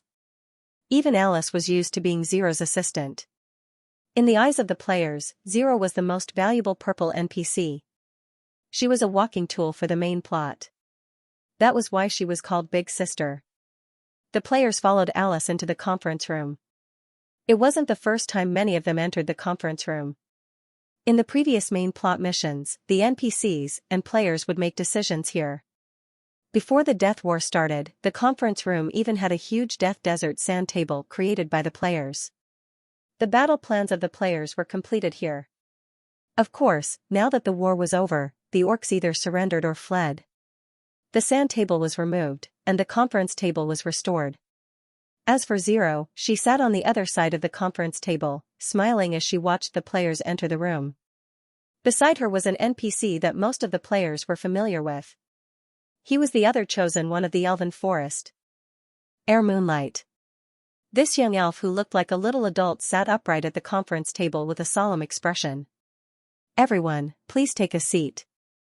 Zero pointed to the seats around the conference table. The players didn't hesitate and sat down.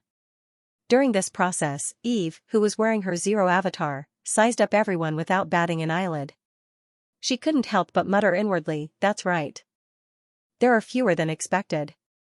There are only 7 groups. Although she already knew the outcome the moment the players paid their contribution points, she was still surprised to see only 7 players entering the meeting room. 7 players represented 7 guilds or guild alliances. These were the 7 cities. However, if one thought about it carefully, it seemed to be understandable. Out of the 200,000 new players, only 2/3 of them were recruited by Hubby's guild. The remaining 1/3 chose to establish their own guilds. Among the large and small guilds, there was a tendency for the strong to become stronger and the weak to become weaker. Many large guilds developed like a rolling snowball.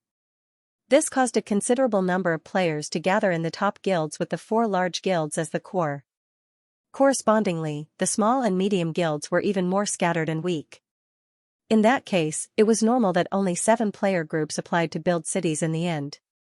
Among the 7 player guilds, Nature's Heart, First Army, Cute Committee, and Calamity Knights, Autobots, took up 4 of the guilds. The remaining 3 were the guild alliances. Eve glanced at the system. Among the 3 guild alliances, 2 of them were formed by first-rate guilds that were second only to the Big 4. One of them was called All-Star Alliance. The guild that started it was called All-Star. The other was called Azeroth Guild Alliance. The guild that started it was called Silverhand. In addition to these 2, there was also a guild alliance formed by more than 50 small and medium guilds. The name of the guild alliance made Eve's mouth twitch. It was called Long Live the Goddess. The guild that started it was called Eve's Goddess Support Group. Looking back at the conference table, Eve gestured to Alice, who was sitting on her right. Alice nodded and smiled at the players on the opposite side. "Good morning, brave chosen ones. Since everyone is sitting here, it means that you are ready to lead your companions to establish a new city. However, the location of the new city isn't randomly decided. Through praying to the goddess, we have obtained some of the most suitable locations for building a city. These places are either rich in resources, have an extremely important strategic position, or have great room for development, and the new city needs to be chosen from these locations." The players weren't surprised to hear Saintess Alice's words. There was a limit to the location of the city. This was already explained in the update log.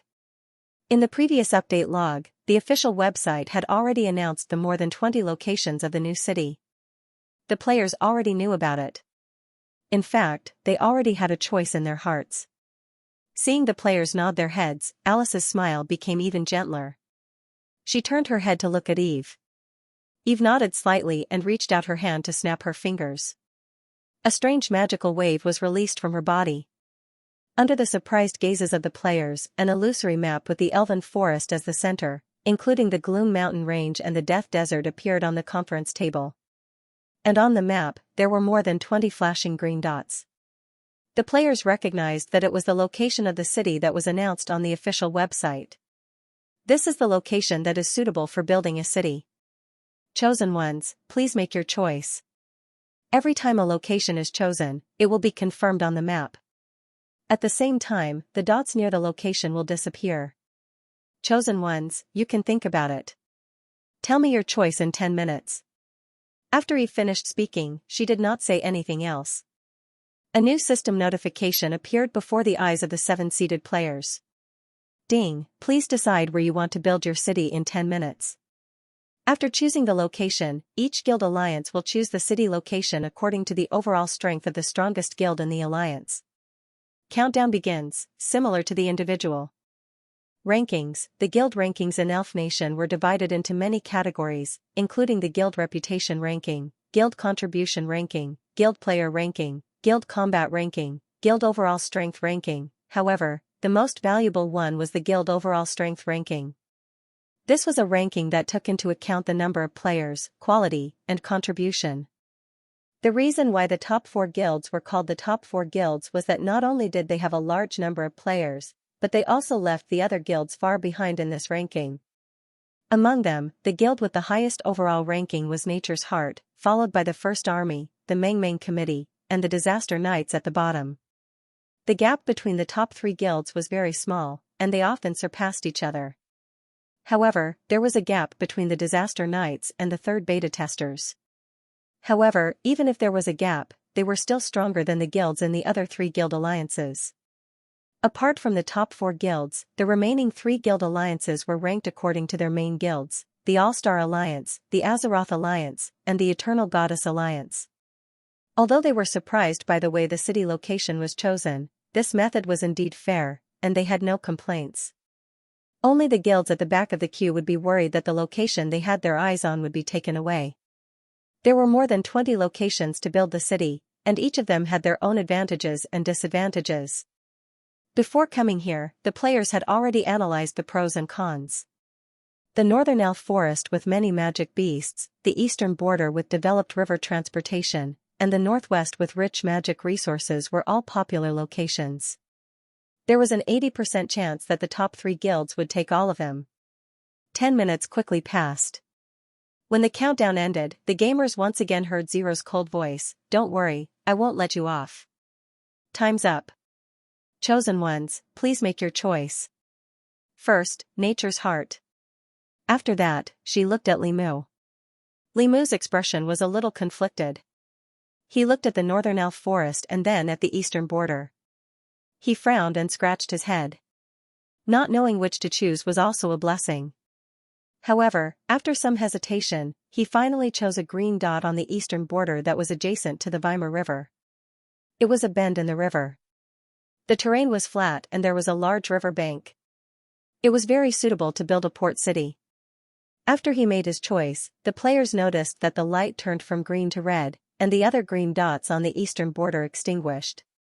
This meant that a second city could not be built in this area. After Limu made his choice, it was the guild leader of the First Army, Tomato's turn. As expected, he chose the northernmost green dot in the elf forest. The First Army was a guild that fought in the wild. Many of its members were passionate about adventuring and killing. The northern elf forest was a place where they often appeared, so it was natural that they chose to build a city there. Next was the Mengmeng Committee. When it was its turn, little Salty Meow did not hesitate, but pointed at the map very neatly. However, just when the other players thought that the guild leader of the Mengmeng Committee would choose the northwest of the elf forest, a green dot in the Gloom Mountain range turned red. At the same time, the other two green dots nearby also extinguished. Seeing this, the players were a little surprised. The Gloom Mountain range, wasn't it more troublesome to build a city there? Moreover, wasn't there a lack of resources there? It was just a strategic location that was more important. However, if one thought about it carefully, it seemed that only the Mengmeng Committee would dare to do this. After all, the Elf Nation National Construction Team was not just for show. After the Mengmeng Committee, it was the Disaster Knight's turn. This time, as expected, the guild leader, Shapeshifter G Gang, happily chose the last of the three popular locations, the northwest of the elf forest. As for the remaining three guild alliances, they could only choose from other regions. In the end, the All-Stars chose the westernmost part of the elf forest. That place had not been fully explored by the players, but according to the research of some veteran players, it was very likely to be close to one of the 7 major cities of the Elf Kingdom, Milovaya, a beautiful coastal city. See Chapter 266 for details. Of course, if nothing unexpected happened, it should be in ruins now. The Azeroth Alliance chose the southern and western areas of the Elf Forest, which happened to be between Kynolan and Rivendell. As for the Long Live the Goddess Alliance, they chose a place that was closer to the core area. It was about 200 kilometers north of the World Tree, which was in a triangle with the First Army's location and the Disaster Knight's location. At this point, the locations of the 7 cities were completely determined.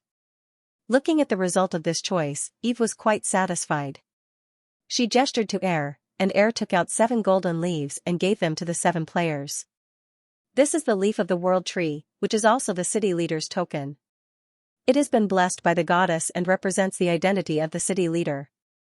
The person who holds this leaf has the right to open up a new city and can also communicate directly with the goddess through it and receive help from the goddess in the process of building the city. Eve said. Communicate with the goddess and receive help from the goddess? The players' eyes all lit up. They took the leaf with anticipation. The leaf was the size of a palm, much smaller than the leaf that the players saw on the world tree, but it looked exactly the same.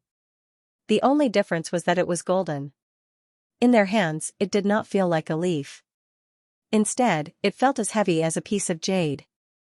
The players' hearts skipped a beat and they instinctively activated, identify. City Leader's Token, Legendary Artifact, Golden Legend. This is a true artifact made from the leaf of the world tree.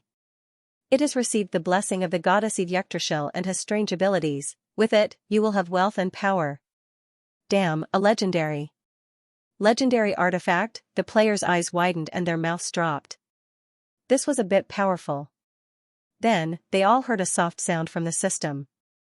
In their game system, the city building and city leader system was completely unlocked. After this, they could gather other players to participate in the construction of the city by issuing quests, and after the city was built, they could appoint an officially recognized city manager. Chosen ones, I wish you success in building the city. Eve smiled slightly. The news of the 4 major guilds and the 3 major guilds forming an alliance to build a city quickly spread among the players with the release of the city construction system. For a time, building a new city replaced the Death Desert and the Elf Forest as the new focus of the players' attention. The 7-player teams moved quickly. After the guild leaders received the city building order, they immediately took action and mobilized the power of the entire guild or alliance. Almost one night ago, the originally bustling and crowded city of Heaven's Chosen had become deserted. If one looked at the map, they would find that many people were rushing toward the 7 official locations of the new city. Among them, there were also 200,000 new players in the second open beta. For new players, the thing they wanted the most was to level up as soon as possible. The various daily, carrying bricks missions for the construction of the new city were definitely the most convenient and safest way. Compared to the city of Heaven's Chosen where there were too many players who had to queue up for missions, this time they had 7 locations that could be used as mission locations for the next period of time. All of a sudden, the pressure of snatching missions was not so great. Not only that, but some new players with active minds were also keenly aware of the opportunity. As time passed, the number of players in Elf Kingdom would definitely increase. Now it was hundreds of thousands, and in the future, it would probably break through 1 million or even tens of millions. Historical experience showed that Elf Kingdom was quite similar to the real world in some aspects. For some major events, the earlier one participated, the greater the benefits. Especially the construction of a city. The city of Heaven's Chosen was a good example. The veterans who participated in the construction of the city relied on the real estate in the city. And now each of their value in the game was quite terrifying. If accounts could be traded, each of them could sell their accounts for a sky-high price. The city of Heaven's Chosen was already big enough. Even if the new players continued to contribute, they would never be able to compare to the veterans who participated in the earliest. But the new city was different. This meant a new opportunity. Although most of the leaders of the city construction were certainly the veteran players, the new players could also drink the soup if they ate the meat. At least, when the new city became a main city in the future, they would belong to the veterans of the city. There were many new players with this idea. Because of this, as the major guilds and guild alliances announced the construction of the city and recruitment, there were fewer and fewer players in the city of Heaven's Chosen. At least 2/3 of the active players in the city ran away. Everyone swarmed towards the location of the new city. Eve also noticed this. However, he wasn't worried that the opening of the new city would lead to the decline of the city of Heaven's Chosen. There was no other reason. As the only spawn point in the entire server, no matter how many cities the players created, the city of Chosen would always be the most important main city in the entire game. And the transportation network of the new city built by the players was bound to be the core of the city of Heaven's Chosen. Even if it was deserted now, it was only because the gamers were enthusiastically building the new city. The heat would fade. Not all of the players who participated in the construction of the new city would choose to remain in the city. In the end, a considerable portion of them would choose to return to the city. In other words, with the increasing number of players and the imperceptible formation of a certain order, the city of Heaven's Chosen had in fact become the capital of the players. On the other hand, the Holy City Emerald was becoming more and more marginalized. It had basically become a place where players could find NPCs to farm reputation and private quests, back to the present. As the 7 guilds took action one after another, the differences between them gradually became apparent. Among them, the most obvious was the alliance of the 3 guilds. Unlike the 4 major guilds whose organizational structure had been perfected day by day, the alliance of the 3 guilds was relatively loose. Although they had a large number of members, their organizational strength and cohesion were still inferior to the 4 major guilds. And in Elf Nation, organizational strength and cohesion represented efficiency. Therefore, after the city construction function was activated, even though the location of the alliance of the 3 guilds was closer to the core area of the Elf Forest than the 4 major guilds, their progress was much slower. Not to mention anything else, just the preparation of materials was enough to give some alliances a headache. The All-Star Alliance was slightly better. The Long Live the Goddess formed by dozens of small and medium-sized guilds was really troublesome. There were too many guilds, and the leading guild did not have overwhelming strength. Instead, it made it difficult for the entire alliance to command. Of course, even if the efficiency was low, with the experience of the City of Heaven's Chosen, the assistance of the Meng Committee's construction team, and the massive labor provided by the second open beta, their progress was not slow. What was more interesting was that because they were closer to the City of Heaven's Chosen, they were unexpectedly more popular with new players. In addition, the locations chosen were relatively safe, and they did not need to build walls. They only needed to focus on developing the city. Correspondingly, the 4 major guilds that chose locations that were farther away were more difficult. The Nature's Heart at the eastern border was still okay, but the First Army in the northern area was really far. However, the 4 major guilds did not choose locations for the convenience of new players. They chose locations for their future development. And even if the difficulty was high, the 4 major guilds showed off their skills and let the players see their deep foundation. Among them, the Nature's Heart Guild not only used thousands of orcs to work hard, but they also received support from the Underworld's Underdark Alliance. After confirming the location of the city at the eastern bend of the river, they quickly began the construction of the city. What was interesting was that the blueprint for the construction of the city was not designed by players, but by an experienced half-elf architect from the Orlos demiplane. It could be said that they deserved to be the guild with the best relationship with NPCs. Even with the well-known weirdo Demacia, Nature's Heart was still far behind the other guilds when looking at the overall reputation of the guild. Correspondingly, the First Army Guild, which often fought in the wild and had little contact with NPCs, did not have much help. However, although they did not have a bunch of NPC allies like Nature's Heart who could help build the city, their long-term wilderness activities allowed almost everyone in the First Army Guild to have 1 or 2 magical beasts. Not only that, they often fought in the northern area, where the magical beasts were of higher levels and higher intelligence. After these magical beasts were tamed, they were very suitable to be the players' help. Therefore, driving these intelligent magical beasts to help build the city became a choice for the First Army Guild. Under such circumstances, although their progress was still not as fast as Nature's Heart, it was not considered slow. On the other hand, the Disaster Knights, who were building a city in the northwestern area of the Elf Forest, attracted the most new players among the 4 major guilds. The reason was that the location was safer and more fertile.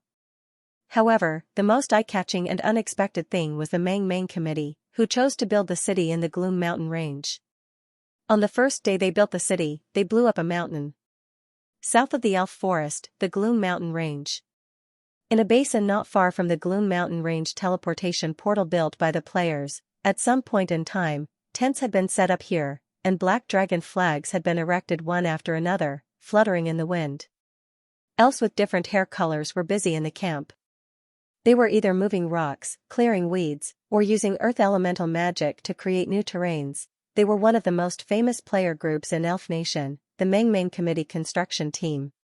After the major guilds had chosen the location to build their city, the construction team was led by the guild leader, Salty Meow, and the vice leader, Cuckoo Bird, to build their own city in the mountains. This was a rather challenging mission, and it was also a rather puzzling choice. Not only did the players from other guilds not understand why the Mangmang Committee would choose the barren and rugged Gloom Mountain Range, but even the members of the Mangmang Committee were dissatisfied with Salty Meow's choice. They did not understand why their guild leader would choose the Gloom Mountain Range instead of the Elf Forest. However, Sister Meow Meow had always been generous and had a good head for business. Although Salty Meow was publicly recognized as underage, his decisions were often proven to be quite insightful.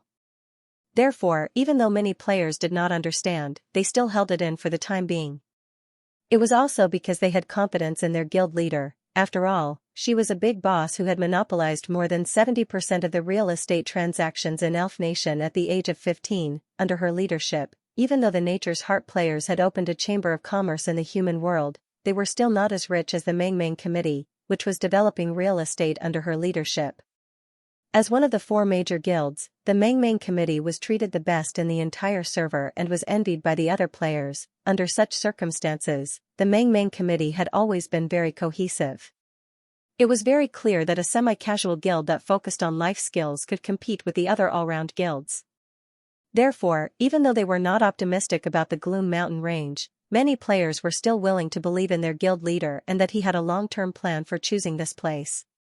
Of course, this was also because when they arrived at the designated location, they found that the conditions here were much better than they had imagined. Salty Meow had chosen one of the 3 locations in the Gloom Mountain Range that was closest to the Desert of Death. The city was built in a basin.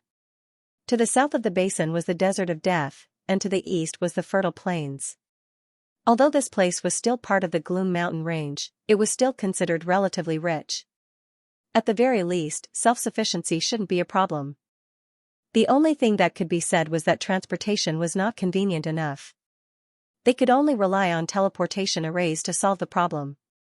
However, when it came to transporting supplies, it would be fine if it was a small amount, but if it was a large amount, it would be impossible.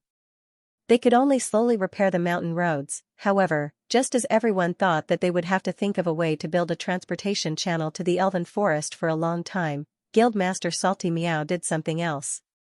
She blew up a mountain in the west. Accompanied by a loud bang, a huge fireball soared into the sky, rolling up sand and dust.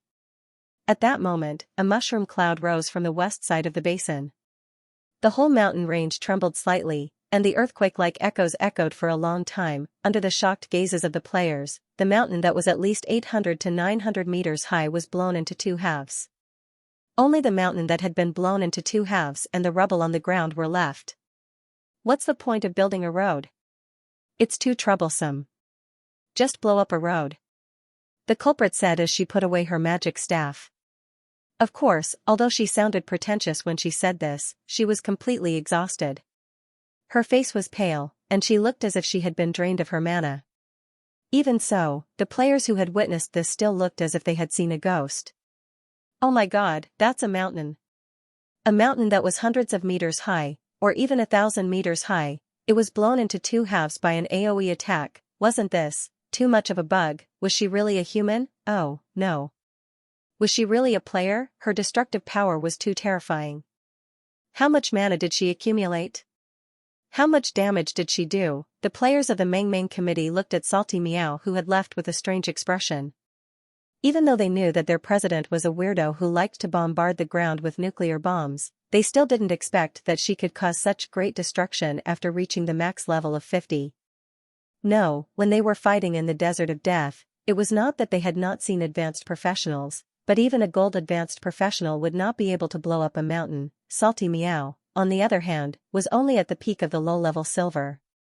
If there was anything different about her, it would probably be that she was now wearing 6 godly items, all of which were low-level silver and gold-level legendary, and all of them had special effects that increased magic damage and mana. The stacking of the special effects of the equipment was terrifying. Was she the real tycoon of the ultimate style? They loved her so much. However, just when everyone was frustrated by the comparison, Salty Meow shook her head. Damn, don't look at me like that. I used some magic stone bombs that weren't used up in the Desert of Death. My own damage isn't that high. I just did some minor work. Everyone was speechless. So that was it. Everyone was shocked. If she had used magic stone bombs, then it made sense. Many people in the construction team had made this kind of bomb before, and they knew its power. Aside from the fact that it was more extravagant to use magic stones as the main material, its power was definitely more powerful than the explosives on the Blue Star. However, even if they knew that Salty Meow had used magic stone bombs, they were still shocked when they saw what used to be a mountain turned into rubble. After the war, the guild didn't have that many magic stone bombs left. Even if they relied on the power of the magic stone bombs, the power of Salty Meow's magic was probably not half, but at least 20 to 30%. And that was quite terrifying. Regarding this, the more the players knew about it, the more horrified they were. Especially the other silver-level mage players. When they thought of their own explosive spells, which at most blew up a big pit with a range of tens of meters on the ground, the corners of their mouths twitched. If it were them, even if they were given explosives, they probably wouldn't be able to do it. What a difference. Mages were not a class that commoners could afford to play. After blasting apart a mountain peak, little Salty Meow rested for a brief moment, before issuing a rather peculiar command to the guild members. Okay, send some of you to clean up the rubble. Also, the mages, follow up and continue to open up a path. After passing this mountain, continue to blow up the ground until the passage appears. Blow up the ground, blow up the passage. The other players were slightly stunned. Underground, some of the more quick-witted players had an idea. If the target was the underground, based on their long experience, the target was probably very clear. It was the underground world. Guildmaster, are you planning to open up a passage to the underground world? A player asked. Salty Meow nodded with a smile. Of course, otherwise, why would I choose this place? Hearing this, many players' eyes lit up. It was true that the Gloom Mountain range was barren. But if they could open up a passage to the underground world, then it would be different. But, there's no way to open up a passage to the underground world here, right? The bottom of the mountain is full of rocks, very thick rock layers. A player who was more familiar with the terrain shook his head. There was an underground world in the world of Seekers, but not all of the surface worlds could open up a passage to the underground world. Most of the time, it was the rock layers that stopped them. The thickness of the rock layers ranged from a few kilometers to hundreds of kilometers.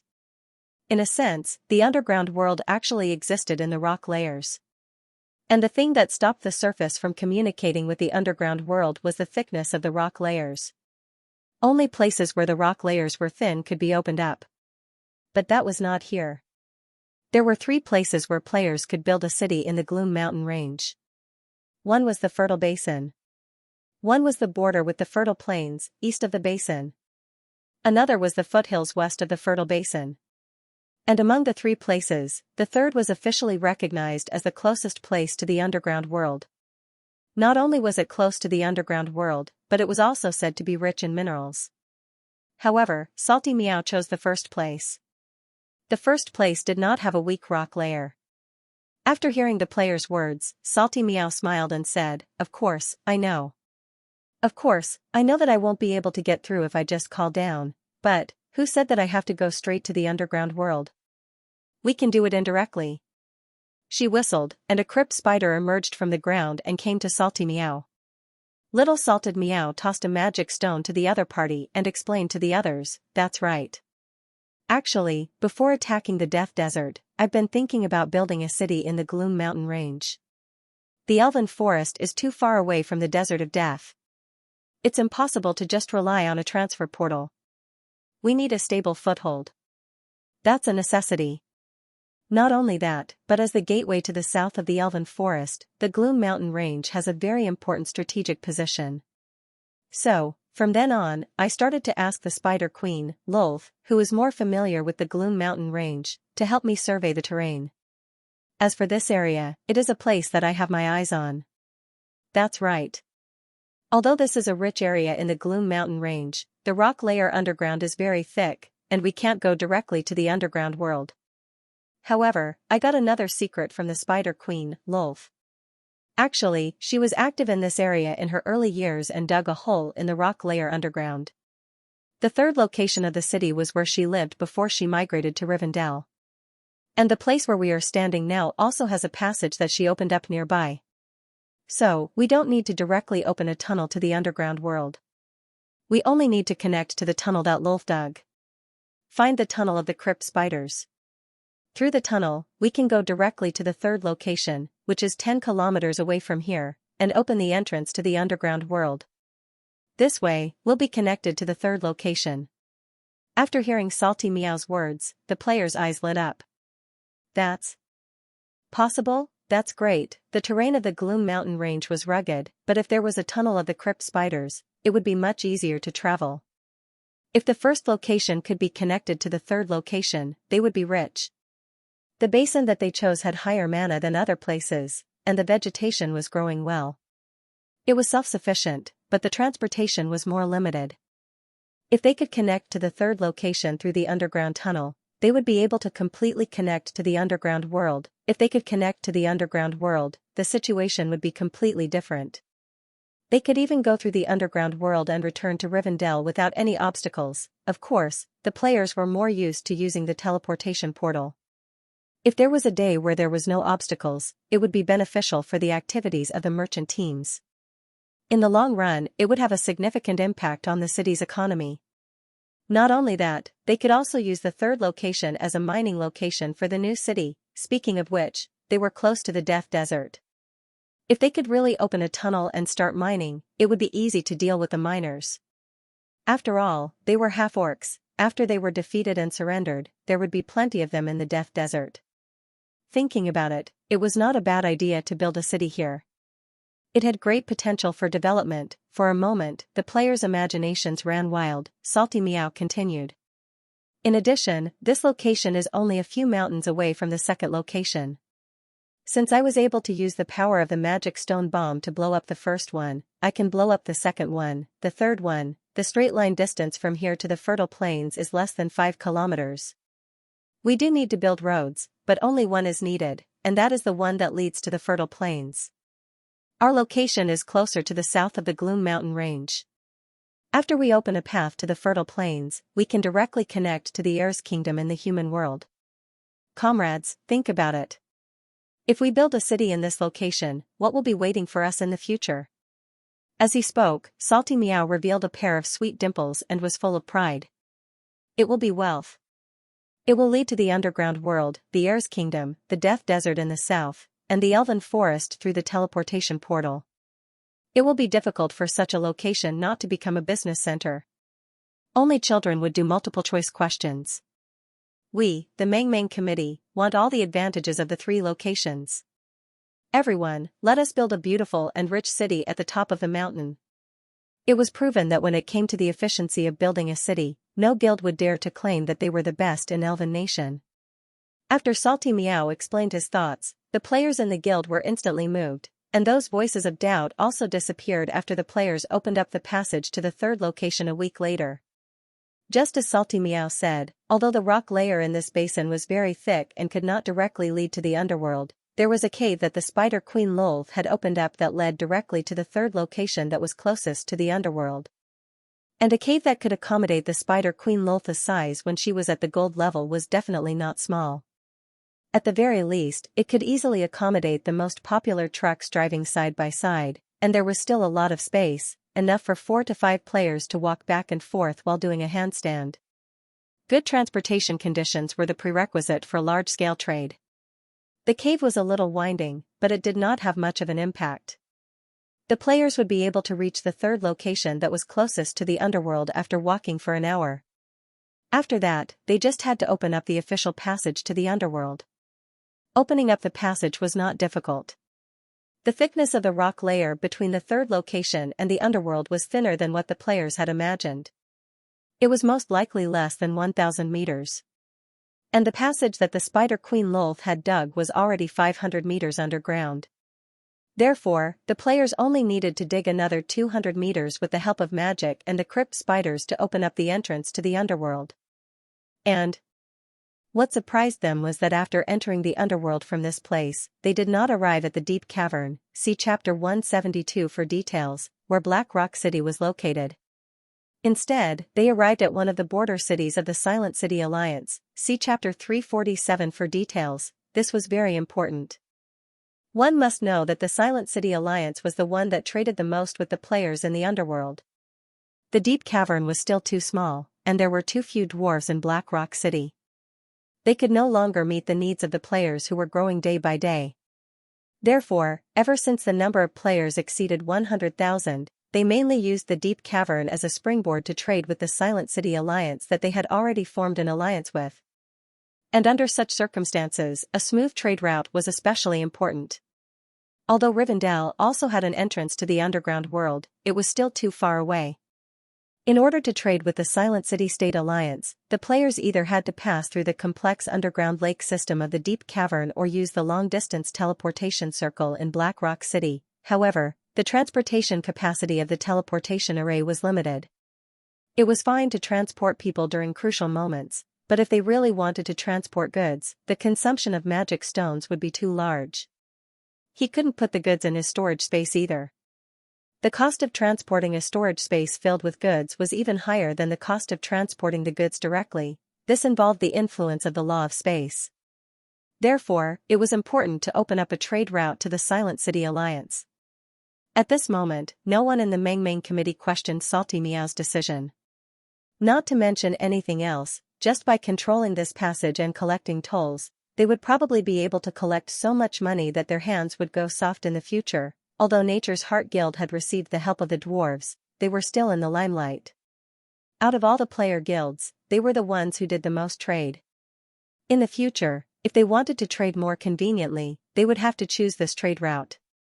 In a sense, the bright future of the Mengmeng Committee had been decided. Although they had a good relationship with Nature's Heart Guild, they still had competitive emotions. Previously, the Mengmeng Committee had relied on the land in the City of Heaven's Chosen to suppress Nature's Heart. Now, it seemed like they could rely on the trade route to suppress Nature's Heart in the future. The one who controlled the trade route was the boss. After thinking about this, the players of the Mengmeng Committee became even more enthusiastic. Even if the environment here was not as good as the Elf Forest, even if there was nothing here, their hearts were filled with hope. Then, the construction of the city in full swing officially began. The main material for the construction of the city was the stone obtained by Salty Meow after the mountain was bombed. It could be considered as recycling waste. Not to mention, the effect was pretty good. The reason why the Gloom Mountain Range was called the Gloom Mountain Range was because the mountain range was rich in obsidian. In the world of Seekers, the obsidian, which had the same name as Blue Star, was a good building material and magic material. Of course, the obsidian in the world of Seekers was different from the obsidian in Blue Star. Although they looked like black glass, the obsidian in the world of Seekers was much tougher. Under the effect of magic, the obsidian could not only be used as a building material, but it could also be used to build city walls. And a wall built with this material would be even more effective when casting a defensive barrier with divine spells. The Sandstorm City in the Death Desert was an example. In fact, if not for the Gloom Mountain Range being relatively remote from the human world and the fact that it originally belonged to the Orc sphere of influence, the human forces would have thought of ways to mine the obsidian in the mountain range. In this regard, it could only be said that even the harshest environment had its own redeeming qualities. It just depended on whether one could discover them. At this moment, the players could not help but sigh. The orcs, this race, was really lying on a mountain of treasures without knowing it. As if in response to the player's sigh, after the passage to the underworld was opened, another piece of good news was spread. Someone had discovered magic stones and mithril veins at the third construction site. Not only that, but there were also large derivative veins of iron ore under the main veins. Some life profession players who specialized in smithing even discovered precious adamantine. It was really a double blessing. After playing the game for so long, the players were quite familiar with the common magic materials in the Elven Kingdom.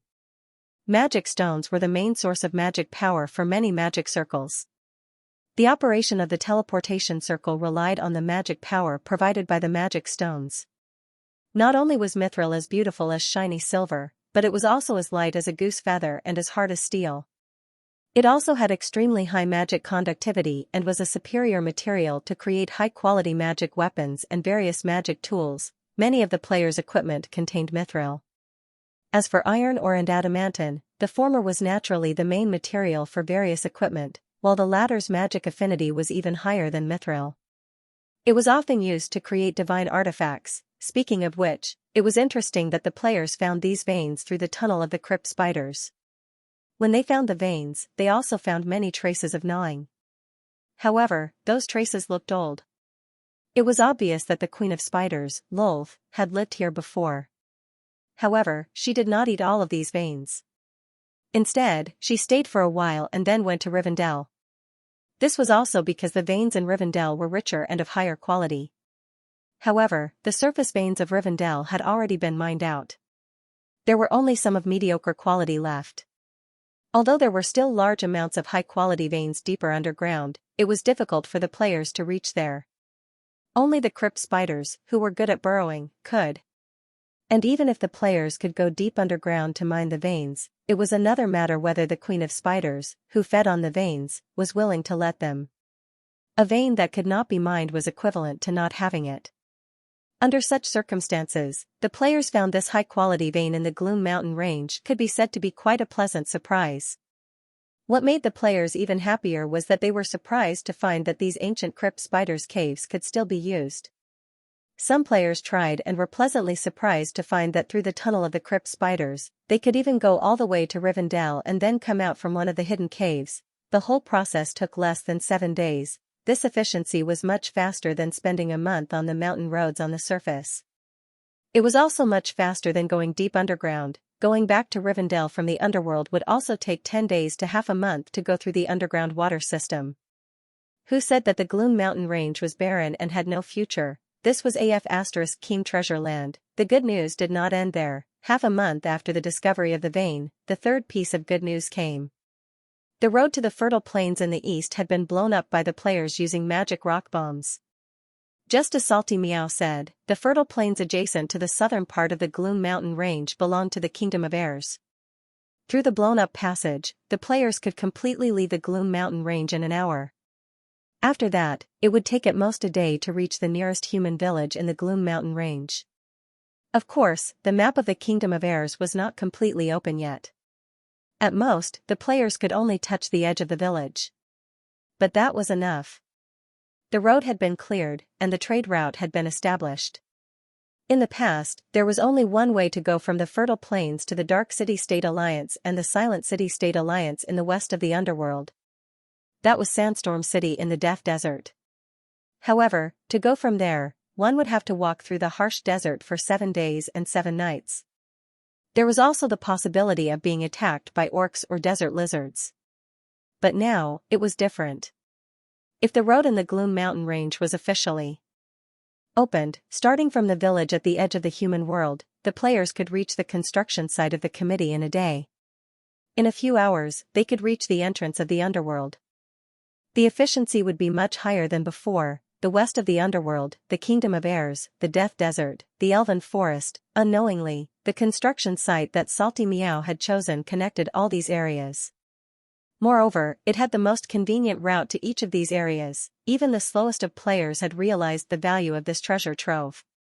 It was a hub. This was an undeveloped transportation hub, the future capital of commerce. At this time, the advantage of the rugged terrain of the Gloom Mountain range was revealed. Building a city in the mountains was easy to defend and difficult to attack. Even if it was such an important transportation hub, it would inevitably become a treasure land coveted by various forces in the future. As long as a strong city was built, the players would have nothing to fear. At this moment, the entire Mang Mang committee admired Salty Meow's foresight. Amazing. Really amazing. It didn't seem like a good construction site, but they didn't expect it to be so valuable after some work. In contrast, the low concentration of magic in this area was not so important. At this time, thinking about the age of their guild leader in real life, every player felt that they had lived for so many years in vain. You can't compare yourself to others. Although their guild leader would become the enemy's ally if they weren't careful, this strategic vision was really good. She didn't look like a girl who had just celebrated her 15th birthday. After the roads were opened and the foundation was built, it was time to build the city. Taking into account the terrain and the game's background, as well as the local materials, the Mang Mang committee designed the new city to have a Western-style castle feel, and tried to add some elf-style design. It couldn't be helped. After all, the elves' architectural style was very elegant and beautiful. Under the planning of Ant Bird and the others, this fortress city could accommodate more than 50,000 players after it was built, and it could be expanded to a maximum of 200,000 players. Of course, this was without considering the future of using the land of the other two construction sites that were connected. Salty Meow had also thought of the name of the city in advance. It would be called the City on the Peak. On one hand, the location was in the mountains, and the city was located on the mountains. On the other hand, it symbolized the player's ambition. The city on the peak was the light that illuminated the world. They wanted to build an epic-level trade city that would attract the attention of all. The Mang Mang Committee's construction work was carried out in an orderly manner. The other major guilds and guild alliances did not fall behind. They also familiarized themselves with the terrain of the construction site one by one, planned the construction plan, and started the construction of the city. Among them, Nature's Heart, as everyone had speculated, designed the new city as a port, and the architectural style was traditional elf style, because it was designed by a half-elf designer. After discussion, Limu named their city Grey Harbor. This was a tribute to the elven port in the Blue Star Western fantasy novel, The Lord of the Rings. It was quite compatible with Rivendell. The construction of the city by the First Legion was much simpler. They mainly used local materials and various kinds of wood. Then, they used druid mana to animate the plants. This was a very convenient method of construction, and it was also one of the most efficient methods of construction in the early days of the City of Heaven's Chosen. Now, it was being carried forward by the practical First Legion. After the wooden houses were animated, they really looked like tree houses, and it was very magical. Their city was named Winterfell by the tomatoes, fried tomatoes. As the future central city of the north, he felt that this name was more appropriate. However, as the fourth major guild, the Calamity Knights, built the city in the style of the Blue Star. They chose Chinese architecture and built a garden city in the northwest region of the Elven Kingdom. Of course, they also animated the wooden structure, which was a fantasy version of a Chinese garden. The name of the city was called Shangjing. Among all the city names, it was the least western. As for the remaining three guild alliances, all stars also chose Elven architecture, and the city was called Atlantis. Azeroth used the common Western architectural style, and the city name was simple and crude, directly using Lordaeron.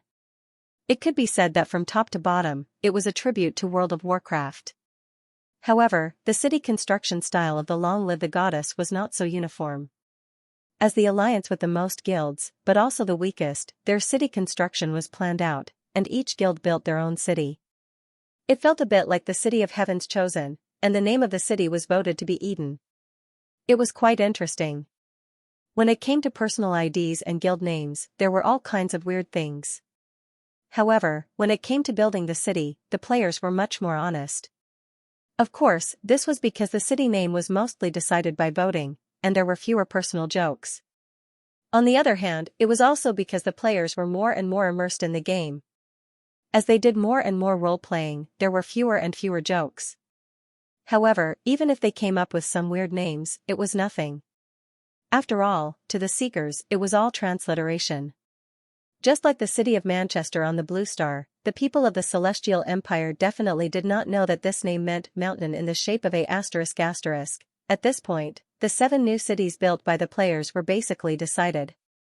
The warm sunlight shone on the ground, and the cheerful chirping of birds rang out in the lush forest. In the blink of an eye, more than a month had passed in the world of Seekers. It was already the beginning of May. The spring breeze blew across the land, and everything was thriving. In the past month, the construction of the new city had been a hot topic of discussion and attention among the players. The number of players participating in the construction was also high. At the peak, there were even nearly 250,000 players online at the same time, participating in the construction of the new city. And the results were also remarkable. With the help of magic, the speed of the Chinese players' construction was quite terrifying. The characteristics of the construction maniac were once again displayed to the extreme. Under the leadership of the veteran players, most of the 200,000 new beta players dedicated this month's game time to the construction of the new city. Construction task after construction task became their daily routine. With such efforts, in just over a month, the fastest guild had almost completed the construction of the most critical infrastructure. This included the Temple of Life, the central square, the city hall, the guild encampment, the residential area, the commercial area, and so on. In other words, they had completed several of the official requirements for the construction of the city. They could welcome the statue of the goddess, establish the city management system, and officially apply to display the name of the city on the game map. However, the first guild to complete the construction was not the Mengmeng Committee as the players thought. It was the Nature's Heart that was currently ranked first in the entire server. However, if someone went to the construction sites of the two guilds separately, they would understand why. Although the Mengmeng Committee had rich experience in building cities, the construction site they chose was too challenging. Building a city in the mountains, even with the help of magic, was not an easy job. On the contrary, the construction site was chosen at the river bend, the terrain was flat, and with the help of various NPCs, the construction speed was very fast. At the eastern border of the elf forest, on the bank of the Weimar River that flowed endlessly. A city with white stone buildings at the bottom, full of flowers and green grass, was faintly taking shape. Grey Harbor. This was the name given to her by the Nature's Heart Guild. Eve changed into Wind's Vest and rode the unicorn she had placed in the City of Heaven's Chosen. She stood under the city walls of Grey Harbor and looked at the city that had only taken a month to build. She nodded inwardly. The walls of Grey Harbor had not been completed yet, and only the city gate had been built. However, the foundation had already been laid. All that was left was to slowly perfect it. This was a typical Elvish-style city. The buildings were decorated with traditional Elvish-style reliefs and patterns. They were tall and majestic, yet they exuded elegance and delicacy. Even the city gates were no exception. It was obvious that Nature's Heart had put in a lot of effort to create an authentic elven city. The roads in the city were also paved with white stone bricks. They were wide, straight, and extended in all directions. Players shuttled back and forth in the city. Many of them were pushing wheelbarrows filled with construction materials. Eve patted the unicorn beneath her. The unicorn snorted and then walked gracefully into the city. The city was still very empty. The main roads had been built, but there were still many places that had yet to be developed. Eve knew that it was a plot of land specially set aside by the players. However, as they walked further into the city, more and more buildings appeared on both sides of the road. Some residential houses, commercial streets, taverns, blacksmiths, and workshops had been built. Eve even saw some elves and half-elf believers. Her heart skipped a beat. She rode her unicorn and walked over quietly. When Eve got closer, the believers' conversation entered her ears. "Hey, Fells, good morning. Mist? Why are you here? Wasn't the temple already built? You should have completed your trial mission, right? You can apply to the church to purify your bloodline and become a true elf. Hey, praise the great goddess Eve. The temple is completed. The church has also informed me that I can go to Fei Lingsue to purify my bloodline. However, after thinking about it, I feel that living here is not bad. Moreover, after the temple is completed, I can directly carry out the bloodline purification ceremony here." Are you planning to settle down here? Yes, hee. After helping out here for so many days, I feel like I've fallen in love with this place, so I don't plan to leave.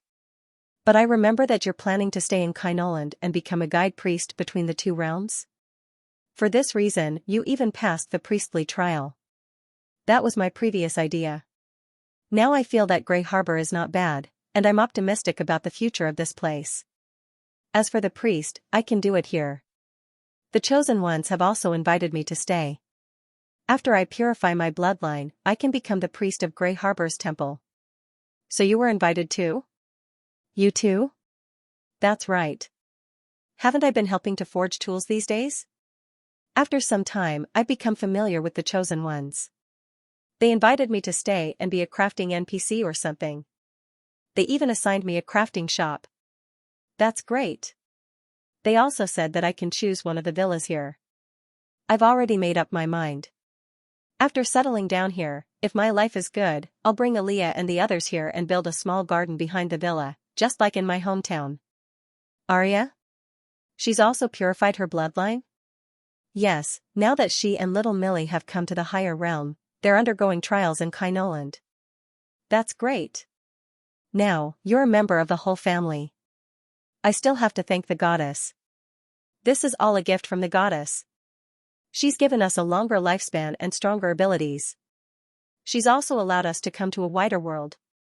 Praise the goddess. Praise the goddess. Haha, let's not talk anymore. I have to hurry up and finish this work, then go to the square to watch the celebration. Let's go together. So it's the elves from the half-plane who plan to settle down here. Eve listened for a while and understood what was going on. As the number of her believers in the Orlos half-plane increased explosively and reached the qualifications, more and more elves and half-elves chose to purify their bloodline. As the guides who helped these elves and half-elves ascend, the Nature's Heart Guild pulled them over to help after they started building the city. And as they helped, these elves and half-elves seemed to be planning to settle down here. Although Grey Harbor wasn't completely built yet, anyone could see that it would become a beautiful city. It was normal for elves and half-elves who hadn't settled down yet to be attracted. And to the players, this was something they were happy to see. Even the City of Heaven's Chosen couldn't be run by players alone, let alone Grey Harbor. Inviting some elves to live in the city, take up some positions, and become city NPCs could solve many problems. Not to mention other things, if enough NPCs were attracted, just the NPC private quests in Grey Harbor alone could satisfy the daily needs of the players.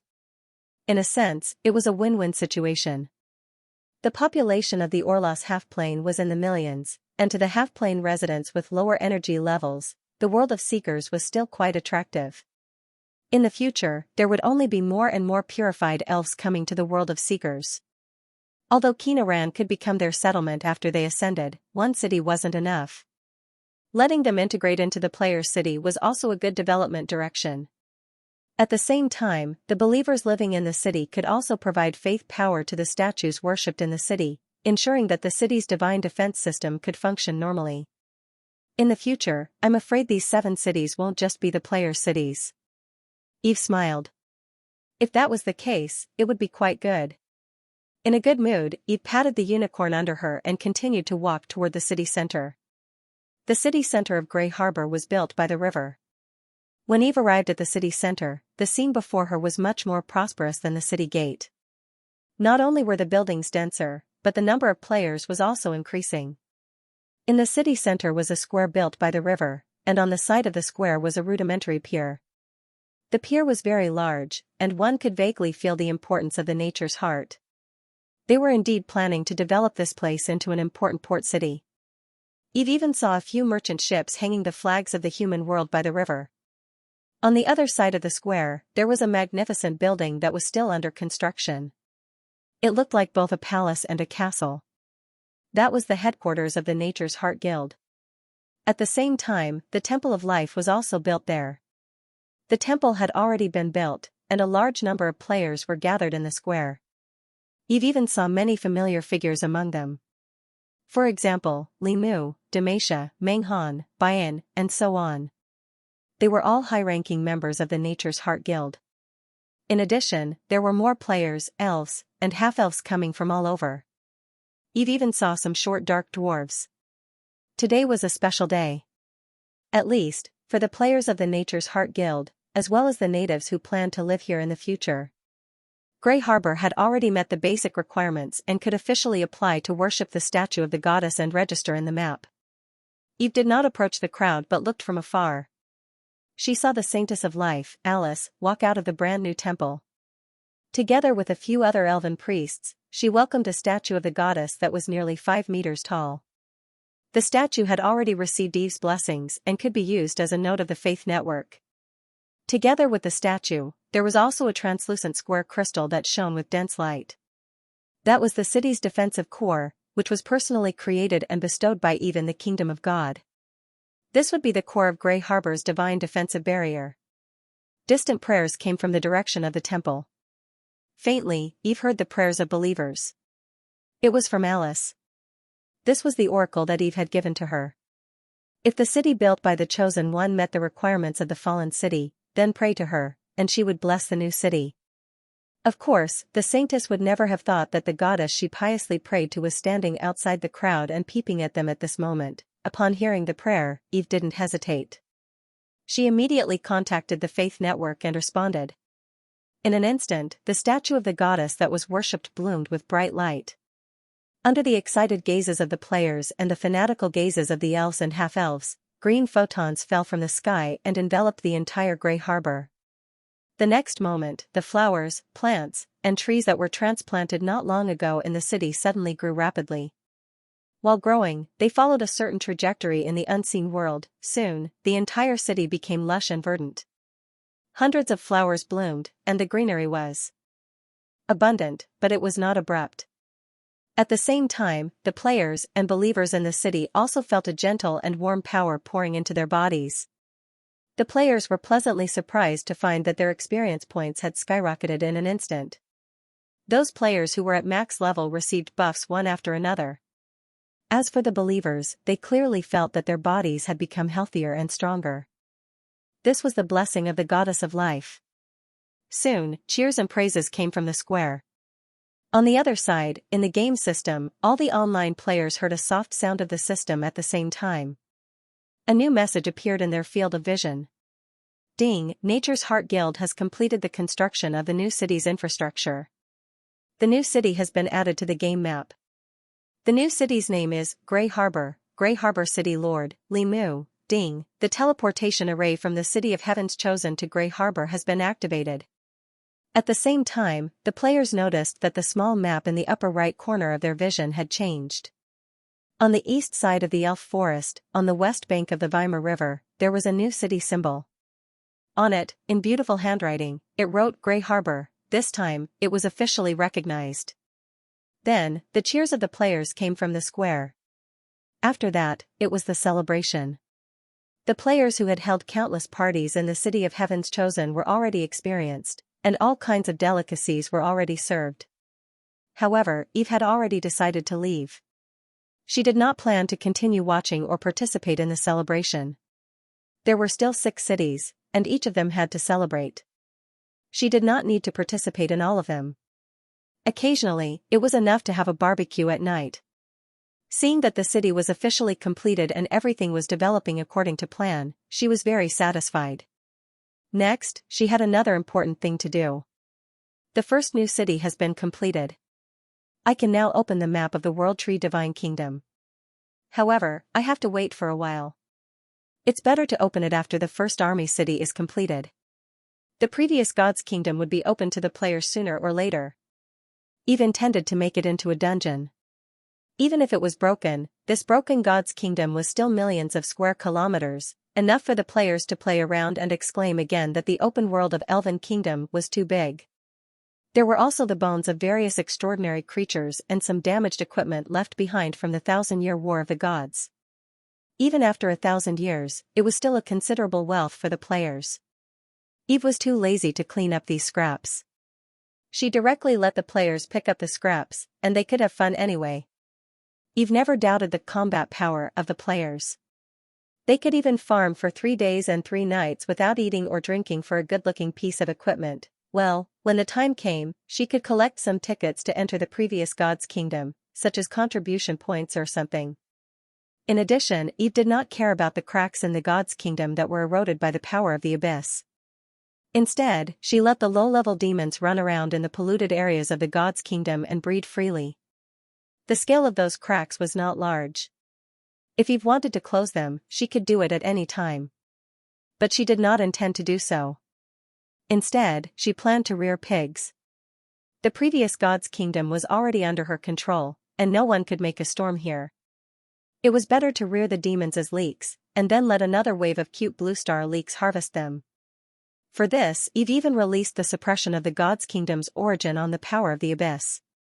The purpose was to increase the number of demons. The breath of the material world was very attractive to the demons. Therefore, even if the players wiped out all the demons in the God's Kingdom, as long as the cracks did not disappear, there would still be new demons attracted. There was an endless stream of demons that came after killing them. This was a source of experience that could last for a long time. Even without the various equipment buried in the God's Kingdom in advance, this was a good place to farm monsters. Well, this would also be the third perpetual motion dungeon in Elven Kingdom after Shadow Space of the Deep Cave and Sealed Demon God in the Demon God's Labyrinth. Speaking of which, shadow creatures were far less active than abyssal creatures. While Azazel's evil god perpetual motion machine provided considerable power, there was only one of him. In this case, Eve was quite looking forward to the previous divine kingdom that had several abyssal rifts. If he really wanted to, he could even take the initiative to tear open the passage, expand the power of the abyss, and attract stronger demons to be the boss of the players. It could be said that he had great potential. For the players and Eve, the more dungeons there were, the better it was for her. With this thought in mind, Eve suddenly felt that the evil god, which was hated by all gods, and the abyssal plane, which was feared by all living beings, didn't seem so detestable after all. Of course, only Eve, who could absorb the power of the abyss, could do such a thing. This wasn't the only surprise Eve felt from the previous divine kingdom. As the broken kingdom of a fallen true god, it was extremely attractive to any extraordinary being in the world of seekers. Especially for those adventurers and bounty hunters. Not long after the end of the Desert of Death War, Eve sensed that many extraordinary beings were restless near the previous divine kingdom.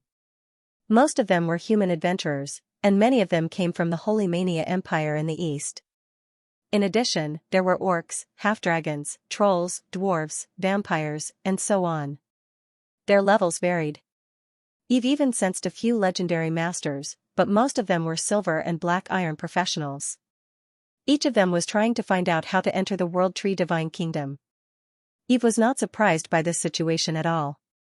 Although she claimed sovereignty over the World Tree Divine Kingdom after defeating Allure in order to prove her identity, it was one thing to claim it, and it was another thing to have people listen to her. Perhaps those mythical beings who were afraid of Eve's strength would give up, but there would always be some who didn't care. And for the secular beings and legendary beings below the mythical level, they were not qualified to hear Eve's warning at all. Some of the followers of other mythical beings, as well as those with higher status in the secular world, might receive an oracle from their true god, but ordinary secular beings probably did not know that this divine kingdom had been claimed by a certain mythical being. Under such circumstances, they would regard this broken divine kingdom as a mysterious treasure land full of opportunities. Of course, even if they received the warning, it was unknown how effective it would be. For the secular beings, the true God was too far away from them. They had never thought of taking over a divine kingdom for themselves. They only wanted to have a fortuitous encounter inside. Even if there was a possibility of angering a true God, that was only a possibility. The magic power of the world of seekers was recovering, and any intelligent being knew that an era full of opportunities and dangers was coming. If they did not grow, they would be eliminated. If they wanted to become stronger in the past, they could only wait for time, but it was different now. The restored magic power, the revived ancient beings, the appearance of half-planes and broken spaces, and so on. Every one of these symbolized an opportunity to rise. For those with ambitions, this was a chance for them to change their fate and go one step further. For those who were eager to make a fortune, as long as they found a lost artifact in a similar area, even if it was just a fragment, it was enough for them to live a rich life. Under such circumstances, it was normal for people to want to enter and explore the divine kingdom. However, they could only wander around outside the divine kingdom now. Although the passage connecting the divine kingdom and the world of seekers had appeared in the form of a light gate, as long as Eve, as the controller, did not open it, no creature could enter. And for these secular beings who wanted to explore the divine kingdom, Eve had some ideas. There was nothing valuable in the former divine kingdom, at least. Eve thought there was none. Since that was the case, when the broken divine kingdom dungeon was opened for the players, she might as well let these guys in. Many of these adventurers were existences who licked blood on the tip of their blades and were very suitable for training the players. In addition, the divine kingdom itself was a rather special plane. Even if it was a broken divine kingdom, if foreign beings died in it, their souls would most likely not be able to return to the kingdom where they believed in the true God. This gave Eve a lot of room to operate. She did not want to rely on the former divine kingdom to devour souls to strengthen herself or anything, but these adventurers who were attracted by the broken divine kingdom were very sensitive to all kinds of information. After they died, Eve could openly browse their memories and obtain information about the world of seekers. Never underestimate the weak. Perhaps their power was worlds apart from Eve's, but they, who were active in the entire continent, were likely to bring unexpected surprises to Eve. It was also Eve's fishing. The divine kingdom was the bait. If you wanted to obtain something, you had to be mentally prepared to pay the price. Of course, Eve wouldn't stop anyone from entering the God's kingdom if they were able to come out unscathed and obtain certain benefits. On the one hand, this was the reward they deserved. On the other hand, it was also an advertisement for the divine kingdom bait. Look, there is a divine kingdom here. Although it is very dangerous, there are fragments of ancient artifacts and skeletons of epic creatures everywhere. You may even find scrolls that record lost magic. What are you waiting for? Come and explore. Of course, Eve would limit the level of these secular beings to enter the divine kingdom. All beings who entered the divine kingdom would be suppressed below the gold level. At least for now, it could be adjusted according to the changes in the player's strength. The rest would depend on the player's ability. Whether the local adventurers would defeat the players and send them back to the Yggdrasil, or the players would eliminate the adventurers and loot their equipment, it would depend on their ability. Eve believed that after these adventurers joined the dungeon, the players would definitely have more fun. Thinking about it carefully, this was very similar to the adventure dungeons in the Xianxia novels she had read in the past. It was just the Western fantasy version. And if one day in the future, the treasures in the divine kingdom were all collected by the players, Eve could add some divine power to the items they sacrificed and throw them in as treasures. TSK, perfect. If there was a flaw, it would be that Eve had to deal with the scraps every time. Although she only needed a thought and a finger to complete it, it was a little annoying to do so for a long time. Maybe I should create one or a few demigod-level dependents. This kind of thing should be left to the dependents. Eve pondered. Previously, her divine power was too weak and did not have this ability. But now that she had advanced to mid-level divine power, she had more than 16,000 divine power points. It was more than enough to spend a few hundred divine power points to create a demigod-level dependent. In this regard, Eve had several choices. The simplest one was to choose a devout existence from her current believers and directly bless them with divine power to help them become demigod level. A slightly more complicated one was to use the instinct of the world tree's body to birth the first elves, increase the input of divine power, and directly birth a demigod level elven dependent. But in Eve's view, these two methods were somewhat insufficient. The first was the most convenient, but Elven Kingdom involved Eve's core secret. Eve had to ensure the loyalty of the other party and had to work hard without complaint. Elven believers might be a good choice, but Eve was a little disgusted with their rigid character. Plus, sometimes the way she openly harvested leeks was not so authentic.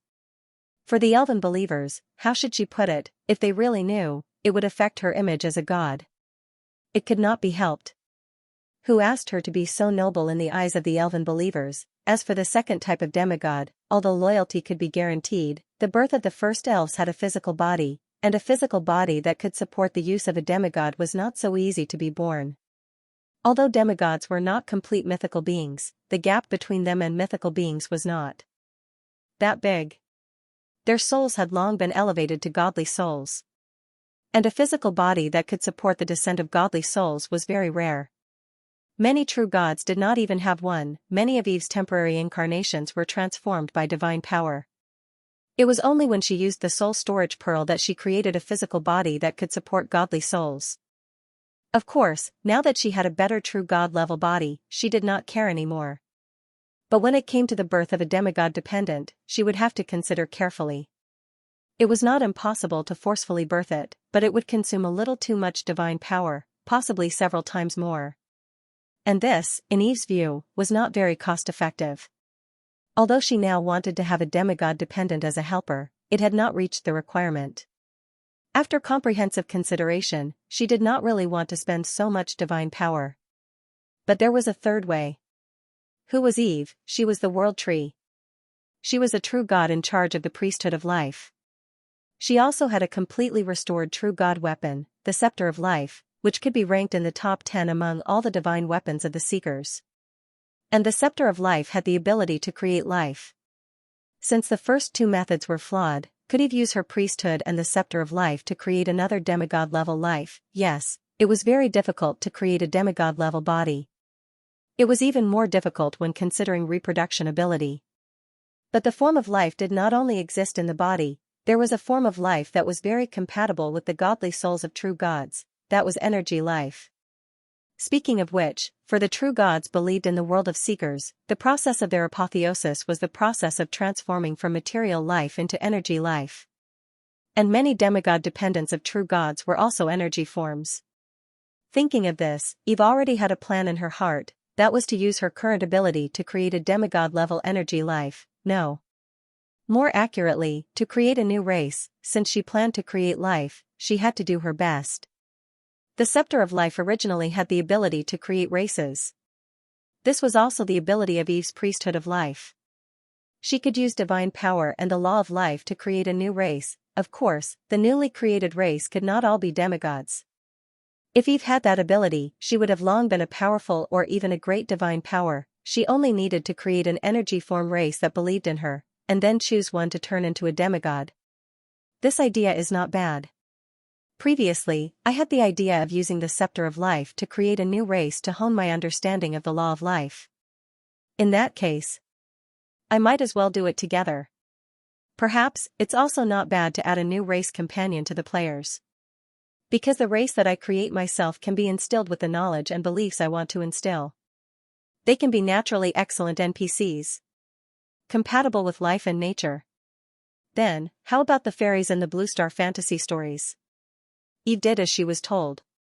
After deciding to create a new race, she sank into her divine kingdom, picked up the scepter of life, and activated her divine power to begin her research. It was only when Eve officially began her attempt to create a new race that she realized that this matter was far more complicated than it seemed. It was different from else that relied on instinct to be born. In order to create a new intelligent race, Eve not only had to create a new life form from scratch, but she also had to ensure that it was reasonable and complete. A successful intelligent race would not only be able to survive and reproduce under certain conditions, but it would also have the ability to evolve and learn. At the same time, it would also need to have decent potential. Otherwise, even if she created a new race, it would likely be in existence with low intelligence or even no magic power. If that happened, it would be meaningless. Whether it was forming a reasonable life form, possessing perfect reproduction ability, or evolving enough intelligence and growth potential, none of these were easy tasks. The amount of information needed to be thought about, and the power of laws needed to be calculated was rather exaggerated and profound. Not to mention, what Eve intended to create was a rare energy life form. Even with the help of the scepter of life, even with the priesthood of life, and even with the power of a true god's divine sense, the amount of calculation power it could support was far beyond what humans in her previous life could imagine. Even Eve felt a headache after trying to create a new race. She had not even begun to create it. Just the design in her divine soul required the use of laws and divine power, and that was enough to drive her crazy. Nature laws, life laws, soul laws, every law had to be used when creating a new life form, and they had to be truly understood and used reasonably. Layers upon layers of laws intertwined to form an extremely exaggerated calculation network. This was not something that an ordinary true god could handle. This was much more difficult than using the scepter of life to help the elven hybrids in the Orlos plane and purify the bloodlines of the dragon eggs. This feeling reminded Eve of the fear of being dominated by advanced mathematics and linear algebra in her previous life. Not only that, but she also had no one to guide her. She only had the priesthood of life, which was equivalent to teaching materials, and the scepter of life, which was equivalent to tutoring materials. It was only now that Eve understood more clearly how great the material plane, which could give birth to countless species, was. At the same time, he felt even more admiration for his predecessor who was able to create the elves. Vast divine power continued to surge in the divine kingdom. Eve held the scepter of life and continued to construct new life forms according to her own ideas. That was the perfect life that he was looking forward to. His majestic and ethereal voice echoed in the supreme temple. The new species I'm going to create will have energy as its foundation, elements as its body, and magic as its food. The species I create must have a long lifespan and strong vitality, and be able to survive in all kinds of harsh environments. The new species I create must have extremely high intelligence and great potential for growth. They must be able to grow rapidly. The new species I create must have the ability to reproduce quickly and form their own community in a short period of time. The multicolored light continued to condense in the air as if it was about to condense into a new figure. However, every time this figure was about to become clear, it would suddenly collapse. Again and again. This made Eve frown slightly. Every time it collapsed, it meant that there was a problem somewhere in his design. However, Eve didn't think it was a bad thing. If there was a problem, the problem would be solved. As long as all the problems encountered were solved, the goal would be achieved. Eve herself was the goddess of life. She held the key to unlock all the mysteries of life in her hands. That was the priesthood of life. This was the power that the will of the universe had given to her. No matter how complicated the creation of life was, it was still within her domain in the end. Perhaps it was difficult to create things in one go, but even if she spent a little time grinding, in theory, she could gradually perfect the design of the new species. In the end, the law of creation of the new species that she wanted to construct would be realized. It was nothing more than testing and modifying again and again. However, Eve didn't want to use this stupid method of using time to create the law. If she wasn't careful, it might be gone in a few years or more. And in this regard, Eve had a solution. Perhaps it was difficult to redesign and create a race from scratch. But if there was a reference, she could still find some shortcuts. That was the elves. After growing up to this point, Eve had already understood that the birth of elves wasn't really the ability of the world tree. This power was actually given to her by her predecessor. Everything had a law. And in the origin of her body, the law of the birth of elves was engraved. What she needed now was to engrave the law of the birth of elves in her origin, and then use her control of the priesthood of life to quickly digest and understand it. In other words, it was equivalent to doing practice questions.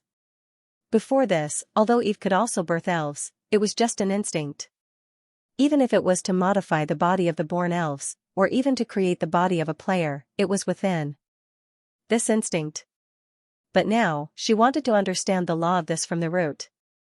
Once she understood, her ability to create life would have a qualitative leap. Of course, there was also a side effect. That was, the new race that she created would inevitably have some elf shadow. But even if it had, it would be good. As long as it didn't have their one-track mind. With this thought, Eve decisively went deep into her origin, and found the law of creation that her predecessor had engraved in the intertwined law of life of the world tree. This was her own body, so it wasn't difficult to find. And after finding the law of creation of elves, Eve used her divine power and soul to begin to analyze it. In an instant, the vast and complicated net of law poured into Eve's soul, and that terrifying amount of calculation made Eve a little dazed for a moment. At this moment, she had the feeling of vomiting blood when she was doing questions in high school and wanted to quickly grasp the knowledge by analyzing the answers, but suddenly found that the answers were several pages long, smelly, long, and complicated. However, this was much better than fumbling around by herself. Eve calmed her heart, and with the power of the scepter of life, she began to quickly absorb and understand the law of creation of elves that she had analyzed. And this understanding took 2 months. 2 months was enough for a lot of things to happen. For example, the cities of the players were completed one after another. For example, there were more and more people who were ready to make trouble around her predecessor's kingdom. However, when Eve was comprehending the law of creation of her predecessor, she didn't completely sink into her consciousness. It was still possible to spare some energy to deal with some problems in the world of players and seekers. With her permission, the 7 cities were successively recognized by the game system. Grey Harbor, Peak City, Winterfell, Xianxia, Atlantis, Eden, Lordaeron. Although there was still a long way to go for each city to grow into what it was planned to be, at least the framework and foundation had been set up. After that, it could be slowly perfected. And on the official map, the names of the 7 cities were officially recorded, and 7 teleportation points were built. More than 300,000 players in the entire server were also scattered, and at least 2/5 of the players chose to settle down in the 7 new cities. Even some elves and half-elf believers chose to accept the players' invitation to settle down in the new cities. Among them, the heart of nature's Grey Harbor had the most. The city of Chosen One was still the core main city, but the pressure of the number of players was not so great. And when the First Legion's Winterfell was built, Eve also successfully announced the opening of the Broken Kingdom of God Instance Dungeon. Different from the passages of the Kingdom of God that descended everywhere in the North District, she directly went through the back door and left a teleportation portal in Winterfell that led to the Kingdom of God. At that moment, the light was boundless, like a miracle. Such a spectacular scene naturally attracted the attention of countless players. Sure enough, it caused a frenzy among the players. Not long after the Broken Kingdom of God Instance Dungeon was announced, Eve sensed an exaggerated number of players running to Winterfell in the North District of the Elf Forest like locusts. The players' comments on the official website were also very interesting. The Kingdom of God, this was the Kingdom of God abandoned by the goddess, the battlefield of the War of Gods 1,000 years ago, such a place must be full of treasures. Perhaps, it could even trigger a hidden plot about the goddess. For a moment, the players swarmed over. Even the newly built teleportation portal in Winterfell was overcrowded. Eve even saw the guild leader of the First Legion, Tomato Fried Tomato, through the game network, looking at his newly built city being occupied by a large number of players with a dumbfounded expression. The players' enthusiasm also made Eve very satisfied. She also unlocked the restrictions of the passages of the Kingdom of God in the North District of the Elf Forest and let those who were ready to make trouble in. Of course, there was a restriction on the level. After that, it would depend on whether the players or the adventurers were more powerful. In theory, she could know everything that happened in the Broken Kingdom of God. It could become an entertainment ground for the players, and it could also become an entertainment ground for Eve. It was actually quite interesting to observe the players and adventurers fighting a battle of wits and courage and happily searching for treasures in the instance dungeon that she designed. It would be even better if there were popcorn and soda. Watching the activities of the players was a distraction in the process of analyzing the law of life. And after 2 months, the complicated law of creation of elves was finally completely mastered by Eve. In the Kingdom of God, Eve's incarnation held the scepter of life and looked at the ball of light created by the law of creation of elves in front of her. She nodded secretly. There was a hint of understanding in her expression. So that's how it is. Lifespan, wisdom, reproductive ability, and potential. These are the 4 most difficult points to break through when creating new life. It's very rare to be able to reach the pinnacle of any one of them. Not only that, these 4 directions are in conflict with each other. If you want to reach the pinnacle of one of them, it will definitely affect the others. It's also because of this that the powerful and long-lived Megalosaurus has a hard time reproducing. It's also because of this that although the elves are an intelligent race, the awakening of spiritual wisdom is relatively long. Many elves are still as pure as children when they are over 100 years old. It's also because of this that humans with strong reproductive ability and generally higher intelligence have a short lifespan, and the proportion of them being born with supernatural powers is relatively low. In the end, everything is for balance. However, this balance is not absolute and can also be broken. That is when a species is just created, or when a special individual is born. The first generation of species and special individuals can reach a high level in the 4th dimension. The first elves were like this. The ancient Megalosaurus from a few eras ago was also like this, and so are the geniuses among humans. It's just that after a life is born, it will be affected by the rules of the universe. The existence that affects the balance will definitely gradually weaken with each passing generation. That's why the Megalosaurus will decline, and the first elves will eventually become ordinary elves. It's no wonder that my previous creations have always failed. It's because I want the life I create to have a long lifespan and strong vitality. I also want it to have extremely high wisdom and growth potential, and I also want it to be able to reproduce quickly. This is to make a new race reach the pinnacle of the 4th dimension. It's simply impossible. If I can really create such a race, I'm afraid the entire world will change. Everything is about balance, Eve sighed slightly. If she did not study the laws of her predecessor and instead fumbled around on her own, she would probably have to wait a long, long time before she could create a race that she was satisfied with. It was very likely that she would always pursue perfection and thus enter a vicious circle of balance. The law of life is really wonderful. Looking at it this way, it's very impressive that the predecessor was able to create a relatively complete elven race in the fourth dimension. However, now that I know where my problem lies, I have confidence now. Since I can't reach the pinnacle in all aspects, then I'll have to sacrifice the necessary aspects, or rather, balance the necessary aspects. Fortunately, appearance is not within the limits of creation. Otherwise, it would really be a disaster for me, who is obsessed with appearances. Thinking of this, Eve once again waved the scepter of life and used the vast power of life. A majestic and sacred aura spread throughout the supreme temple, and Eve's ethereal and faintly discernible voice sounded again. The new species I create must have energy as its foundation, elements as its body, and magic as its food.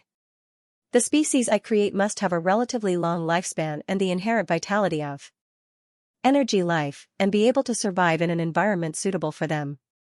The new species I create must have enough wisdom and have a certain probability of giving birth to individuals with high potential who can grow rapidly. This probability will be strengthened in the first generation. The new species I create must have a certain degree of reproductive ability, and have the ability to form their own community under suitable circumstances. The new species I create must have a dreamlike appearance, have a kind nature, and know how to be flexible. A bright light gathered in front of Eve. Vigorous divine power of life continuously surged into the light. With every word Eve spoke, the multicolored radiance grew brighter and brighter. And when Eve finished her last sentence, which contained the power of the true God's words, the dazzling light bloomed to the extreme. The next moment, the light receded, and Eve felt her divine power being rapidly extracted. At the same time, a blurry figure was slowly forming. This time, it should be successful.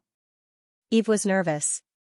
She did not hesitate and once again summoned a ball of divine power, sending the race's inheritance that she had already prepared into the light. A moment later, the light dissipated, and the extraction of divine power was completed. And in front of Eve, a slender and beautiful figure appeared. That was the appearance of the new species that Eve had imagined. She had the appearance of an elf, or even faintly more outstanding than an elf. Her eyes were close, and her long and narrow eyelashes made her look very moving and cute. However, her body was much more pocket-sized than an elf, only a little bigger than a palm. Her body bloomed with a soft light, exuding a warm aura, which was the unique sign of an energy life form. She had a pair of butterfly-like wings, which were translucent in the form of energy and incomparably magnificent. The next second, she opened her eyes. Her eyes, which were as clear as the sky and as resplendent as the sea of stars, looked at Eve. In those bright big eyes, there was a kind of innocence and kindness, as well as the spirituality unique to intelligent life forms. Then, Eve saw her flapping her beautiful wings and flying in front of her. She intimately landed on her extended right hand, respectfully and eagerly performed a cute salute, and said in a childish voice, "Elemental fairy, thank Mother Goddess for creating me. Please bestow a name, Mother Goddess." "It's done." Looking at the cute little guy in front of her, Eve's heart was filled with joy. After pondering for a moment, Eve spoke softly. "Since that's the case, I bestow upon you a name, Fennel. From today onwards, you are the fairy queen, Fennel." Fennel, a blue star fairy. This originally meant little fairies, elves, and fairies in fairy tales. In the Western mythology of the blue planet, the image of a fairy creature was petite in size. It looked like a young girl and had wings. This was also the origin of Eve's prototype. After listening to Eve's oracle, elemental fairy Fennel stood in her hands and gently pinched the white dress that was transformed from energy. She respectfully performed an elven etiquette, then said intimately and joyfully, "Thank you for your kindness. Elemental fairy queen, Fennel, thank Mother Goddess for bestowing upon me a name." Eve wasn't surprised that Fennel performed an elven etiquette. Much of the common knowledge and knowledge in the inheritance she gave to the elemental fairies was based on the elves. Therefore, some of Fennel's actions were very similar to the elves. Even her language was elven. This was pretty good too. The elves had always been known for their elegance. Even after 1,000 years of decline, most of the nobles of the various intelligent races still followed the elven etiquette as the standard. This was especially true for the ancient nobles of the human kingdoms. As humanoid creatures, the appearance and posture of the elves suited their aesthetic too well. The pursuit of the elves had already started in the human world when the elven civilization was still flourishing. Even after the fall of the World Tree, it was still deeply imprinted in the culture of the various kingdoms and empires. This was probably why the elves were viewed as treasures by the slave traders. The more desirable something was, the more people desired it. Eve shook her head slightly. However, although Fennel had inherited part of the elven knowledge, her thoughts and personality were more inclined towards Eve's original body. Like the elves, the elemental fairy was also naturally loyal to Eve. She was full of attachment and respect for Eve. Looking at the slender and adorable elemental fairy in her hands, Eve's mood became increasingly cheerful. Even the weather of the divine kingdom became brighter and brighter. This little fellow wasn't very powerful. She had barely reached the legendary level. Perhaps to the mundane creatures, this was a power that people could only look up to.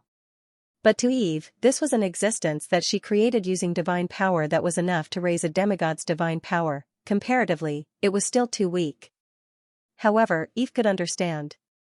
Creating a life was a process that consumed a lot of divine power. To be able to create a legendary life form from nothing was already very rare. And with the birth of the elemental fairy, detailed information about it surfaced in Eve's mind. It was still in the form of her favorite information: race name, elemental fairy, origin, god creation, alignment, lawful neutral, energy, type, race level, silver, lifespan, 500, 1500, 1500, strength, range, silver, legendary, race ability, mana guidance, elemental domination, mind whisper, wisdom level, eccentric, birth method, divine power molding, world tree birth, spirituality breeding. In the universe of seekers, there were 3 origins of life: natural birth, extraterrestrial birth, and the creation of true gods. The elemental fairies were created by Eve, so they were naturally divine creations. And their alignment was the same as Eve's, which was lawful neutral. Their lifespan was different, and it was related to their strength. It was at least 500 years, and as their strength increased, it would gradually become longer. The highest was 1,500 years. With this length of lifespan, they could barely be considered long-lived species. However, their overall strength was still good among the intelligent races, and they belonged to the silver race. In other words, the average strength of the race was above silver. They were almost silver when they reached adulthood. However, for energy life forms, there was no such thing as adulthood. Energy life forms were already adults from the moment they were born. In other words, elemental fairies were at least silver when they were born. Under normal circumstances, they could grow to the peak of silver. Some of the gifted ones could break through the silver level to reach gold, and even become legendary. Of course, the highest was legendary. This was already the limit of the average intelligent life form. Any higher and they would not be called an intelligent race, but a mythical race. Such a race belonged to the ancient gods. And the ability of elemental fairies was also related to their life form. They were all inclined to the field of energy and the mind. Among them, magic power guidance was a kind of auxiliary ability that could affect the magic power in the body of other life forms. Not only could it help other life forms to absorb magic power better, but it could also solve various problems caused by magic power disorder. This was the ability that Eve had originally intended to create. She not only intended to pick some of the elemental fairies that she liked to promote as demigod assistants, but she also planned to improve the environmental conditions of the Gloom Mountain Range through the elemental fairies. The main reason why the Gloom Mountain Range had a bad environment was that the magic power here had become chaotic due to the War of the Gods. The chaos of magic power led to the death of various magic creatures, which in turn led to the circulation of magic power in the area to become sluggish and chaotic. The magic power gradually declined, and finally, the environment was deteriorated. The chaos of magic power would gradually recover over a long period of time, but if there were external forces to do it, this speed could be accelerated. Now, the Gloom Mountain Range was under Eve's control. As the mother of nature, it was her duty to restore the deteriorated environment to its original state. This would also help Eve to further strengthen her control of the priesthood of nature. In fact, Eve could also do this herself, and the efficiency would definitely be higher, but the cost-performance ratio was too low. The divine power that she consumed might not even be able to recover the cost. So, she might as well create a professional race. As for the elemental fairies' elemental domination, as the name suggested, it was elemental magic. Earth, wind, water, fire, light, and darkness, the 6 major elements. But like other intelligent races, the magic that the elemental fairies controlled would also be related to their own attributes. Energy was an active element full of magic power, and it originally had attributes. Elemental fairies would also inevitably be divided into earth elemental fairies, wind elemental fairies, water elemental fairies, and so on. Of course, the first elemental fairy that Eve created, Fennel, had balanced attributes. But she was the first generation, and was special. As for Mind Whisper, that was a derivative ability attached to Eve's priesthood of nature, and it was also the symbol of the Druids. Eve also gave it to the fairies. In her plan, the fairies could not only become the player's companions, but also the companions of all living creatures. They would shoulder the mission of regulating the ecology. As for the elemental fairies' intelligence, it was slightly lower than that of humans, about the equivalent of a 12-year-old child.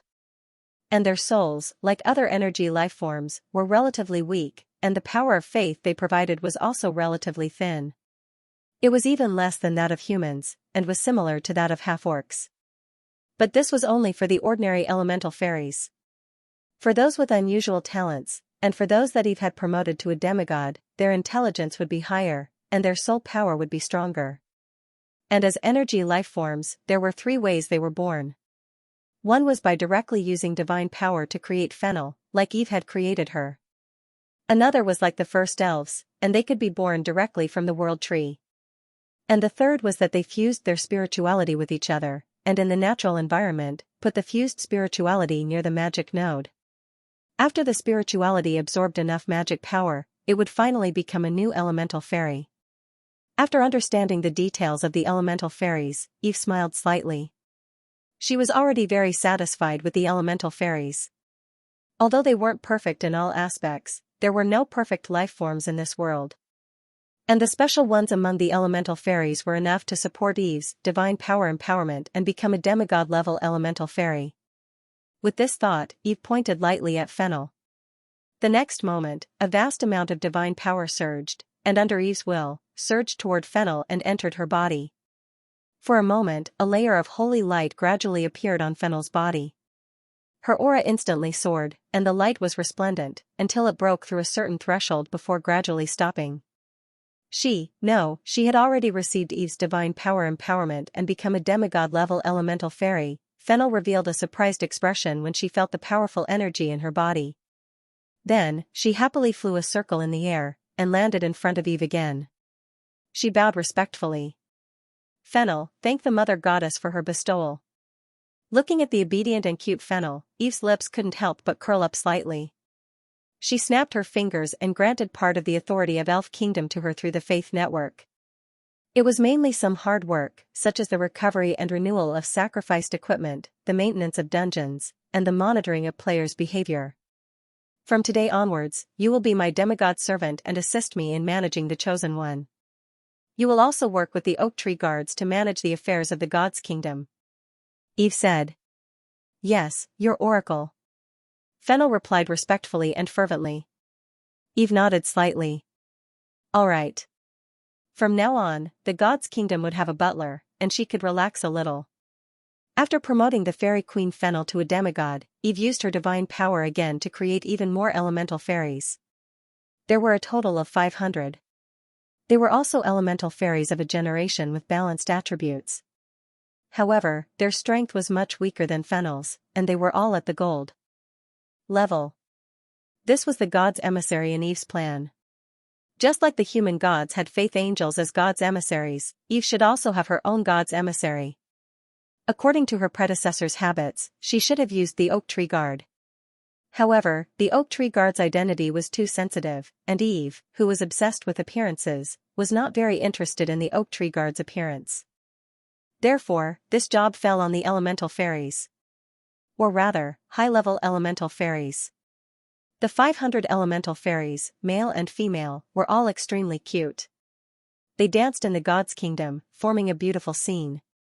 Then, they all knelt on the ground, and their crisp and tender voices sounded together. Elemental fairies, thank you, Mother Goddess, for your creation. Please, Mother Goddess, give us a name. Eve was speechless. Why is the first thing a new life does is ask for a name? 500, you might as well kill me. She cursed wildly in her heart.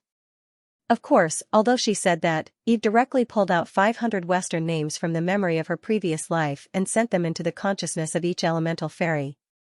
For a moment, all the elemental fairies were delighted. They knelt down at the same time and praised sincerely. Thank you, Mother Goddess, for your name. Eve was speechless. The corner of her mouth twitched imperceptibly. Then, she decided that if she created new elemental fairies in the future, they would definitely not appear and would be controlled remotely. After accepting the gratitude of the hundreds of elemental fairies, Eve said again. From today onwards, you will be my god's messengers and assist the fairy queen, Fennel, in managing the affairs of the god's kingdom. When necessary, you will walk in the mortal world with my will. We obey your god's orders. The elemental fairies replied in unison. Then, Eve looked at Fennel again. Fennel, you will also be the queen of the elemental fairies and manage all the elemental fairies in the god's kingdom. Fennel obeys your god's orders. The little fellow replied seriously and sincerely. After assigning tasks to the elemental fairies, Eve dispersed her will incarnation and returned to her original body. After Eve left, the elemental fairies immediately flew in all directions. They played with each other, as if they were curious and excited about everything around them. Hey, what's your name? I'm Einstein, what about you? I'm Joan of Arc. Seeing the elemental fairies flying around, the fairy queen, Fennel, frowned. She released the vast divine power in her body. Silence. Her young and slightly dignified voice resounded in the sky of the god's kingdom. In an instant, all the elemental fairies stopped. Fennel nodded in satisfaction, then said, Her Majesty has given us life and given us life. She also conveyed the god's orders to manage the god's kingdom. This is Her Majesty's trust in us. We have to be serious and take care of Her Majesty's God's kingdom beautifully and in an orderly manner. So, stop messing around and get to work. Hearing the fairy queen's words, the fairies nodded, then busied themselves with chatter and flew to various places in the god's kingdom. The elemental fairies in the god's kingdom were created. Next, Eve still had to create new elemental fairies in the world of seekers. However, the elemental fairies in the world of seekers were not as powerful as the god's kingdom. They would be single attribute fairies, and their strength would only be silver. The reason for this was that Eve intended to create more elemental fairies while conserving her divine power as much as possible. After all, the Gloom Mountain range was not small, and it would be a lot of work to tidy it up. Not to mention, if she wanted to make these little guys into the player's companions, it would not be good if there were too few of them. This time, Eve intended to use the most convenient and efficient method, which was to directly descend from the world tree. Of course, as the first generation, these elemental fairies still had the potential to grow. Following Eve's will, the crown of the world tree suddenly began to condense dense light balls. She had activated the ability to descend from her original body. However, the descent from the world tree needed time. Eve still had to wait. Taking advantage of this time, she intended to announce the matter of the elemental fairies to the believers and players. Presumably, it would cause another wave of celebration. Push book I'm Really Not Her Disciple, by the Great Emperor Blue and White. The protagonist, Ishan, Apprentice to the First Fairy, by Zyru. The author is a decent person and does not step on the brakes. The golden sun hung high in the sky with no clouds in sight. Bright sunlight shone through the gaps between the leaves, illuminating Greyhaven, which was hidden by the lush trees and flowers. Summer was here. Even in the elf forest, where it was spring all year round, the temperature rose under the scorching sun, especially in the city. Fortunately, the city in the elf forest never lacked lush plants and was surrounded by lush forests. Although the Grey Harbor was not built for a long time, as an elf city, it received the blessings of the goddess of life, Eve. Any plants planted here could grow quickly, so the city's green space had long been perfected. The plant's photosynthesis absorbed the sun's rays, and the water vapor released by transpiration took away the heat in the air. Nearby was the largest river in the world of seekers, the Weimar River. Where there was water, it would be cooler. Therefore, even if one stood on the ground and looked up at the sky, they could feel the scorching sun. However, the Grey Harbor was still cool and refreshing. North of the central city of the Grey Harbor, residential area. Xiaomu stood in front of his newly built Grey Harbor mansion and looked at the beautiful elven house in front of him with a satisfied expression. He was one of the first beta gamers of Elf Nation and an old member of the Nature's Heart Guild. After his guild built a new city, he decisively moved his home to the Grey Harbor and rented out his old home in the central city of the City of Heaven's Chosen to earn some contribution points. With the experience of the City of Heaven's Chosen, he expanded the size of his mansion by a few times. It no longer looked like a mansion, but more like a manor. There was also a large garden behind the villa, which was used by Xiaomu to house his magical beasts. In fact, this was the most important reason why Xiaomu moved. Xiaomu was a druid and a priest player. His main class was druid. Not only that, but like most of the other first beta gamers, he also received a class change quota a few months ago and advanced to the silver level. He also reached the peak of level 50, which was silver lower level before the city was built. He was considered a famous silver druid in the entire server. However, his hobbies were a little different from other players. Other than killing monsters and leveling up, his favorite thing to do was to raise magic beasts. Unicorn, wind wolf, giant forest bear, many of the rare and powerful monsters that the players knew about in Elf Nation had been collected by him and raised in his own garden. He even had a red dragon whelp that he had drawn a few months ago. He could be considered a winner in life for once. Speaking of which, the reason why he was able to reach the silver level so quickly was because of this little fellow. The red dragon's desire for battle was too strong. Every 2 days, he would bring his little red dragon to play in the forest, and the red dragon would always find a magical beast to fight. This little guy especially liked to play with his prey, always beating them half to death. In the end, it was always Natsum who ended up at the end. As for the magical beasts that were defeated by the little guy, if they were pleasing to the eye and could be saved, they would try to pacify them and raise them. If they were not pleasing to the eye or could not be saved, they would directly eat experience. As a result, Xiaomu collected more and more magical beasts. However, although almost none of the magical beasts that Xiaomu raised were weak after the red dragon's selection, Xiaomu still preferred the feeling of raising and playing with these magical beasts than sending his own magical beasts to fight. He had always liked animals. Ever since he licked the unicorn in the northern part of the elf forest, he felt that the magic pet system in Elf Nation was quite interesting. Although these magical beasts were not as intelligent as NPCs, they were much smarter than those in other games. The sense of interaction was no less than that of pets in reality. Moreover, as long as you were sincerely good to them, they would be very loyal to you. Xiaomu liked the feeling of being intimately surrounded by his own magical beasts. Of course, posting screenshots of himself playing with his magical beasts on the forum and posting them on Weibo was another hobby of his. He also unexpectedly gained a lot of fans because of this. He even received many questions from players on how to catch and raise magical beasts. Unfortunately, not everyone could use the red dragon technique. Occasionally, he could help others catch magical beasts or help non-druid players communicate with magical beasts. Xiaomu was quite good at this. Because he liked magic pets, many of the skills he exchanged were related to magical beasts. For example, Nature's Whisper, to communicate with all living things, Sigh of the Forest, to calm magical beasts, Healing Soul, to heal injuries, and so on. It was also because he was good at communicating with magical beasts and raising magical beasts that he summarized his communication and raising experience and posted it on the official forum. He also accidentally opened up a new genre in Elf Nation, beast taming style. Of course, the development of this new genre later might not be the same as Xiaomu's original intention. Xiaomu simply liked magical beasts. However, many players who developed the beast taming style created a way to raise a group of magical beasts. During battle, they would close the door and release the magical beasts. All they needed to do was to kill the opponent when the magical beasts beat the opponent half to death. It could be said that the freedom of Elven Kingdom was fully displayed. Here, there was nothing you couldn't do, only things you couldn't think of. After entering his garden and feeding all the magical beasts of various sizes, Xiaomu stretched his body in satisfaction. He looked at the time and found that almost an hour had passed. Of course, it was in the game. There are more and more magic pets, and it takes more and more time to feed them. Maybe I should hire a half-elf or elf NPC to help me take care of them, Xiaomu muttered to himself. In the past, players didn't dare to think about hiring NPCs.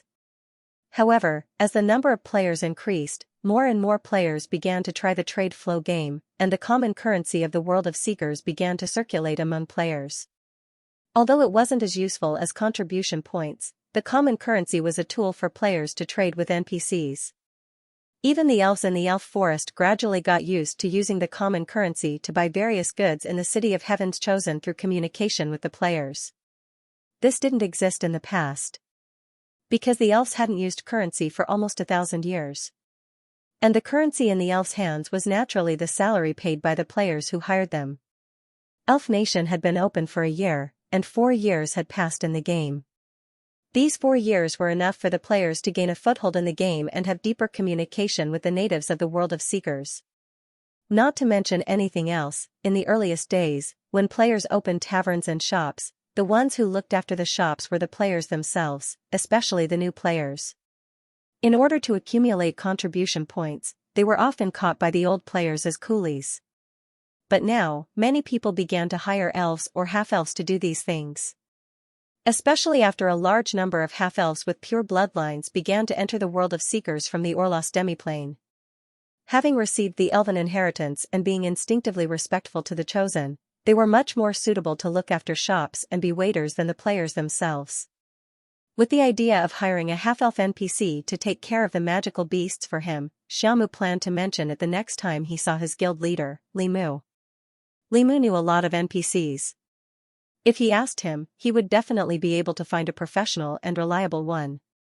Might as well just send a message and ask. Xiaomu thought for a while.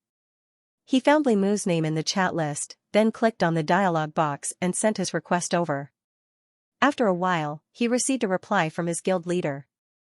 No problem, I'll ask for you. Seeing Li Mu's reply, Xiaomu heaved a sigh of relief. Then, he whistled and called over his little red dragon that was playing with the forest giant bear in the backyard. Lilia, come with me to the City of Heaven's Chosen. Rua. With a childish cheer, he was pounced on by a large lump of unknown red thing, and then his face was licked with saliva. Xiaomu was speechless. Stop licking, it's sticky, ha ha ha, itchy, where are you licking? Don't be naughty.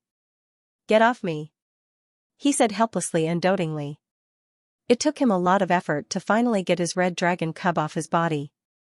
Looking at the little red dragon that stood upright and kept wagging its big tail, Xiaomu really wondered if he had raised it wrongly, or if there was a dog's soul living in his red dragon's consciousness. You've gotten heavier again, you're growing so fast. He touched its head dotingly. In the beginning, he had to bend down to touch the little guy's head, but now he only needed to stand. I'm really looking forward to the day when you can grow to Meryl's size. An adult red dragon must be very impressive. Xiaomu laughed. Rua. The little red dragon also raised its head proudly.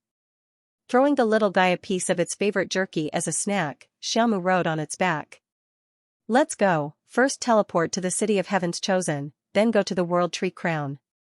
Recently, Xiaomu had to go to the World Tree Crown every 3 days to clean the Supreme Temple of Life on the trunk of the World Tree. This was his chief priest trial mission. The city built by players could appoint the priest profession in the temple in the city. When appointing a priest, they could choose a player or an NPC. However, whether it was a player or an NPC, the person who made the choice had to meet certain requirements. Among them, the NPC had to have the qualifications of a priest, and the player had to have a high enough reputation and NPC evaluation. In addition, they had to pass the trial mission. Xiaomu wasn't the highest level priest in the Nature's Heart Guild, but his reputation and NPC evaluation were good. In addition, he didn't like to run around except to catch and walk magical beasts, so he spent a lot of time online.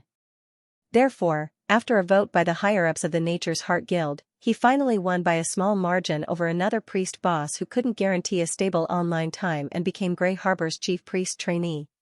Of course, this was also because a certain female bootlicker was now addicted to the newly opened Shattered Kingdom of God dungeon with her best friend. She vowed that she would definitely be able to find the goddess hidden mission in the new dungeon. However, Xiaomu still had to pass the trial. The trial was actually not difficult. He just had to regularly clean the temple on the trunk of the world tree and participate in the chief priest training class organized by the Saintess Alice. After passing the training, he could take up the post. However, compared to other games, it was also quite troublesome. It seemed that there was a test, which also dissuaded many priest players. However, those who stayed were basically true love. It wasn't the first time that the little red dragon brought its own contract partner back and forth between two cities. It carried Xiaomu with ease and flew to the teleportation portal under the envious and jealous gazes of new and old players, and teleported to the City of Heaven's Chosen. With 7 new cities, the City of Heaven's Chosen's popularity decreased a lot, but the flow of people was still the best in the entire server, and it was also the place with the most developed trade. Xiaomu rode the red dragon and teleported to the Supreme Temple of Life on the trunk of the world tree thousands of meters away through the second teleportation portal. He flipped over and got down from the little red dragon, threw a piece of jerky to the little guy again, and said, "Lilia, I'm going to the temple. Pick me up in an hour." "Rua." The little red dragon nodded. "You're not allowed to harm other players' shops, especially barbecue shops." "Rua." The little red dragon hesitated for a moment and nodded reluctantly. "You're also not allowed to bully other players' magical beasts." "Rua." The little guy curled its lips like a human and almost spat on its own contract partner's face. "Be good, I'll take you to the North District to play later." Xiaomu patted its head. "Rua."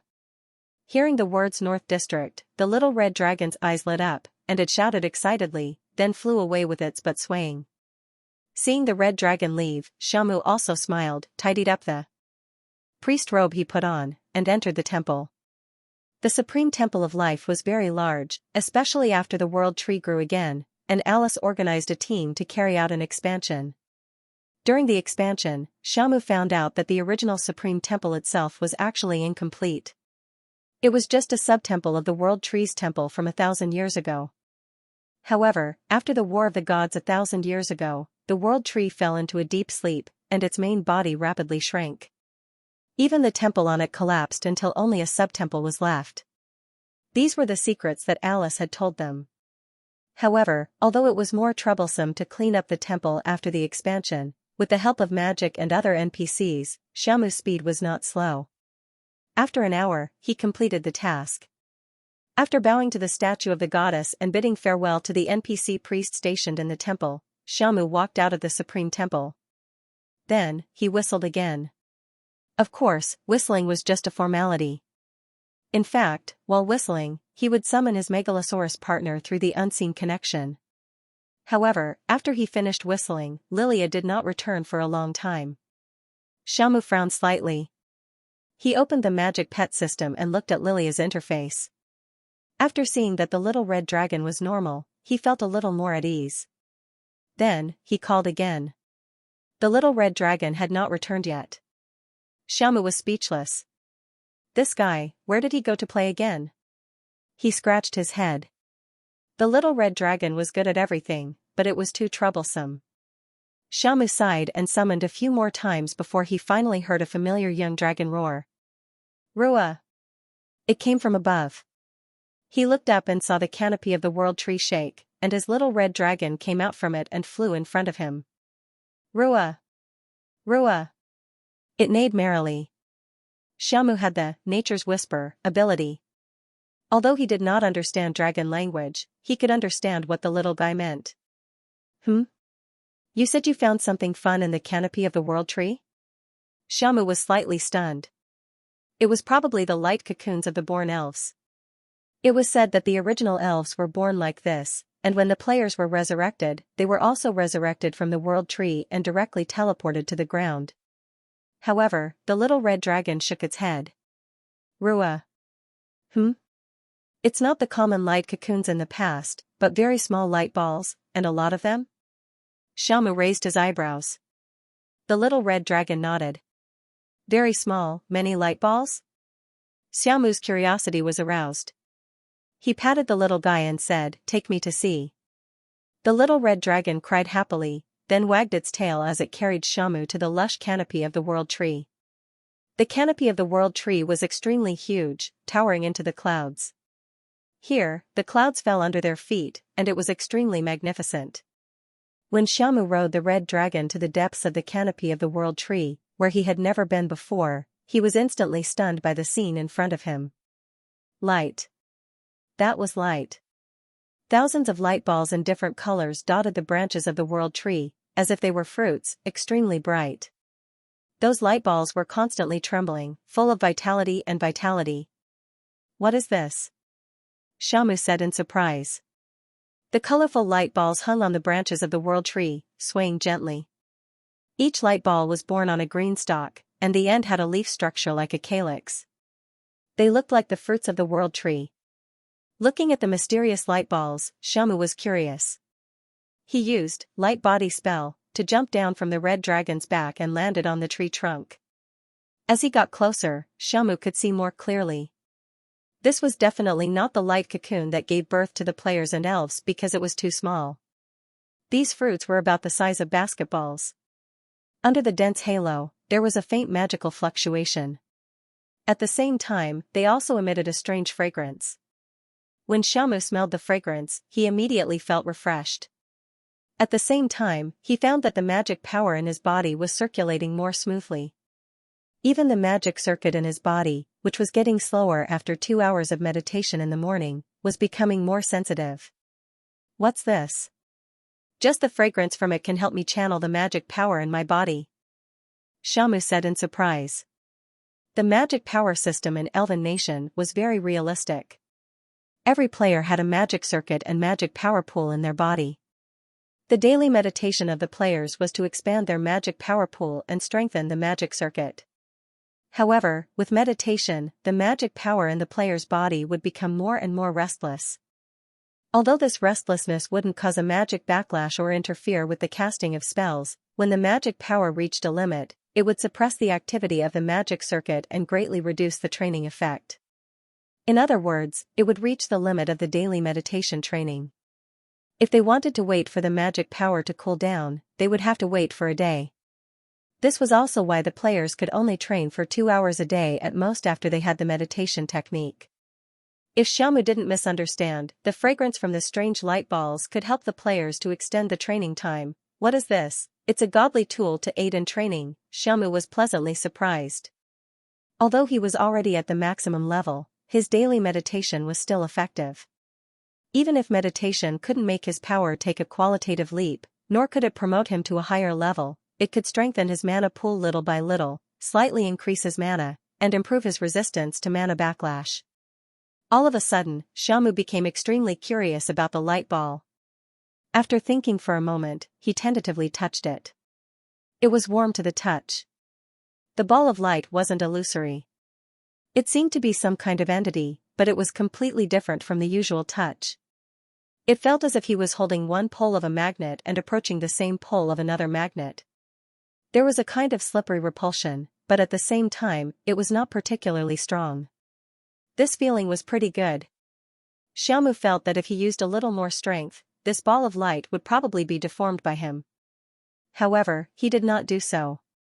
He still didn't know what this thing was and was afraid that his recklessness would lead to bad consequences. He was standing on the crown of the world tree, and in the setting of Elven Nation, the world tree was Eve's true form. Anything related to the goddess must be handled with caution. The goddess was not a background character, but a real NPC. Although she didn't appear in the storyline as the number of players increased, the veteran players knew this. After giving it some thought, Xiaomu decided to use appraisal. As he expected, the returned message was a series of question marks. And what this meant, Xiaomu, who had spent 4 years in the game, couldn't be clearer. Either the appraisal target's level was higher than his, or the appraisal target was under the protection of some powerful existence. This was the world tree, and Xiaomu didn't sense a very powerful force from the ball of light, so it had to be the latter. This ball of light was under the protection of the goddess. In just an instant, he extinguished the idea of plucking these fruits that had just arisen in his heart. However, after calming down, Xiaomu also understood that something like this that grew from the world tree couldn't be destroyed even if he cast the most powerful sixth circle spell he knew here. It was probably impossible to pluck it off either. Even the leaves of the world tree couldn't be plucked off. It wasn't like no one had tested it before. Although the people who tested it ended up having their favorability reduced by the elven NPCs, the favorability system in Elven Nation was simply too strict. Players who played tricks didn't end up well in the end. Just the penalty of the exchange price in the shop alone was enough to make people suffer. Xiaomu naturally didn't want to court death. If this really is some kind of fruit, then it'll have to ripen one day, right? Or, did I encounter a hidden plot? He muttered to himself. Looking around, Xiaomu memorized the location and planned to leave. The ball of light couldn't run away. He had already planned to come here every few days to check on the situation. However, while Xiaomu was an honest person, a certain red dragon that he reared in the year of the dog was different. That strange fragrance attracted not only Xiaomu, but also the red dragon Lilia. The little guy sniffed a few times and drooled a mouthful of saliva. Then, it made a cheerful Rua sound and pounced on the ball of light under Xiaomu's dumbfounded gaze. It swallowed the ball of light in one gulp. Swallowed. Xiaomu was stunned. The red dragon ate the ball of light, but the handle was still connected to the branch. It shook its head vigorously, as if it wanted to completely bite off the fruit of the ball of light. Xiaomu was speechless. He was completely horrified. After all, he had just confirmed that this ball of light was most likely under the protection of the goddess. Although his red dragon's strength wasn't great, it would be exciting if something went wrong. He still had to apply for the position of chief priest of the temple. If this decreased the goddess' favorability, it would be game over. Xiaomu didn't hesitate and hurriedly stopped his main red dog. Lilia, you can't eat it, spit it out. Awoo. The red dragon shook its head. If you don't spit it out, I won't give you any food when we go back. This is the goddess body, be careful. Xiaomu said again. Hearing the words won't give you any food and goddess, the red dragon's movements paused slightly. The little guy hesitated for a moment, then reluctantly spat out the ball of light that it had swallowed. Then, like a bullied puppy, it flew to Xiaomu's side with its tail drooping. It rubbed against its own contract partner's thigh and whimpered. Xiaomu didn't know whether to laugh or cry. Don't act coquettishly, I'll prepare something delicious for you when we go back. He shook his head and smiled. Only then did the red dragon cheer up. At this moment, Xiaomu looked at the ball of light that the little guy had just swallowed. It was a light green ball of light. The red dragon's strength was indeed not enough to hurt these balls of light that were protected by the goddess power. This ball of light was also intact. It just walked around in the little guy's mouth and stomach, and it didn't look too good. Not to mention the sticky saliva and gastric juices that kept dripping, it also emitted a strange smell. At the same time, there were a few pieces of undigested food residue hanging on it. Xiaomu was speechless. He hesitated for a moment, then walked forward and chanted the cleaning spell, ready to clean it up. The world tree was the goddess body. Although no one knew what the goddess favorability determination mechanism was, according to the NPC system in Elf Nation, Xiaomu felt that it would be unreasonable for him to just leave like that. Never underestimate the details, especially when communicating with NPCs. This was a sentence that Li Mu mentioned in the NPC favorability enhancement tutorial. Although there was no one else here, the world tree was also a goddess NPC. However, after Xiaomu used his magic to cast the cleaning spell, the spell didn't take effect. He was slightly stunned. At that moment, he felt that the magic he released seemed to be absorbed by something. No, it wasn't anything, it was the ball of light that he intended to clean. This thing can absorb magic? Xiaomu was a little surprised. And a moment later, he noticed that the ball of light began to emit a soft halo. It was actually releasing magic to start purifying the filth on his body, and Xiaomu was very familiar with that magic. It belonged to him. Interesting. Xiaomu touched his chin. He thought for a moment and simply reached out to touch the ball of light, continuously releasing the magic in his body to help the ball of light clean the filth. But the next second, he regretted it. This ball of light seemed to have an inexplicable desire for magic. After Xiaomu began to release his magic, the ball of light actually started to absorb his power on its own. It even had a faint feeling of hunger and thirst. That was still fine. The problem was that this ball of light's appetite was much bigger than Xiaomu imagined. It was like a bottomless pit. Xiaomu originally wanted to transfer a little magic, but it was directly sucked up by the other party.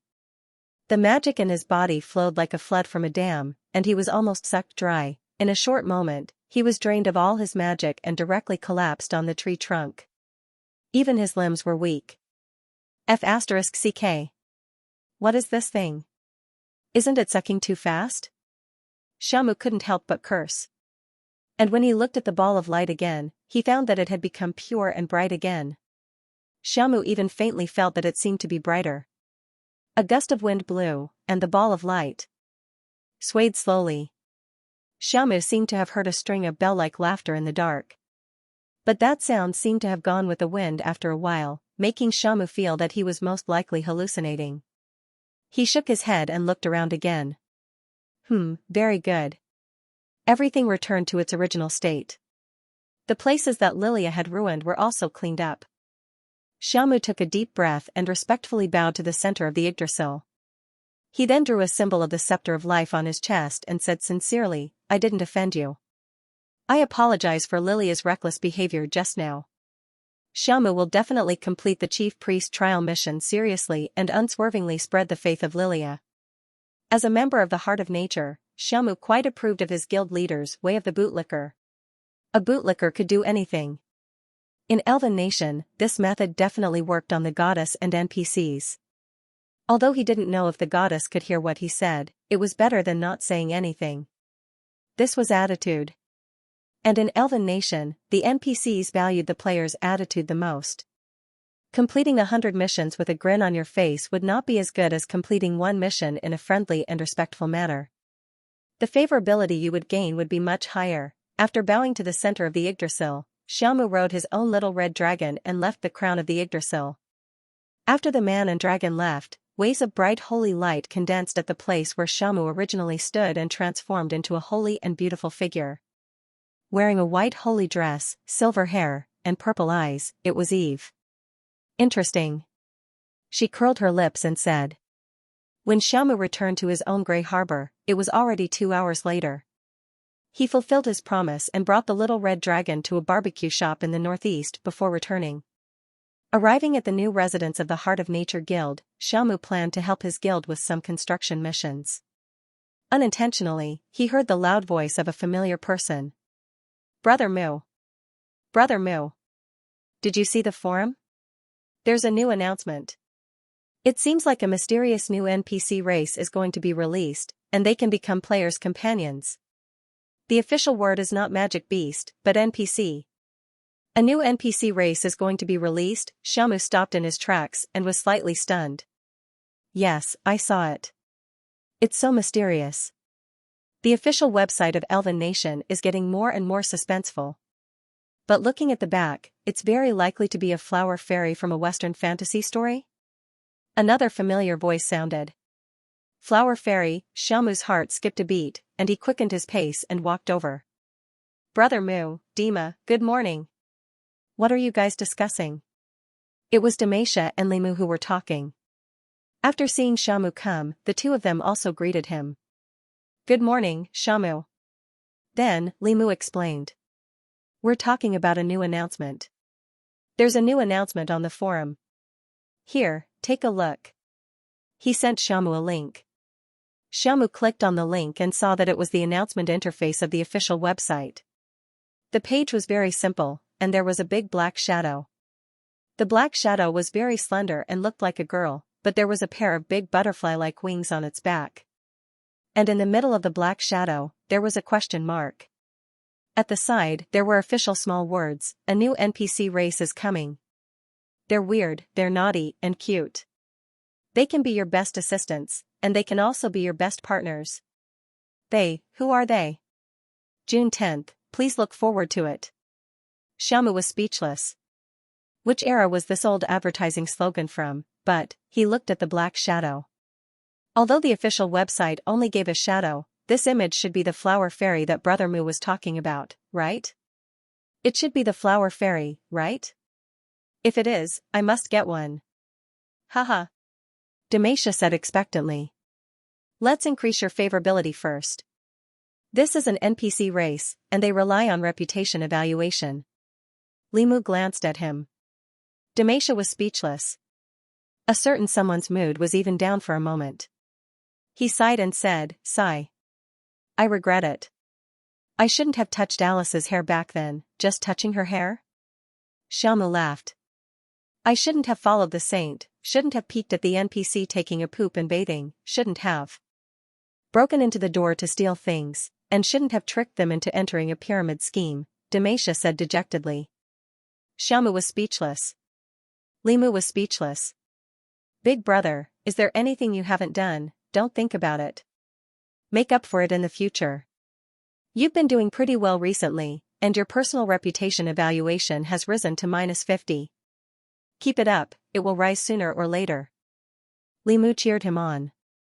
Demacia was speechless. Xiaomu was speechless. After teasing Demacia, Limu looked at Xiaomu again. "By the way, Xiaomu, I've contacted the NPC assistant you wanted. She's a half-elf who ascended from the Orlos demiplane. She's a female and is planning to settle down in Grey Harbor. Her husband is also in Grey Harbor, and you know him. When you become the chief priest, he'll be your colleague. He's Mist Gale, who has just purified his bloodline into an elf. It's him." Xiaomu was enlightened. Then, he cupped his fists at Li Mu. "Thank you, Brother Mu. You're welcome. We're family." Li Mu waved his hand. After saying that, he changed the topic to the new announcement. He looked at the black shadow on the announcement board and sighed. "The flower fairy. I wonder where she'll appear, or will she also descend from the world tree?" Descend from the world tree. Hearing this, Xiaomu was slightly stunned. At this moment, he suddenly thought of the colorful ball of light he saw today. It can't be, right? Brother Mu, speaking of which, I seem to have seen something interesting on the world tree today. Could it be related to this new NPC? He swallowed a mouthful of saliva and said. Limu was slightly stunned. Life? Demacia was also interested. Xiaomu thought for a moment and told the two of them about the ball of light he saw on the world tree's crown. When the two heard this, their eyes lit up. It seems possible. Limu pondered for a moment and said, "Let's go. Bring us there to take a look." Seeing Limu and Demacia's expectant faces, Xiaomu had no choice but to call the red dragon Lilia again and rush to the city of heavens chosen with the two of them. However, when Xiaomu brought the two of them to the world tree's crown again, he found that the thousands of balls of light he saw previously had all disappeared. Where are the balls of light? Why are they gone? He was slightly stunned. Are you sure? Could it be that you remembered it wrongly? Demacia was a little suspicious. I definitely didn't see wrongly. My magic power was sucked dry. Unfortunately, I didn't take a screenshot. The scene was quite beautiful. Xiaomu said firmly. He looked around again, but he still found nothing. Even that strange fragrance was gone. In the end, he could only give up. What the hell? Xiaomu was dumbfounded. Maybe you bumped into a bug? Or maybe you really saw it, but it's blocked by the officials or something. Limu guessed. That's the only possibility. I originally thought that if it was true, I would stay here and wait for them to descend, Xiaomu sighed. The search was fruitless, and the three of them could only leave in disappointment. Their days returned to normal. The instance dungeon of the Shattered Kingdom of God was getting more and more lively. It was said that many players were exchanging fire with the adventurers who entered the Kingdom of God. They were having a lot of fun. In addition, it was said that there were players who dug out divine artifact fragments from the ruins of the Shattered Kingdom of God. After sacrificing them to the goddess, they received a lot of contribution points. There were even some lucky ones who found lost magic scrolls among the skeletons of epic creatures on the battlefield of the War of Gods and learned the lost magic. However, Xiaomu never participated in it. He could not forget the balls of light he saw that day. That's definitely not an illusion or a bug. It must be blocked for some reason, he thought. The new announcement spread rapidly. Although it was only a black shadow, the iconic shape had already made the players guess that it was the flower fairy. The players were quite curious about this legendary creature in Western fantasy stories, including Xiamu. Although his gender was male, he had always lacked resistance to cute things. Many of his magic pets were also cute. At this moment, when he knew that a race suspected to be the flower fairy was about to descend, his heart felt like it was being scratched by a cat. Not only him, but many players in the game felt the same. The modeling of Elf Nation never disappointed. The existence that could be described as weird, naughty, and cute by the official website had already piqued everyone's interest. Under such circumstances, there were people speculating where the flower fairy would appear every day. However, Xiamu still thought that the thousands of balls of light he saw that day were most likely. After that, he went to the crown of the Tree of World every day to look for the balls of light. However, it was to no avail. Then, it was June 10th in Blue Star. As usual, Xiamu came to the crown of the Tree of World again. Unexpectedly, he saw two familiar figures.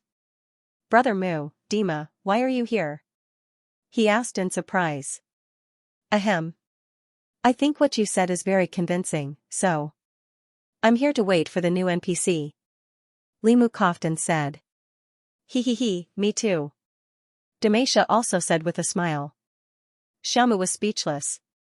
The corner of his mouth twitched, and he gave the two of them the middle finger. Then, he habitually sat on the spot. Time passed by minute. Soon, it was time for the update announced by the official website. Now, the server was constantly updating, so they didn't need to go offline at all. The moment the update time passed, the three of them suddenly saw the crown of the Tree of World begin to emit a dazzling light. Under Limu's surprised gaze, Demacia's amazed gaze, and Xiamu's excited gaze, the branches suddenly rippled in space, and balls of light with dazzling lights appeared one after another. A tinkling laughter rang out as the ball of light turned into a multicolored light. It broke off from the branches and quickly scattered in all directions. Xiamu was slightly taken aback. On the other hand, Limu slapped his thigh. "Don't just stand there, chase." As for Demacia, he had already flown out on his magic pet bird. Xiamu was speechless. That laughter just now. Flower fairy. It must be the flower fairy. Limu rode on the back of his brass dragon with an excited expression. Xiaomu wanted to complain about how Brother Mu was so sure that it must be the flower fairy based on a string of laughter. But to be honest, he also had the same thought in his mind. Although the ball of light flew so fast that he didn't see clearly what it was, the timing of its appearance and the official announcement made it very likely. He patted the little red dragon under him and quickly chased after it. The ball of light flew very fast. Very fast. So fast that Xiaomu and the others couldn't catch up with it even if they cast acceleration spells on themselves. At most, they could only stay far behind. And they didn't dare to cast control spells. Demacia didn't need to be mentioned. He specialized in defense and taunting battles. He only knew basic identification and illumination spells. However, Xiaomu and Limu were both control-type players, and they had control skills. In theory, they could still cast magic skills to affect the other party within a limited distance. It was not impossible to catch it directly, but they didn't. Not only that, Xiaomu also heard a reminder from his guild leader, "Don't cast skills. Don't cast skills." I know. First favorability. Xiaomu nodded repeatedly. In Elven Nation, the first favorability of an NPC was too important. Not to mention NPCs, in Elven Nation, one had to rely on kindness to get the recognition of many highly intelligent magical beasts. The more intelligent they were, the more so. If they really had to use force, some of the more honest ones would rather die than submit. Only those magical beasts with developed limbs and simple minds could be subdued by simple and violent methods, and as the official announcement many days in advance and emphasized the eccentric flower fairy, the two of them didn't need to think with their toes to know that this new NPC was definitely using the favorability system. If they used force, it was highly likely that they would fail. Of course, if it was really a camp NPC, the players couldn't use force. Once they had a thought, their bodies would automatically stop. However, Limu and Xiaomu never planned to use force. They were all old drivers who had mastered the bootlicking style. Bootlicking could do anything. This was all based on experience, fortunately, although the ball of light was fast. It seemed to be very naughty. When they flew, they did not fly in a straight line at all. Instead, they often flew around in circles, as if they were playing around. Thanks to this, even though they couldn't catch up to him, at least they didn't lose him. The balls of light flew in many directions, but they noticed that most of them were flying towards the south. About 2/3 of them were flying towards the south. As for the remaining 1/3, it spread freely in several other directions. Not only that, but they were also flying lower and lower. From time to time, some of them would leave the group and disappear into the forest below. Chase. Follow the direction with the most people, Li Mu said. Natsum nodded and patted the red dragon beneath him to change direction. But at this moment, he suddenly heard a burst of bell-like laughter. The voice was clear and melodious, sounding like that of an 11 or 12-year-old girl. There was even a hint of mischief in her laughter. Li Mu and Demacia didn't feel anything. But when he heard this voice, for some reason, Natsum suddenly felt an inexplicable sense of familiarity. In a daze, he seemed to recall that this laughter seemed to be exactly the same as the one he heard when he saw thousands of balls of light at the top of the world tree. It was very much like the same voice. For some reason, Natsum looked towards the source of the laughter. It wasn't the direction with the most balls of light. On the contrary, it was the direction with the least number of balls of light. At the same time, Natsum also saw a pale green ball of light spinning in the air in that direction. It kept swaying as if it was waiting for something. That ball of light. Natsum's heart skipped a beat. He recognized that this ball of light was the one that Leah had swallowed that day. Later on, he had used his magic to help clean up the filth. Speaking of which, the other party had even drained his magic. Natsum was speechless. This? Could it be waiting for me? A strange and somewhat expectant thought appeared in Natsum's mind. The light cyan ball of light spun in the air for a while, and then flew away amidst a burst of bell-like laughter. Natsum hesitated for a second before finally making a decision. Brother Mu, Dima, you guys go over there. I'm going over there. After saying that, he chased after the pale green ball of light. Aren't you coming? Eh? Why are you going in that direction? Hey! There aren't many flower fairies in that direction. Demacia looked back and reminded him loudly. Li Mu was also a little surprised. He carefully looked at Natsum's flight path, and then his eyes lit up. I see. Pick a target that isn't flying so fast and chase with all your might. He hurriedly looked in the direction he was chasing, trying to pick a target as well. Li Mu's eyes were dazzled, but he didn't find anyone who was slow. These balls of light, one faster than the other, however, Li Mu wasn't in a hurry. Instead, he imitated Natsum and chased after the one closest to him. Demacia did the same. However, his magic pet giant bird wasn't as fast as the megalosaurus of the other two players. Even if he set off first, his speed was the slowest, and he was already at the back. Now, Demacia could only follow behind his brother Mu and eat his dust. Thus, Demacia and Li Mu continued to chase south. Xiamu, on the other hand, changed directions and flew north. The wind kept whistling in his ears, and the forest under him kept retreating. Natsum chased all the way, and the balls of light in front of him became fewer and fewer. However, he didn't care about the balls of light that disappeared into the forest below. Instead, he stared at the pale green ball of light in front of him. He had realized that the other party seemed to be waiting for him. Maybe it wasn't waiting for him specifically, or maybe it was just teasing him, but at least, the other party was interacting with him consciously. There was no doubt that the ball of light was aware of his existence. This wasn't a verbal communication, but a tacit understanding between running and chasing. And this discovery made Xiamu's heart gradually uneasy, but he also began to look forward to it.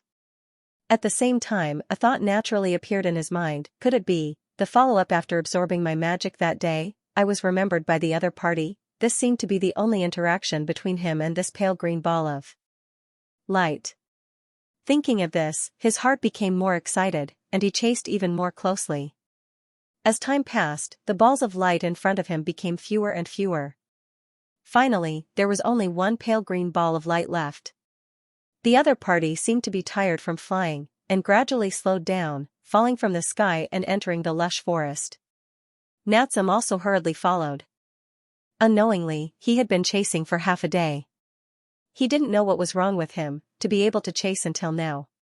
But thinking about it, if the other party was really a flower fairy, and had a certain interest in him, perhaps, he could really succeed in hooking up with her, a mischievous and cute flower fairy who could become a player's companion. Just thinking about it made him look forward to it. This was even more attractive to players than high-level magic beasts. Thinking of this, Natsum was motivated again. The red dragon's speed was very fast, even if it was a baby dragon. Not to mention, Natsum was continuously casting acceleration magic. In less than half a day, Natsum had already chased for more than 400 kilometers, and arrived at the elven forest where mid-level magic beasts roamed. The elven forest in summer was more lush than any other season. After entering the forest, the brightness instantly dimmed. The rich canopy caused the sunlight to only pass through the gaps between the leaves, scattering silk-like rays of light in the forest. The sunlight scattered the unique mist in the ancient forest, making the scenery here like a fairyland in a fairy tale.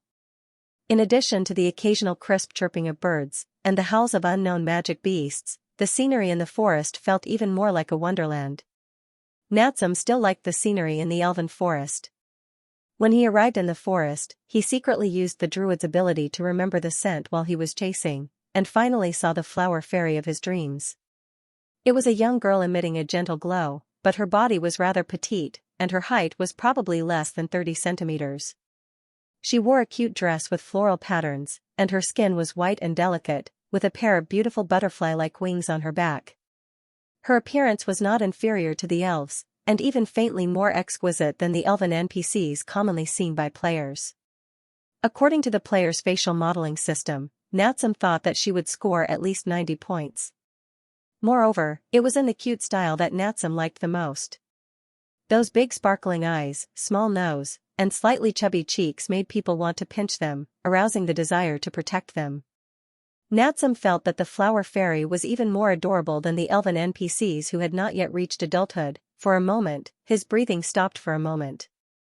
Then, he quickly took a screenshot. Of course, he did not forget to use identify at the same time. Although the elven NPCs did not like to be appraised, this flower fairy was just born, and Natsum felt that she would not be resistant to identify like the elves. Just as he guessed, the flower fairy did not have any reaction to his appraisal. Appraisal successfully returned the information of the flower fairy, and a section of information also appeared in Shamu's field of vision. Race, Elemental Fairy, Level, Low-Level Silver, Level 45, Faith, Eve Yggdrasil, Attribute, Wind, Ability? So, it was not a flower fairy, but an elemental fairy, Natsum understood. The level was a little out of his expectations, and it was actually a silver level. Because in his perception, the flower fairy's aura was much weaker than the average silver. However, thinking about the flower fairy's extremely high speed, he understood. It should be an agile type, right? A believer of the goddess? Then, it must be an NPC. Only an NPC could become a believer. Her ability was a bunch of question marks. However, generally speaking, it was very difficult to directly see through the ability of creatures of the same level. But judging from the name and the previous matter of draining his magic power, he guessed that the flower fairy's ability was related to magic. And it should not be weak. Natsum quickly had a basic understanding of the elemental fairy. While he was observing the flower fairy did not notice him. On the contrary, this cute elemental fairy was standing next to a plant. It was a shrub plant that was as tall as a person. And it grew a kind of nut with a gray shell. Natsum recognized it.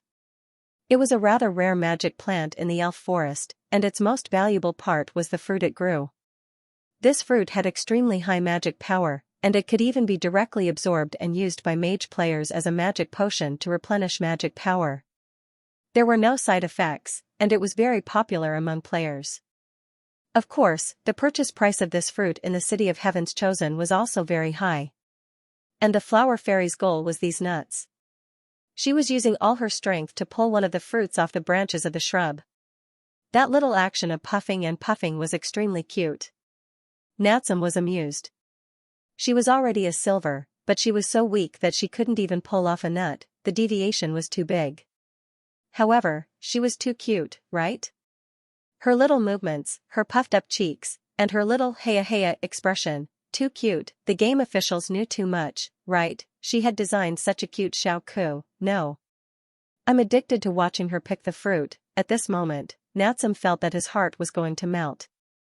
Thinking about it, he planned to go forward to help and make a good impression. However, just as Natsum walked out of the dense forest, the flower fairy had already succeeded in getting the nut. Seeing Natsum walk over, the elemental fairy immediately became alert. She hugged the nut as big as her head in her arms like it was a treasure, and then looked at Natsum vigilantly. Natsum quickly raised his hand, indicating that he wouldn't go forward, and said, "Don't be afraid, I won't snatch it, and I won't touch you." He was afraid that he would scare the flower fairy away. However, Natsum was overthinking. The elemental fairy just glanced at him, then focused her attention on the nut in her arms. She sat down beside the shrub, turned the nut over and over, and then used all her strength to try to pry it open. Unfortunately, this kind of nut full of magic power was difficult for even a silver player to pry open, let alone her. The flower fairy's face turned red, but the nut still didn't move. She frowned, pouted, and puffed up her cheeks. She was even cuter. Natsum couldn't help but laugh. He coughed twice, then said in his most gentle tone, "Do you need help? This kind of fruit is hard to open, but I happen to know how to do it, I can help you. Don't worry, I won't steal your fruit." Hearing Natsum's words, the flower fairy frowned again.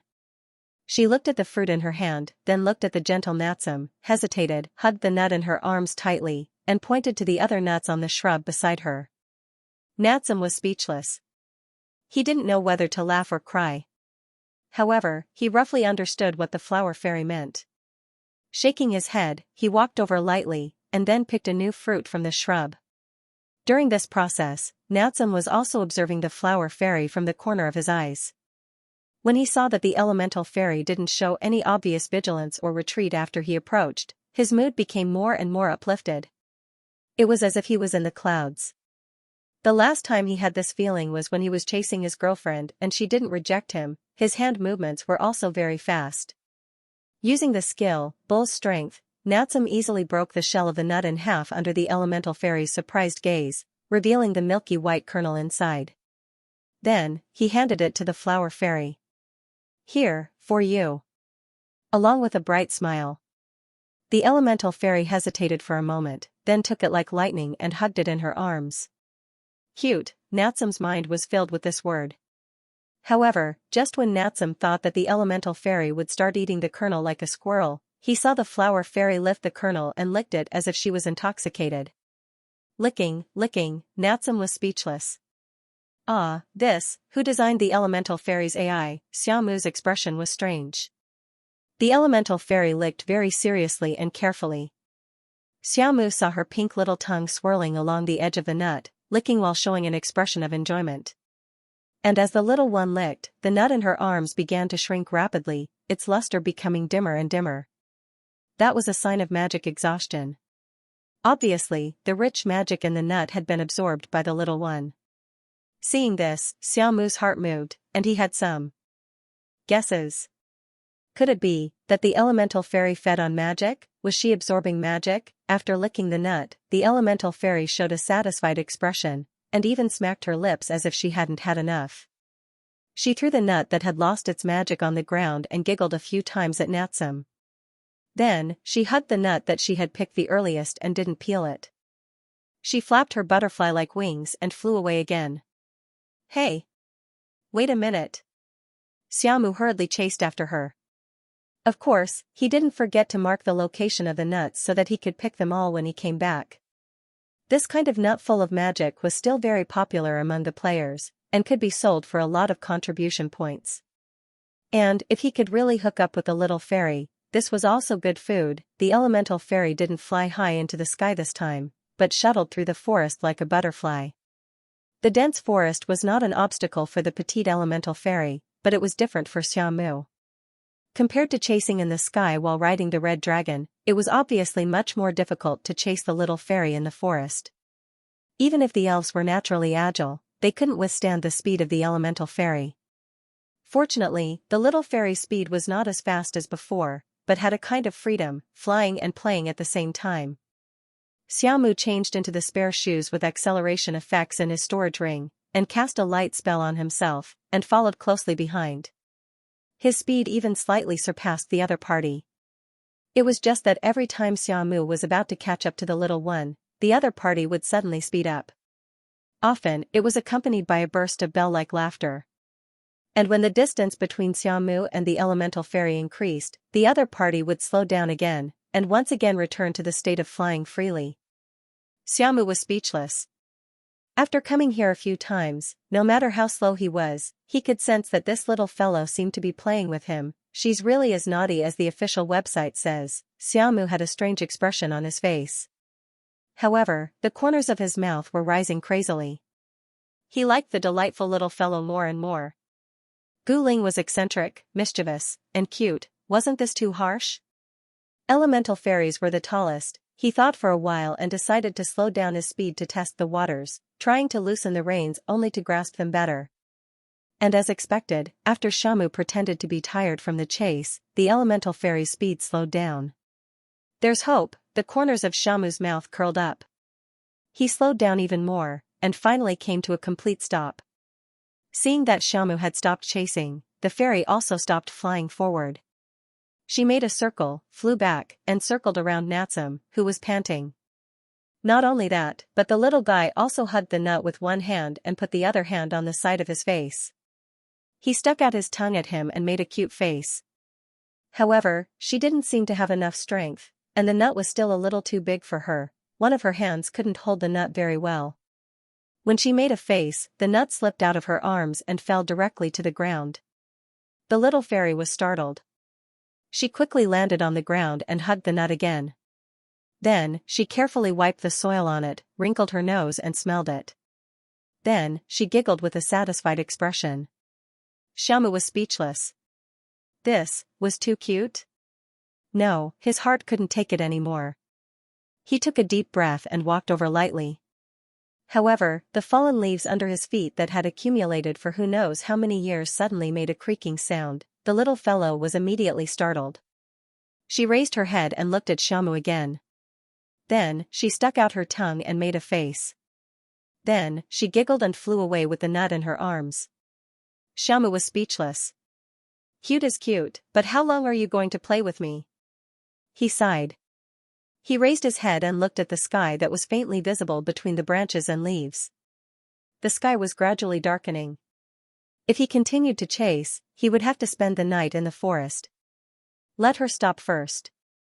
Scratching his head, Xiaomu directly put on all the acceleration spells he could use on himself and chased after her as fast as he could. The little fellow didn't fly too far this time. Xiaomu quickly caught up. However, when he caught up, he found that the elemental fairy had landed on a bush and was looking at something seriously. The sky was getting dark, and the light in the forest was getting weaker. On the contrary, the little fairy who was emitting a gentle light was like a pearl in the darkness. Somehow, Xiaomu seemed to see a trace of worry from her expression. His heart skipped a beat. He tiptoed over. This time, the little fellow didn't run away. Not only that, when he approached, the little fairy turned around and looked at him. She raised her index finger and cutely made a shushing gesture. Xiaomu raised his eyebrows. He quietly approached and followed the little fellow's gaze. Then, he saw a dying magical beast lying in the bushes. It was a magical beast that looked similar to a rabbit in the blue star, but its tail was much longer than a rabbit's. In addition, there was a small sharp horn on its forehead. Xiaomu knew this magical beast. This was a horned rabbit, a common low-level magical beast in the elven forest. Its meat was delicious. Ah no, it looked cute. This horned rabbit was injured. It seemed to have been attacked by other magical beasts. There was a bloody wound on the side of its body, and its internal organs could be seen. This injury could be said to be quite serious. For a wild magical beast, it was almost the same as waiting for death. Xiaomu looked at the little fellow. He saw a trace of worry in the little fellow's eyes. There was also a kind heart behind being mischievous. Xiaomu thought. His heart skipped a beat, and then he squatted down. It's injured. If we leave it like this, it may not last long. Xiamu said. The little fairy's pointed ears trembled slightly, and her expression seemed to be more worried. The corner of Xiamu's mouth raised slightly. He rubbed his hands and said, but don't worry. I'm a druid. I've learned healing spells. I can save it. With that, he stretched out his hands and chanted a spell. A pale golden light gathered in his hands and shone on the horned rabbit's body. The hideous wound was healing at a speed visible to the naked eye. The little demoness, on the other hand, was focused on Xiamu's treatment. Her pair of big, bright eyes were wide open. Soon, the injuries on the horned rabbit's body were completely healed. However, it still looked quite dispirited and couldn't even move. It lost too much blood. Although its injuries are healed, it still needs to recuperate for a while. With that, Xiamu hugged the horned rabbit and used nature's whisper. He sent a message, don't move, I won't hurt you. The horned rabbit struggled for a while. But after it heard the nature's whisper, it quieted down. Instead, it curled up in Xiamu's arms and fell into a deep sleep. Seeing this scene, the little fairy's eyes widened even more. She put down the nut, then flapped her wings and flew onto Xiamu's shoulder.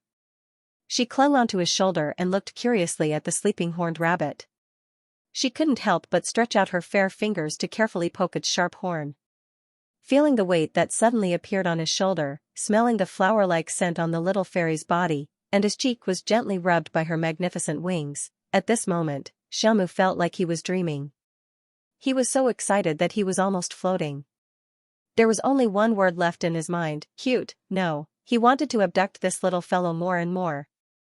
Megalosaurus, elves, and Lolis were all weak. The little fairy was the best. He felt that he didn't need any more magic pets in the future.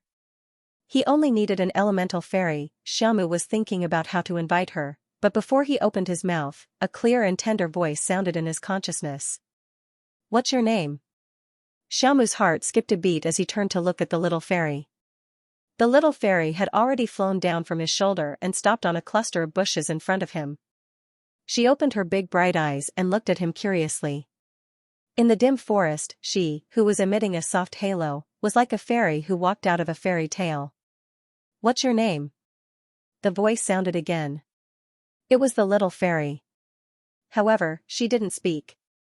Instead, she frowned and looked at Xiamu.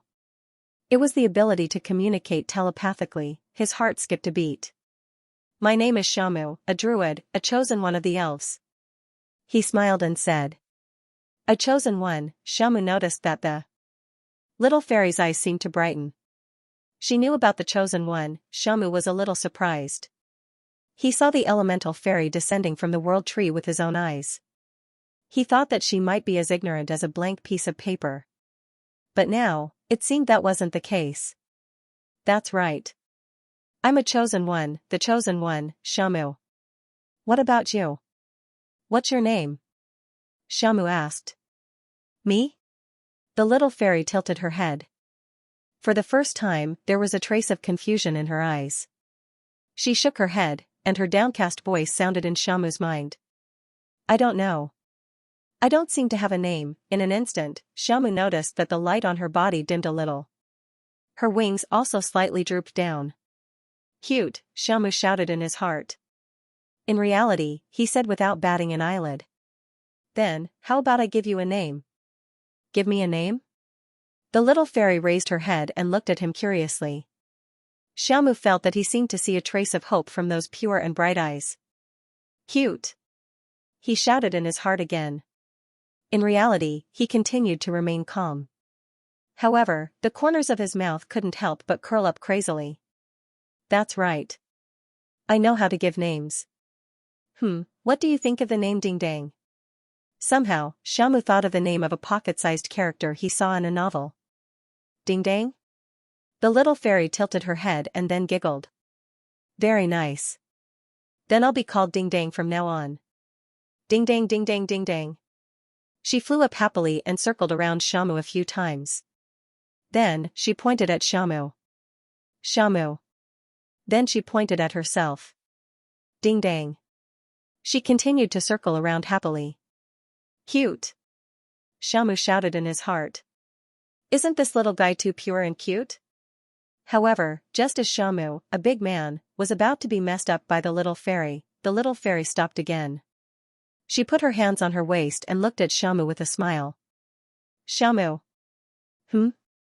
Xiaomu replied with a silly smile. You've been chasing me.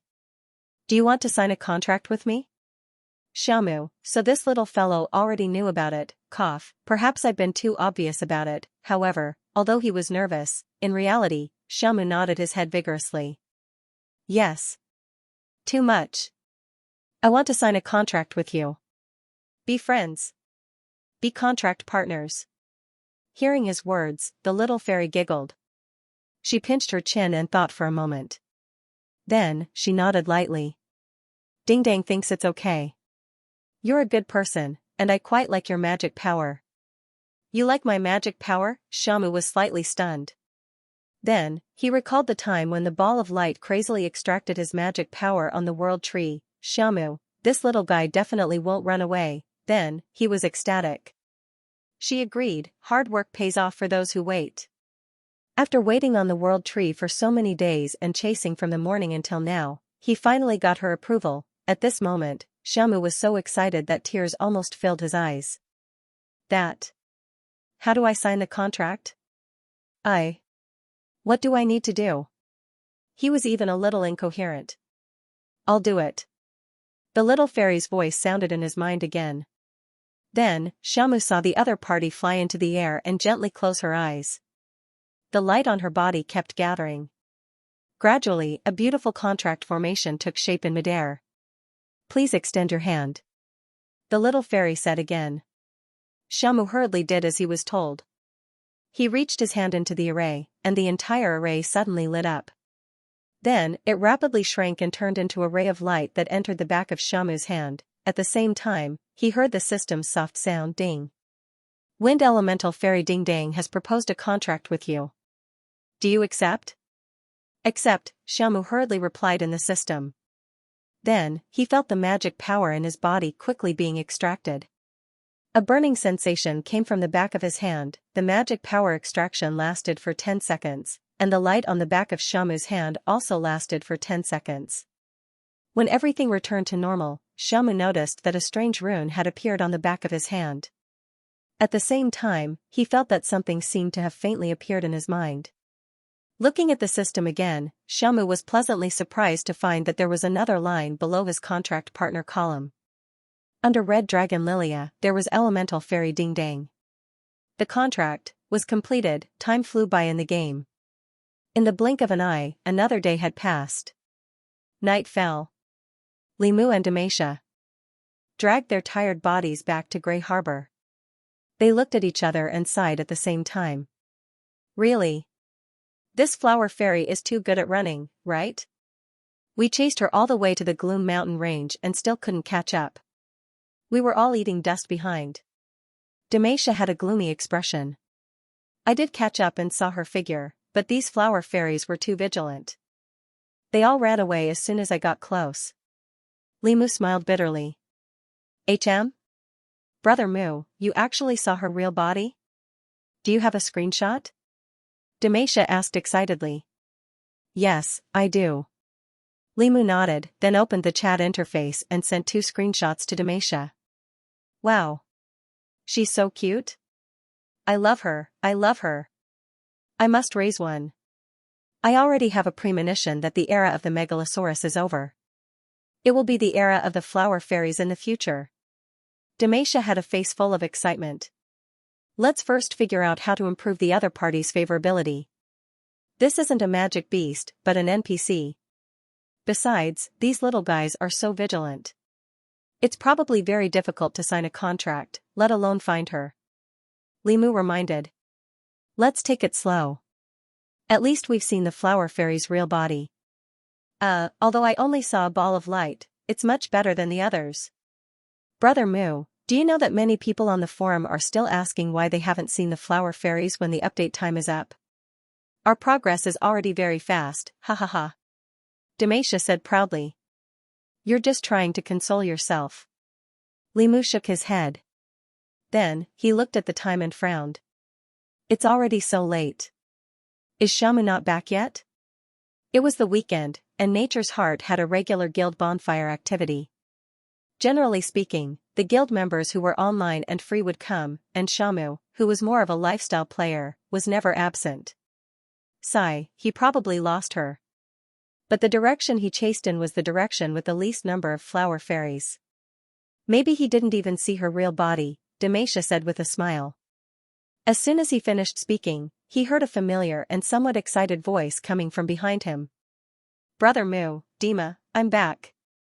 It was Xiamu. Look, speak of the devil. Demacia smiled and subconsciously turned his head. Then, his eyes widened. F***CK. F***CK. Demacia cursed and excitedly grabbed Li Mu's arm. The great strength of the guardian warrior almost threw the defenseless Li Mu to the ground. Li Mu was speechless. What? You gave me a fright. Speechless, he glanced at Demacia, whose eyes were wide open and agitated. Then, he subconsciously followed Demacia's gaze, F***CK. Li Mu couldn't help but curse. Xiamu was standing not far away from the two of them. He was holding a plump horned rabbit that looked delicious and couldn't stop giggling. There was also a cloth bag hanging diagonally on his body, stuffed full of magic nuts that were especially popular among players.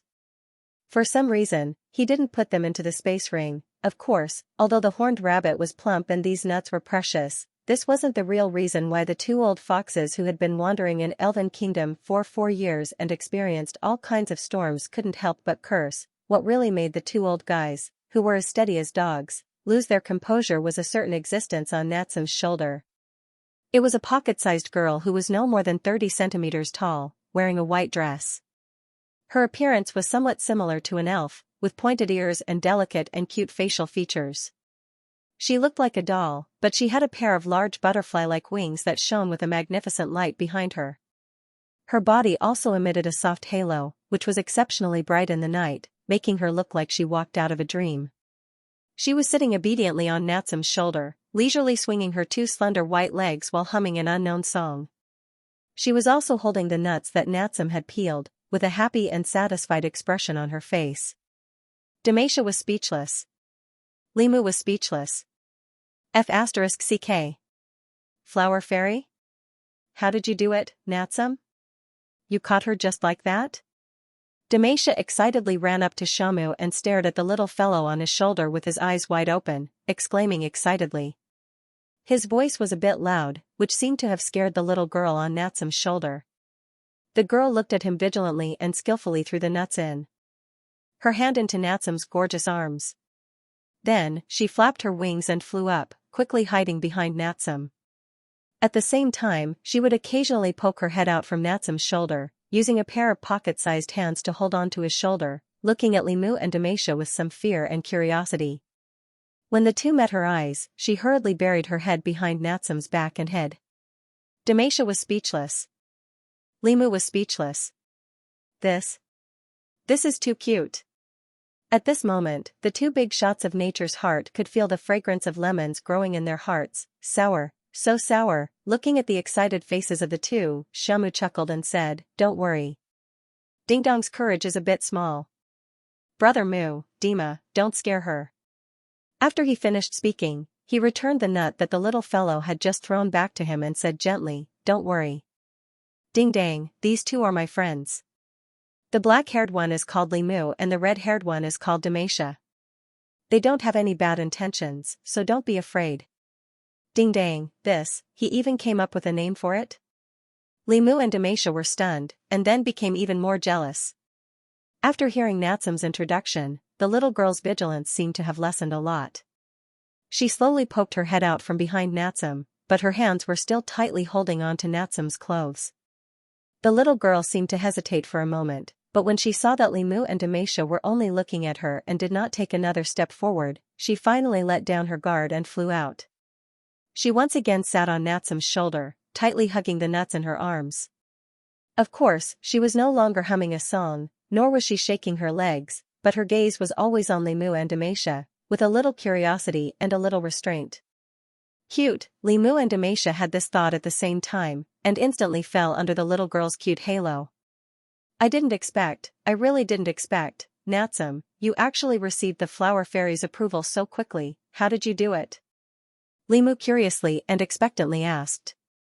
He thought that he was a successful bootlicker, but when he was chasing the flower fairy, the other party did not even give him a chance to bootlick. He was really curious how Natsum did it.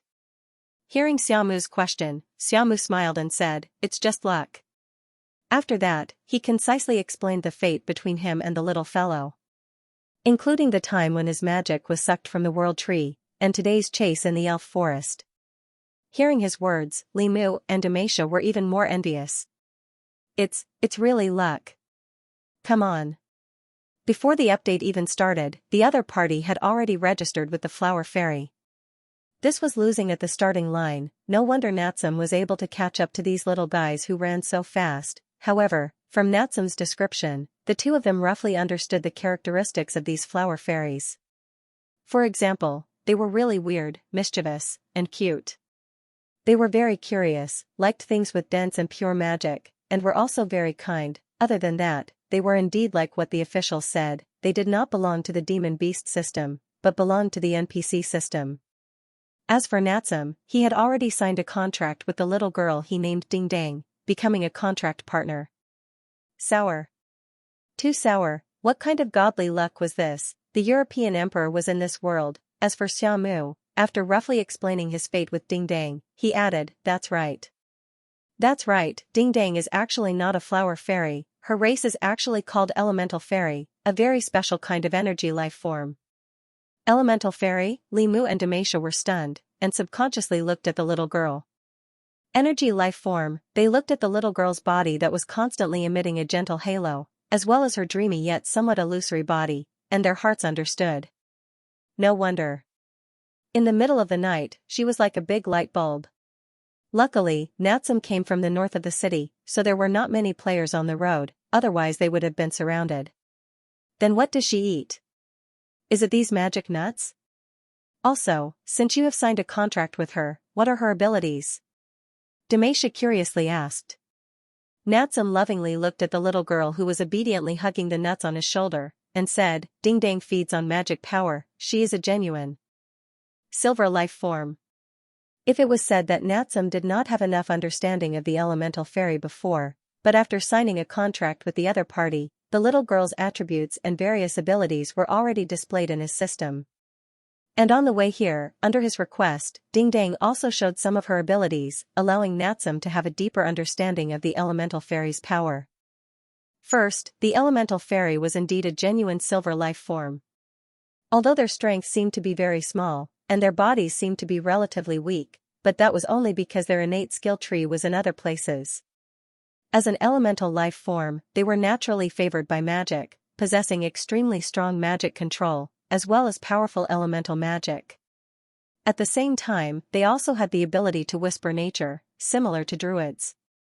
With Ding Dang as an example, Natsum discovered that she could rely on her sharp senses towards magic to easily find the various magic plants hidden in the elven forest. Not only that, she could also directly affect an area, and even a certain life form's magic circulation, and this included players. After experimenting, Natsum was pleasantly surprised to find that the little girl could rely on this power to aid his meditation. After she sorted out her magic power, she could at least double her original 2 hours of meditation a day. Moreover, her power could also help players resist the magic backlash. For example, if one drank too many magic potions, it would be very effective. This was really a big surprise. It must be known that in Elven Kingdom, many of the magic potions that replenished magic had irreversible side effects, the main reason being the backlash caused by external magic. In the face of this kind of backlash, players could resolve it with purification spells. However, once the backlash accumulated, it would cause irreversible damage to the body. Not only would it affect the performance of their strength, but it would also affect the acquisition of EXP. At that time, the only way to resolve it would be to commit suicide. It was also because of this that the rare magic replenishing nuts in the elven forest that did not cause magic backlash were so precious. When Natsum was chasing the little girl, in order to replenish his magic, he drank 2 bottles of blue potions. After that, the little girl merely sat on his shoulder to help him adjust his breathing, and he was pleasantly surprised to find that the hidden effects from drinking the blue potions were easily resolved. This ability was really heaven-defying. It could be said that as long as he had the elemental fairy as a companion, he could drink as much blue potions as he wanted.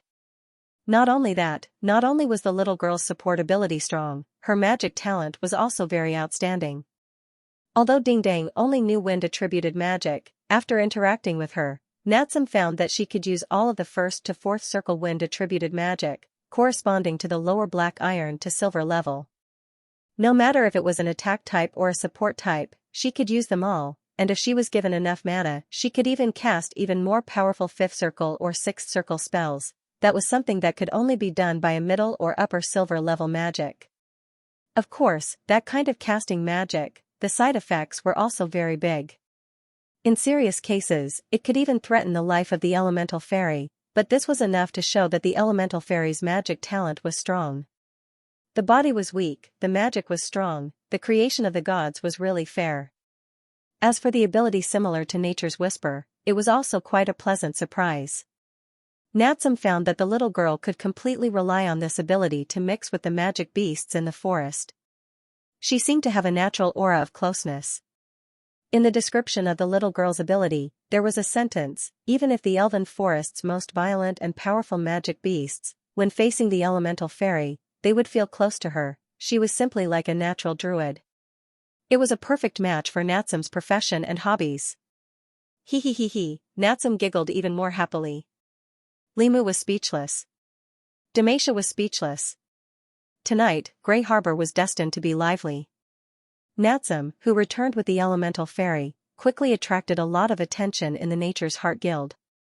No one expected that while everyone was still looking for where the new race in the update log appeared and what race it was, someone had already hooked up with it. One must know that there was still a group of people on the official website discussing what the new race NPC was. Why was there still no sign of it when the update time was up? Only a few players noticed the scene when the fairies scattered from the world tree, but because it was too high and too far, almost no one saw it clearly except for Natsum and a few others who were squatting. At this time, the little girl that Natsum brought back was naturally out of everyone's expectations. And the little fairy's dreamy appearance and cute and moving demeanor almost instantly made all the players who saw her fall for her. What kind of magical creature is this? Isn't it too kawaii? Hey, lower your voice. You're scaring her. She's licking the fruit. So cute. Cute, I want. No, you don't. What does she eat? Fruit? Natsum said that she only eats magic power. Pfft. How does she eat magic power? That's why she licks it. Didn't you see that the fruit has shrunk from her licking? TSK. What you said makes sense, but I suspect that you're in GHS, hello? 110? Is this a little fairy? I love it, I love it. I must contract one too. I want to eat peaches. Didn't you hear Big Boss Natsum say that little fairies are especially timid because they value favorability? First, change that shamate look of yours. And that paint on your face. I'm scared every time I see you at night. I think I've seen a ghost. Ha. The players' enthusiasm was very high. And after that, the elemental fairy craze quickly ignited among the players. The Megalosaurus was no longer the players' most anticipated contract partner. Instead, the elemental fairy was. Cuteness is justice, cuteness is the truth. Moreover, not only were the fairies cute, but their support abilities were also very strong. Even if their combat abilities were not as good as the Megalosaurus, they were more powerful than the Megalosaurus. More importantly, they were pleasing to the eyes, doting on, and easy to raise. They only ate magic power, unlike the Megalosaurus that ate gems and gold coins. It was said that some silver big bosses were almost bankrupted by the Megalosaurus. Moreover, the fairies could communicate telepathically with people. They were simply the perfect contract partners. For a time, a large number of players flooded into various parts of the elf forest. They swarmed into the Gloom Mountain range that Limu and Demacia had mentioned. They tried their best to find traces of the elemental fairy and think of ways to abduct her. As the players searched frantically, news of the elemental fairies came from everywhere. Many players also took pictures of the elemental fairies in the wild. However, there were too few who could be recognized by the elemental fairies like Natsum. The little ones were too vigilant and too timid. If they could not be patient enough to suck up to them, it would be difficult to move them. Moreover, because the elemental fairies were classified as NPCs, the players could not force them like they did with magical beasts. This further increased the difficulty of contracting them. However, the unprecedented difficulty of contracting did not discourage the players. Instead, it aroused the enthusiasm of many players. As a result, the elemental fairies became a new symbol of identity and status in Elf Nation. However, to everyone's surprise, the players discovered that it was not only the players who could contract the elemental fairies, but also the elemental NPCs. Moreover, the elemental fairies seemed to be more popular with the elemental fairies than the players. Take the Saintess Alice for example. She had only gone to the temple on the World Tree to pray once, and she had actually attracted a cute elemental fairy from an unknown corner, who took the initiative to sign a contract with her. This hurt many of the sucking up players. However, it also provided many people with inspiration, which was to intentionally imitate the way the elemental fairies contacted the elemental fairies.